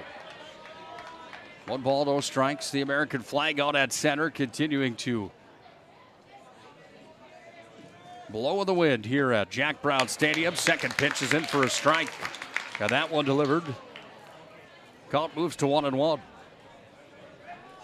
Just a beautiful ball field. That wind was howling today, and it caused some trouble in the 3 prior matchups today. Everybody playing pretty shallow in the outfield here at Jack Brown Stadium earlier on, and the outfield had some issues with the way the wind was blowing and causing tracking of the baseball earlier on today. Count moves to 2-2. Hochhalter will turn and deliver. Sends it in. That one's going to be smashed out towards left center. Tracking it here for the Blue Jays. The center fielder over, and making the play is Mason Lunsman. 1 up, 1 down here for Blue Jays defense as Brendan Hammond will come up to the dish. The starting pitcher here today for West Fargo Cheyenne. Hammond batting from the right side of the dish. He'll step in. Pitcher against pitcher, a righty versus righty matchup, and the first one right down Broadway for a strike. Hochhalter versus Hammond here. 0-1 the count. Second pitch delivered in. That one was just a bit low for a ball. And the count moves to 1-1 here with 1 down. Wind up in the pinch. This one's going to be chopped over towards short. Hops into the glove of Walters across the diamond, down into the splits. Carson Orr makes the play. And it's 2 up, 2 down as the Blue Jays defense on par with West Fargo Cheyenne early on here in the ball game. Batting third, the left fielder, number Caleb Dewar, the 23, shortstop, Gustafson. on deck, but it's Tate Gustafson right now that comes to the dish. Gustafson batting from the right side of the plate. If you're just joining us on the NFHS Network, we sure appreciate you for being with us here tonight for North Dakota High School Baseball and the state tournament quarterfinals of Class A baseball. Batting fourth, the shortstop, number 10, Caleb Deere. If you're just joining us on the NFHS Network, Jamestown went 3 up, 3 down to start things off in the top half of the first. We're here in the bottom half. Cheyenne's got a runner on first as Tate Gustafson poked one up past the shortstop. He's out at first. And the batter that's at the dish is Caleb Dewar. Another right-handed batter. They go 4 righties to start. Dewar is the cleanup batter here for Cheyenne. Throw down back over to first base. Ed Time over at first was the runner. Sliding back in safely. Another healthy lead over at first base. If you remember back to last year, the state tournament took place in Mandan. That's it for a strike. And now ahead of the count is Hochhalter with no balls and 2 strikes with 2 down. Cheyenne took on Shanley in the state title game in a matchup that is touted as one that was going to be pretty darn good.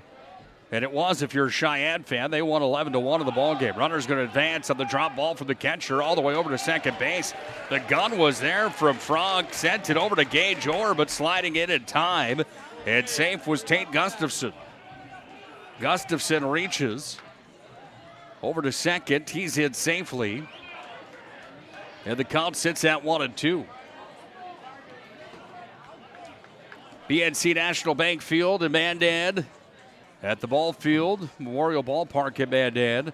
Beautiful place and a beautiful facility for high school baseball. They've got the turf field. Something special here about Jack Brown Stadium, though, isn't there? There's some good ones across North Dakota. This is one of them that's always in the conversation, is high on the list when people talk about the ballparks that they appreciate. Coulter fires back over to Gage Orr, covering at second, but sliding it safely again on the belly is Gustafson. Count sits at 2-2 here to Caleb Dewar. He rung him up and struck him out. Dewar got caught looking. And at the end of 1 inning played, we've got ourselves a scoreless ball game. No runs on 1 hit, no errors for the Blue Jays. 1 left stranded, and at the end of 1 complete inning, it's scoreless on the First International Bank and Trust scoreboard. Life is all about moments. Big moments. Small moments. And those moments you can't put into words. It's how we at First International Bank and Trust live first and have been for more than 110 years. 1 customer, 1 family, 1 moment at a time. First International Bank and Trust. Live first.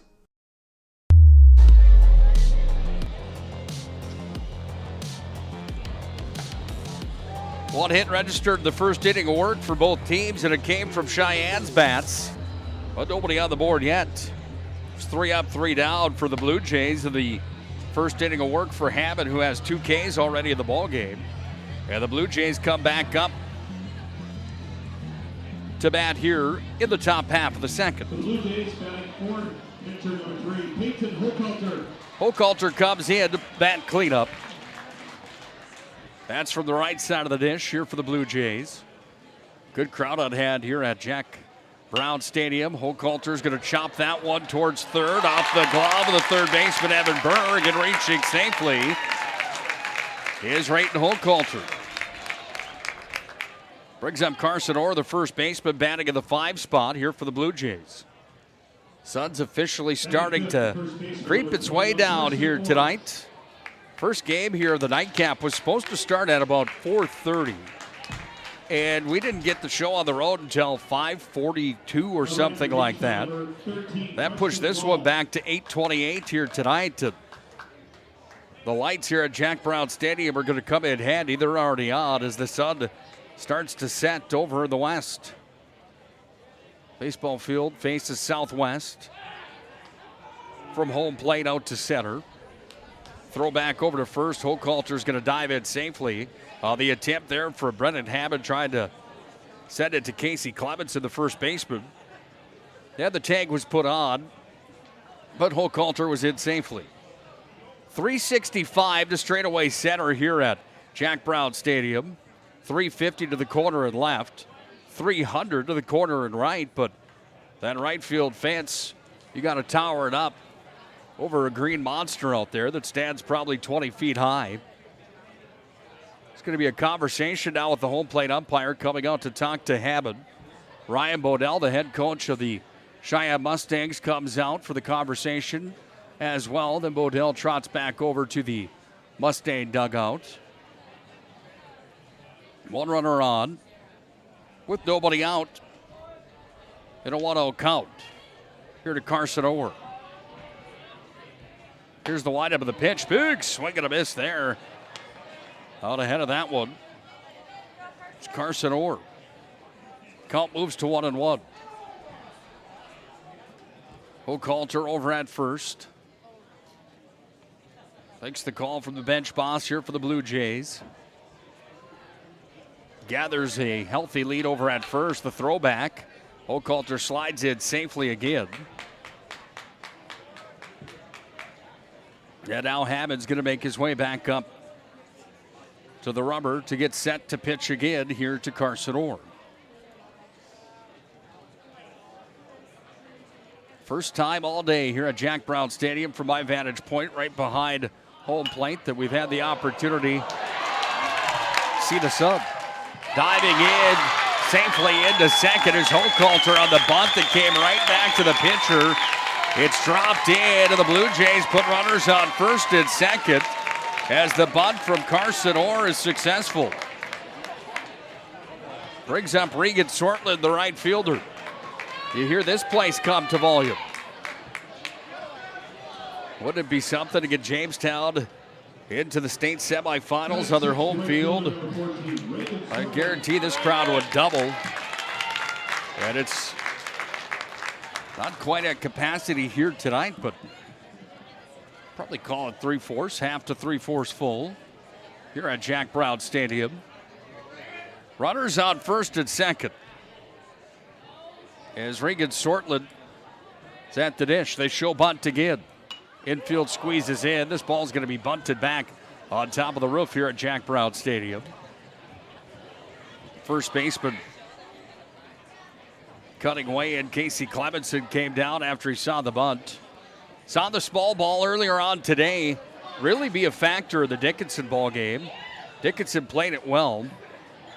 Minot did the same thing. And they both advanced into state semifinals tomorrow night. Blue Jays showed bunt on the last pitch. This time it's going to be line back. Look out. That one came right over the heads of everybody sitting in the West Fargo Cheyenne dugout. That was a headhunt coming over to the Mustang bench. Some wide eyes over there from Cheyenne. That one was motoring.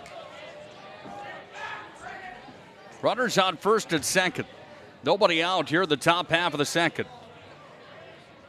Hammond comes set and delivers in for a strike, and he struck him out. Sortland got caught looking, and Hammond's got his third strikeout of the ballgame. Michael Mahoney comes up to the dish.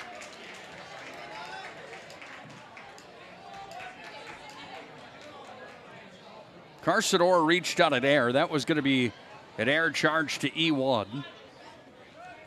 The hit and the single for Hochhalter has runners on first and second. Mahoney looks on and sees strike number one, paint the outside corner. No balls and a strike here in this one. One down. Top half of the second inning of play on the First International Bank and Trust scoreboard. It's a scoreless ball game. Here's the windup of the pitch. Just missed the outside corner. That wind died down, and it feels like the temperature raised by about 10 degrees here in Jamestown tonight. It was howling today. If you didn't watch the earlier broadcast or listen in earlier on, I mean, it was moving. This ball's going to be poked out to the gap right on top of second base, but the second baseman, James Hagan, came over and made the play to put 2 away. Brings up Gage Orr, the second baseman. Orr's going to step in on the right side here for the Blue Jays with 2 outs and runners on first and second for Jamestown.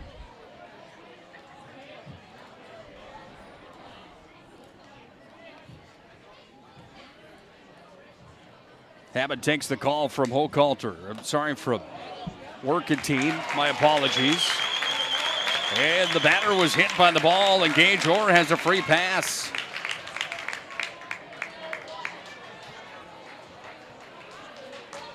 Go to the bottom of the order with Max Frank, the third baseman, as the bases are now loaded. Number 11, Max Frank. 2 outs, and Frank could be at hero here on his home field in front of a handful of Blue Jays fans.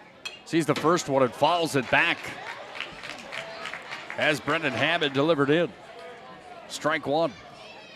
No balls, 1 strike, 2 down. Bases are completely full as the windup comes from the kick from Hammond. High inside, they're going to go down the first base line to see if he came around. No, check swing. And the count moves to 1-1. Frank stepping in on the 1-1 pitch. Fouled that one back. And the count moves to 1-2.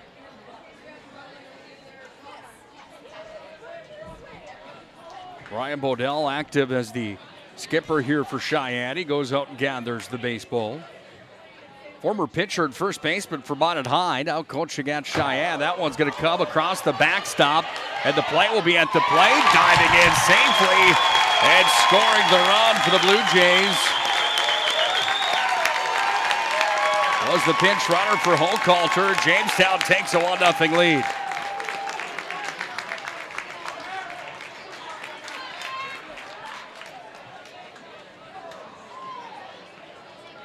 Well, the pass ball gets by Workentine on the high riser from Hammond. And Jamestown leads 1-0, is coming across to score for the Blue Jays, but then Max Frank is rung up on another K, the 4th strikeout for Brendan Hammond here in the inning. 1 run on 1 hit for the Blue Jays. 1 Cheyenne error. 3 were left on base, making 2 were left on base for the Blue Jays. And Jamestown leads in the state quarterfinals over West Fargo Cheyenne by a score of 1-0 on the First International Bank and Trust scoreboard.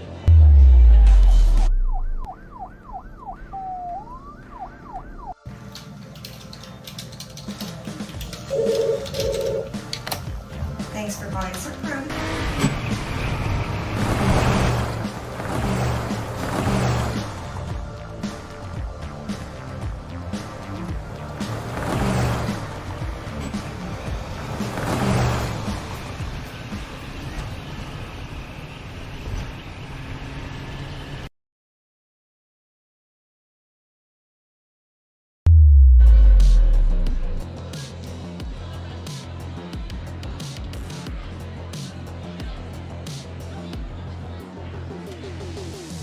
Bottom half of the second is upon us now here from Jack Brown Stadium in Jamestown. Nick Holbrook on the call here on the PSP Network and on the NFHS Network dual feed here tonight. Don't forget about CleanTech, coming to the rescue since 1992 with their 24/7 disaster response and restoration services. Find them online, cleantechllc.us. Magic City Inspections also brings you state tournament coverage, located in Minot. Locally owned, they're committed to providing exceptional inspection services to ensure you're ready to take the next step in your home ownership. Find them online, minotinspections.com. First batter here for Cheyenne. Facing Hochhalter. Casey Clemenson. Where's number 21, the first baseman, batting from the right side. The windup of the pitch. This one's going to be driven right out to the second baseman. And Gage Orr gloves it, gobbles it up for the first out of the bottom half of the second. Batting sixth, right fielder. Brings up Cooper Borchardt. Cooper Borchardt. Plays right field, another right-handed batter. The white cleats on here tonight. Sees that ball just missed the outside corner for a strike of the fastball. I'm sorry, a ball of the fastball. Hochhalter comes set, delivers again. That one to the inside corner, and he missed to the inside. 2 balls, no strikes, 1 out. Lights are on, sun's going down, flag gingerly floating in the wind. Off-speed pitch in for a strike, and the count moves to 2-1. 120 pitches are allowed per pitcher per day here at the state tournament. In the opening round, that ball's going to be chopped towards short. Gloved by Walters, fired across the diamond in time as Orr gobbles it up, and there's 2 up, 2 down here for Cheyenne. Brings up Evan Berg, the third baseman. Also batting from the right side. Number 2, Evan Berg. Pitching has been the storyline here in the tournament. Everybody's got the race. But how deep does the pitching staff go for these teams? That's been the real question mark all day long here today. We've seen some good ones, and Hochhalter, one of them right now, that's throwing some heat. 1 strikeout for him in the ballgame. 4 on the other side for Hammond already in the contest here tonight. Curveball missed. Count goes to 1-1. Hochhalter takes the glove off and comes set back on the mound. Takes the call from the catcher, Max Frank. Here's the windup of the pitch. Missed outside, and the count moves to 2-1.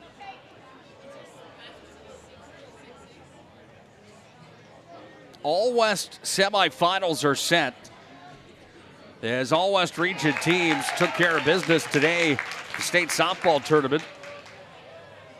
About 2 blocks away from Jack Brown Stadium, just right down the road. Beautiful softball complex here in Jamestown. 2 balls, 2 strikes, 2 outs. Nobody on. Here's the windup of the pitch. That one's tattooed out towards left. And it had some distance on it. All the way out into the practice field. It cleared the fence, but it was foul. Balls have had a hard time getting out here today, with the wind being a factor, blowing right back towards home plate. Saw 1 home run earlier on today. Swing and a miss, and a strikeout as Evan Berg gets sat down swinging as Hochhalter registers his second strikeout of the ball game. And we're through 2 innings successfully here for Jamestown with a 1-0 lead. Cheyenne looking to see if they can put up another goose egg in the 3rd inning here now. Trailing by 1. Jamestown 1, Cheyenne 0 on the First International Bank and Trust scoreboard. The magic of what we do really comes down to combining different aspects of patient care. Here at Premier Chiropractic, we love combining soft tissue work, the adjustment, and exercises together. We found that this gets the best results for our patients. We have 3 chiropractors to fit the needs of the entire family, a rehab area for our exercises and equipment, for any athlete to improve performance. Give us a call and we will get you back to doing what you love. The right way to top a sub is with real red wine vinegar made from red grapes and no food coloring. And the right way to film it is in slow motion. Obviously. Because authentic ingredients make a sub above.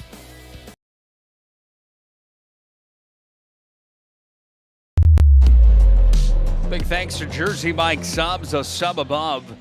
They brought us the player of the week each and every week on the PSP Network during the sports season. Jersey Mike Subs, delicious stuff in the Magic City. If you're ever in Minot, I highly suggest trying Jersey Mike Subs. Sub above, they're not lying about it. Number 5, Mason Lutzman. We go back to the top of the order with Mason Lunsman to lead things off here in the top half of the third inning for the Blue Jays. Lunsman 0 for 1 here tonight, batting from the left side. Brendan Hammond with 4 strikeouts so far in the ball game, and he's thrown 30 pitches of the 120 that are allotted to him tonight. That ball's going to be driven out to left, and on with a leadoff single is Mason Lunsman. Lunsman poked it out to left. Connor Hoyt comes up to the dish. 0 for 1 here tonight. Hoyt batting in the number 2 spot. Lunsman gathers a lead over at first. Hammond takes a look back. Thinks about firing to first, but he just comes home. The bunt's going to be laid down right up the first base line, and that ball will go foul. And the count sits at no balls and a strike here to Connor Hoyt. Stick around for tonight's Shots Crossroads postgame show. Shots Crossroads, your postgame headquarters.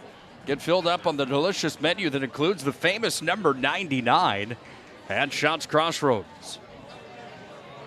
1 strike, no balls here to Connor Hoyt. Throw down back over to first, and in safely is Lunsman. Dives in on his belly and avoids the tag. No runs scored in the first inning. 1 run scored in the second. That was from Jamestown. 2 hits total in the ball game. I've got Jamestown for 2. But the scoring is off on my sheet, I would have to assume.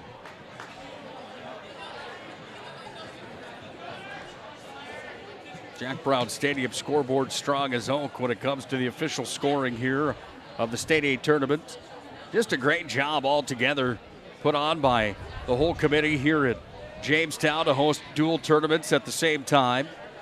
Really done a nice job here with both tournaments. Ball comes home. Runner's going to move to second. Workentine throws it down over to second base.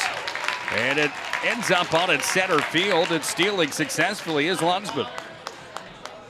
Lunsman advancing. Hoyt will step back in. Lefty-lefty to start the top of the order here for the Blue Jays. Lunsman gathers a lead over at second. Hammond comes set, kicks and delivers. This ball's going to be tattooed right to the shortstop. Picked up by Dewar, fired it across, and in time over at first base was Connor Hoyt as he had the motor turning, and he got himself over to first with the single. And now there's runners on the corners here for the Blue Jays with nobody out in the top half of the third inning. Workentine steps out in front of the plate. The catcher for the Mustangs comes out and provides direction here for Cheyenne. As they now see Jackson Walters come to the dish, batting in the 3 spot. He struck out back in the first. And now Hammond's going to take a moment to tie his shoes. Pull the laces tight. An extra moment to breathe here for Hammond. Takes a gander over at first base. He's going to fire there now. And in safely over at first was Hoyt. A lead for Lunsman as well over at third, but not as healthy as the lead over at first for Hoyt. Stepping back in is Walters. Hammond calls off Workentine on the call. Here's the windup and the pitch. Showing bunt, and that was in for a strike.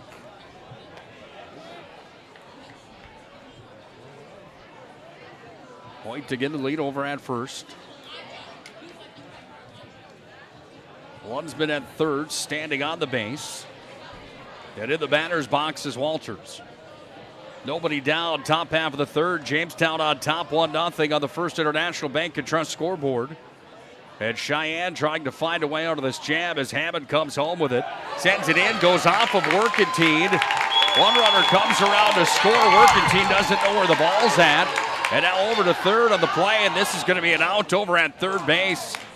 As that ball went over to the dugout. 1 run does score for the Blue Jays, by the way, as Lunsman comes home to score on the pass ball. Connor Hoyt charged with the first out of the third inning as he tried to come around to third. Stunner stepped at second. The ball went off a working tee. He lost it. It went all the way over to the corner where the backstop meets the dugout. That one fouled back. And the count moves to 1-2 as that ball was touched by Walters. And there's nobody on base now, but it's a 2-0 lead for the Blue Jays. Wind up of the pitch. That ball driven hard out to left, but it's way foul. That thing would have straightened down. It would have been a goodbye home run. Gary Thorne call, and it would have been out of here.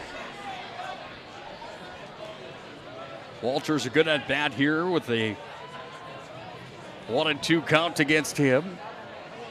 Here comes the windup of the pitch. Inside fastball that was swung on and fouled up the third base line. And the count remains 1-2.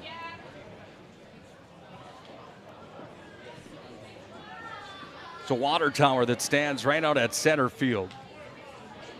I don't know how far away that thing is. I'm a bad judge of that, I guess, but it's a ways. Another foul tip here as it's fouled back from Walters again. And Walters with an excellent at bat as the pitch count rises up to 41 now for Hammond. Water tower out at center. Some big evergreens right over and left. Some more trees and plenty of green down here in the valley to look at. Ballpark painted in green. Here's the 1-2 pitch. And fall back again. Can't beat to that bat like this here for the Blue Jays. And their number 3 hitter, Jackson Walters, with one down. Cleanup batter, Rayton Hochhalter comes up again in the on-deck circle. He's got a single in the ballgame. He also came around to score the first run of the contest. Curveball struck him out as that one caught the inside corner. And another strikeout here for Hammond. That makes 5 in the ballgame. On the 12 batters that he's seen here tonight. Hochhalter comes back up to the dish.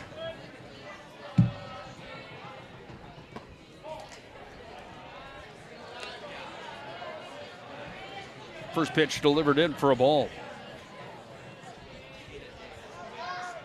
Hammond kicks and delivers. Hochhalter swung on and missed.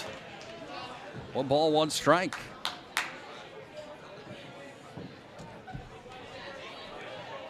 Hochhalter steps in. Sees that one right down Broadway for another strike, and strike 2 goes on the board. 1 ball, 2 strikes, 2 out.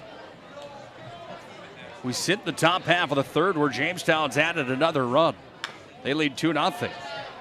Hochhalter falls that one back. Blue Jays have a bat boy here tonight.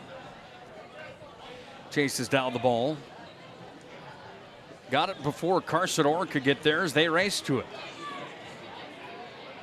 Hammond now delivers. High in the zone, and the count moves to 2-2. A lot of blue in the seats tonight. This one's going to be chopped over towards third. Scoop there, picked up by Berg, fired across the diamond, and Berg has the putout that goes 5-3.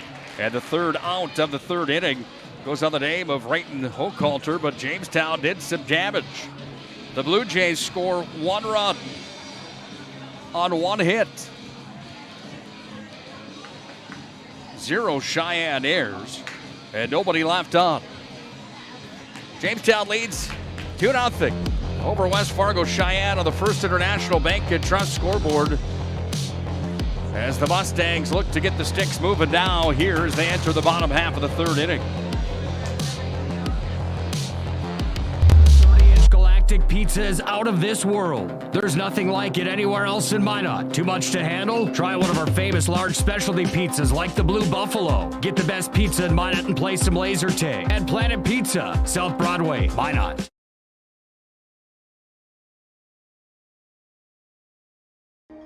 Life is all about moments. Big moments. Small moments. And those moments you can't put into words. It's how we at First International Bank and Trust live first and have been for more than 110 years. One customer, one family, one moment at a time.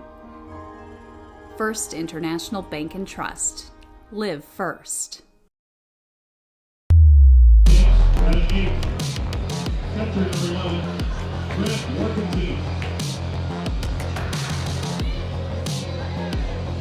Brent Workentine comes up to the plate to lead things off in the bottom half of the third inning. Grant Workentine, one of the premier athletes of North Dakota high school football this year. Helped lead Cheyenne to a state title, and he's going to pound one up the middle. It's going to be gloved there by Walters across the diamond, got past Carson Orr. Workentine's going to hold it tight over at first on the nice cover from the catcher, Max Frank, who is up the first base line to hold the show up there. Workentine on. They're going to charge that as an error. And reaching first on the E6 is Grant Workentine. James Hagan comes up. His first at bat to the ball game. With a runner on first base and nobody out. He lays down a bunt. That one's going to get into the glove of Newman. Fires it across the diamond. And in time with the throw as the glove came on it from Carson Orr. And Hagan retired here for the first down to the third inning for the Cheyenne Mustangs. We go back to the top of the order now for Cheyenne. And Trey Stalker comes up, who's 0 for 1 here tonight.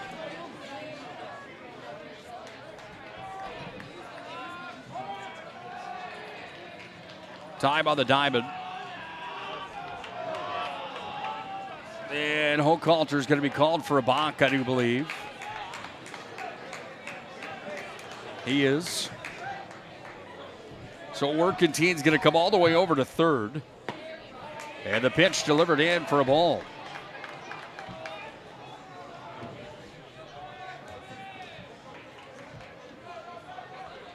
One ball, no strikes. Runner on third.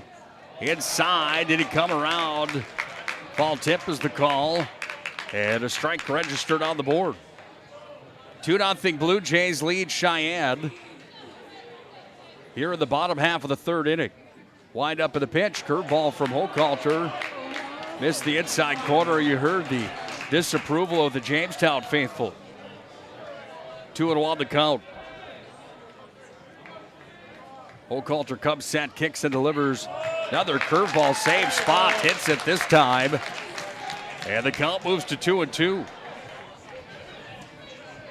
2 strikeouts so far in the ball game for the starter, Hochhalter, here for the Blue Jays. Takes the call from Frank, kicks and delivers. Curveball again, and he struck him out. Man, that thing had some motion on it. And the third strikeout of the ball game was a doozy as the curveball was moving from my vantage point from the left to the right, from the batter's vantage point from the right to the left. That thing painted the corner of the dish. 2 down. Runner on third. Brings up Brendan Hammond. That ball's down and away. Nice block for Frank. 1, 2, 3, 4, 5, 6, 7, 8, 9 geese just flew right across the backdrop of Jack Brown Stadium. Gotta love the North Dakota wildlife too, don't you? Flying V in full form here tonight. Well, then there's 2 more stragglers that just came in at the end trying to catch up to the group. Guys shouldn't have waited that long at Arby's.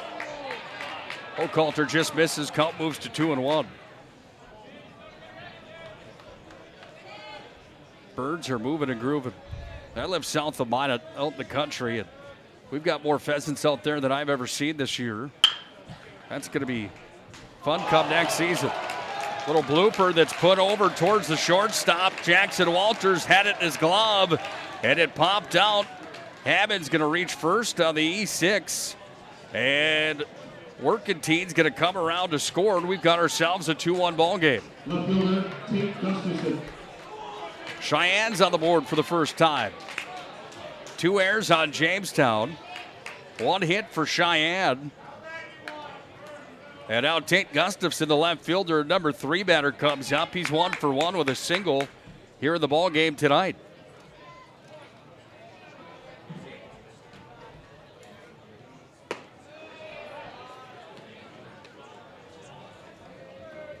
Fired in for a ball.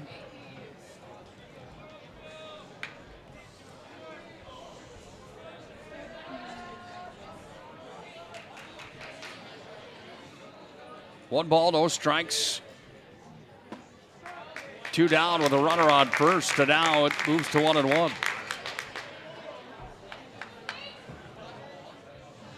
Well, watching this curveball get going here for Hochhalter has been fun to watch so far here tonight in the early portions of this showdown. Another curveball thrown out to second. That one's going to be close, but not in time. As sliding in safely over to second was Hammond, who reaches over at second base. So Cheyenne's got a runner at second. Well, Gustafson sits on the right side batter's box and sits on a 2-1 count here with 2 down. Hochhalter takes the call again from Frank. Kicks and delivers, and that ball's driven hard out to left. Has a chance. Warning track all the way to the wall. That drives in a run, and he's going to come all the way up for a stand-up double. And Cheyenne's got the motor turning now as Tate Gustafson just plastered one out towards left. That one went off the wall. Connor Hoyt came back to retrieve. Once he got a handle on it, he fired that thing back to the shortstop cutoff, but it was too late there as Gustafson stood up and stood on second. Hammond came around to score. 2-2 ball game.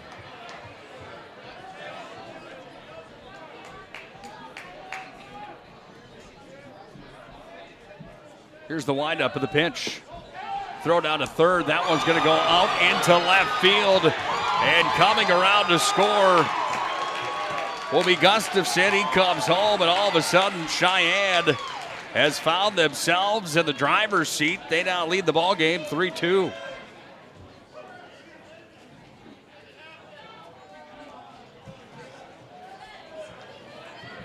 He's going to reach on an error on the catcher.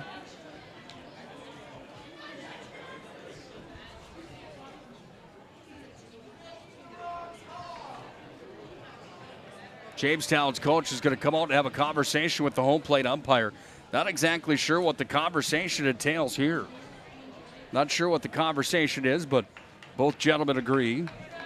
Jamestown's bench boss heads back to the dugout. And meanwhile, we see Caleb Dewar step in.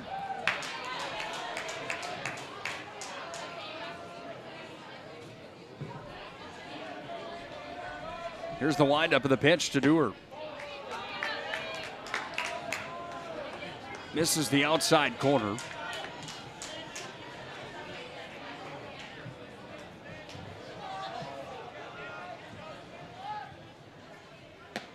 Windup of the pitch. In for a strike.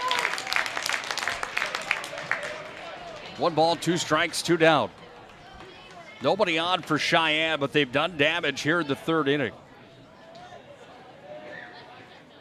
Hochhalter delivers. He did not strike him out. Hochhalter all the way halfway to the dugout as he thought that one painted the corner. And the home plate umpire getting his fair share of observations from here in the seats at Jack Brown Stadium. Count moves to 2-2. Dewar's going to step back in. 2-2 pitch. That one's right down Broadway, and he struck him out.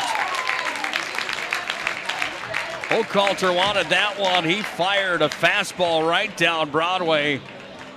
It said, "You're not going to touch this one." Damage was done, however, here for the Mustangs as they come up with a big one. 3 runs were scored here in the 3rd inning. There was 2 errors committed, 3 errors committed by Jamestown. Nobody left on. And it was a total of 2 hits for Cheyenne.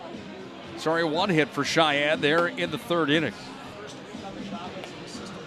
3-2 Cheyenne now takes the lead, however, over the Jamestown Blue Jays. North Dakota High School Baseball State Tournament on the PSP Network, proudly brought to you by Minot State University. I'm Merlin Kyber. I'm a senior at Glenburn High School, and I'm going to Minot State. I'm super excited. Glenburn's very familiar with Minot. We've always been connected with Minot State. Knowing that they are doing a Hometown Pride Scholarship was just kind of nice because then it's very inclusive. They're all so welcoming and so nice. It's refreshing. In the end, it just feels like home.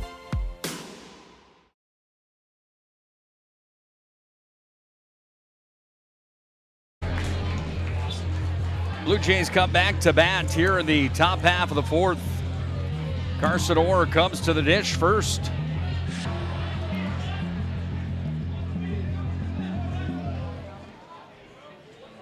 Facing Habit to the first pitch to Orr is a strike.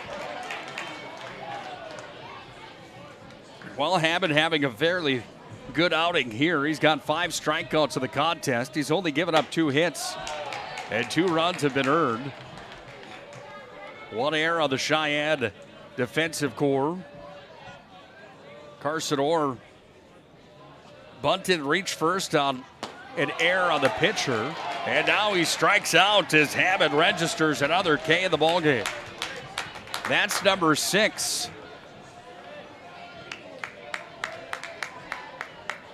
That brings up Regan Sortland, the right fielder. Struck out his first at-bat tonight. High riser there from Habit. Misses the zone, and it's ball 1. Here's the 1-0 pitch. That one's going to be fouled away up the first base line. Got on top of the roof. Cheyenne's catcher comes out, retrieves the baseball. 0-1 pitch inside. That's a ball. That one almost caught the hands of Sortland. Second at bat here for Regan Sortland. Swing and a miss. But now Habit ahead in the count. And 2 balls, 2 strikes. Here's the windup of the pitch. Swung on, fouled back. That one goes off the umpire's mask. He's going to run out and hand the ball off to Habit. Umpires and officials certainly don't have an easy job, do they? Sports like this, or hockey, for example, you're in the line of fire big time. Every time that you put the referee's outfit on. No different for the home plate umpire here tonight. Took one off the mask, protected well, but still, that doesn't always matter, does it? One out here in the top half of the 4th inning. Cheyenne leading Jamestown 3-2 after 3 runs were mustered up in the bottom half of the 3rd for the Mustangs. Count moves to full now. As Sortland faces Habit. Payoff pitch, he struck him out. 7 strikeouts now in the ball game for Brennan Habit. That's more than anybody we've seen yet today here at the state tournament. The designated hitter, Michael Mahoney. Michael Mahoney, the DH, comes out now for the Blue Jays. Trying to see if he can get a 2-out rally started here for Jamestown.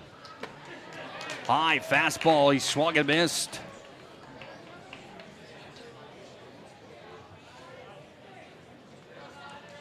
Mahoney's going to step back in. Facing Habit. Curveball missed inside. Yeah, the count moves to 1-1. 62 pitches, halfway home here for Habit. That one's in for a strike, and the count moves to 1-2.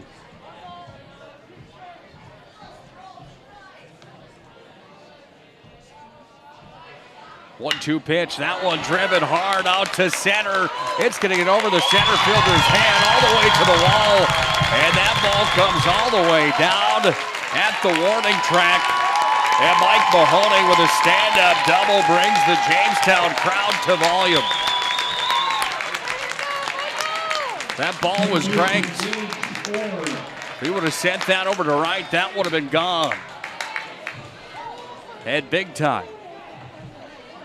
Micah Gage Orr comes up. Gage and Carson Orr playing first and second base for the Blue Jays. One at bat so far in this performance here tonight for Orr. He was hit by the pitch back in the second inning. And he sees ball number one, missed the outside corner. Runner on second for the Blue Jays. Wind up of the pitch coming here, swing and a miss, so that one gets away from Workentine. Throw down to third, sliding in, safe. Workentine had that one go off the glove. It went over to his right side. He went down, gobbled it up, and fired it over to third. The throw was just a bit high for Evan Berg to wrangle, but Berg still put the tag on. But by the time Mike Mahoney had his fingertips touch the base, the glove did not touch the backside of the Jamestown player that's now at third base. Here's a little blooper up over to short, trying to race it out, over to first, and in time, safe sliding in head first is Gage Orr. That will score Mike Mahoney, and we've got a 3-3 ball game.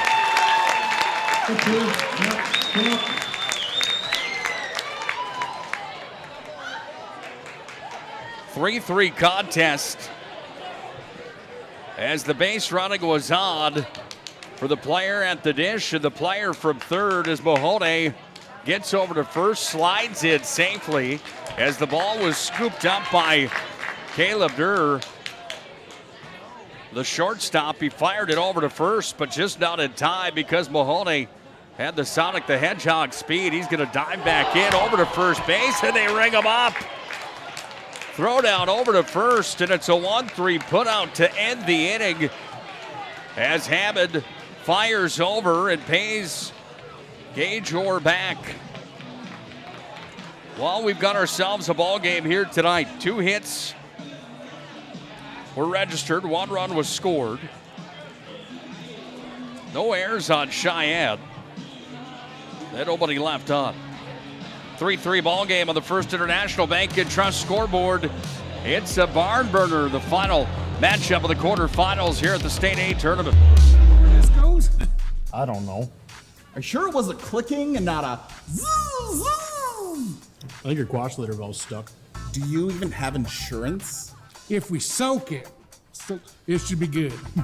No matter how much you know or don't know about your vehicle, trust the experts at Tires Plus.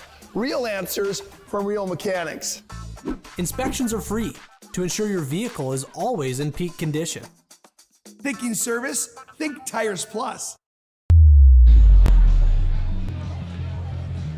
Jamestown Blue Jays have never won a North Dakota State Class A baseball championship. They make their 9th appearance here. They've never made it into the state title game either. When you look at West Fargo Cheyenne, what they've been able to do, 5th state tournaments appearance in their first 6 years of existence. 2020 was canceled because of COVID, so they've been here every single year. 1 state title, it was last year. They've appeared in 2 state championship games, and they want to see if they can make their way back into the big dance. Casey Clemenson comes to the dish, 0 for 1 here tonight. Still facing Hochhalter. Jamestown scored a run in the 2nd, 3rd, and 4th inning. This one's going to be sent out into right field. It's going to drop in as Sortland had a glove on it, but he had to dive for it. And around over to second is Casey Clemenson, who's over to touch at second base and lead things off here for Cheyenne. Right fielder Cooper Borkhardt. Cooper Borkhardt comes out, the right fielder, 0 for 1 in the ball game tonight. Batting from the right side again with a runner on second base. And nobody down.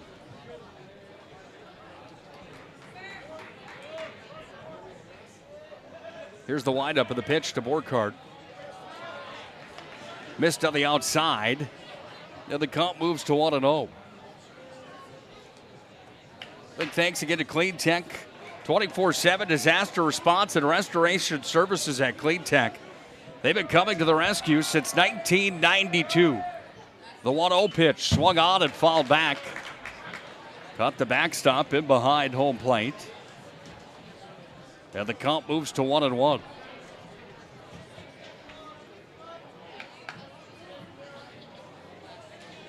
Sun's completely down now here to Jamestown. Lights are on and shining.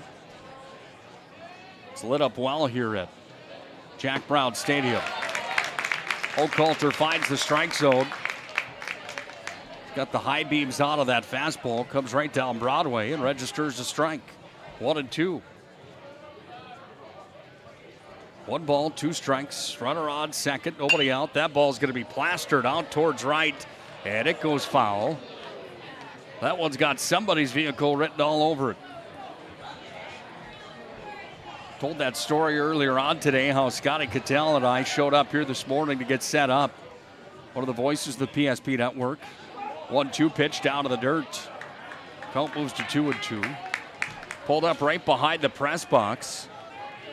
Over on the first base line to get equipment loaded in and make all that transition from the Suburban up to the press box and scout the situation. Here's the 2-2 pitch. That curveball missed. Count moves to full. Scott says, "You're not going to park here, are you?" I said, "Well, I planned on it. This is not where you want to park. Fall ball city, so we moved it." Here's the 3-2 pitch. That one's plastered over to short. Gloved with the backhand from Walters across the diamond. Not in time. And reaching safely is Borchardt, who gets over to first, and Clemenson advances to third. So we get back in the vehicle, and Scott looks at me, and 35 seconds later, he says, "I know from experience. I've been here for state baseball before, the company vehicle, and had to drive home with a broken windshield." That always cracks me up.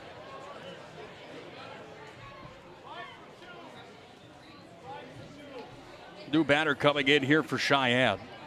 Now batting for the Mustangs, number 5, Connor Wentz.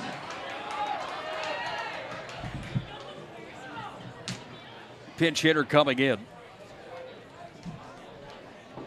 here for Cheyenne.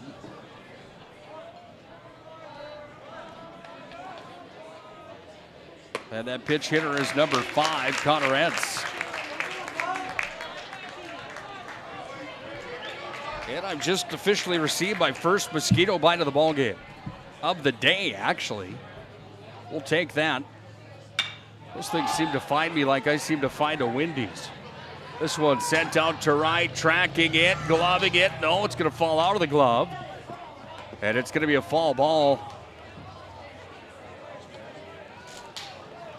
As we still sit on a 3-3 score here in the bottom half of the 4th inning. Connor Entz at the dish. Entz facing Hochhalter.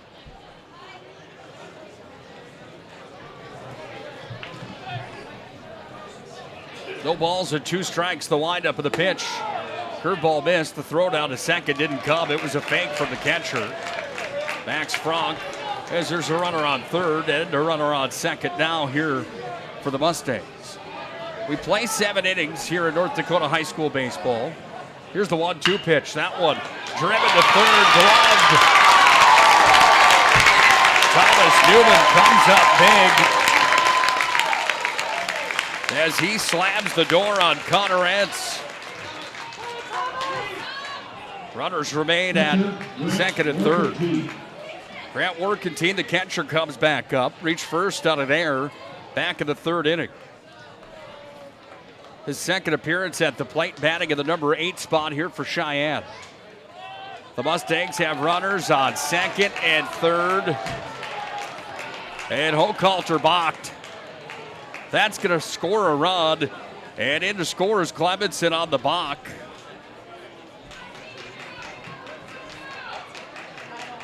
Moves Borchardt from second over to third. And now we've got a ball game that has a score of 4-3 in favor of Cheyenne. But there's going to be a conversation coming here with Brian Horaker, who's the third base umpire, the head coach of the Blue Jays. The run will stand. The visitors making the home team on the scoreboard takes a 4-3 lead. Second balk of the ball game here for Hochhalter. The 0-0 pitch. That one driven out to left. Tracking, gloving is Hoyt. He's going to fire it in. Oh, we have a play at the plate. We will not. And Cheyenne takes a 2-run lead. Borchardt comes in to score on the RBI for Working Team.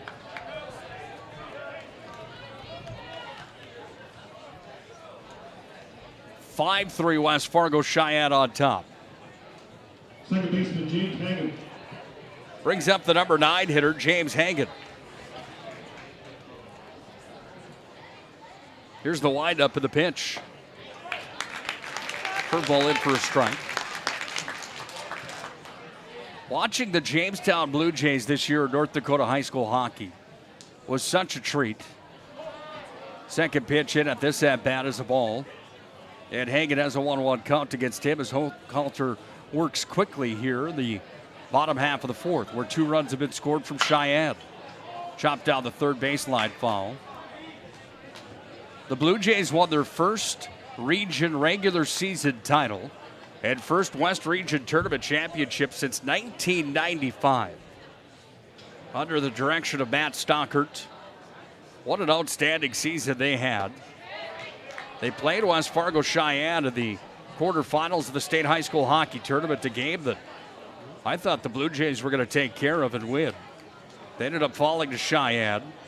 Ended up with 5th place at the State High School Hockey Tournament. Not a bad year for them. Winning that WDA hockey crown's not easy. That ball was fouled away for a 2-2 count on the board with 2 down. Not easy to have that title to your name, especially if you're anybody besides Bismarck High or Bismarck Century, because those are the teams that have won it for the last 11 years in high school hockey. Strike 3, caught looking is Hagan. And another strikeout for Hochhalter. That makes 5 on the evening. But the damage was done. Cheyenne scores 2 runs to take a 5-3 lead in the bottom half of the fourth inning. 5-3, Cheyenne on top. Jamestown comes back to the dish. Shots Crossroads, we make 8 gallons of homemade ranch dressing every day, so you can smother your dinner salad with it, dip those crispy golden French fries in it, and dunk your breaded chicken strips. You can even cover your... Wait, no. You can't put ranch on steak. Or can you? Shots Crossroads. Don't forget the ranch. Well, we enter the top half of the 5th inning. Jamestown trailing West Fargo Cheyenne 5-3 here on First International Bank and Trust scoreboard. Stat line looks like this: 2 runs on 3 hits. No errors and nobody left on. The balk was what brought the run home to score. The 5th run of the ball game here for Cheyenne. Mustangs go back to defense. Blue Jays come back to the plate. For the Blue Jays, catcher number 11, Max Franck. And the bottom of the order will start things off here in the 5th. Max Franck comes up to the plate, and Franck sits on an 0-for-1 appearance at the dish tonight. He struck out back in the 2nd inning. One of the 7 strikeouts tonight here for Hammond, who continues to work on pitch number 69. Make it 70 now here tonight. That one's going to be fouled away for strike number 1. Thanks again for joining us tonight on the PSP Network, teamed up with the NFHS Network tonight. can watch live. We'll have coverage tomorrow as well. The semifinals will be on the air. Start that around 4:30 tomorrow night. First semifinal matchup features Shanley taking on Dickinson, and then Minot will take on the winner of this one. No balls, 2 strikes. The leadoff batter of the top half of the 5th, Max Franck.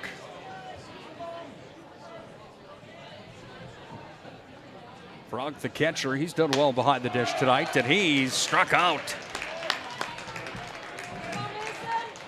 8 strikeouts in the ball game now for Brendan Hammond on the 73rd pitch of the contest. Center fielder, Mason Lunsman. We'll go back to the top of the order for the Blue Jays. Lunsman, followed by Hoyt and Walters due up. But there is one out here to the name of the Blue Jays here in the top half of the 5th inning. Back-to-back lefties again at the top of the order here for Jamestown. And this is Lunsman that is one of them. He's got a single here tonight and a strikeout to lead the game off here tonight as well. That pitch was outside for a ball. And the count moves to 1-1. 5-3 on the First International Bank and Trust scoreboard. West Fargo Cheyenne on top of the Jamestown Blue Jays tonight, trying to repeat as state champions are the Mustangs. Of course, you got to get through rounds 1 and 2 first to make that happen. Time is called by Lunsman in the batter's box. Hammond steps off and now comes collected, shakes off the sign. Shakes off 3 sides from Orchid. Now he comes set, kicks and delivers. Swing and a miss, he struck him out.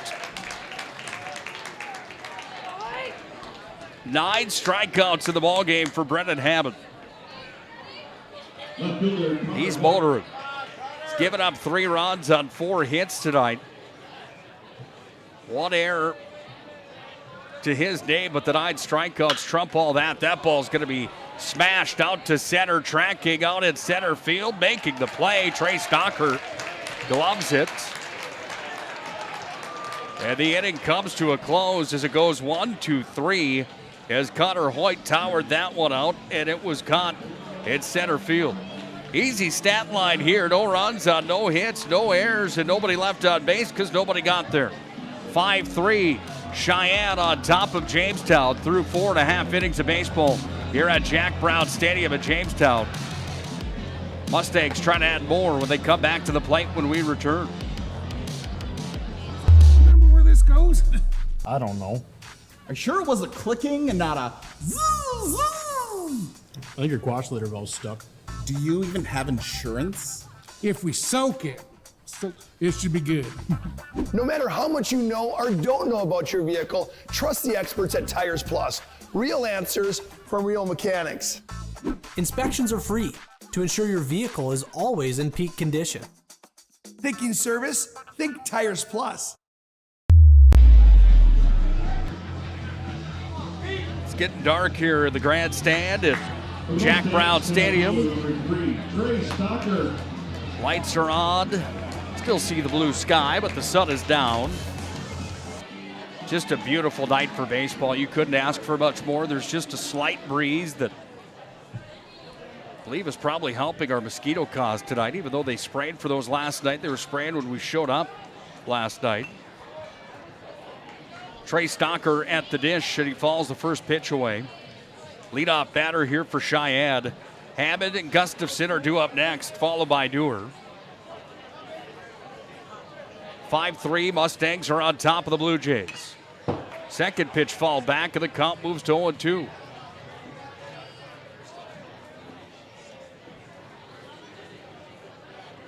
Oakhalter's got the old school outfit on here tonight. Only meaning that he's got the high socks with the stirrups and his pants pulled up to the knees.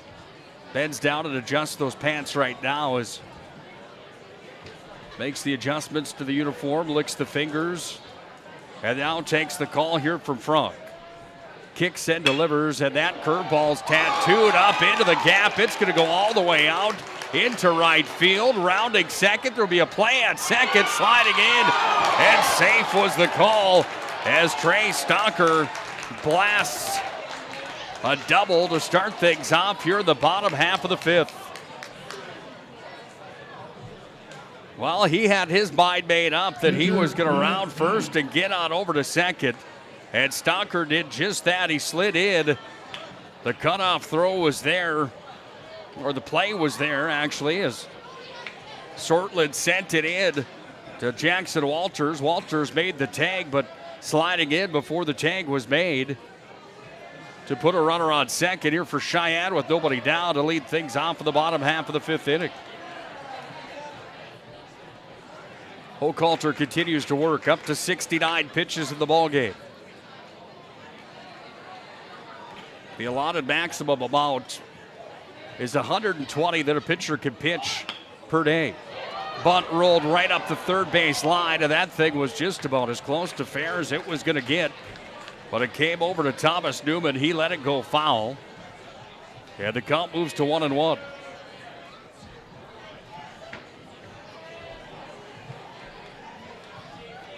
Jamestown's never won a state title in high school baseball.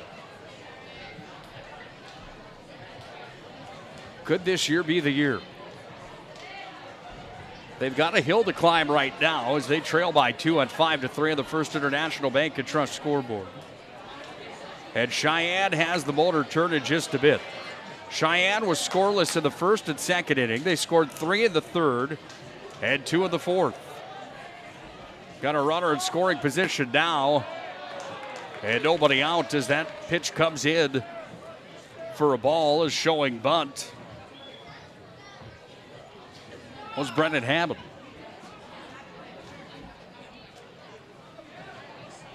Hochhalter comes set. Big lead over at second. Hochhalter's going to turn and fire back over to second. Diving in safely there for Stalker. And mosquitoes might be a factor on the ball diamond right now. It looks like the players, some of them, may be battling the little pests. That one goes off the glove of the catcher, Frank. He's out to retrieve it. Fires it back up to the hill. And the count moves to 3-1. 5 hits for Cheyenne in the ballgame. Facing Hochhalter, who's got 5 strikeouts to his name here tonight. He'll kick and deliver. That one misses the outside corner, and it's a walk. Runners move to first and second. And Tate Gustafson comes up. 2 for 2 here tonight. Reached out a single in the first and a double. Single. And then there was an error on the pitcher that allowed him to reach second base on his second at-bat. He's come around to score in the ball game here tonight as well. Runners on first and second for Cheyenne. Gustafson, the right-handed batter, facing Hochhalter, and he held off on the high fastball. 1 ball, no strikes.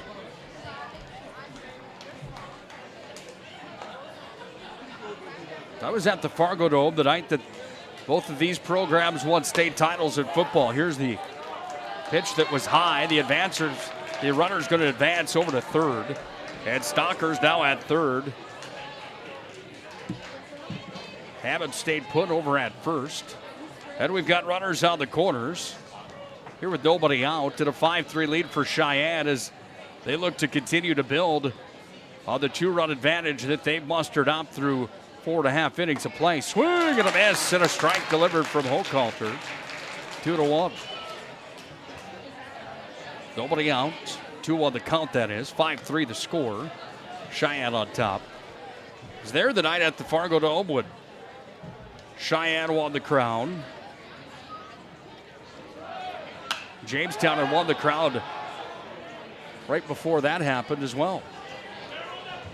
State title for the Blue Jays in football is on the field with some of these kids that are here now with PSP Network and doing some interviews on the field.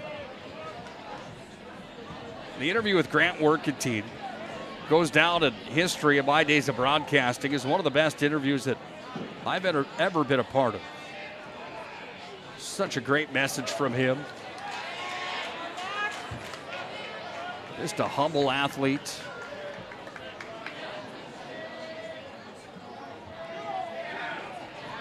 He bats 8th in this order right now, and we may see him again here in this inning. That ball's going to be chopped through the gap between short and third. One run comes around to score. Runner advances to third, and a stand-up double for Tate Gustafson extends the lead to 6-3.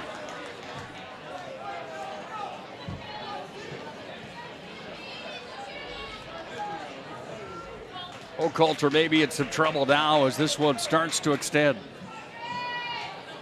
6-3, Cheyenne on top.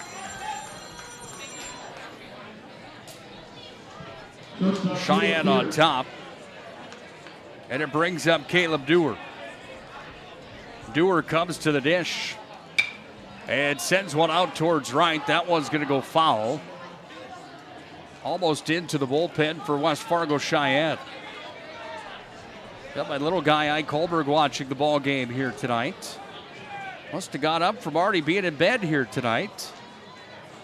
Sure love you, buddy. Glad that you're doing well. No balls and a strike here as Caleb Dewar stays at the dish.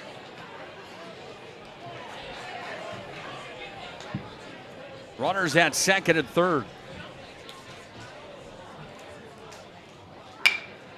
This one chopped right back to the pitcher. Hochhalter stares down the runner at third, grabs the force out at first.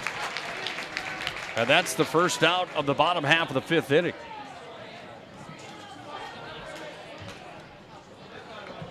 Kids are amazing, aren't they? My little guy, he's probably been in bed since 7 o'clock, but when they FaceTime, you got to answer. Probably got up for his nightly portion of milk. He's like Dad, except Dad likes to eat Oreos every time he has some milk. This one in for a strike. The curveball goes past Casey Clemenson for strike number 1. Little guy's hilarious. He's in love with brooms, like cleaning. Swiffer and the brooms. I think it's because he watched his mom do it. This one right back at Hochhalter. That was a rocket that came back. Throw down over to first is good. Hochhalter tattooed with that one, and everybody's going to come and talk to him quickly to make sure he's all right.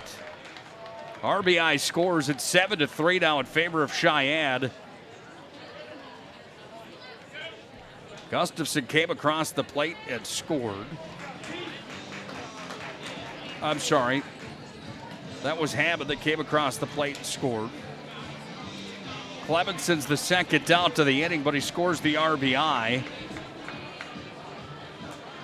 Hochhalter stays on the hill, and Cooper Borchardt comes up to the dish.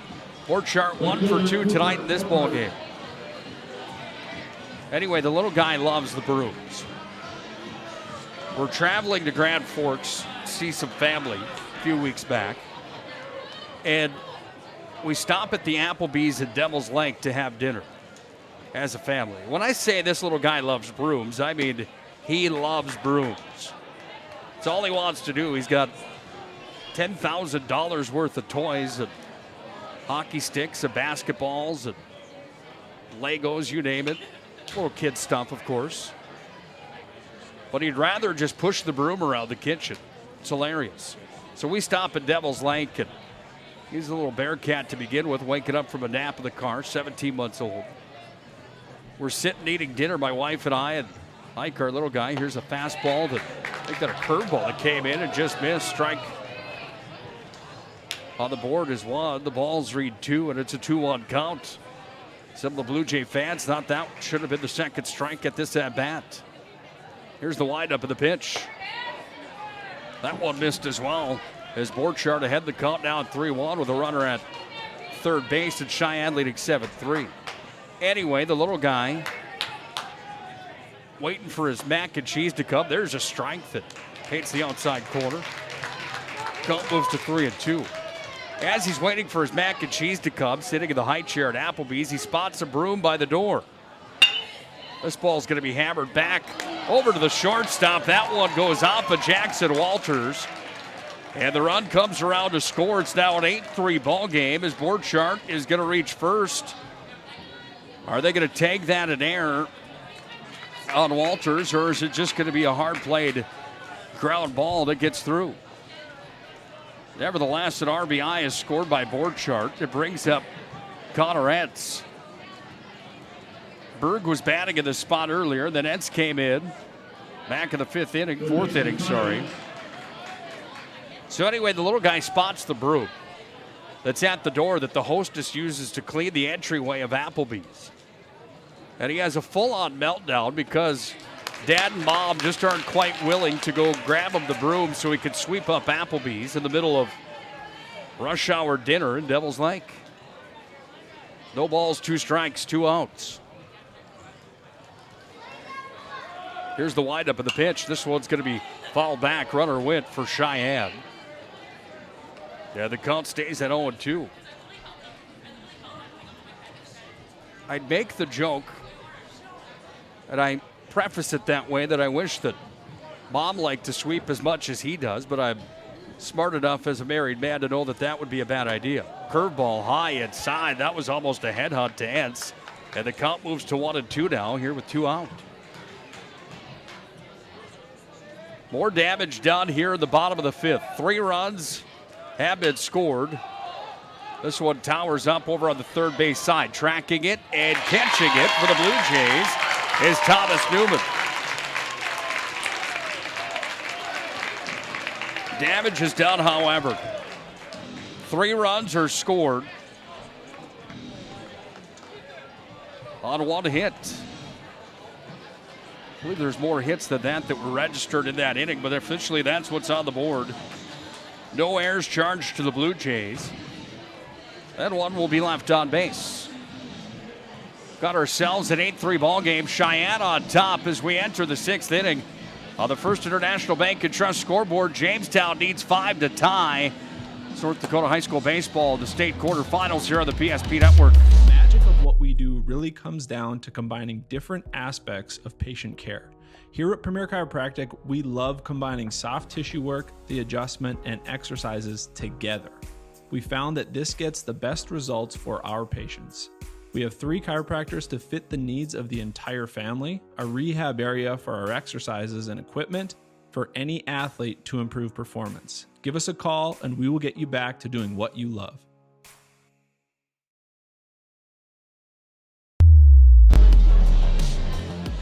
Stick around tonight for our Shots Crossroads postgame show tonight. Shots Crossroads located on the 2 and 52 bypass east in Minot. Home to the famous number 99 and karma rolls that will make your mouth water.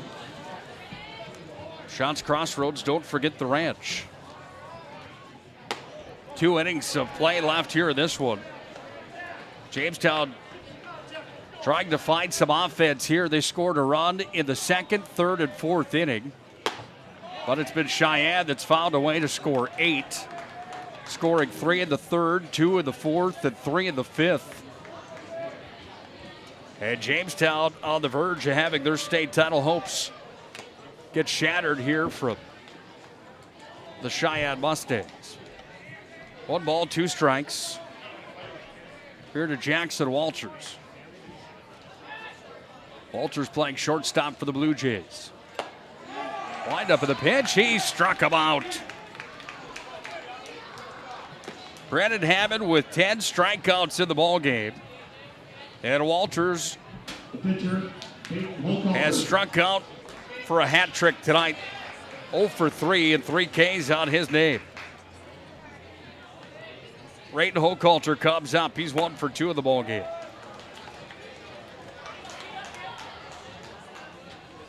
First one delivered in for a strike. Here's the windup of the pitch. Swing and a miss. Strike number 2 delivered in as Hochhalter got caught chasing that one.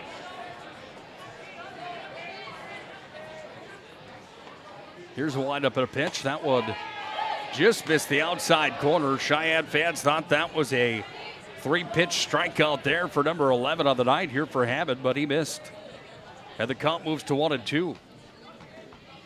Here's the windup of the pitch. Strike 3. He struck him out in back-to-back Ks. And 11 strikeouts now in the ball game for Brandon Hammond.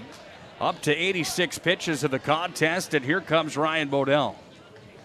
Well, this is where the strategy and the coaching comes into a factor, where Bodell knows that they may need Hammond tomorrow to be able to throw. And the pitch count regulation rules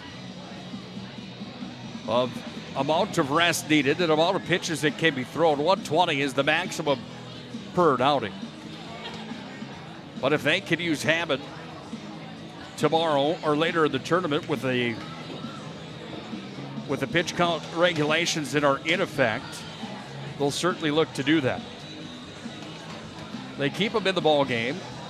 Bodell just comes out and has a quick conversation with his starting pitcher here tonight, maybe just saying, hey, let's just chase Carson Orr back and grab another strikeout.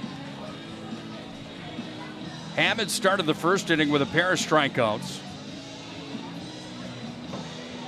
He had 2 strikeouts in the second, 1 strikeout in the third, a pair of strikeouts in the fourth, 2 strikeouts in the fifth, and 2 here in the sixth. Then he's got himself ahead in the count at 0-1. 2 down here for the Blue Jays as things start to wind down from Jack Brown Stadium.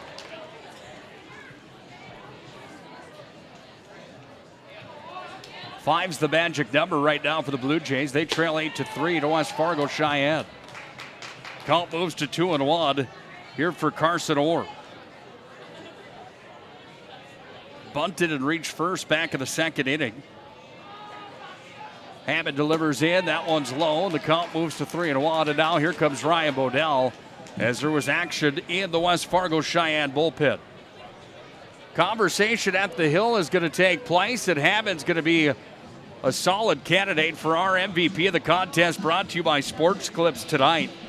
We'll get his final stat line when we come back as the bullpen door opens up. And a new pitcher comes into the ballgame for Cheyenne, trying to close out an 8-3 lead right now here in the top half of the 6th inning. 2 outs on the board and a 3-1 count. We'll have a pitching change when we return here to Jack Brown Stadium.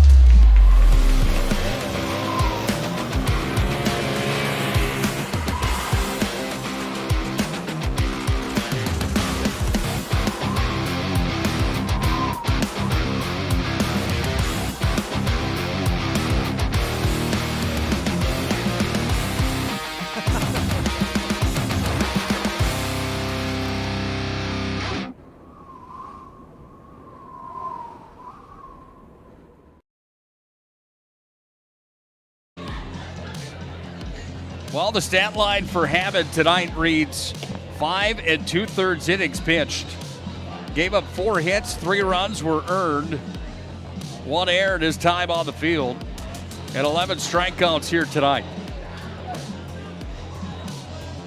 Good with a capital G would be one way to say it here tonight for starting pitcher Brennan Hammond.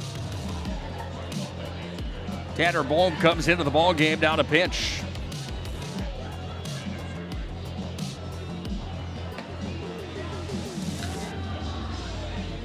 Quick conversation at the Hill with the infielders here for Cheyenne. Mosquitoes are starting to be a factor here tonight. No doubt about that. They're starting to really wreak some havoc here at Jack Brown Stadium. Bug spray will be on my list tomorrow.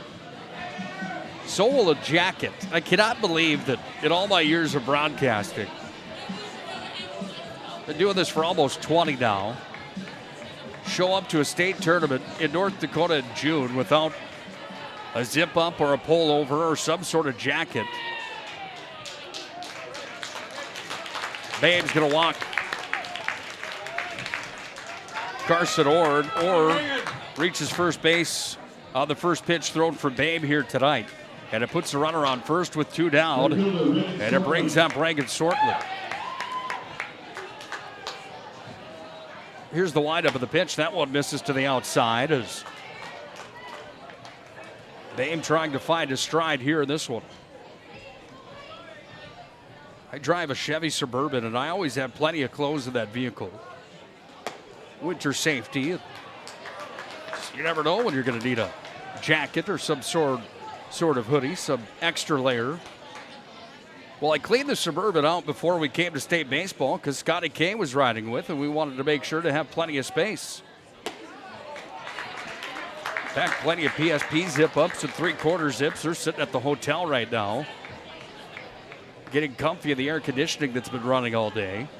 And I'd have to assume that that's going to be an ice box by the time I get back to the Days Inn tonight. 3-0 pitch coming here, and that one misses. And back-to-back walks now as Regan Sortland advances to first. And Orr moves over to second. And Mike Mahoney comes back up to the plate. If you remember back to the 4th inning, Mike Mahoney had the monster drive out to center that brought him around to second. He ended up advancing to third. He came home to score as well. 2 runners on with 2 outs and a 2-out rally starting here for the Blue Jays, who trail 8-3 in the top half of the 6th inning. Any bets out of tomorrow if Scott Cattell will take the challenge to head to the golf course with me for a Skins game? I would hope that he does. In for a strike. And Babe finds the strike zone for his first time here tonight as he came in. For Hammond, who ended up with 11 strikeouts here tonight through 5 2/3 innings pitched. Here's the windup of the pitch. That one's right down Broadway for another strike, and Babe seems to have found his groove. Sure hope Scotty says yes tomorrow. That'd be a great story to tell. It always is when you get the chance to spend some time with a legendary voice, Scotty Cattell. That one's going to be fouled back. Comes right back to Workentine. Hands it off to the umpire. The count sits at 1-2 here with 2 down and runners on first and second. 5 runs is the difference right now. Cheyenne has an 8-3 lead. Swing and a miss, and he struck him out.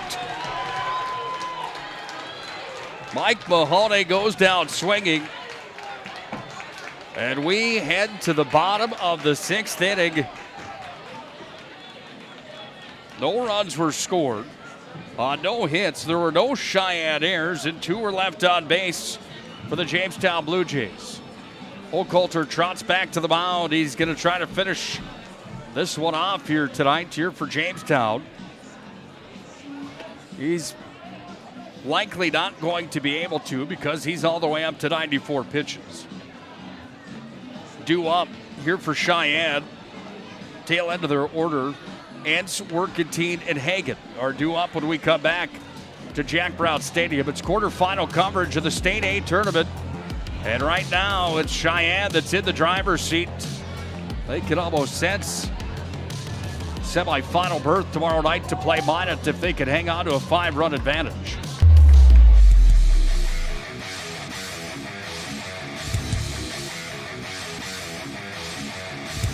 Ware attacks. Here's a takeaway by Eagle Staff. Eagle Staff on the open floor rises up. Oh, the one-handed rip by Trayson Eagle Staff. Doppler gave a little bit of a look on that one, and then he went in and just whammed it with the right hand. Oh, Eagle Staff with the rip. Well, we get started with Grant Workentine. And then James Hagen, followed by Stocker. Workentine's going to blast one through the gap over at short, and out to left it went. And Workentine's on with a single to lead things off in the bottom half of the 6th. Telling you that interview's on the PSP Network from the Dakota Bowl earlier on this year. We're back in 2021. And the conversation with Scott Woodmansey from the PSP Network and Grant Workentine was one that had a lot of traction and conversation about how well-spoken that young man is. Ryan Bodell came over to have a conversation with the coaching staff of Cheyenne. Workentine's going to come off, and we're going to put a pinch runner on here for Cheyenne, is what the conversation with Ryan Bodell was. Bodell, back at his day, was a pretty darn good baseball player. Left-handed pitcher. He was known to hit some bombs in his time at Corbett Field in Minot. Showing bunt there is James Hagen. But it misses for a ball. Number 17, Ben Klaus. 1 ball, no strikes. A runner on first with nobody down here in the bottom half of the 6th. And Cheyenne with an 8-3 lead. This one goes to the glove of Hochhalter. Do they turn the double play as Hochhalter fired to first? No, not in time. Is sliding back in safely. Back to the top of the order now. Trey Stalker comes in. Brennan Hammond is on deck with 1 down here in the bottom half of the 6th.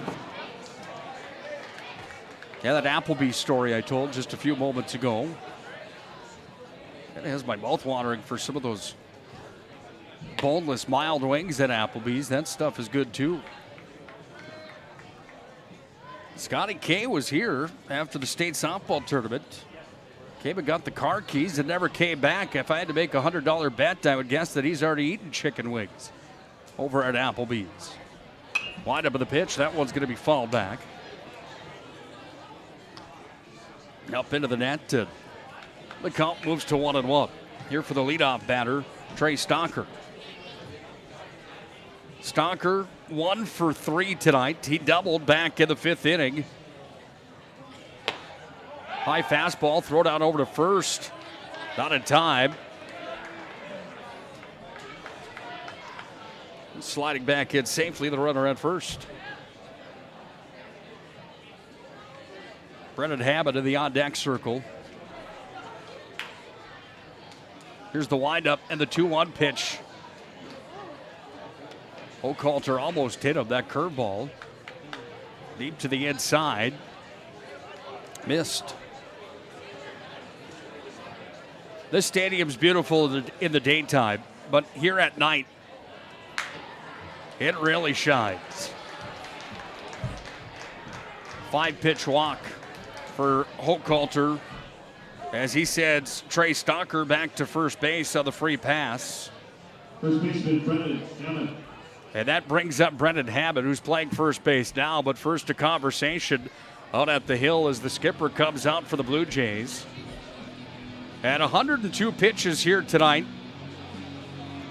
Hochhalter just gets tapped on the arm. Bench boss says, hey, let's just bear down here and get through these next 2 batters. Hochhalter's had a good outing here today. 8 runs were scored on 7 hits. 11 total hits in the ballgame. 7 come from Cheyenne. And they have that 8-3 lead here in the bottom half of the 6th inning. Hochhalter misses high with the curveball. 1 down with runners on first and second.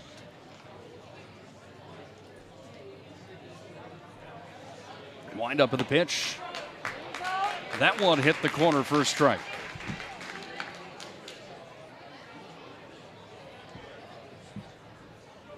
One on the count. Hammond turns on that one and it's fouled back. And the count will move to 1-2.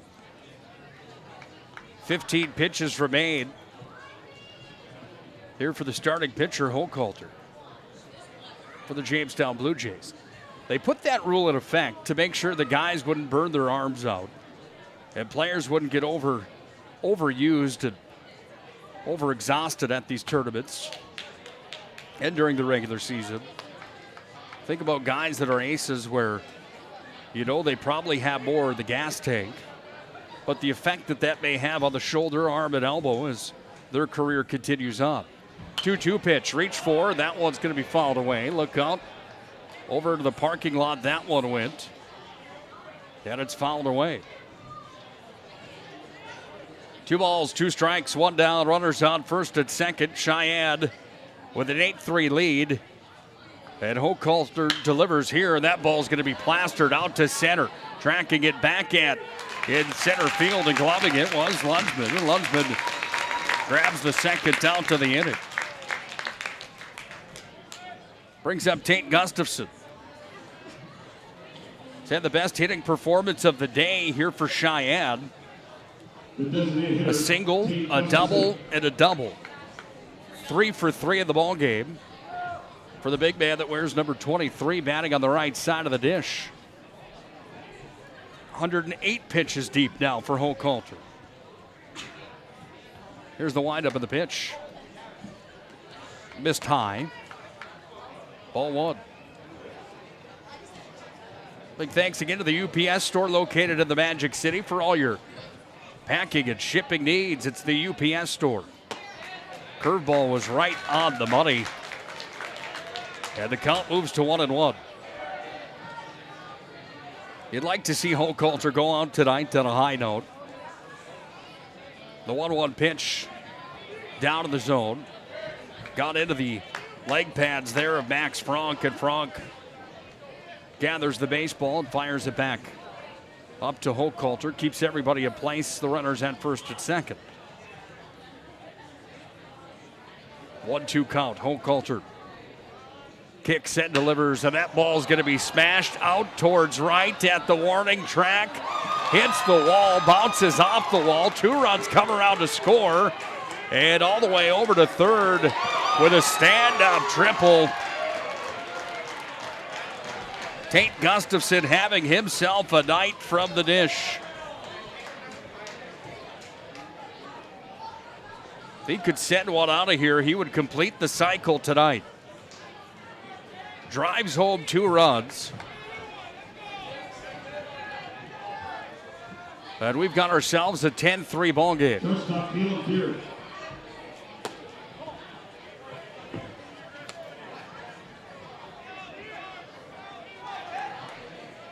Caleb Dewar steps up, the shortstop. Struck out twice and flew out once here in the ball game. Hochhalter delivers inside. He's up to 114 pitches now here in the ball game. Meanwhile, Gustafson sits at third, seeing if he can come across the plate one more time. 3 balls, no strikes, 2 down. 5 pitches remaining. Hochhalter's 120 that he gets here tonight. The kick and delivery.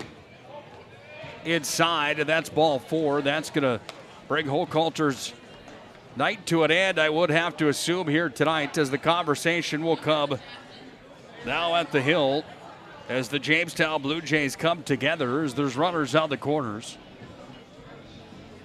Sands through the hourglass. These are the days of our lives, and the Blue Jays starting to fill that sand run out as Hochhalter is going to move over to short. And coming into pinch here for the Blue Jays. Looks like number 16 coming in. Or is it Connor Hoyt? It is 16 rather. I'll pitch for Jamestown, number 16, Thomas Newman. Thomas Newman, the 9th grader.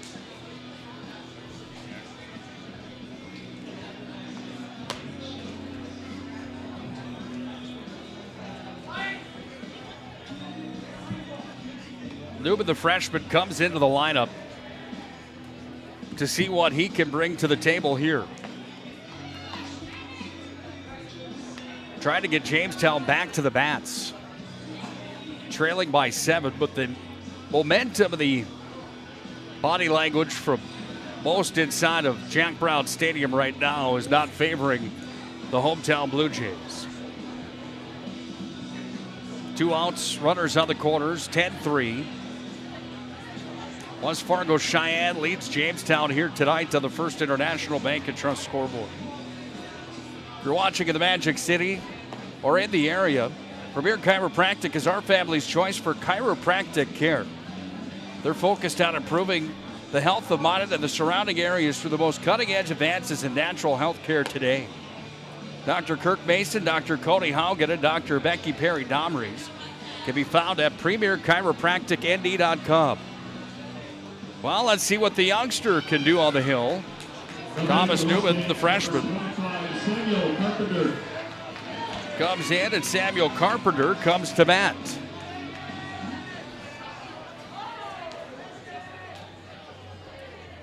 Carpenter, right-handed batter, his first plate appearance here tonight. He'll see strike number 1. Well, the flag out at center field starting to pick up and blow just a bit more. Moving straight south out of the ball field now. Second pitch down and away. Yet it's a ball. 1 ball, 1 strike. Here for Newman. Temperature dropping considerably once the sun went down here tonight. 1-1 pitch to the inside. A home run here would end the ball game, by the way. Maybe that's what Ryan Bodell's looking for from the big man. That's at the dish, Carpenter. That one hits the outside corner. The count moves to 2-2. It's a 10-run rule after 5 innings in North Dakota high school baseball and here at the state tournament.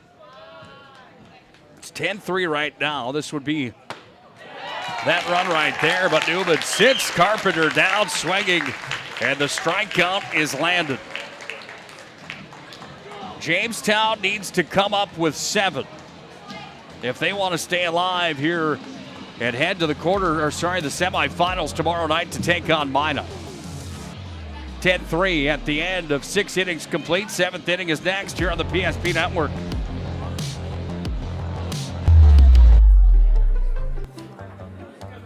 Oh, easy. I think I'm good. You got my good side, right? Not too many lights. I don't want to get fried before my time. Oh, it's egg-tastic. You never know what dish you're going to end up in. My dream dish is a 99. It's so popular. Me and a fellow egg tag teaming with some crispy golden hash browns. Have you seen those hash browns? Those guys are shredded. Throw in some diced ham, onions, and melted cheese. Oh, it's a party for your taste buds. Oh, here comes Chevy. Hold on, Chevy. Did you guys get everything that you needed? 99. Here I come. Schatz Crossroads. It's an excellent place to eat.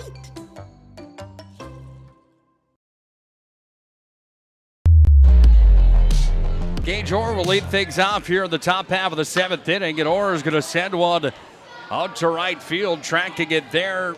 Orchard grabs it with the glove, and the first out is in the books here for the 7th inning. As Gage Orr is retired. Brings up Max Frank, the catcher. Struck out twice here tonight. Steps back in. Stick around for the Schatz Crossroad postgame show. Here tonight after the ball game, we'll have our MVP of the game brought to you by Sport Clips as well. After watching that Schatz Crossroads commercial, I'm telling you, I think I might need to eat. 2 balls, no strikes. Been at the ball field since about 8 o'clock this morning.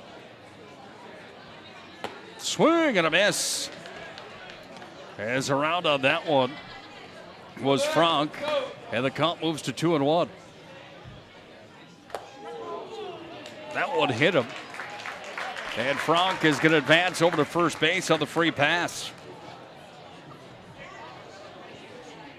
Mason Lunsman back to the top of the order here for the Blue Jays. Struck out twice and singled in the ball game. He's come around to score once. And Lunsman is going to see if he can get some magic started here for the Blue Jays. They need a rally, and they need a big one. They don't score at least 7 here, this ball game is over. We're in the top half of the 7th. It's a 10-3 score. Cheyenne on top. Just missed the outside corner on the fastball. He had a hot dog and a Scotcheroo today here at the ballpark. Scotcheroo was dynamite. That ball's going to be driven out to center, but it's right to Trey Stocker. And Stocker gloves it and drops it down, and there's 2 away as Connor Hoyt comes up to the dish. Fielder Connor Hoyt.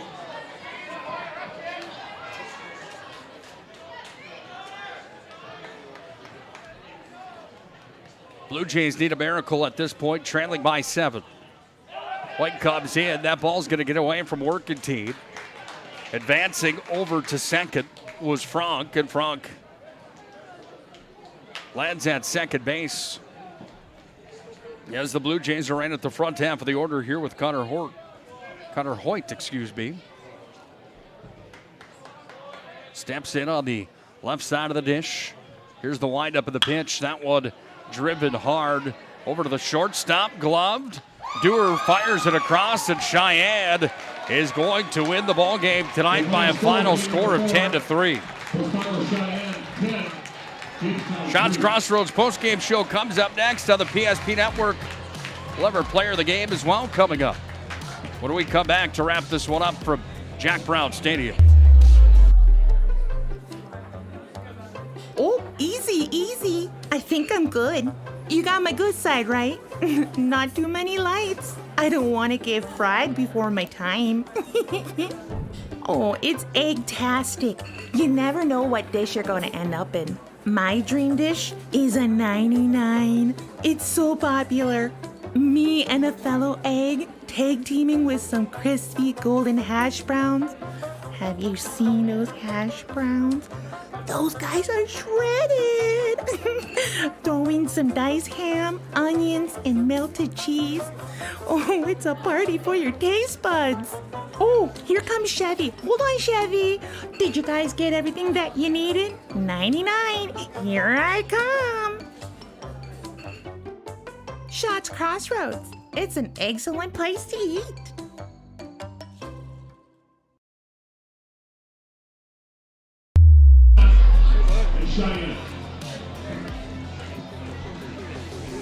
All over tonight, and the opening round of the state tournament for North Dakota Class A baseball is complete.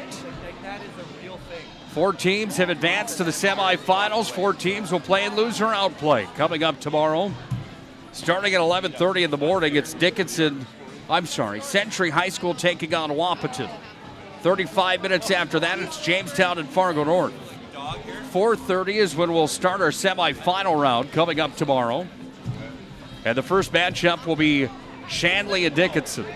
The next matchup will be Minot High taking on West Fargo Cheyenne. So tomorrow we're going to find ourselves in 2 East First West showdowns. In the morning session, into the night session. The winner will move on to play for the state championship tomorrow night. Cheyenne trying to go back-to-back. Here's the totals of this ballgame. 3 runs on 4 hits and 4 errors, 4 stranded on base for the Blue Jays. 10 runs were scored on 8 hits with 1 error and 4 stranded on base for Cheyenne. Winning pitcher, Brendan Hammond. Losing pitcher for the Jamestown Blue Jays was Rayton Hochhalter. Both had excellent performances here tonight. Shots Crossroad postgame show and a quick one as we're ready to make our way on out of here after a solid 15-hour day, something like that, here at Jack Brown Stadium. Scotty Cattell's back. I've been talking about it all night, Scott. Are we playing golf tomorrow or are we not? That's going to be a game-time decision, it sounds like. I think that's a yes. So tweet at us at Network PSP on who you think is going to win the golf showdown tomorrow. Scotty might want to take a nap, he said, just in case. An all-West final in girls softball tomorrow. Action starts at 4:30 or 4 o'clock tomorrow at Battle of Bismarck's tomorrow.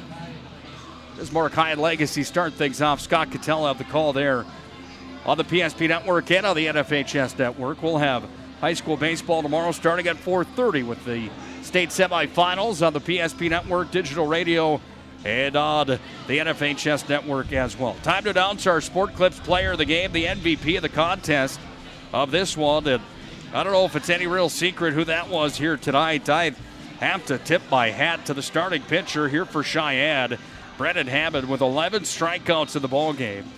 And Hammond put together a pretty impressive resume tonight. 5 2/3 innings pitched, 4 hits, 3 runs given up, 1 error at that time. But those 11 strikeouts, kind of the storyline through the first 5 innings of play. That's going to do it for our coverage from day number 1 of the state baseball and softball tournaments of the PSP Network. For Mr. Scott Cattell, a great job as always, Scotty. I'm Nick Holbrook signing off. One more time, final score 10-3. It's Cheyenne taking care of Jamestown. They play Minot at semifinal number 2 tomorrow night. It's Dickinson and Shanley at semifinal number 1. Until tomorrow, we hope you have a good night and God bless.